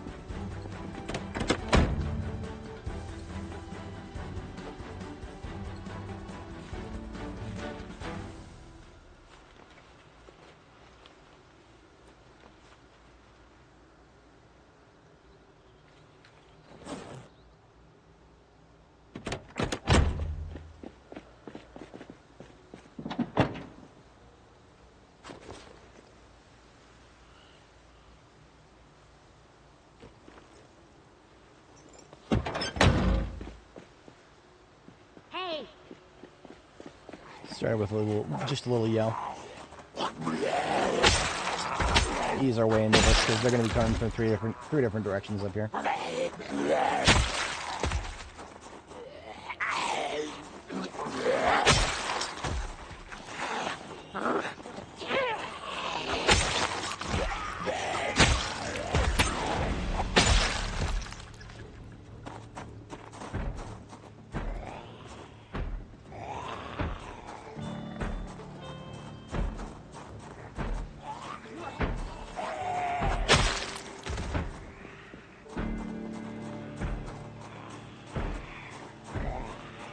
Yeah, there's another thing that space engineers can't do.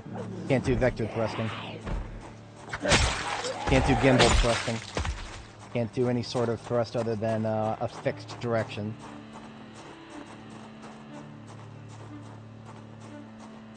You could try putting you could put some thrusters on a rotor, and then you could just watch your ship rip itself apart because the engine literally can't handle that kind of a thing.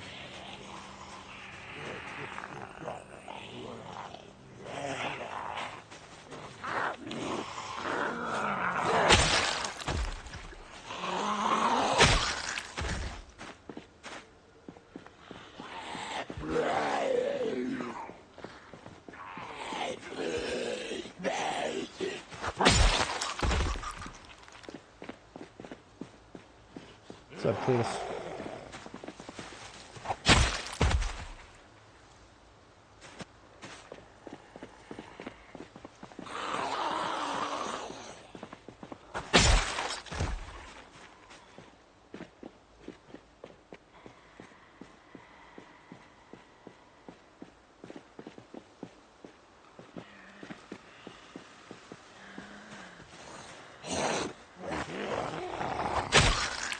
So this one here is a sports car. Hey, look at that. It's got some performance stuff in it.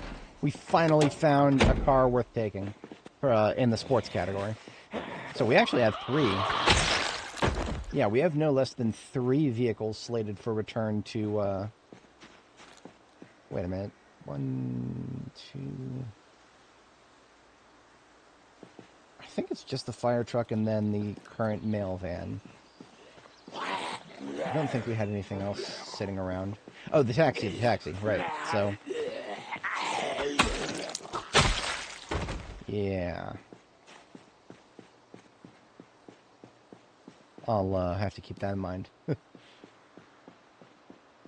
You can tell that this house right here, this is an eminent domain fighter here. The government probably wanted, or the state, maybe even just the town, wanted to build a commercial district here. But of course, this guy chose to never sell his house. So that's why he's the only house in the entire area, on this street at least. I understand that, personally, but I also feel like that's a losing battle at some point. If for no other reason than the fact that you're going to start disliking how much noise gets made in front of your house all day.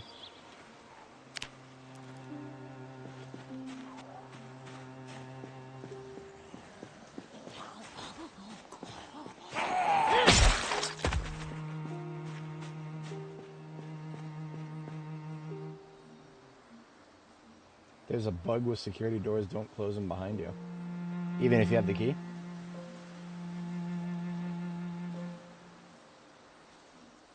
I feel like I've done that a few times with a key, but I don't know. I actually can't think off the top of my head of the last time I had a key.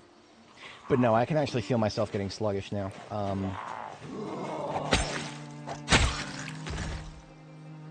Yeah, I don't know if it's a good idea to proceed much farther. I'm gonna try to take the ammo store, and then I'm gonna call it there. We're gonna take the ammo store, and then we're gonna bring all my vehicles that I've got stashed out in the field with loot. Yeah, that's the order of operations I'm gonna do now. I'm not gonna like try to shoot for Longplay level 7 yet. I'm close. I'm really close, but sorry, Longblade level 8. I'm already 7. We've been really crushing it on the Longblade. We've gotten almost an entire level this stream. I'm here for it.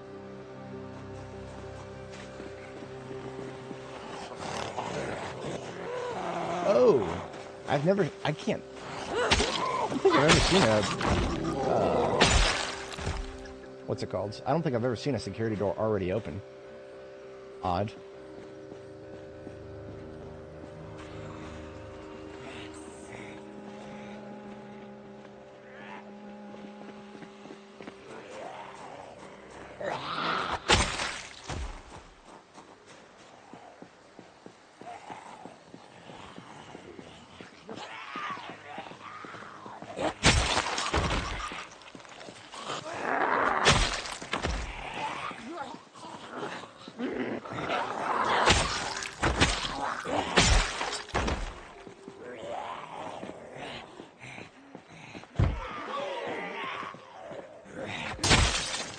We take it slow. I think we, yeah, we can handle this perfectly fine. Just gotta ease our way through it.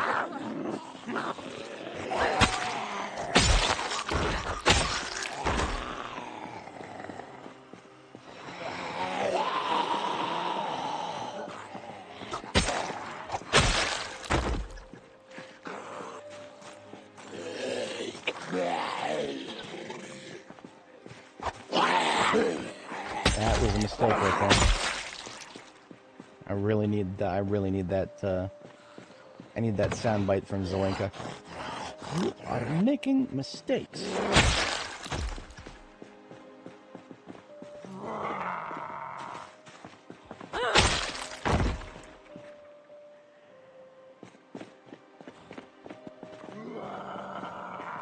Hang on, I might be able to find that scene. I might be able to find that scene. Also, I did find that scene from that Rick Moranis movie. I think it's Honey, We Shrunk the Kids, or Honey, I Shrunk the Kids. I can't remember which one of those Rick Moranis movies it was. It was one of the Shrunk, or Honey, I Blew Up the Kid. I don't fucking remember. It was one of those trilogy. It was just a goofy movie, but that's where We Have Critical Mass came from. And I found the scene.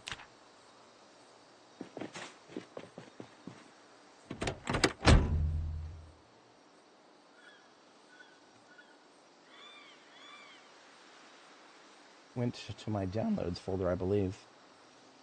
Yes.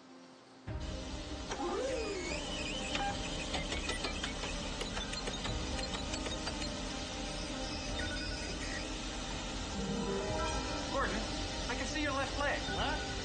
Come on over here and help me. Let me know when we hit critical mass. Okay, bro. This is why I wanted the kids out of the house. I don't want to take any chances.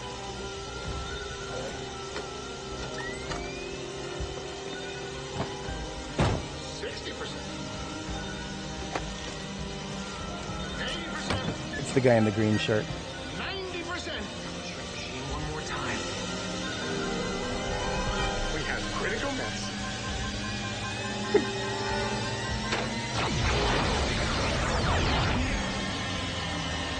It worked. It must have. Just imagine that scene, that last like 10 seconds. Just imagine that's what goes through my head every single time I do a pipe bombing in this game. Every single time. Alright, there was a part of me that wants to just steal the parts from the sports car there. I think we've got the room for it. Why did it just... Did y'all see that? There was an error that just popped up and I don't even know why. I didn't do anything. I was just driving. Maybe that was a moving violation. I've been awake for too long. It was even an original 360p quality. I don't have my vehicle kit because of course I don't.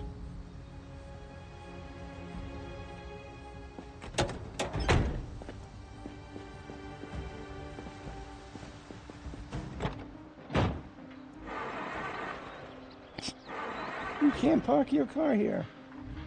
But yeah, the other one that I was thinking of was That scene from Stargate Atlantis where Zelenka is yelling at Rodney, "You are making mistakes." I'm pretty sure it was How of Rodney, but I don't remember which. I don't remember what season that was. I feel like it was one of the later ones.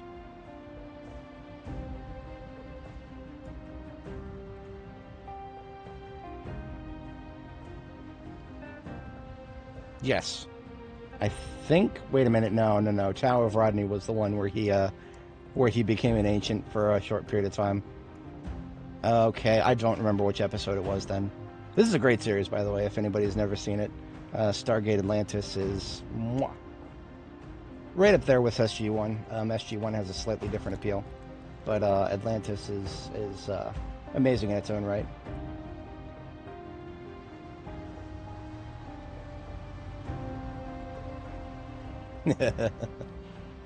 Absolutely. Like I said, that's a question I'm 100% comfortable not answering. I don't need to know if I am. Doesn't matter at this point anyway. The actionable time for it to, that knowing if you've got a condition like that is only important if you're trying to like raise a kid with it. Beyond that, it's not going to help you that much as an adult because I mean, who's looking after you at that point? You're looking after yourself, and you should know yourself well enough to figure out how to operate by then.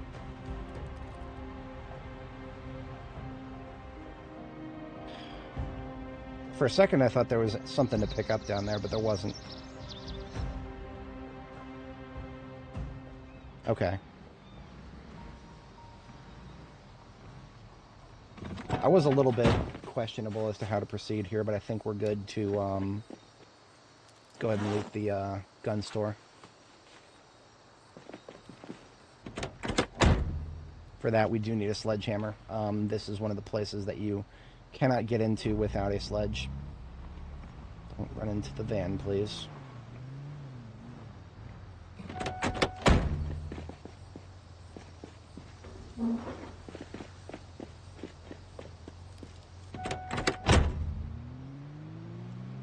Oh, right, yeah, no, Zelenka was pretty cool.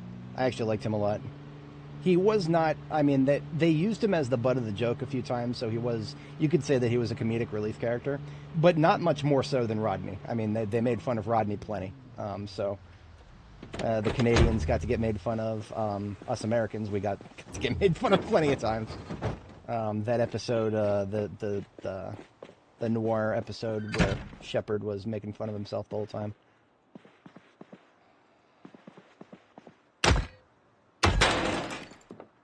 I don't think there's ever any zombies in these Oh, hey, KTO. What you were just saying, security doors being left open. I don't know if I've ever seen this before, but now I have. So you're telling me that I shouldn't close this behind myself. I also think there might be a zombie around the corner there. Or I might just be hearing people out back, actually. Oh no, there she is. Look at that. Look at that angle. What is this angle right here? I guess she's like at the tippy top of this tile. But then if I move a little bit in this direction, she vanishes. Hey! I actually didn't want to do that with full Q. I wanted to do that for a while. Now, I didn't want to hit full Q. I wanted to whisper, but now we've got a bunch of people who are not going to stop slapping until they break shit, which means I'm going to be stressed. Great. None of them know how to get to me. Even if they break the back door, they can't break this gate.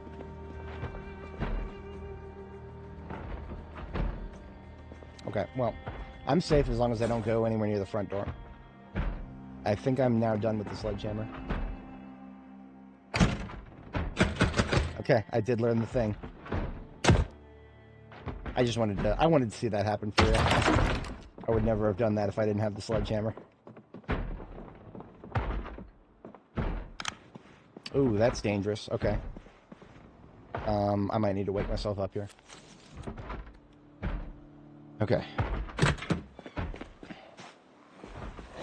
3 out there. Ah, I left the step van running. That's why. Okay.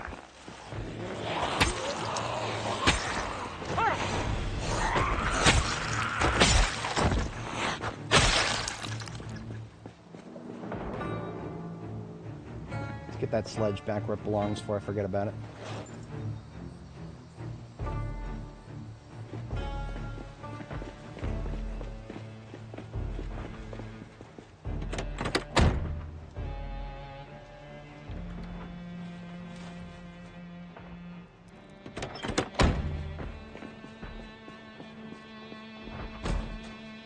I hate these alleyways. I think I can handle this one, though, because the exit of the alleyway doesn't have a surprise on both sides, right? We've got the wall. It goes all the way up there on that side, and then it goes... There's basically what I'm saying is we don't have to worry about which way to turn as we crest the corner here.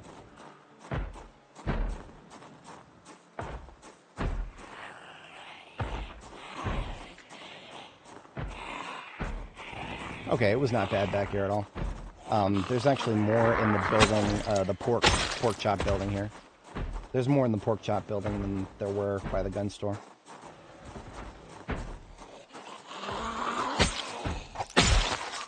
Agricultural joint up here, if I'm not mistaken. Or is this just a generic garage? Maybe I shouldn't have put the sledgehammer away. I don't know if I've ever looked in there before.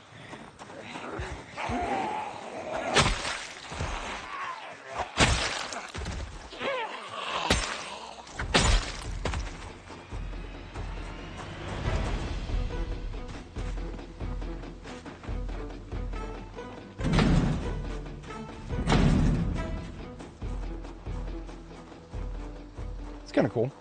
Just a big 5, I don't know, 4 each side. It's always empty. It's probably not a bad base if you can get inside it somehow. I mean, I know how to get inside it, but most people are not going to know that trick. And even then, it requires a sledgehammer. But yeah, I'm actually going to kill everybody in this building because I don't feel like getting stressed from all the stupid thumpity thumps.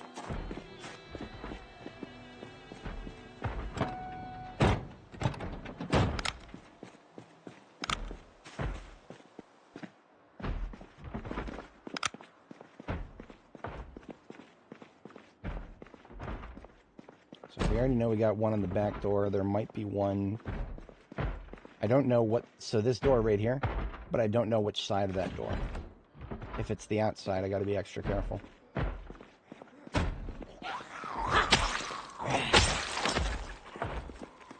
Okay, it's inside.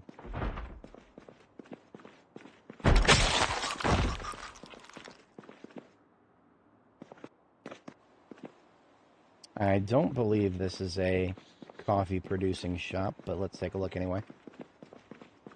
Don't let the coffee machine fool you. Sometimes there is no coffee, even if there's a machine.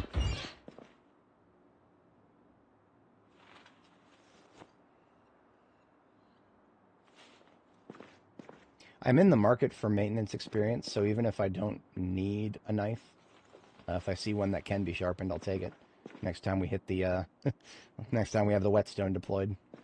Free maintenance experience, I'll take it. Butter and margarine, I'm always down for that. That's free weight right there. Cake batter. We could bake ourselves a cake. You gonna bake a pretty cake? The way is hazy. 4 sticks of butter. That'll be no problem at all to get our weight put back on next time. Jig physics on a sledgehammer.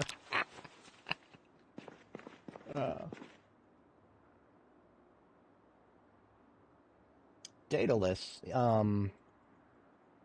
That's the whatchamacallits. Same model as the whatchamacallit, the later one too.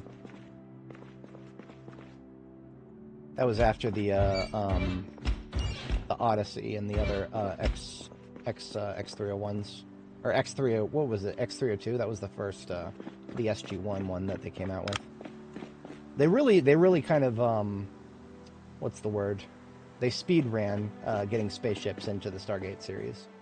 I feel like there were some suits who were like, there's not enough spaceships. Let's just get some spaceships in there. I think they did a pretty good job with it, but I feel like there was some pressure there. Because it kind of felt like the X301, or the X, whatever it was called, the 301 was the fighter. Was it 302 or 303? One of those two. That was the original blueprint that Daedalus and the other large ships came out of.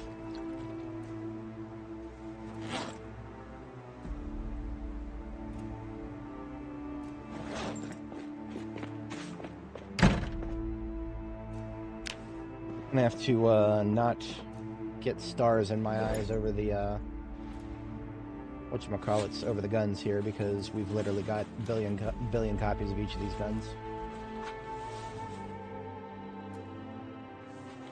Yeah, it was honestly that the decision to pick that flower up was a bit of a fatigue brain decision right there.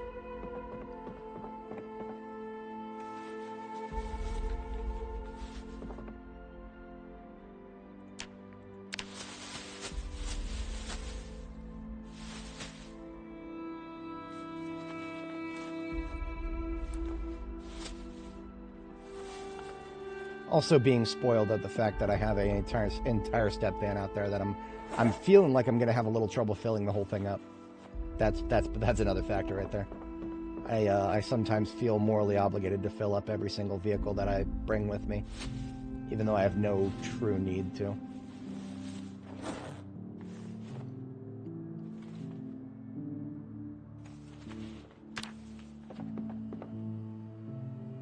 I am still picking up full magnums because those are still relatively... I don't have quite as many of them on tap, as it were.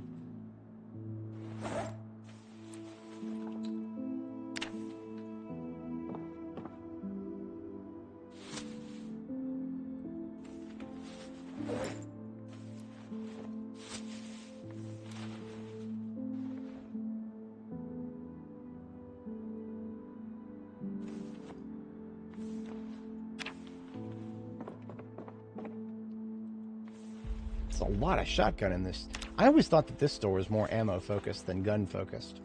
That's not true this patch. Hell no, we got lots of gun here. And lots of ammo. I haven't even looked at the boxes yet.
F302 is right.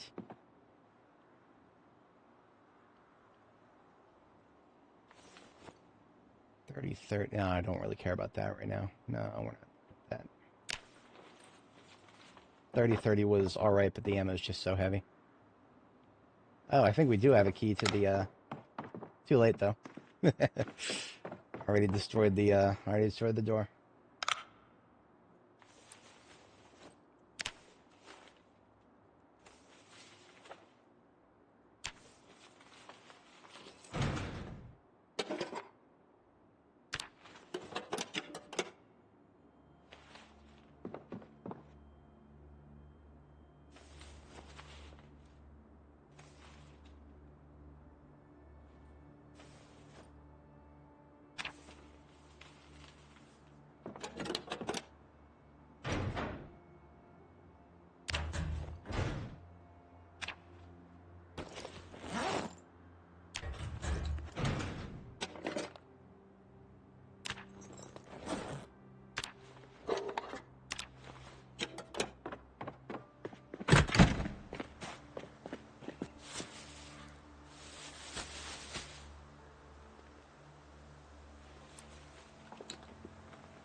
I shouldn't even be putting these in my bag. The fastest thing is to just put them directly in my inventory, and then just mosey out with them. Drop them on the floor out here. Yeah, I'm gonna go ahead and gear down and do that, because I do think we are out of the kill zone for the moment.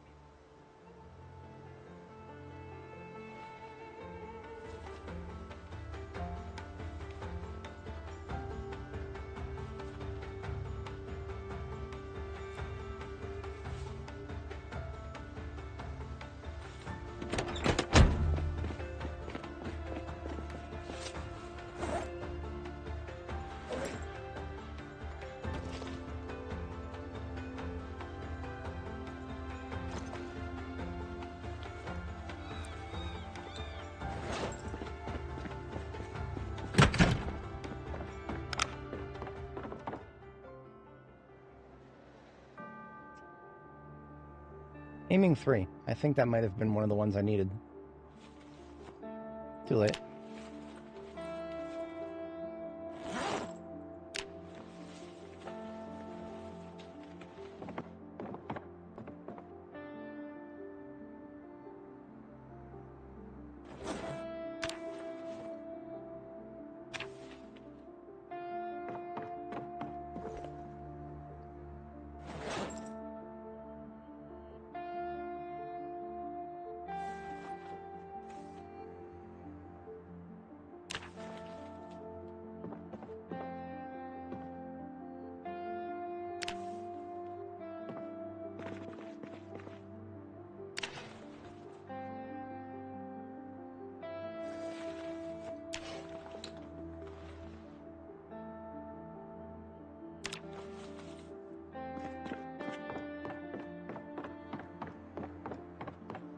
So the reason I'm just taking this ammo straight into my inventory and then dumping it on the floor here is I don't even want to worry about having to take it out of a container in order to assemble a carton, because cartons are the most efficient way to do it. Oh, you know what? I didn't realize this, but the trunk of this thing is actually kind of weak as far as step bands go. Yeah, it's actually pretty fucking weak. So I'm going to toss some of this flour, actually. And we're going to get a garbage bag full of stuff on the passenger seat.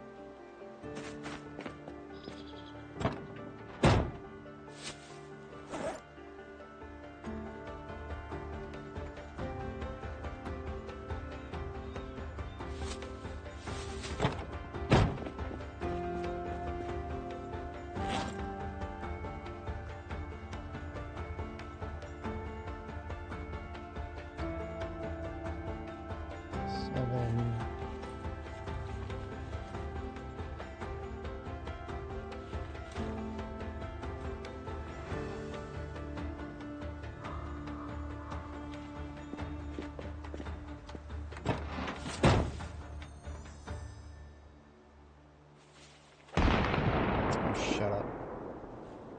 You didn't have to use that shotgun so close to me. But yeah, as you can see, we're suffering now from the lack of a pillow. It is now 18:30, despite going to bed at the correct time. That is our lack of pillow for the second sleep. I had a feeling it would bite me. I mean, bite. It's not that big of a deal. But I do need to be aware of shit like this right here. Because now I'm fatigued, and, well, I'm still gonna easily kill her. Even when fatigued. We're still doing pretty good.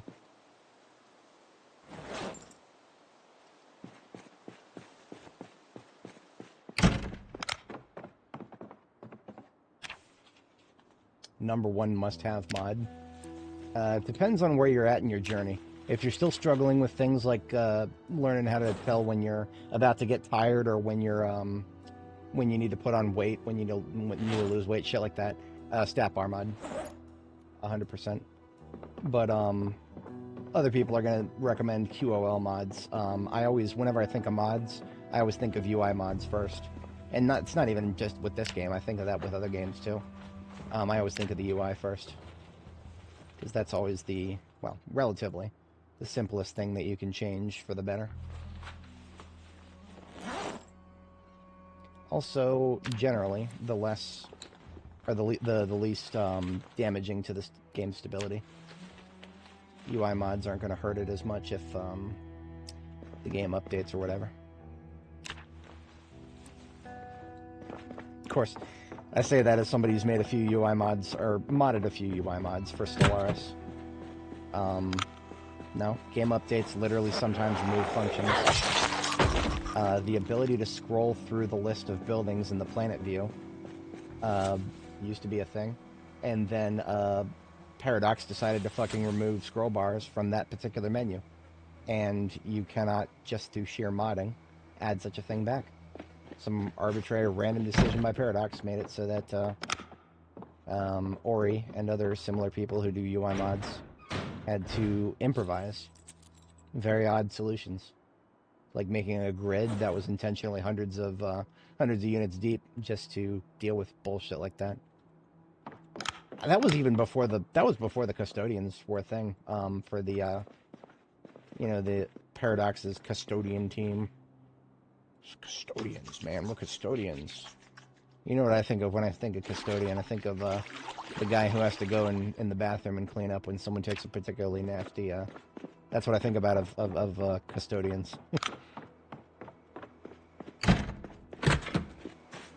Okay, so that's all the ammo boxes in the building. Now we stand here and assemble cartons.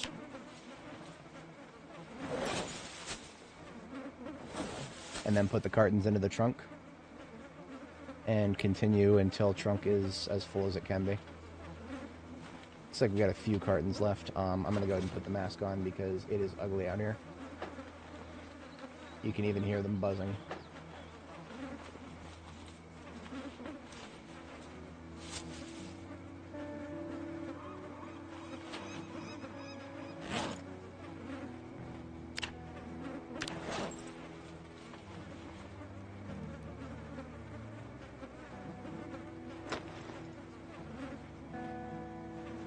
That is a lot of shotgun.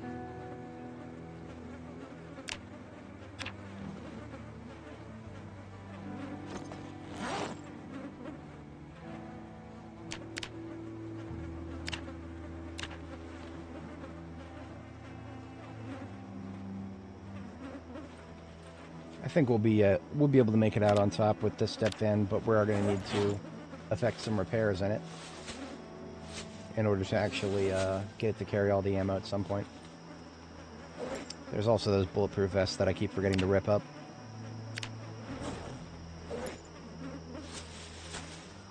Hello. I'm still on the stage 1 fatigue. I can kill them. Oops.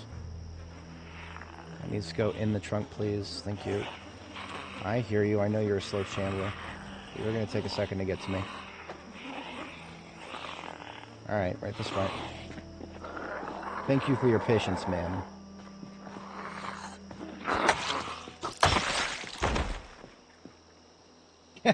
No, Ranzera says it as it is. 100%.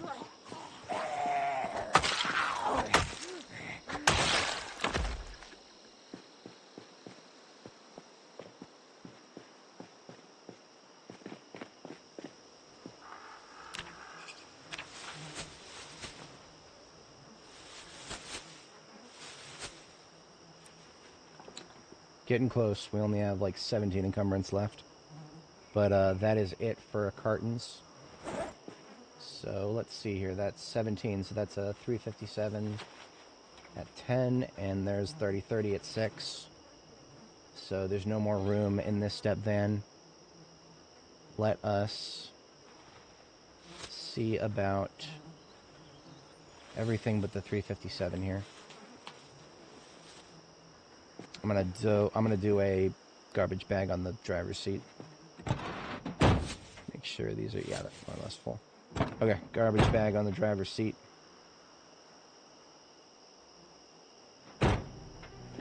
And remaining stuff on the floor here.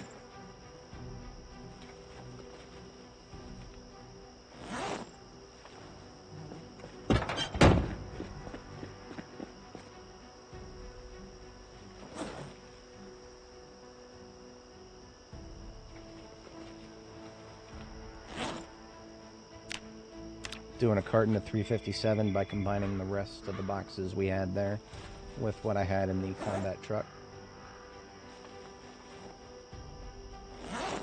And we are now about to go home here.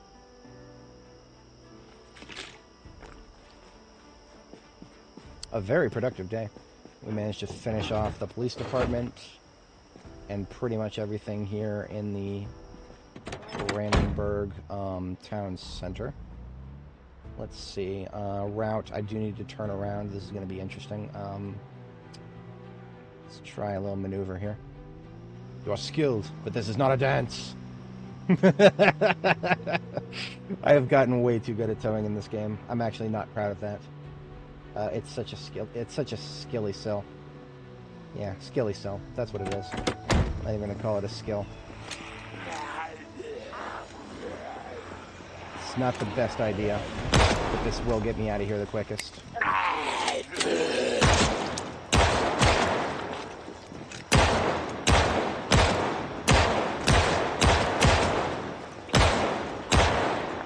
Seeing as I'm fatigued. Okay, you're really gonna be like that? One who I missed happens to be fast. We'll call that a hit and run. Fuck you. Fuck you, am I forgetting the counters?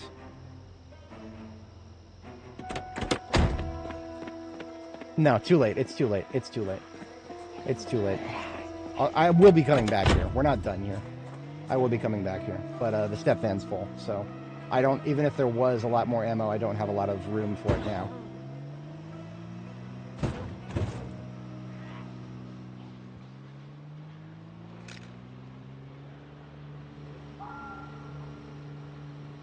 You're sussing me. I'm pretty sure that I cleared that place, but if I didn't, we'll make another pass at it. Because, like I said, there is a couple of things left on that road there that we'll want to hit. Let's just get this shipment home first. Then I'm gonna have to call it for this stream. I'll be at it bright and early tomorrow morning for a little bit more of Brandenburg to get this place cleaned up.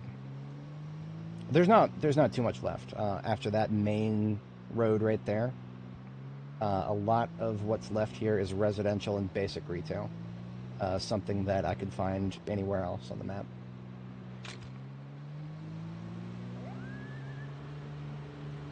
Four counters on the cash register. I don't recall there being anything left there. But yeah, no, I'll take a look. I swear I scrolled through those, but if I didn't, we will verify. So we still got a little bit of room in the fire bull driver up there, but I can't tow more than one. I can tow but one vehicle today. And thankfully, because it's the step van, I can tow it forward. I've made great progress on Brandenburg. So the last time I paid attention to my kill count, it was in the 7300s. And we're now at 8730. So I've killed about a thou. A hot thou. Playing this game so much lately. B42 has bugged. Yeah, no, that's kind of how I feel about it. It's the blacksmithing is what really makes B42 like unflappable for me. B41, you got a lot of mods you're gonna have to put in there if you want to be able to make your own swords. I actually had one at one point. It's on my PZ Autism Light list, I think. There was a like ramshackle sort of. I think they tried to do it all as like welding related stuff, if I remember right. I just remember that it had its own little workstation, but because workstations weren't really a thing back in B41, they just added this thing that's kind of almost like a vehicle. It's a placeable, but it's like a vehicle, and you right-click on it. It's got its own little right-click menu. I remember enjoying being able to place it wherever I wanted.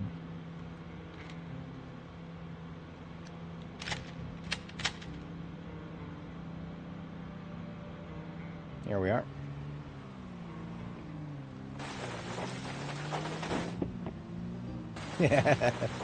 That's not his fault.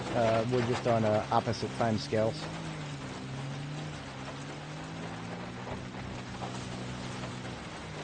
It truly sucks for the crowd that I was building up early on in my streaming career. When I was like when I first started live streaming, I was on a overnight shift for my day job. Well, wasn't much of a day job at the time, but I was covering an overnight shift for an extended period of time back then, and I ended up getting a lot of people who were like on completely opposite time scales to me. One of my viewers, Hassan, will still ever drop by every once in a while. I haven't seen him in a little while, but if you ever see a guy called Hassan in chat, it's not Hassan like the streamer, just Hassan. I never learned how to pronounce his last name, but yeah, he drops by every once in a while, despite the fact that he's literally 13 hours ahead of me. I am definitely gonna have to put some ammo overflow into the ambulance here.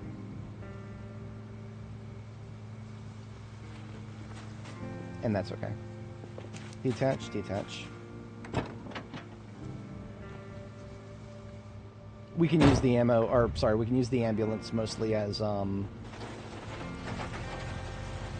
what's the word? Loose ammo overflow.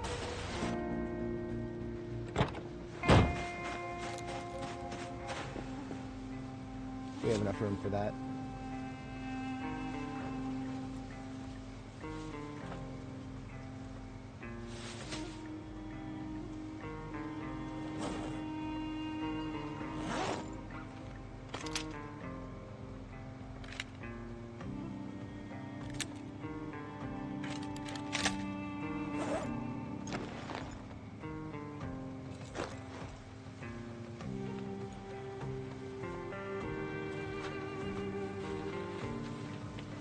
Well, I say I have enough room for that. We're starting to edge it here. How am I towing so quickly? Okay, so yeah, that Ranzera said it right there. It's the specific combo right there. The fire truck has a pretty good engine at 480 horsepower, and we've repaired it to 100%.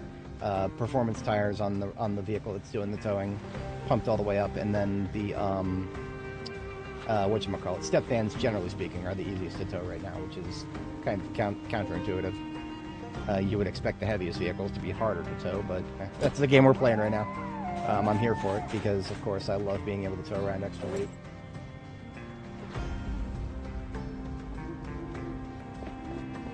This duffel bag is gun attachments and magazines, except for 9mm.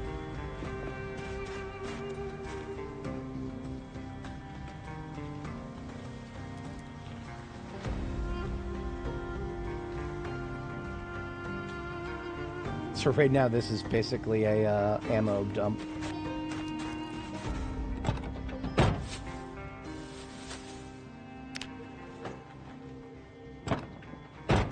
I almost consider coffee ammo these days. It goes in my food bag over here.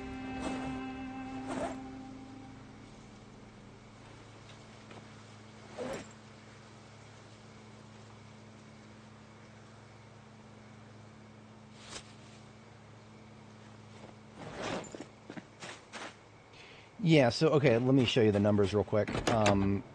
Fire department truck is... This one has an engine power of 480 horsepower, versus my second favorite heavy duty when it comes to towing is the ambulance. I mean, actually, this is the best heavy duty at towing.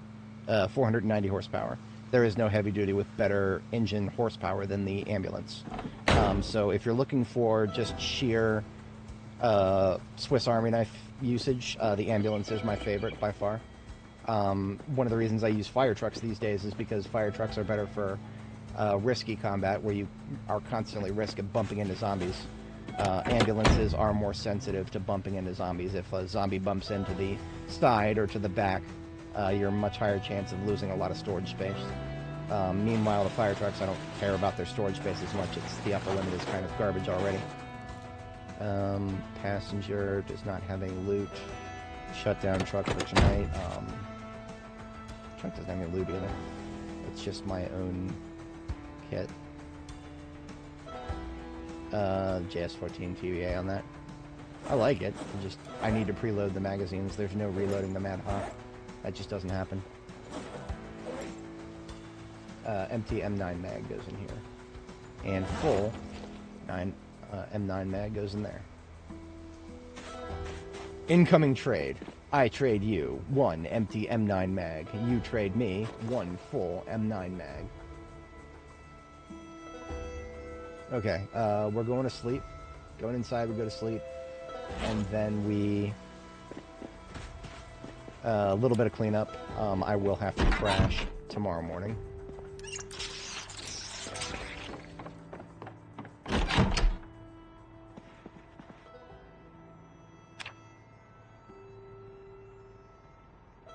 Yeah, I would agree with that. I mean, I took it once, and then I tried. It wasn't zombies actually that killed Sunday Driver for me. It was off-roading. Trying to off-road with Sunday Driver is, I mean, yeah, that's another way of getting stuck right there. You don't even have to have zombies surrounding you. Just trying to off-road with it reduces your engine power that much, and you end up just being a sitting duck. I think I actually, that character who I took Sunday Driver on, I think I just straight up quit when I saw that. When I realized that I couldn't off-road very well, I was like, nope, not doing this. I could be confabulating that. That was a long time ago.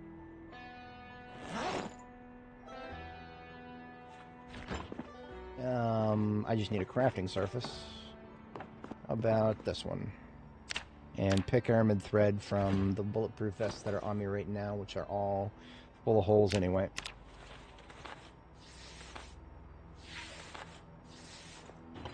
Much better.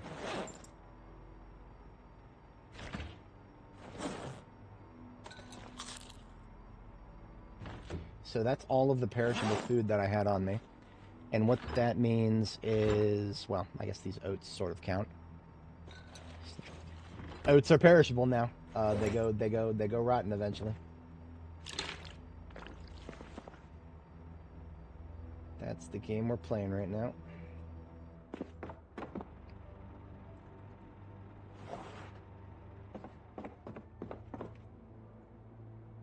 Technically speaking, I could read Trapping 1 if I wanted to pass time. I am not at that phase right now.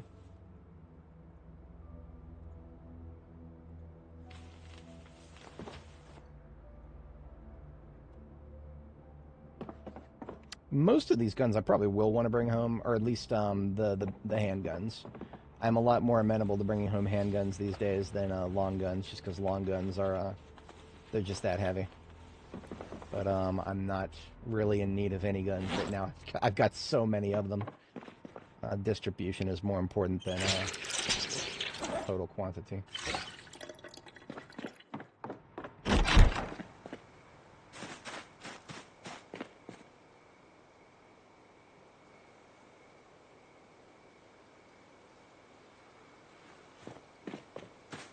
Okay, we have 1 hour left on the overnight here. I'm going to go ahead and I'm going to go bring the race car out. We're going to go and yeet that other... Oh yeah, catch you tomorrow, KTO. But yeah, we had somebody in the chat asking about towing. I cannot ever promise that you'll find one of these vehicles. There's less than 20 places on the map that they can spawn in, and in reality, there's only 2 chances. The drag strip at Valley Station and the Irvington Speedway racetrack. Those two places. If you visit both of those places and you don't find a race car, you probably exist in a world without any race cars. We had that on my previous character, Nora the Explora. Playlist in the description for her. But these things are special because they are the only vehicle that can tow almost anything and actually make it out of... if you're trying to tow a vehicle forward, you're trying to make it out of second gear is what you're trying. And very, very, very few vehicles can do that. Even ambulance. As much as I enjoy it, it's really just because it can tow in reverse off-road. That's really its... I mean, you know, that's the most you can ask for these days. But this thing... anything except for a Franklin Value Line, the van, which those things are just absurdly heavy for no good reason, especially the 6-seater ones. But everything else, literally everything else, I can tow it forward, up to and including this here fire truck bull driver up here.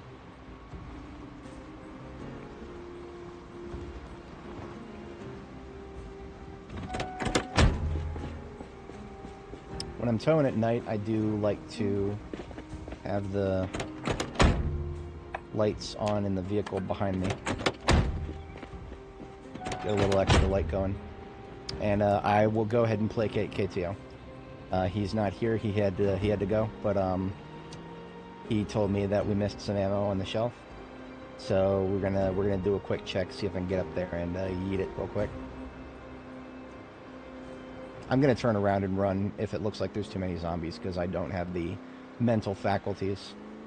I'm willing to credit like about 10% of my survivability in this game as just knowing when not to play it. I know that might sound a little silly, but if I'm tired, if I've had a long day at work, this is not the game to play. This is not a game for relaxation. This is the game for being on edge constantly.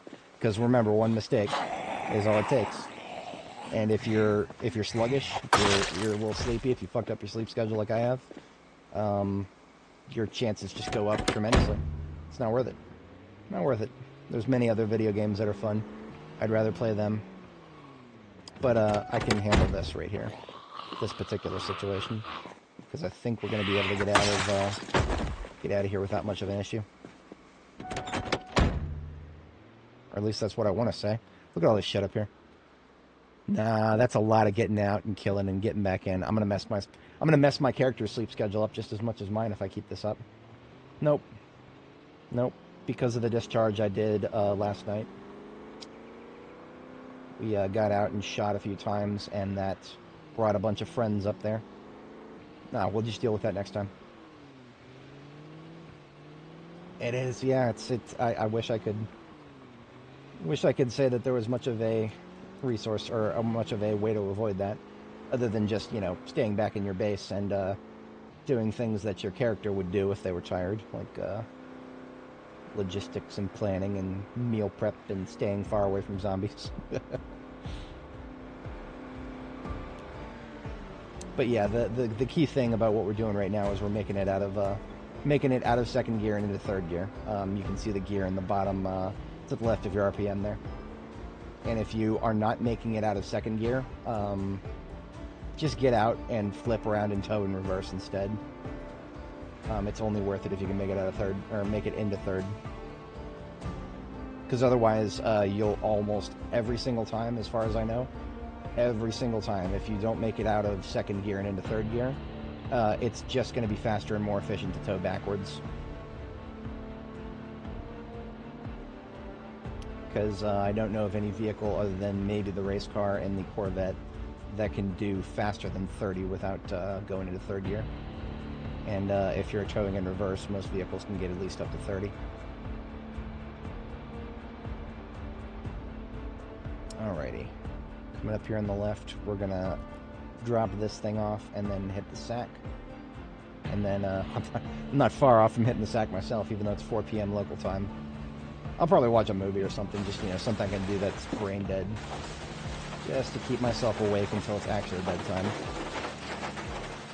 But needless to say, I'll get a good night's sleep tonight. That's for damn sure. Alright, home sweet home. I definitely need to do a little bit of redistribution of loot tables and my own ammo supply, or my loot stockpile supplies here. I can't even word properly. Definitely set for peacing out here. And we're on track, too. I usually like to end my streams on a morning note.